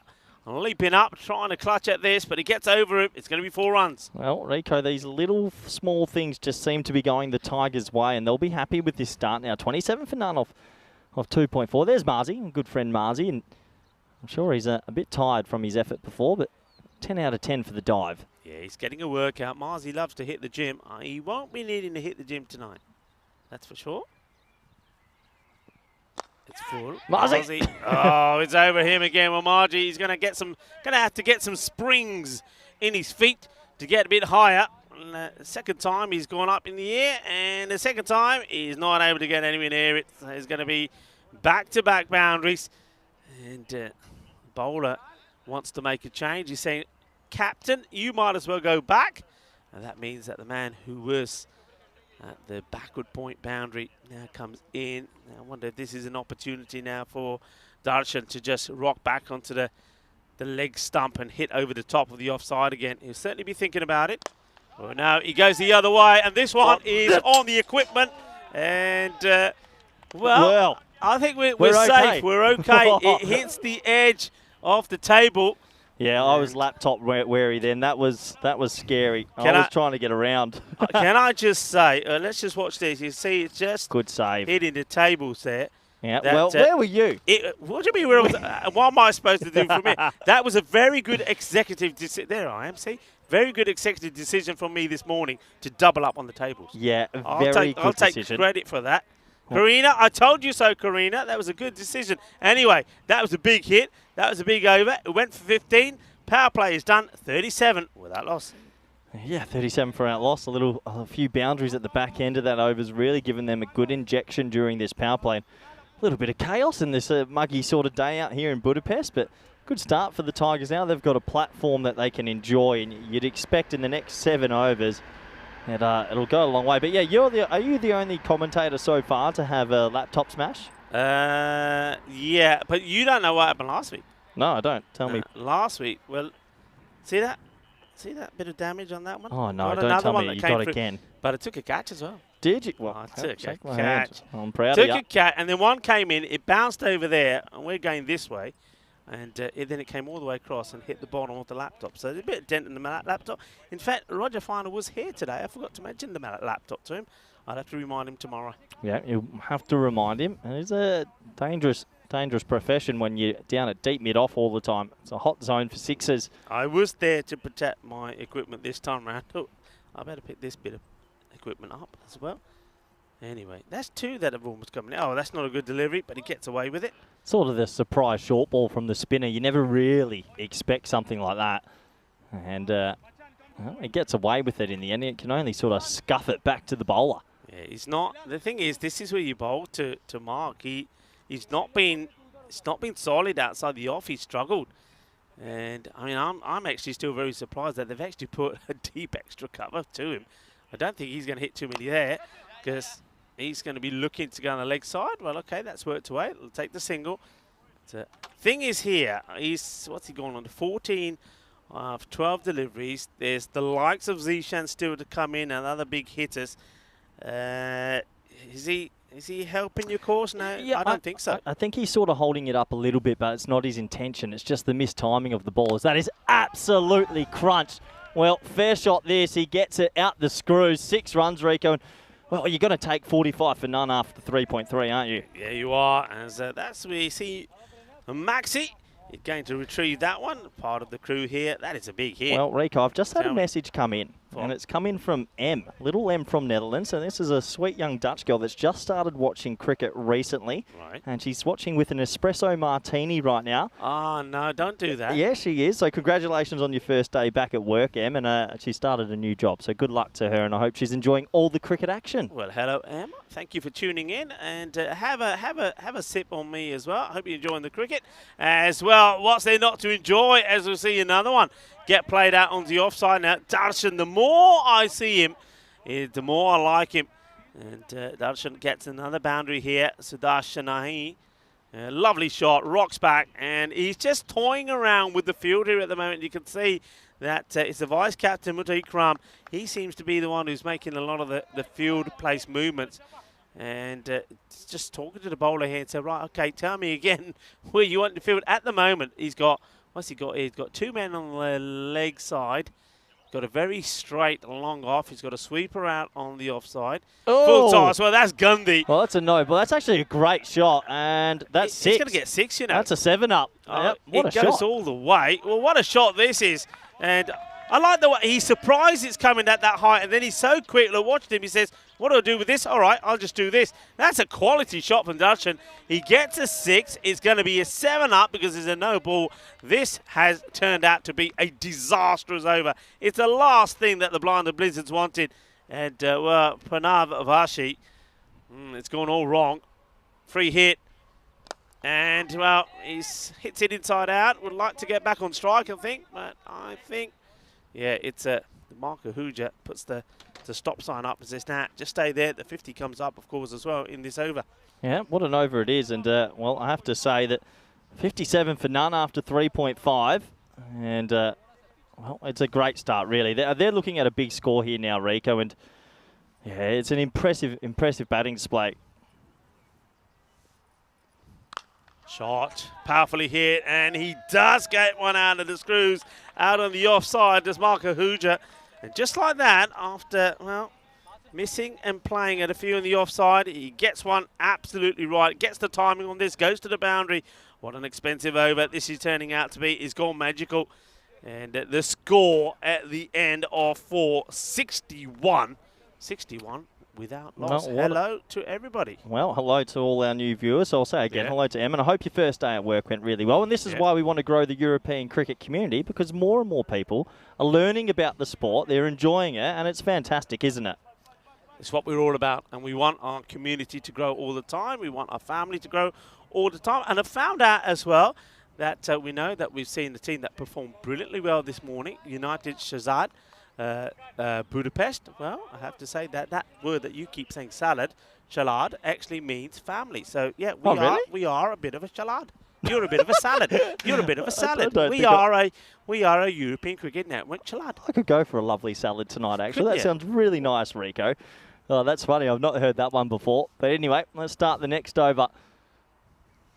Okay, 61 without loss after that very expensive over. Makes some space for himself, hits it pretty well. Should be just a single. There's Darshan once again in the 40s. He's had a good day, hasn't he? He's played some really nice shots, and I liked his batting. I've liked what I've seen from him. Yeah, they've hit the ball hard, the Tigers. After that early loss this morning, they've really, really hit the ball extremely hard.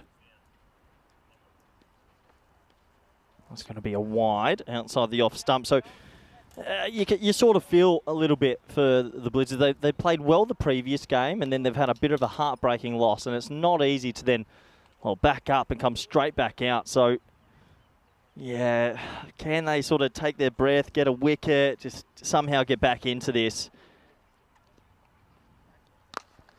Pretty full again. I think it's okay for the height. What these two have done pretty well, you mentioned already, though, Mark Ahuja hasn't gone guns blazing. 19 or 14. What he has managed to do is play the odd shot, got the odd boundary, but he rotates the strike well. And he just gives, especially on a day like today where it's hot and sticky, just gives the other batter a few balls at the other end just to get his breath, get his composure, and then, well, do things like this. And that's another one that's out of here. Bolle, as you see, the ECN crew there. And that's the like of Onka, Max, Simon is in there as well, Mihail. And Sam trying to protect themselves, and Alistair as well. Welcome from them to you, our team. And a bit of Stefan Gooch in there as well. Steph joining Stefan and Meda. I think that's gone through the tent as well. I'm just having a look at our project manager, Sam's pointing at the tent. Might have gone straight through, you know. He's hit that hard, but right now, this is just an onslaught. I think the Blizzards are still shocked from that loss earlier. And it's a bit of a bitter pill to swallow, really. Comes in once more, and that's high in the air, but no fielder back there. That's probably going to go for another boundary. One bounce four. Thanks for coming, and they've raced to 74, Rico. Yeah, it's a Gandhi ball from Shabazz, and it gets put away. So once again, a huge welcome to anybody new that's joining in to the chat. I know Corey has said hello to him, but anybody else that's new, say hello. Let us know where you are tuning in from. And I think there's a question from Ador Islam saying, I have a question. Drew, opening batsman, Ahmed Nabi, which country player? Well, France.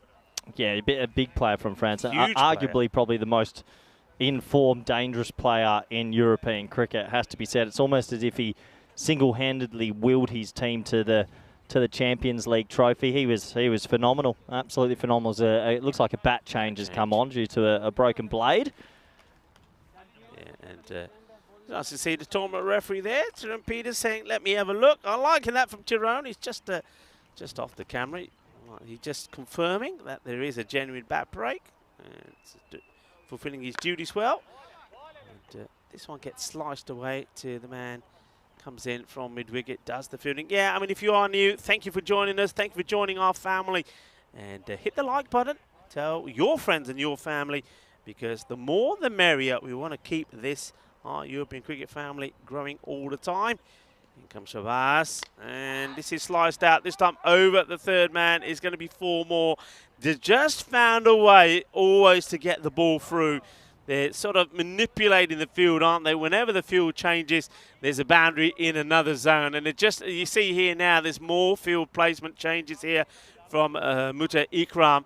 Now he keeps the man back, and you can see Marsby having a look at him and say, no, don't do it. They don't know. They don't have a plan. Yeah, don't have a plan. It just has been a bit of a shocking 25 minutes for them. But more importantly, in 84 days, Rico, we're back to Cardiff. We're going to be in Malaga for about a month. Gorgeous time of year to be there. 84 days. It's the big event. The 31 nations will go. Really excited to be coaching Spain and also commentating and watching. It's the top tier of what we can offer on the network, isn't it? Yeah, it does not get bigger than this. 84 days to go, as you see there. 84? It is in the region, well, the province of Andalusia, I should say, region of Malaga. 84 days to go. Cartomania happening again. And as we now know, that contract has been signed, and, well, contract till the end of next year, 2024, has been signed and confirmed there at Carta. So Cartomania will rock and hit the world once more. Yeah, very excited indeed. Ilakun's going to come in. He's going to bowl an important 6 over.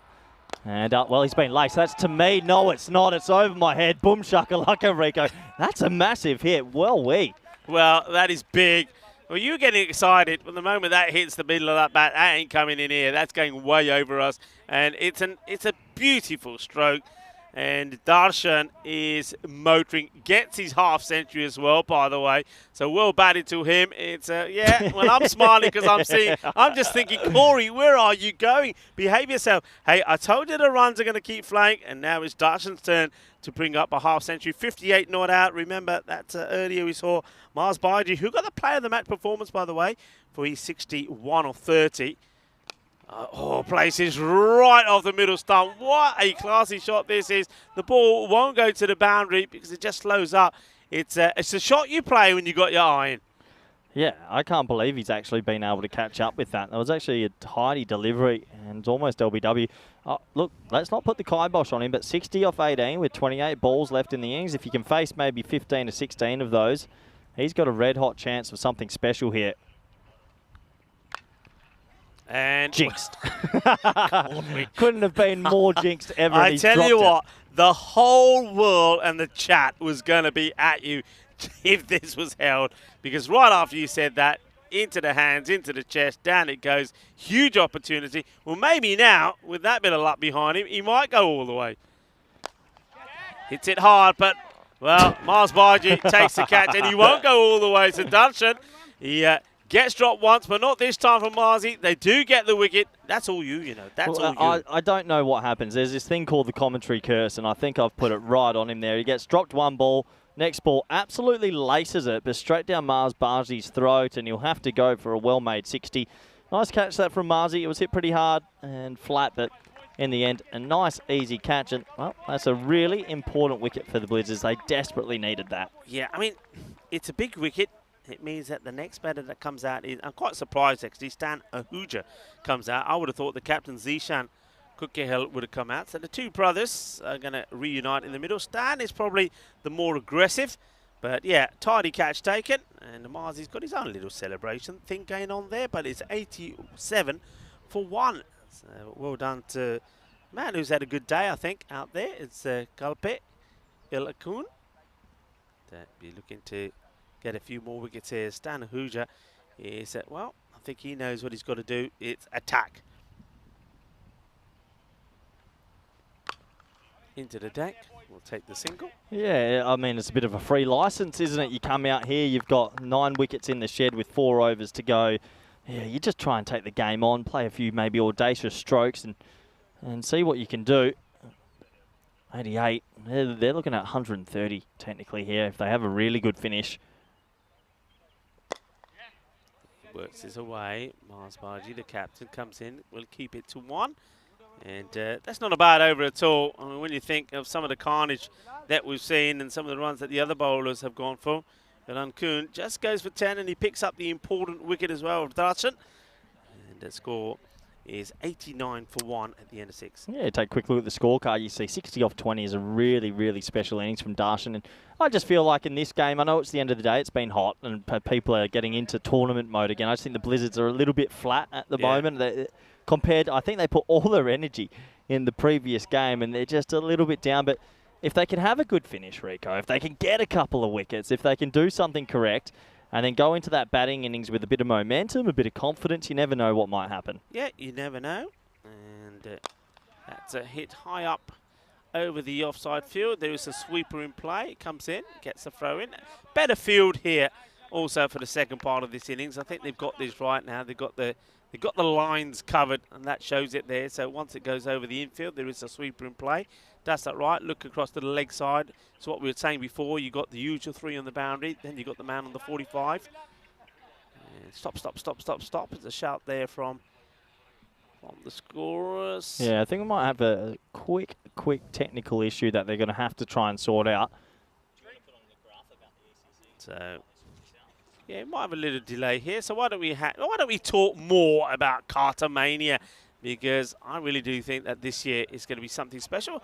As that the players will use this opportunity to maybe take on some fluids. Maybe Mark Ahuja. Yeah, have a look at this. We've talked about some of these groups. Do me a group and I'll give you my thoughts on it if you like. All right, F, because I think that one could be exciting with Scotland, Germany, Portugal playing some good cricket as well. Norway, they're getting better all the time. And, of course, a team that always entertains us, Luxembourg. Yeah, Norway and Portugal, those typical sort of maverick teams, when they rock up on their day, they could beat anyone. And then you've got Germany a little bit better. No, but they haven't played too well in T10s, Germany. Scotland. I mean, if Scotland, I really liked them last year. They ran into a hot France as we get back to the action, and that is absolutely mullered. 6 runs over the leg side. What a shot, Rico. Yeah, he plays on the leg side so well, Stan Ahuja. I mentioned this briefly the last time that he was out there and he was scoring runs pretty freely, that I think he's one player who's been able to adapt and has adapted well from going to being more of a T20 or one-day player to this T10. He's picked it up well and he's played some good aggressive shots, and that's why he's coming before the likes of Zishan. Good hit from him. And now he goes again. Oh, that is even better than the one before. And this goes into the jungle. Well, good luck finding that one. What a hit. Que grande, que guay, que genial. Eso es 6 carreras. Yeah, bang. That is absolutely crunched. Really good batting. And, well, it has to be said, I know it's late in the day. I know it's day one. I know everyone's a bit fatigued, but the batting here is fantastic. It's 102 for 1 now. That's length, and that is crunched again. And it's a no-ball front foot. So, well, if you like free hits, and you've come to the right players, because the next ball is going to be a free hit. Yeah, it is going to be. And this is Bilal, who's doing the bowling. And you probably see his name is not up there yet because he can't fit it in. Just put his surname. Just put his first name instead. Never mind about the Moringa Kodan. Oh, and watch out, Rico. Firmly, watch the bounce. Fielded us really well. Well done. Nicely done there by Ikram. Sort of feels like we're in the firing zone in the last hour or two, doesn't it? Keeps us alert. That's one thing it does, doesn't it? Keeps us alert. You know there's going to be balls coming this way. Bilal. Moringa once more. And short. He hits it pretty well. Oh, I reckon he gets a little bit unlucky here with the bounce, the fielder. Though I do feel he should be anticipating this and trying to get something behind it.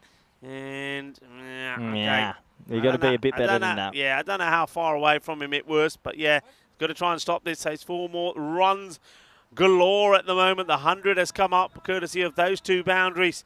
And this over has gone magical for the man who has no name. And he'd probably like to keep it that way at the moment. I can understand. Last ball of the 7th. And, well, skews away over backward point. 1 bounce, 4 again. The floodgates have opened, Rico. And right now they're parting the Red Sea. What a nice shot. 113 for 1 after 7. And Yeah, you have to feel for the Blizzards a bit, but they're going to be chasing something huge here. Yeah, I mean, you said at the time that, you know, the way and the manner of the last defeat is going to be hard to absorb, and you can see that a little bit there as well. Remember that the Royal Tigers, they were sat under the shade and resting before this match.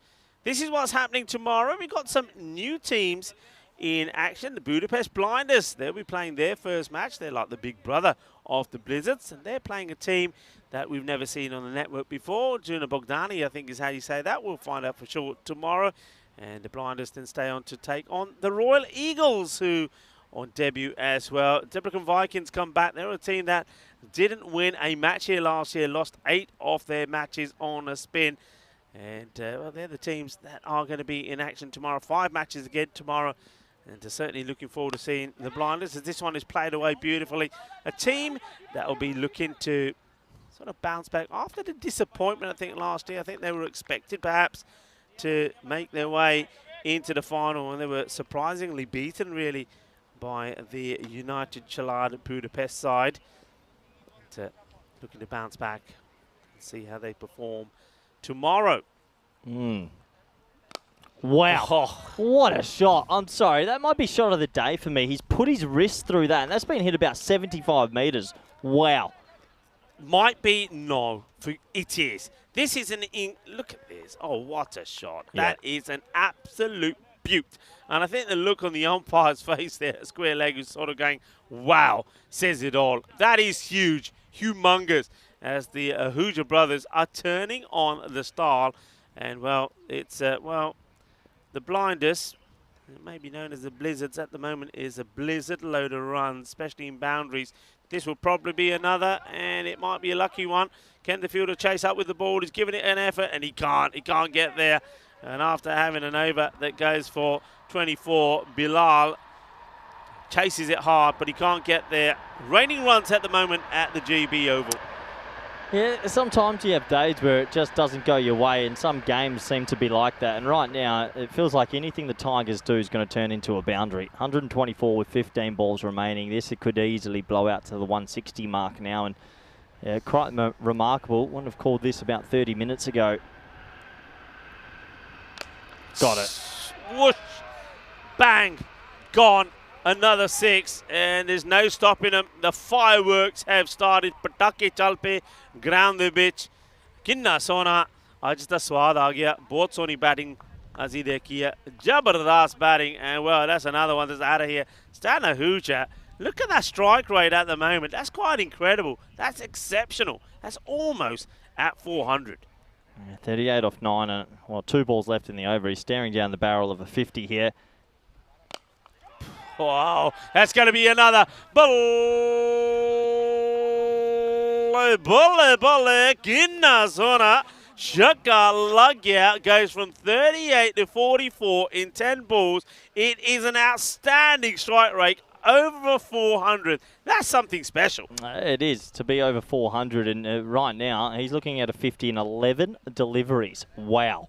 Does that beat the record? Does that No, tie I the think record? we've got a 9 somehow. Have we?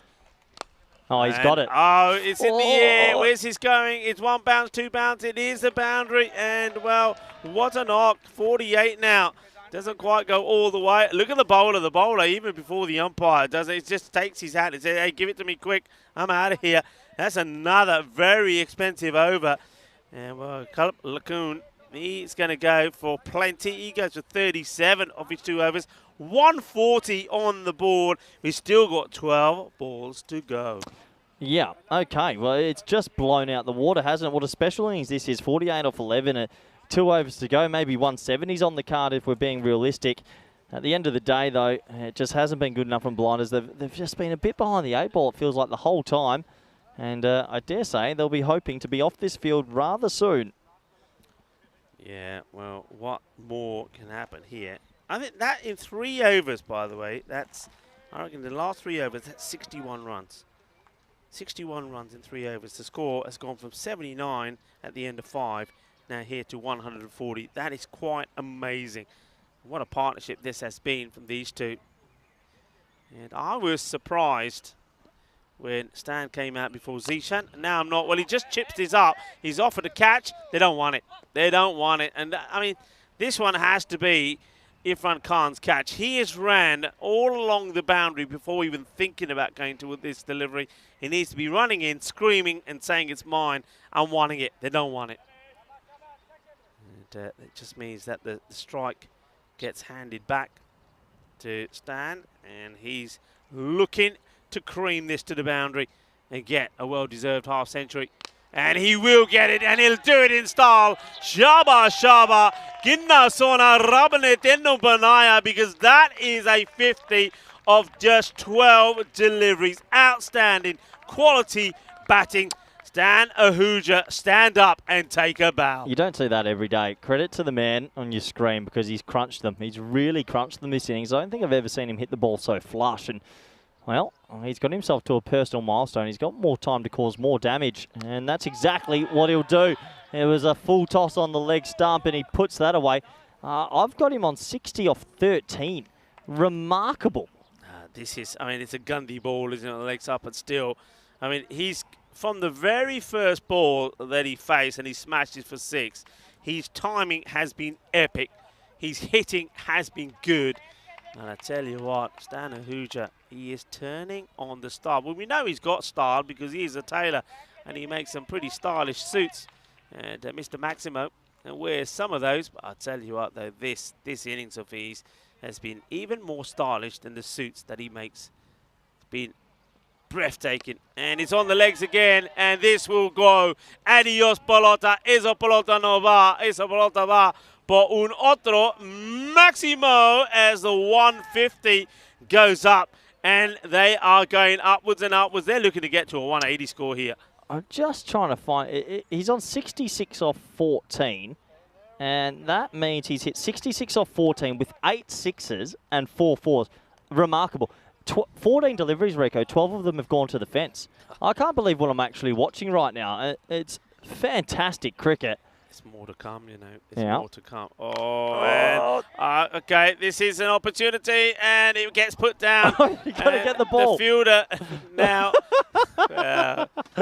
He thought, I think his teammate was so upset that he dropped it, he forgot to go get the ball.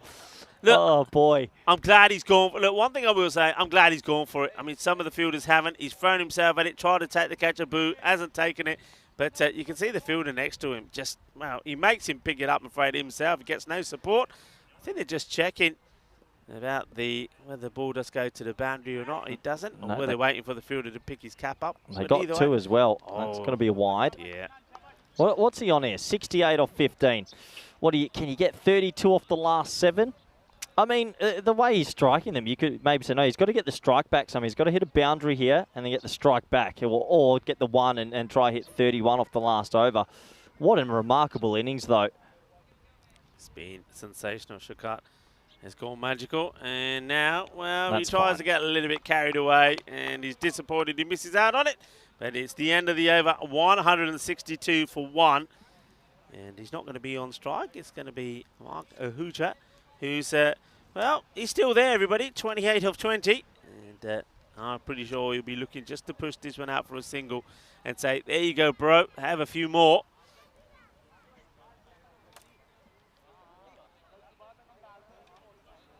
So, yeah, I mean, look at that, Rico. That's probably one of the more violent cards I've seen. 12, 18.5, 18, 18.5, 24, 22 economies.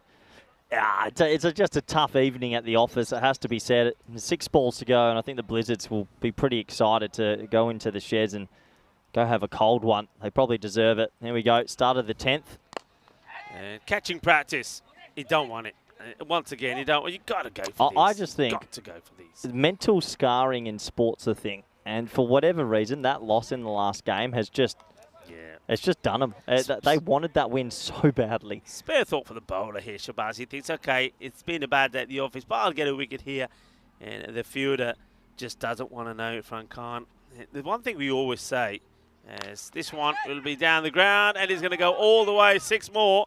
So that's exactly what Mark Ahuja does. Gets Stan Ahuja back on strike, who hits, by the way, another 6. And, well, I tell you what, if you could see Corey at the moment, the jaw is on the desk because he can't believe this hitting at the moment. It is something exceptional. Once again, I repeat, from a player who I think about 2 years ago was struggling with this format. I tell you what, he ain't struggling anymore. Well, we got him on 74 off 17 with 4 to go, so he could end on 98 not out. He needs a...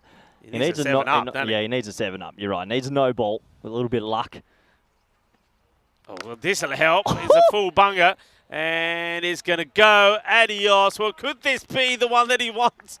Keep an eye on the height. I think it's all right. I think he'd love it to be called. If he does, he's back on Century Watch, but I think he may just find that he's a little bit short. Well, what we are seeing is that the highest score in the series so far. He now moves on to 80. His highest is the highest individual score and highest team score as well. The Royal Tigers, well, I tell you what, they got a bit of a surprise this morning from United Chalad Budapest, but now, well, he's walking down and having you don't bowl there, do you? You don't bowl there. This is carnage. He is taking them to the sword. He really is. Ajdana ball Jange Thappar Pe, Jange Shittar Pe, as this is another one that goes all the way. Well, it's slot bowling, it's Gandhi bowling, and it's been put away. Well, I don't think I've seen an innings of this magnitude since Barcelona Bash. This is remarkable striking. He's 86 off 19. If he can end up on 98 not out off 21, it's probably one of the great innings you've ever had on the network. He's not going to get the 3 figures, but still, that strike rate, is phenomenal. Wow, I'm a bit of loss for words at the moment, Rico. 181 all of a sudden. Yeah, a lot of people are still wanting a no ball. Oh, my goodness me. This is the biggest of the lot. What are we seeing here? This is incredible. The amount of hitting here is just brutal. It really is. And I say it once more, taking the bowlers to the cleaners. What a hit. Stan Ahuja. This is just incredible. He's on 92. He looks like, well, he's got one thing on his mind, finish on 98. This is something special, folks. You have just been witnessing something special. He hits this one hard, but this one should be just a boring single. Oh, no. Everybody says. And he gets a single, is at the end of the innings. Will finish on 188 for 1. As well, the blinded blizzards are probably saying, quick, let's get off the middle here.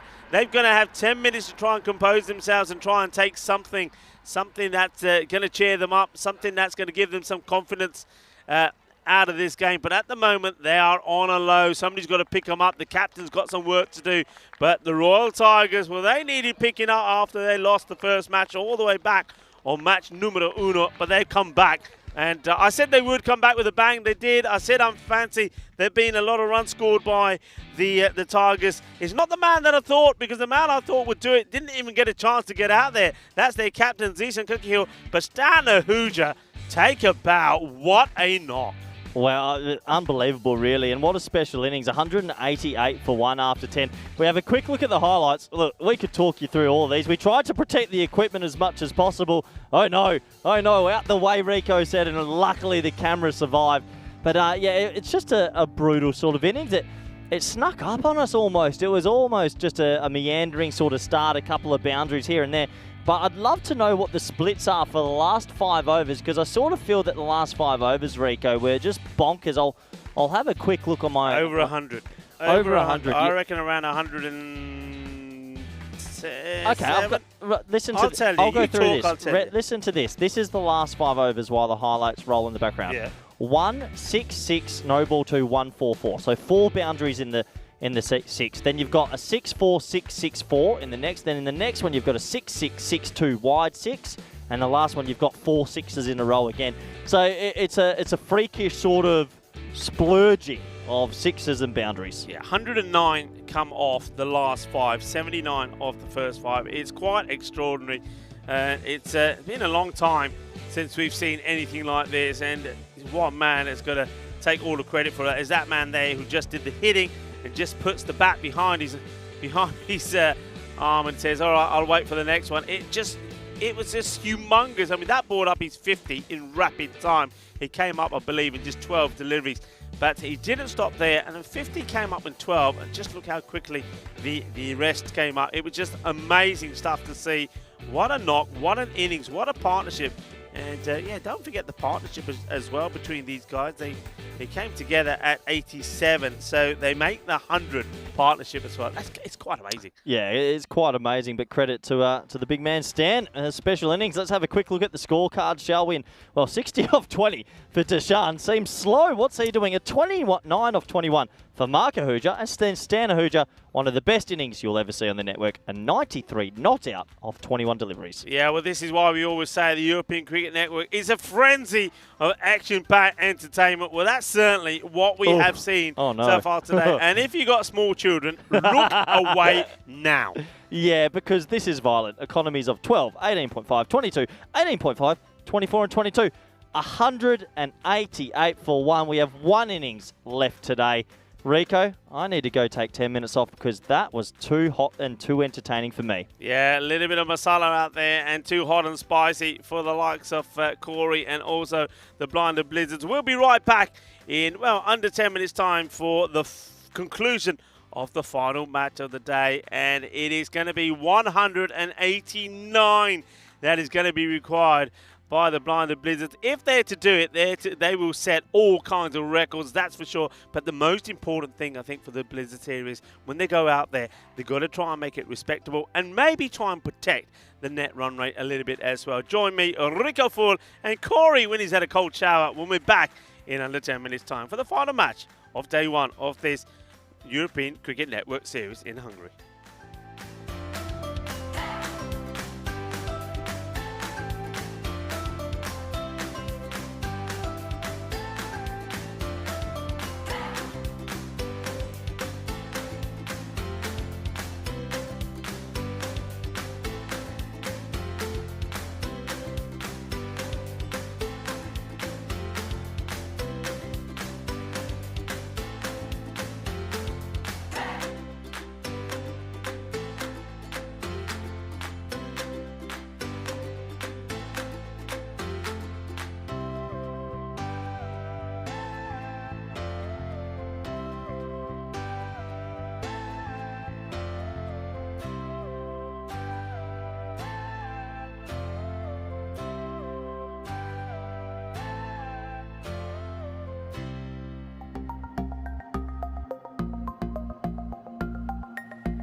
The European Cricket Series is proudly brought to you by HCL Software and Bizzaway. Hello everybody and welcome back, and we've all just witnessed an amazing bit of batting from the Royal Tigers, particularly from Stan Ahuja. What a knock it was from him, incredible, 93 of just 21 deliveries. It was awesome and it was thunderous. That means that the Blizzards, they need 189 for victory, and this one will probably be just one for the over, but it's still be a dot. The bowler just will be told, you can't be bowling that one again. As he bangs this one in to Irfan Khan, who is the batter on strike. Well, the good news is that Ravi Putty is going to bring some ice creams along for everybody. Well, Ravi, thank you.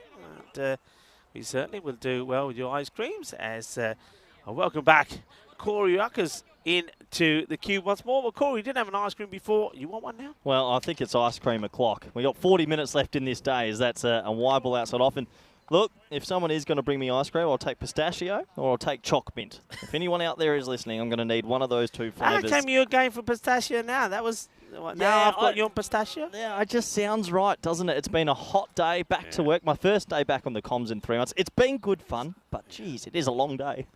It's a long day, and well, this has gone a long way up in the air. Good luck with it, and oh, that's a really good catch.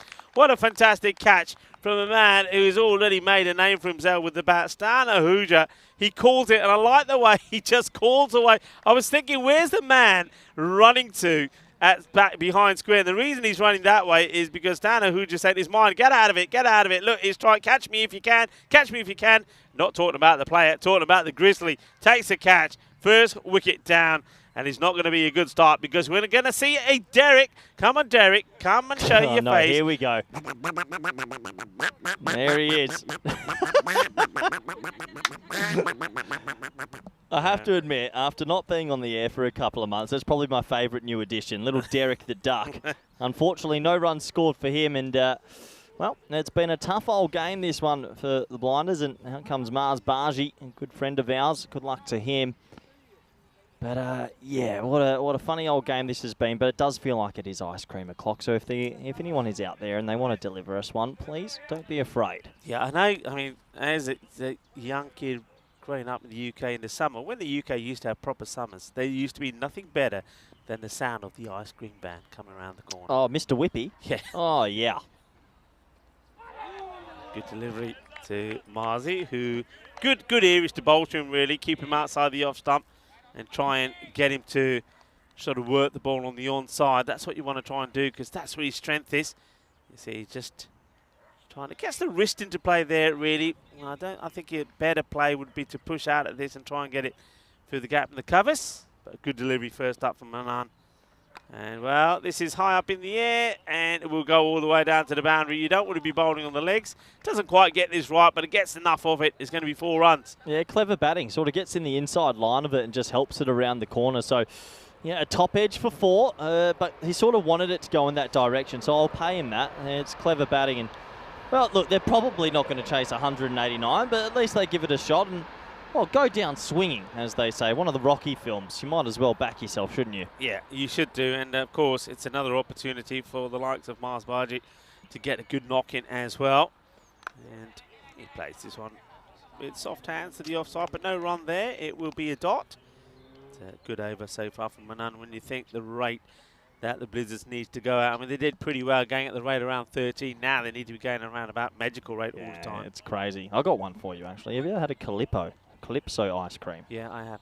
They're underrated, I think. They're a bit like they're like a, what do you call, like a jumbo version of an ice pop. This is up in the air. Will this plug? And it slows down, but the fielder won't get to it. There's going to be 4 more. Mars Barji, 2 4s in the over. Manan will go for 9. It will be 9 for 1 at the end of the first. Yeah, they are nice. Which ones do you like, though? Yeah, isn't it like the rainbow flavour? I feel like everything goes back to rainbow. If you're putting something called rainbow in your mouth, you're doing something right. Yeah, but I still say, you know, all the different types of ice creams that you can get, I still would say the old Mr. Whippy, the 99 flake does it for me. Oh, actually... Corey has lost the plot. I told you, you are only made for 4 matches. You are made for 4. It says it on the label. 4 matches. After that, anything goes. Ask for a refund for game 5, that's for sure. 186 without that golden ball. So we're closing on to that the 200, the magical 200. We came pretty close today. We came close. Pretty close. Honestly, we couldn't have been any closer. If he had blocked that last ball anywhere else, we would have had a golden ball. Mahmood comes into the attack, and Ikram defends his first delivery.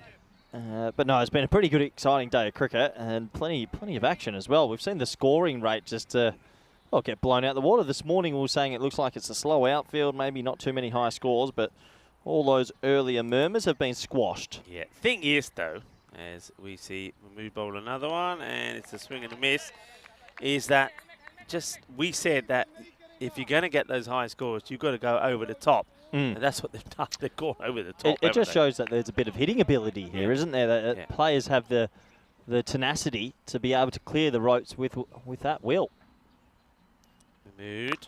That's good bowling. I like this. He's looks like he's going to come through a little bit quicker, but he's not. He just holds it back a bit. And I like this guy's batting in that win against Cobra as well. Remember, he made a very important knock. I think he got to, what did he get? It was in the 30s, I think. I'll tell you in a minute. No, 27 for 8. That helped them to get to the 135, which they needed, really. Oh, okay, good luck. luck. Yeah, we say it together. He looked confident, I've got to say. Yeah, it's a very good catch. He's taken the nice catches already, hasn't he, Abdul Manan? Remember, I think he was the man that took that sensational catch already. He's had everything today.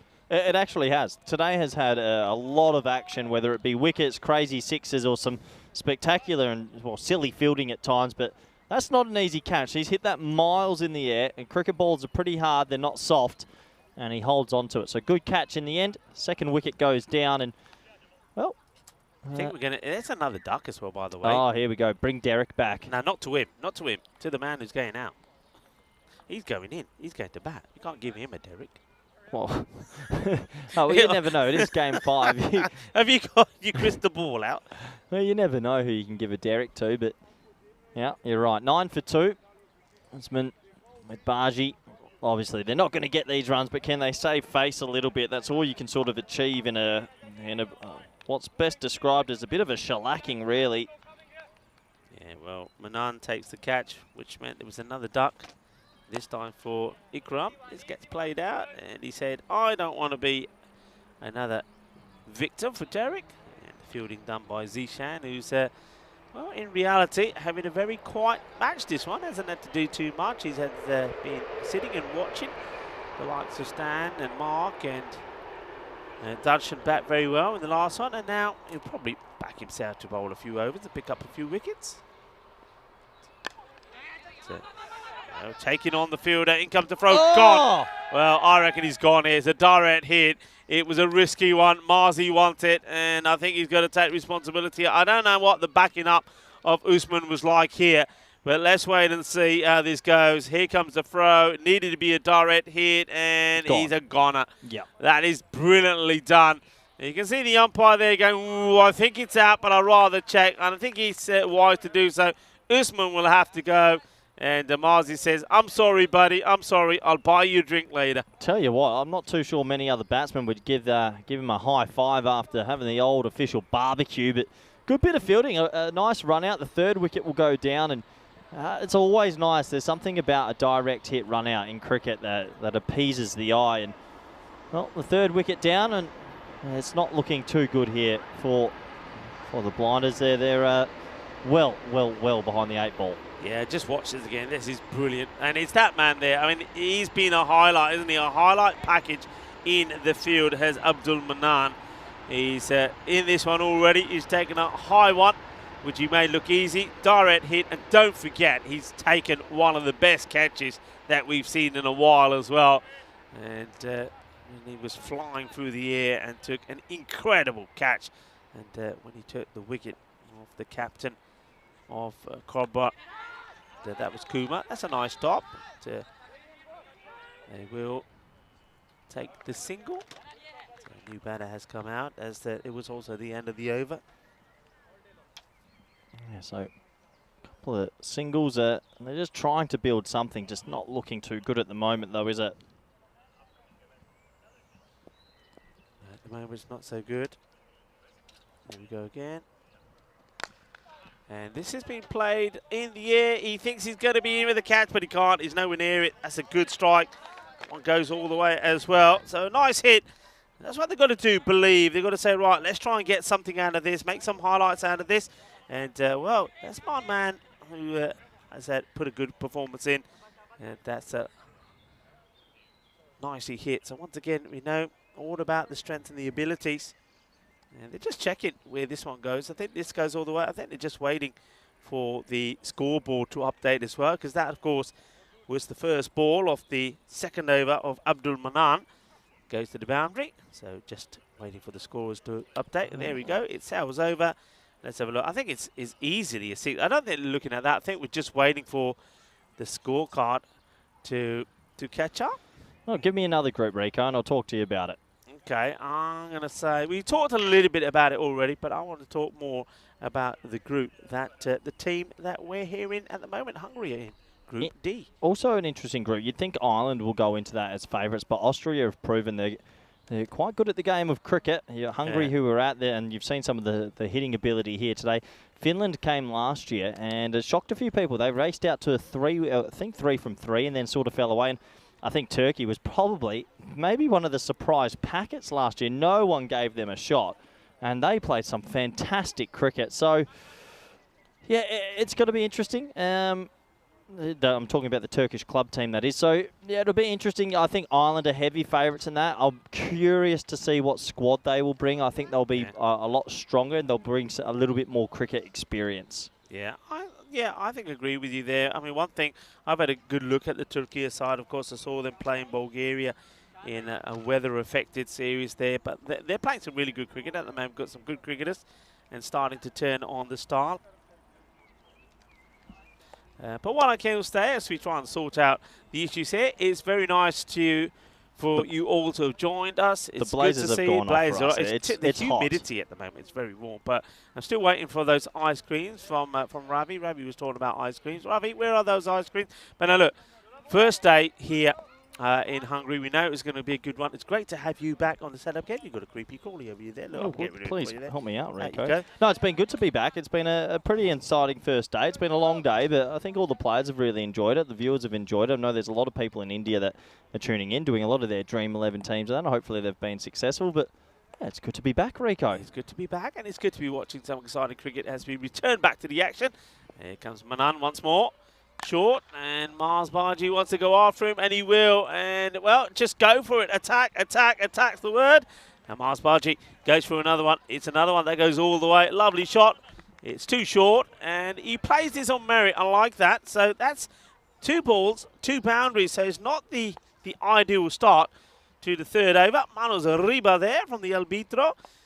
And we already mentioned that on this day, back in time, 1985 is when the comedy Back to the Future was first released. What a success that was. What a film. Oh, fantastic series. Do you got a favourite out of the franchise? The first one's got to be. Yeah? Yeah, I like the first one. Is it the second one where they go to, it's Western, isn't it? No, they go back, future, past.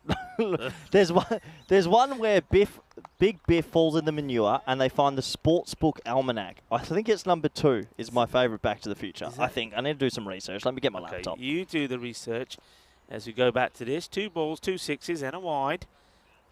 And this will be another one. And get out of the way of it. And it's 3 sixes on the spin here now. Well, it's all happening. Well, it's good striking. It's really good striking. Bargie's had a good day at the office, really. He's been a standout figure with the bat, and he's making a loud cannon noise off that blade. Yeah, I mean, get a personal highlight here. I mean, that's going to be one thing. You've got to take the positives. One positive would be if Marzi there gets another score on the board for himself, the captain, of course, of the Blinder Blizzards. It's going to be another wide, so he's a little bit all over the place here at the moment. This over is just been a bit rattled. It's gone 0, 6, 6, wide, 6. Now another wide. Yeah, they're just losing a little bit of their traction here. It's spraying the ball around, and needs to take a moment just to get it right. Yeah, I bet you Marzi was hoping. He's probably saying to himself, why couldn't I hit the 3 sixes when I had to hit the 3 6s. Another big day. It is in Sebastian Vettel's birthday. He was born in 1987. Also Tom Cruise, born in 1962. And Harbhajan Singh, the Indian cricketer, in 1980. It was also the day that there's going to be 4 more. It's not good bowling. And Mars Baji is saying, you know what, I quite like being out here in the middle. It's a man who scored a magnificent 61 or 30 in vain, almost you would say, when he was trying to get the win for his side. But he did get player of the match performance in that knock. They fell just 1 run short. And what a match that was, match number 4. But now he's out there, he's scoring runs again, he's moved into 30, so having a good day with the bat. He's doing all right, isn't he? He's looked the most accomplished of their batsmen by a long way, and well, at least he's still enjoying himself out there, even though they're likely going to lose this game. Oh. Wow. If that gets caught, I'll retire from commentary forever. Don't catch it. He's actually hit that extremely high. Thing is, though, they only take the single, which probably works out because he's thinking, I want to stay on strike, and also he wants to conserve energy for himself. Not been a bad day, is it, though, for Mars Baji, because the scores he's made, scored 28, he's made 61, and now, of course, he's in the high 30s here. So he scored over 100 runs in the day. So well done to him. But, of course, the highlight that he would have loved to have got is a victory for the Blinded Blizzards side. It's not going to happen. But that over there goes for 25. And not quite sure what happened to Abdul Manan. After doing all the good work, he picked up a wicket in the first over. He took a catch. He got a run out. And then he got blasted for a magical over. Yeah, it's been a funny old day for some of these cricketers out here, that's for sure. Looks like Mahmood's going to come on and bowl the 4th. And I'd like to speed him up if possible, taking their time to get through these overs. He's going to come left arm around. It's what he usually likes to do. And he's got Baji on strike, which should be a good little contest. Baji 31 off 12, and he's hitting him pretty flush, it must be said. Okay, Mahmood, he bowled a good first over as well. Let's see how he gets on here. That's been hit well, and is in the gap. Is going to be more runs. So we are out of the power play now. They could look to change the field. The question is, though, until you get some consistency from the bowling, you don't know where the field should be placed. And what I'm interested to see here now, this is something we've got to get used to in this last match of the day, is where the sun is, because a lot of the fielders now starting to protect their eyes from the sun when the ball goes in the air, but very few of them wearing a cap. Yeah, I get what you mean. Sometimes I think some players don't fancy it, but with the sun setting and the way it's going, yeah, I definitely have a cap on, just in case you get one sky ball and it's in your eyes. And more dirty bowling and more runs as, well, Mars Baji is saying, well, anything you can do, Stan, I can do as well. And he's hitting the ball pretty well, but they're not bowling really good to him, are they? It's not good bowling. It's going to be bowling. And I think any batter out there at the moment would be cashing in. Yeah, this is easy pickings. It's one of those stages where you're actually in as a batsman, and there's a small window where the bowler can deliver the ball. And when you're feeling this good, and things are going that well, usually you try and crunch him, and that's exactly what he's doing. He's got to 41 off 14. 45 is the team total, remarkably. And look, in the comparative score, they're actually ahead. Yeah, they are. This one just catches the wide line, so wide will be called. So this might be the longest 3.3 overs I've seen in a while. Yeah, taking their time. Yeah, well, it's a nice attempted shot. I can see what Mars was trying to do here. They have made a change to that field. It's an interesting field at the moment. We'll go back to that in a moment. And this one is gone. He's not going to get there. It's another full toss on the leg side. And now Mahmood, he likewise rolled a pretty good first over, but this one is not good, and it's just, well, it's just hitting practice, isn't it? It is hitting practice, but the key is when you're a batsman, you've still got to do it. And Baji's looking down the barrel of another 50 here, and pretty quick, 550 it has to be said. 47 not out of 15. The team's on 52, one stroke away from a personal milestone. Oh, kill. Just killjoy this. It's just down the leg side, Rico. And, wow. And he's just lost his marbles here, Mahmood. Yeah, an opportunity being given I think, by the captain to some of the other bowlers to bowl up front. I'm pretty sure that he would either go Zishan to himself or probably give the ball to Abhitesh Prashad, because one thing you don't want to do is just drop your standards, and that, I think, is what the Royal Tigers are doing here. They're dropping their standards. You've got to maintain those standards. I know you got big runs on the board.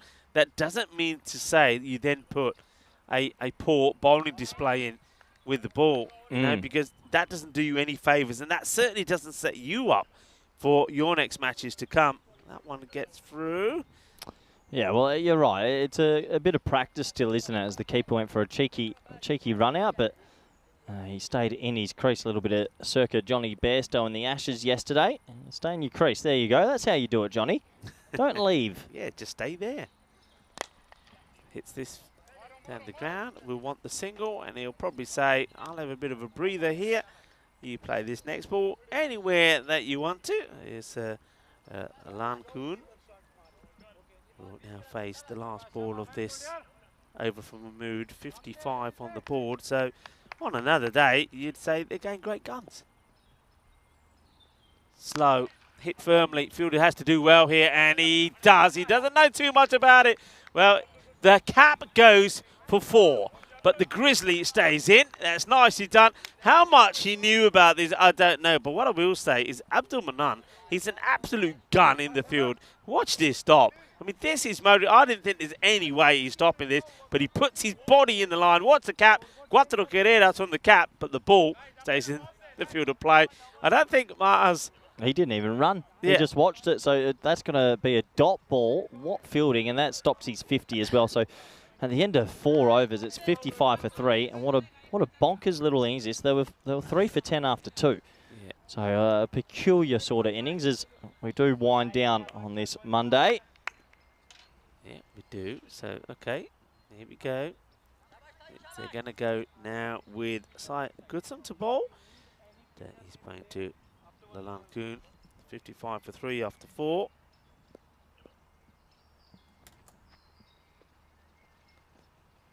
Plays and misses. One good thing about this is when we saw those early wickets, the first 2 wickets were ducks, of course. We saw Ivan Khan go for 0 of 2 deliveries, caught by Stan Ahuja behind the stumps, and then we saw a great catch to remove Ikram for 0-4. We thought, oh no, it's not going to be one of those where they're just going to collapse for a score of around, 60 or 70. Well, it's not that, so that's good. We're seeing a bit of fight, though it's coming really from one man at the moment, and that's Mars. Yeah, cricket can be like that some days. Like you have a team and everyone wants to do their best, but there's always one person who's a little bit more of the figurehead or stands out just a bit. So at the moment, that is Mars. Hasn't had too much support, but they are trying to save face here, aren't they? Trying to enjoy their last few overs today. It's going to be a wide down the leg side. Yeah, first what are you going to get up to tonight, Rico, yourself? You got some bit of time off. It's a Monday. I think pretty rustic and Dutch for a relaxed. cold shower, Oof. a little walk, find something to eat, and get back and just have a rest. Bit of Mondays zen, are always a bit of zen tough time. days. Yeah, a bit of zen time. Didn't really get too much of a break yesterday. By the time we travelled and got back, got set, and checking in for the first day in a hotel is never good. You never get a good night's sleeping as well. Takes a bit of time, doesn't it? It does. Got to Takes a get bit used of to time it. to adjust. I've reverted to the old eye mask. Have you? I wear an eye mask to bed now. I'm like 80 years old. I absolutely love it. Does help. Yeah. Well, I recommend it. Mind you, not to for my room. You don't get too much light coming in, so I don't think that's an issue. I could go some earplugs as well, actually. I want to shut off all the senses. I think for me tonight it'll be a cold shower, small meal at the hotel, and definitely make sure catch up on some rest. Earplugs not a bad idea. Got some noisy neighbours, but I don't know where the noise is coming from. I don't know if it's from the room across me, from upstairs, where it is, but it's a few noises. But you get used to it eventually. But yeah, just something nice and easy, just relaxing really, I think. This one, no run. So it looks like at the moment, just those 2 runs of this over from Goodsome. So it's almost like Marzi is saying, right, you play one out, and then I'll do a bit of hitting. You play one out, I'll do a bit of hitting. Let's just try to make this score respectable. Yeah, I've got to give the bowler credit. He's coming off the long run. I think I'd be coming off a couple of steps and just rolling the arm over quickly. Another dot ball. Stringing some dots together right at the back end, 57 for 3. Still 1 to go here in the 5th. This is where you need the super ball, Rico. This is where you need the super quadruple ball. Yeah, you need something to happen here. Dave is saying, is this Batman? Obviously, because the name is Gotham, as in Gotham. Okay, Dave, I like where you're coming from. Hello, Dave. Hope you're well. And it's more swinging and missing, so it's a fine over from Batman. And only 2 runs come off it. It's 57 for 3 at the halfway point. As we have a look at the schedule, yes, we are in Hungary. We're going to have some the ECI action here as well at the weekend. I know you won't be here for that. Charlie will join me. You'll be on your way to the Netherlands pretty soon, the T20I series there. And I know you're looking forward to that. Vinny, a lot of people asking, where's Vinny? Vinny will return in Malta for the Medina and the Valletta Cup. We also have the Czech Republic coming up as well. 2 weeks of action there. Portugal will be a night series in Coimbra. I'll start it off. You, Corey, will come up to finish that one off after Netherlands and the ECI and ECS and ECI, so I should say, in Switzerland as well. And I'll be doing a little bit of that as well. So plenty of cricket coming up, and pretty soon, as we know, as we've talked about a few times, the ECC, the European Cricket Championships, will be up and running as well. Can't wait. Year is flying by, but we've certainly seen some real good cricket. And one thing that I was saying to Charlie the other day is this year at the moment seems to be a year where all those records that we've seen put up in the past on the ECN, they're being broken. Records are being broken right, left and centre. Well, this one is a good hit, and that will be another 50 for Mars Barji. So well batted indeed. Back-to-back 50s from Marzi, and that's a sensational achievement. I know he's going to be very disappointed with the way the last match ended, where he wasn't able to get victory for his side. But it takes a lot to come and get over that and show the commitment to go out there and do well again. He could quite easily have been flat and thinking, oh, I don't care anymore. But he doesn't. Back-to-back 50s. That's good. It's a sign of character, isn't it? Yeah. When you go to play cricket, you might have played a game earlier in the day and it didn't end the way you want. But you got to get back out there, show a little bit of ticker and be brave. And he's been able to do that. He's batted magnificently, and he's hitting it hard. That's another nice-looking drive, but this time it's mopped up just for the single. Overall, I mean, 54 off 19. He'll be wrapped with that. He's had a really good day. His team's going to go on and lose this game, but individually, he's been outstanding. Yeah, he has, and of course, getting the opportunity to doing some skippering as well. The thought in my mind is, remember, Mars Barji was a very last-minute change, moving from the Budapest Blinders to going to the Blizzards. I mean, what would the Blizzards have done if he didn't go to them? Well, this is hit well, and he's going to go all the way. That's a lovely shot.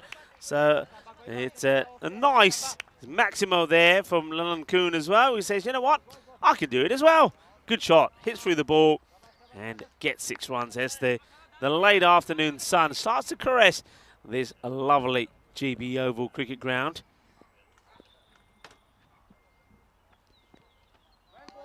Yeah, play and miss. Tries to repeat the dose as we get to the last couple of overs of this one.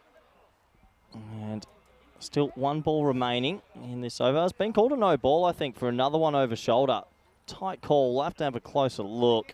Yeah, I must admit, I don't remember. I don't see how that's over shoulder, to be honest. Yeah, not so sure, but it's been called anyway. Yeah. Tight call. It's a tight call.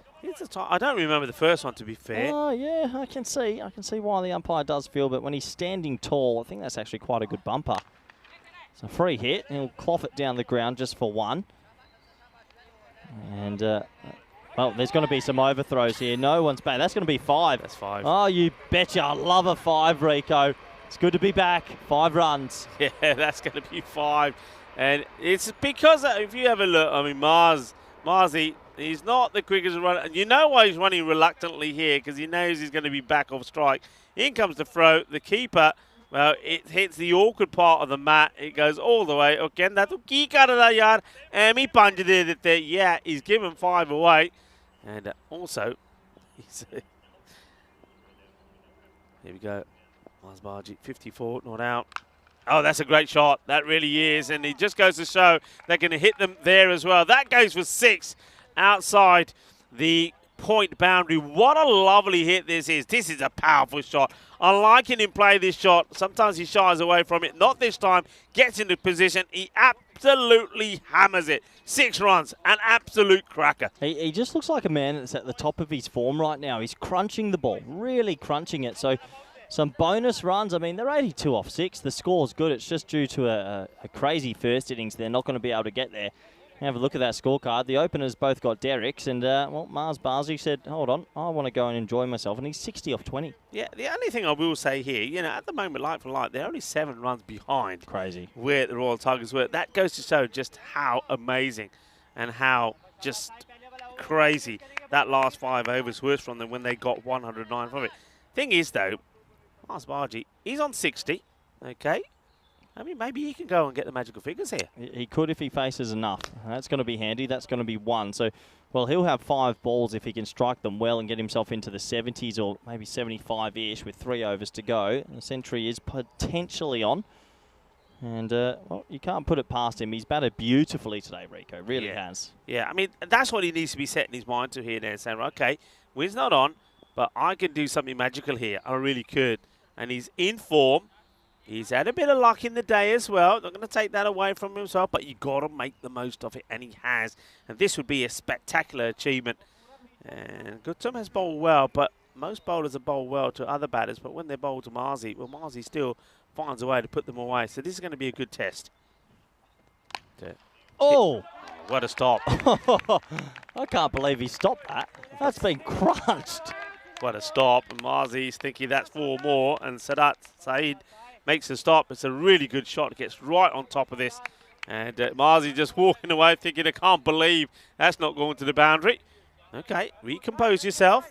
But I'm liking the fact that he's playing these cut shots now as well. Oh, this is big, and it will go all the way. And that is going to clear all the trees and go into the jungle at the back. What a hit. What a biggie.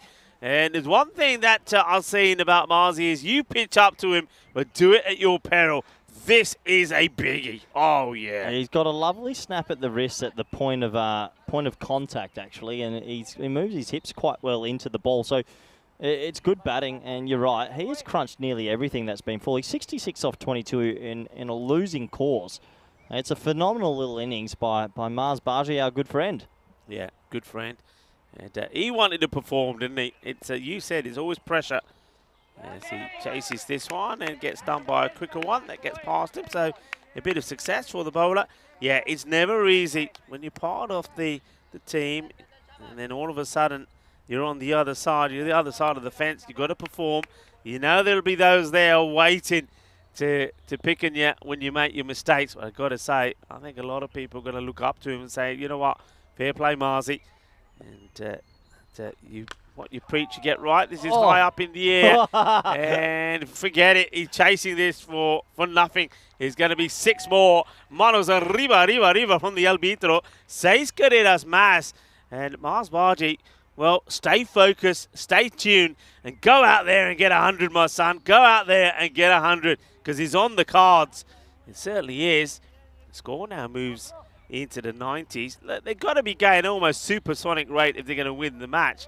But at the moment, I think there's the man we're all looking at. Are we going to see another 100 on the network? A few people are saying, Rico, don't say it. But nah, I'm going to say it early because the way he's going at the moment, it's there for the taking.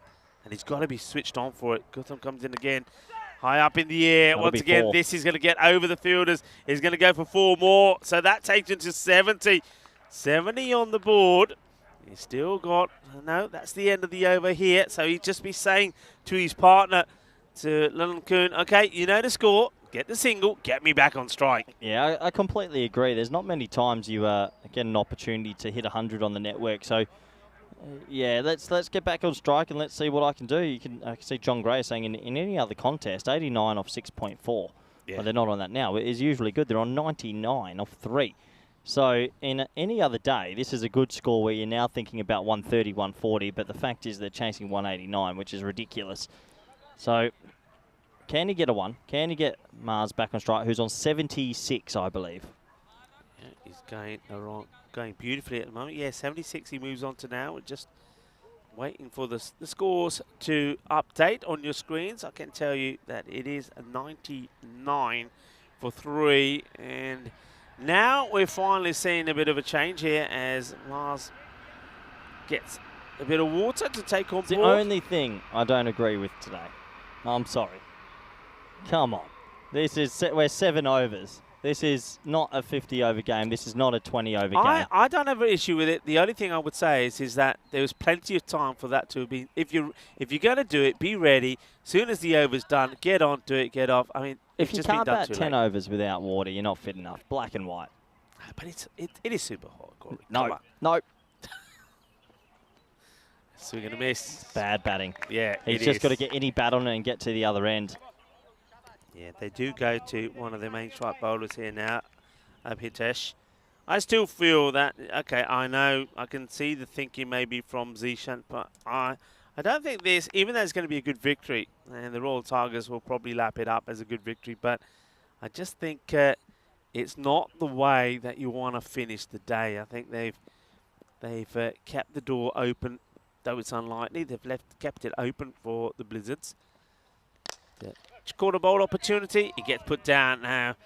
He knows that this is an opportunity. He's standards. When he's at his best, he's taking it easy and he puts it down. And a bit of luck there for the batter. Puts it down and just couldn't find it in the sort of turn swivel. Just got a little bit lost there, and you can see he's disappointed. So 2 balls in this over. We've only got 14 balls left today. Yeah, I think disappointment is at the other end from Marzi because it's keeping him off strike. He wants to be on strike. Great delivery. Absolute great delivery. It's a Yorker length ball right on the money. And Lachlan Kuhn doesn't know too much about it. He said, I may not be able to catch him off my own bowling, but I can bowl this one and knock him over. That is an absolute beaut right in the block hole. Knocks him over. Chuck their foot to start with. This is a boogie, oogie, boogie, grizzly fireball.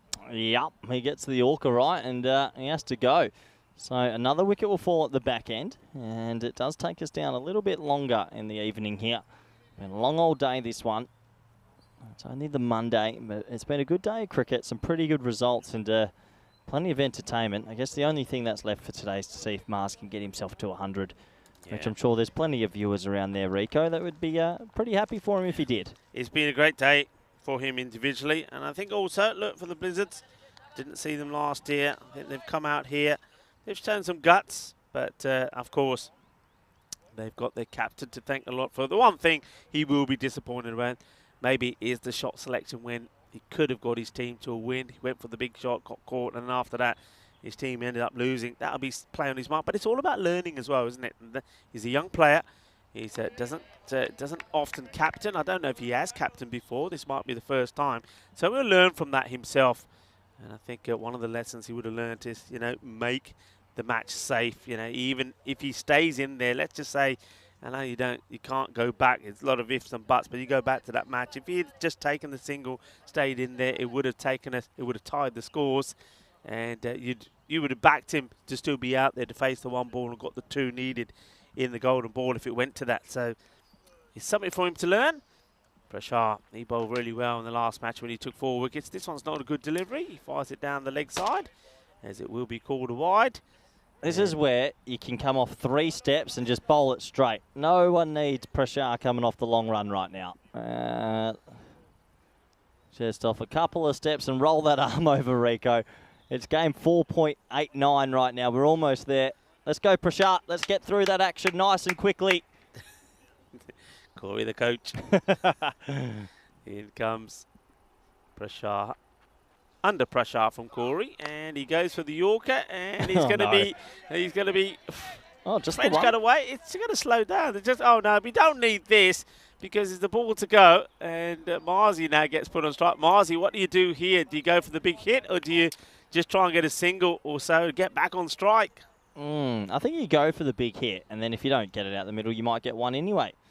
Yeah, if you only go for the one, then you limit yourself. So. Yeah, it's a tough one. He hasn't faced much this over at all, so that's cost him potentially.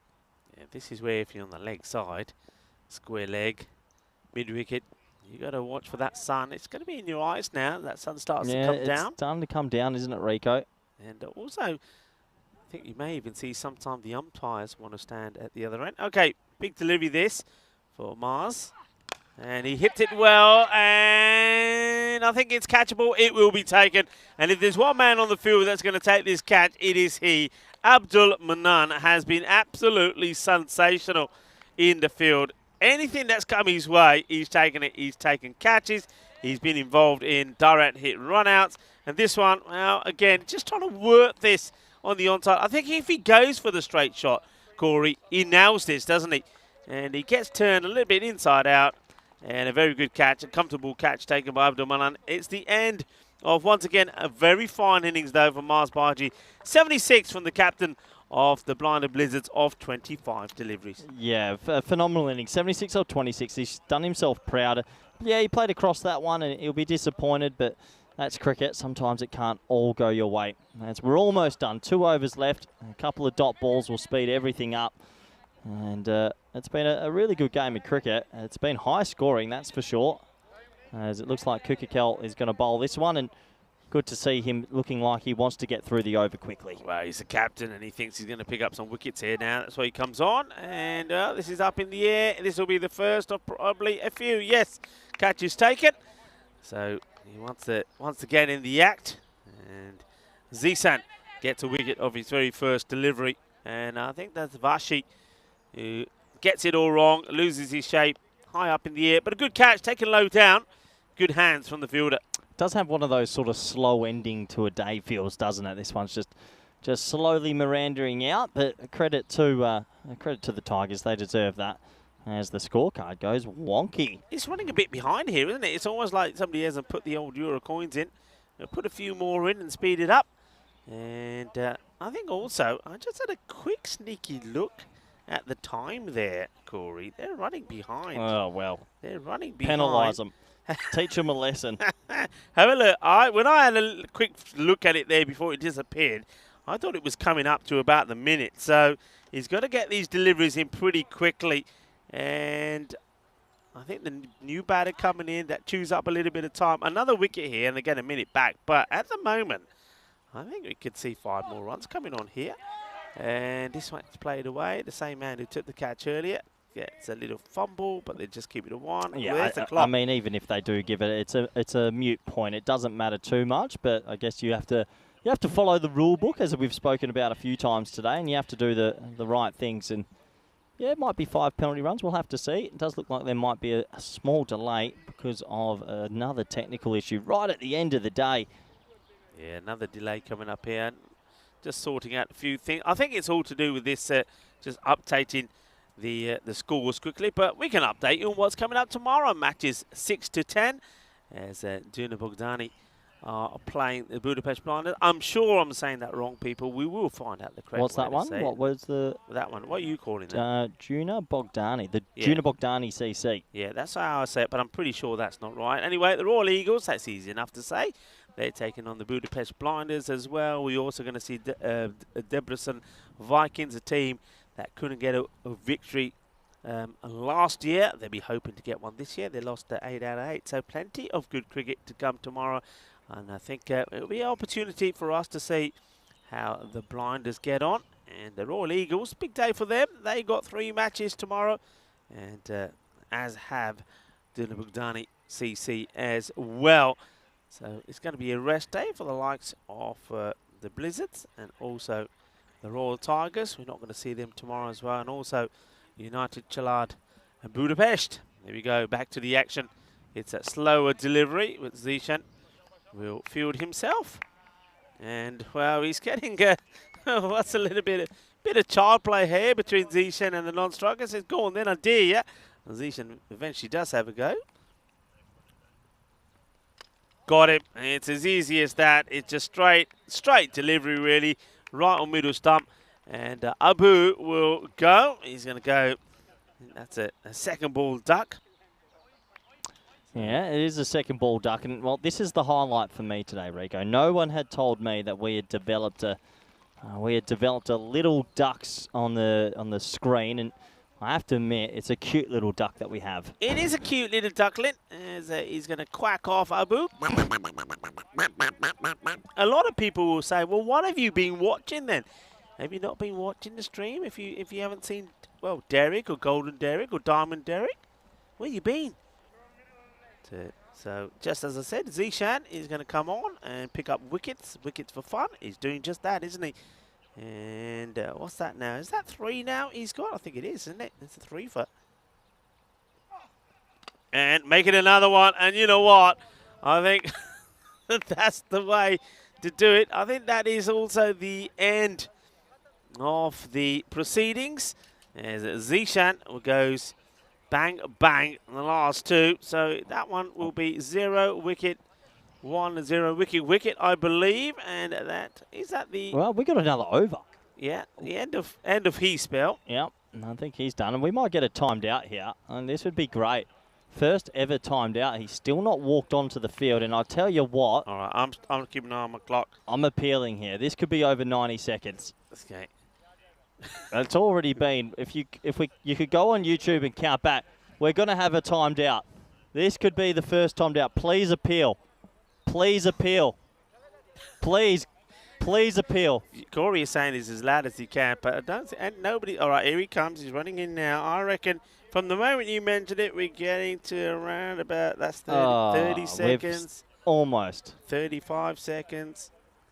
We got to 40 seconds. Remember, that's 90 to be ready. And of course, he's okay. He's in. He's at the. Of course, at the not the striker's end because the wicket fell at the very last ball. So he's there now, and now the umpire. Now I don't know what the umpires are waiting for, to be honest.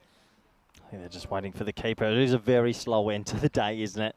Just these little things that sometimes take a bit longer than usual. Yeah, keeper should be ready. Yes, I don't know why the keeper's not ready. He had loads of time. I think there might be perhaps another little issue here with the squad. Look, while we're talking about that, I know some people need to get away straight away, and I'm probably starting to say their goodbyes already. I just want to say thank you all, wherever you are around the world, for tuning in. It's been great to have your support. Thank you to everybody on the chat. You've been absolutely wonderful.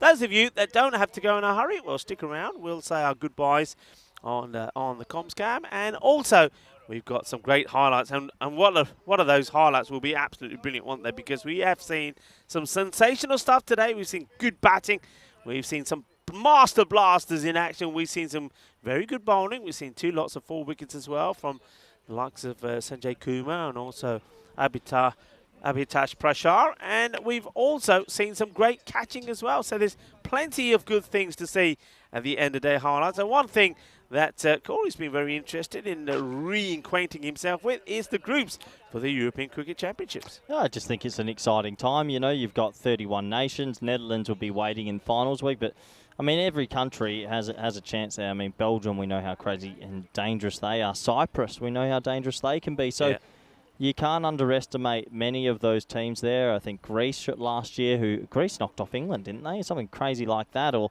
they did in the club scene. So, yeah, you just got to keep an open mind at an event like that because it's only one singular round robin. Yeah, it's chaos. It is utter chaos. What about the reigning champions, Netherlands, coming back? We'll only see them obviously in Championship Week starting the 16th October. With all of their commitments at the moment, what's their team likely to be? Could they be? I think they'll still be strong. Yeah, you think they really enjoy it, and I think a lot of those players are even getting better and better, which is quite scary. Yeah. They bring over a team of players that have been playing with the West Indies and Sri Lanka. They bring high quality cricketers. So.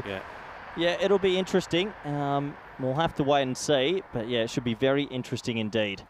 Yeah, we're just getting... Obviously, there's been a bit of an issue with sorting something out in the scoring departments, but we will get that right for you as well. One thing I will say, you talk about the Netherlands, I think also they're taking what opportunity they can to play some T10 cricket as well. Of course, I saw them play at the SCG in Portugal, and, you know, they look the business. And so I think they're understanding the fact that also that they want to be competitive and they do want to be playing at that level. And I saw them play really well at the SCG when they took on the likes of Portugal there, who played very well as well. And Gibraltar, this is, once again, just putting that up there again. Maybe get your diaries out. You can put the upcoming events on. And as I say, Hungary here at the moment, plenty of action to go through.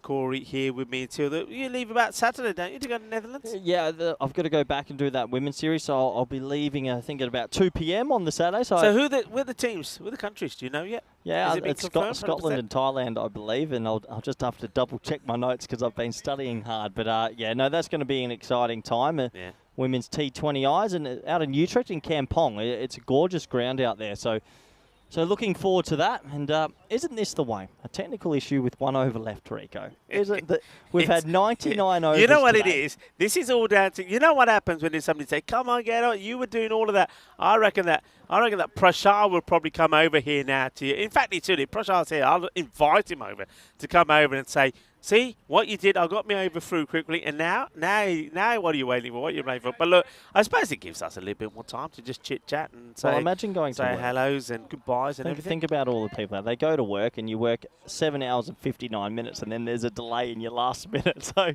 sometimes work can be a little bit tough. But no, it has been good to be back. It's a bit like being on that train, the last train. You just make you get on it, and then it goes, it starts to move and it stops, and then it doesn't move for 20 minutes, and it's hot and stifling hot. Anyway, I think we are ready to go. We'll go back into the middle. And just to remind you, it is the last over. The scores, if they've been updated, well, I don't think they quite have on my screen yet, so I'm not going to take a guess at it. It's a swing and a miss. Yep. It's a dot. The bowler that is bowling this one is Abdul Basit. And first ball, it's a dot. Yeah, so 5 balls remaining in this Super Monday. Once again, good opportunity for Bassett to pick up a wicket or two himself. That's not a bad delivery, and I thought for a moment it was a non-striker, Bilal, that was in a bit of trouble. It gets played out. We'll take a single. John Gray saying, have a great evening to myself and yourself. Oh, thank you very much, John. And, he's liking that we're back together. Yeah, it's good to be back with Corey. We haven't done anything since the European Cricket League, some time, so yeah. it's been some time. It's good to be reacquainted. Here comes it once more. And oh, well, I think he's gone. I think the foot is in the air here, you know. He's given out caught behind, actually. Has he been caught behind? Yeah, the standing umpire's given him out. So that's going to be caught behind. Yeah, look, it's just been confirmed. I reckon he's out here anyway. Let's have a look at this as well. Has the foot come up? Yeah, see, the foot comes up as well. So if he's not been caught, I think this is the wicket keeper. Great work gone from Stan Ahuja. What a good day that he's had. I think he would have been out either way, but it is a little snick. And you saw that the square leg umpire, that was really good umpiring actually, because as he's walking to reset the stumps, he looks at the scores and say, yeah, it did catch the bat. So great work. Another wicket goes down. And once again, apologies that we can't have the score card up for you. And I'm not going to take a guess, people, at the situation. Don't worry about the guess. It's not gonna make a big impact on the score or on the match, I should say. The score it will. Another batter now does have to go out. It was almost like they pushed him out. You know when there's a few batters, you know when you're on that plane and you've got to jump and put the parachute on, there's a few of them there and nobody wants to go, so they just push the man who makes his way out. We see the tight work there from Stan Ahuja, but it was a catch that got the wickets. Nicely done. Once again, what you're seeing out there on the score is not correct. No, I've got it that we must have maybe 3 balls left in the day's play. 3 or 4. Yeah, I'll go with 3. I think it was dot, dot, and then that wicket. So I say 3. And okay, plays this, battle ball. They will take the single as this gets past the likes of Hitesh Prashar. Well, the thing is, 2 balls left in the day. We've had a lot of action and obviously a little bit slow of an ending, but I mean, there's plenty more action to come. We're here for 2 weeks, aren't we? Well, you are as well, but a lot of the crew are, and I'm sure you're going to see plenty of cricket over that period. Some very talented players out here in Budapest. Okay, well, it's high up in the air. The fielder says, leave it to me, and he takes a very good catch. And, well, there he is, Batman, or as I say, that's Gutham. So Gutham takes the catch, and I think that also is the end of it. So there's the end of the match. And it's got to be said that other than a very good innings from the captain once for Mars Barji, there wasn't really too much more to offer this time from the other batters. And well done to that young man as Abdul Basit gets his opportunity to have a bowl, and he picks up 2 wickets. So well done, well bowled. And now it's been, I suppose, a good finish for the Royal Tigers. It wasn't a good start, remember, all the way back in match number 1. They were beaten 86 to 91 and by 7 wickets with 12 balls to go. This is what is happening tomorrow. Just going to remind you of these one more time, as it will be Duna Bugdani CC to take on the Budapest Blinders. That's going to be the first match. The second match, the Blinders, well, they stay on to take on the Royal Eagles. Then Duna Bugdani once again playing the second of 3 games, take on the Debrecen Vikings. Debrecen Vikings then, they take on the Eagles. And the very last match of the day is going to be Duna Bugdani taking on the Royal Eagles. So plenty of action to come tomorrow. 5 more matches coming to you from Hungary, this European Cricket Series. And I get the feeling that once again that we're going to see a lot of runs and a few close matches. This one, though, doesn't come close. And it started a bit of a mare with the first 2 batters, the 2 openers, both departing without troubling the scorers. Yeah, it just wasn't their game, and both openers going for ducks. But Mars Barji, we have to give him a lot of credit. He did really well. This was the 3rd wicket to go, and at this stage it was 3 for 10 after 2 overs, and we thought, are we on for an early finish? The answer is no, it wasn't an early finish, because Mars Barji, I should say, played some exceptional shots. This was a fantastic run out, one of the better run outs we've seen today and on the network for some time. But overall, I think the Blinders have had a bit of a funny day. Mars has stood up. He's played some really good shots. He just probably needs a little bit more support. And if he does get support, they do have enough players there that could win a game. Yeah, you're absolutely right. If you just take this match, for instance, don't forget a 1 point. Let's just talk about at the 7th over mark. They were on 99, right? They were going good guns. So you just think about that if they're batting first, you're batting like this, you get to 130, 140 sort of score, you will win matches. But the thing is, like you say, you've got some key players in there. If the key players perform, then the others need to know what their role is. What their role is, you've got to play smart cricket, give yourself, take the singles, rotate the strike. This was the wicket, and once again, it was a great catch from one man that was absolutely brilliant out there in the field. Abdul Manan, I think he was outstanding. And just look out for the catch that he took. I'm sure that sizzling catch will be on there at the end of the day highlights when they took on Cobra CC. But yeah, I think the Blizzards, the Blinder Blizzards, they will, I'm pretty sure we will see them win some matches. I know it didn't go their way here today when they lost 3 out of 3, but they showed promise. They played some good cricket at times. I think their bowling was good. Batting, though, is where they lack maybe a little bit of guidance and they lack a little bit of discipline. Get that discipline in there, play a bit of smart cricket, and they will win matches. Yeah, absolutely. They'll go back to the drawing board, and I'm sure they'll try find a way. And well, at the end of the day, we have to say well done to the Royal Tigers. After an early loss, they came back. They won the game 2 for them. They've won game 3 for them. So congratulations to them. Let's have a quick look at the scorecard, shall we? Yeah, I don't have the scorecard. Yeah, it is up there. I thought maybe it may not be because they're working on it. But anyway, yeah, look, it tells you a story, wasn't it? Mars Barji, what a day that he's had today. He's been scoring runs for fun. He scored a 28 in the first match. Then we saw him score 61. And then in this one, 76. So he has been a highlight.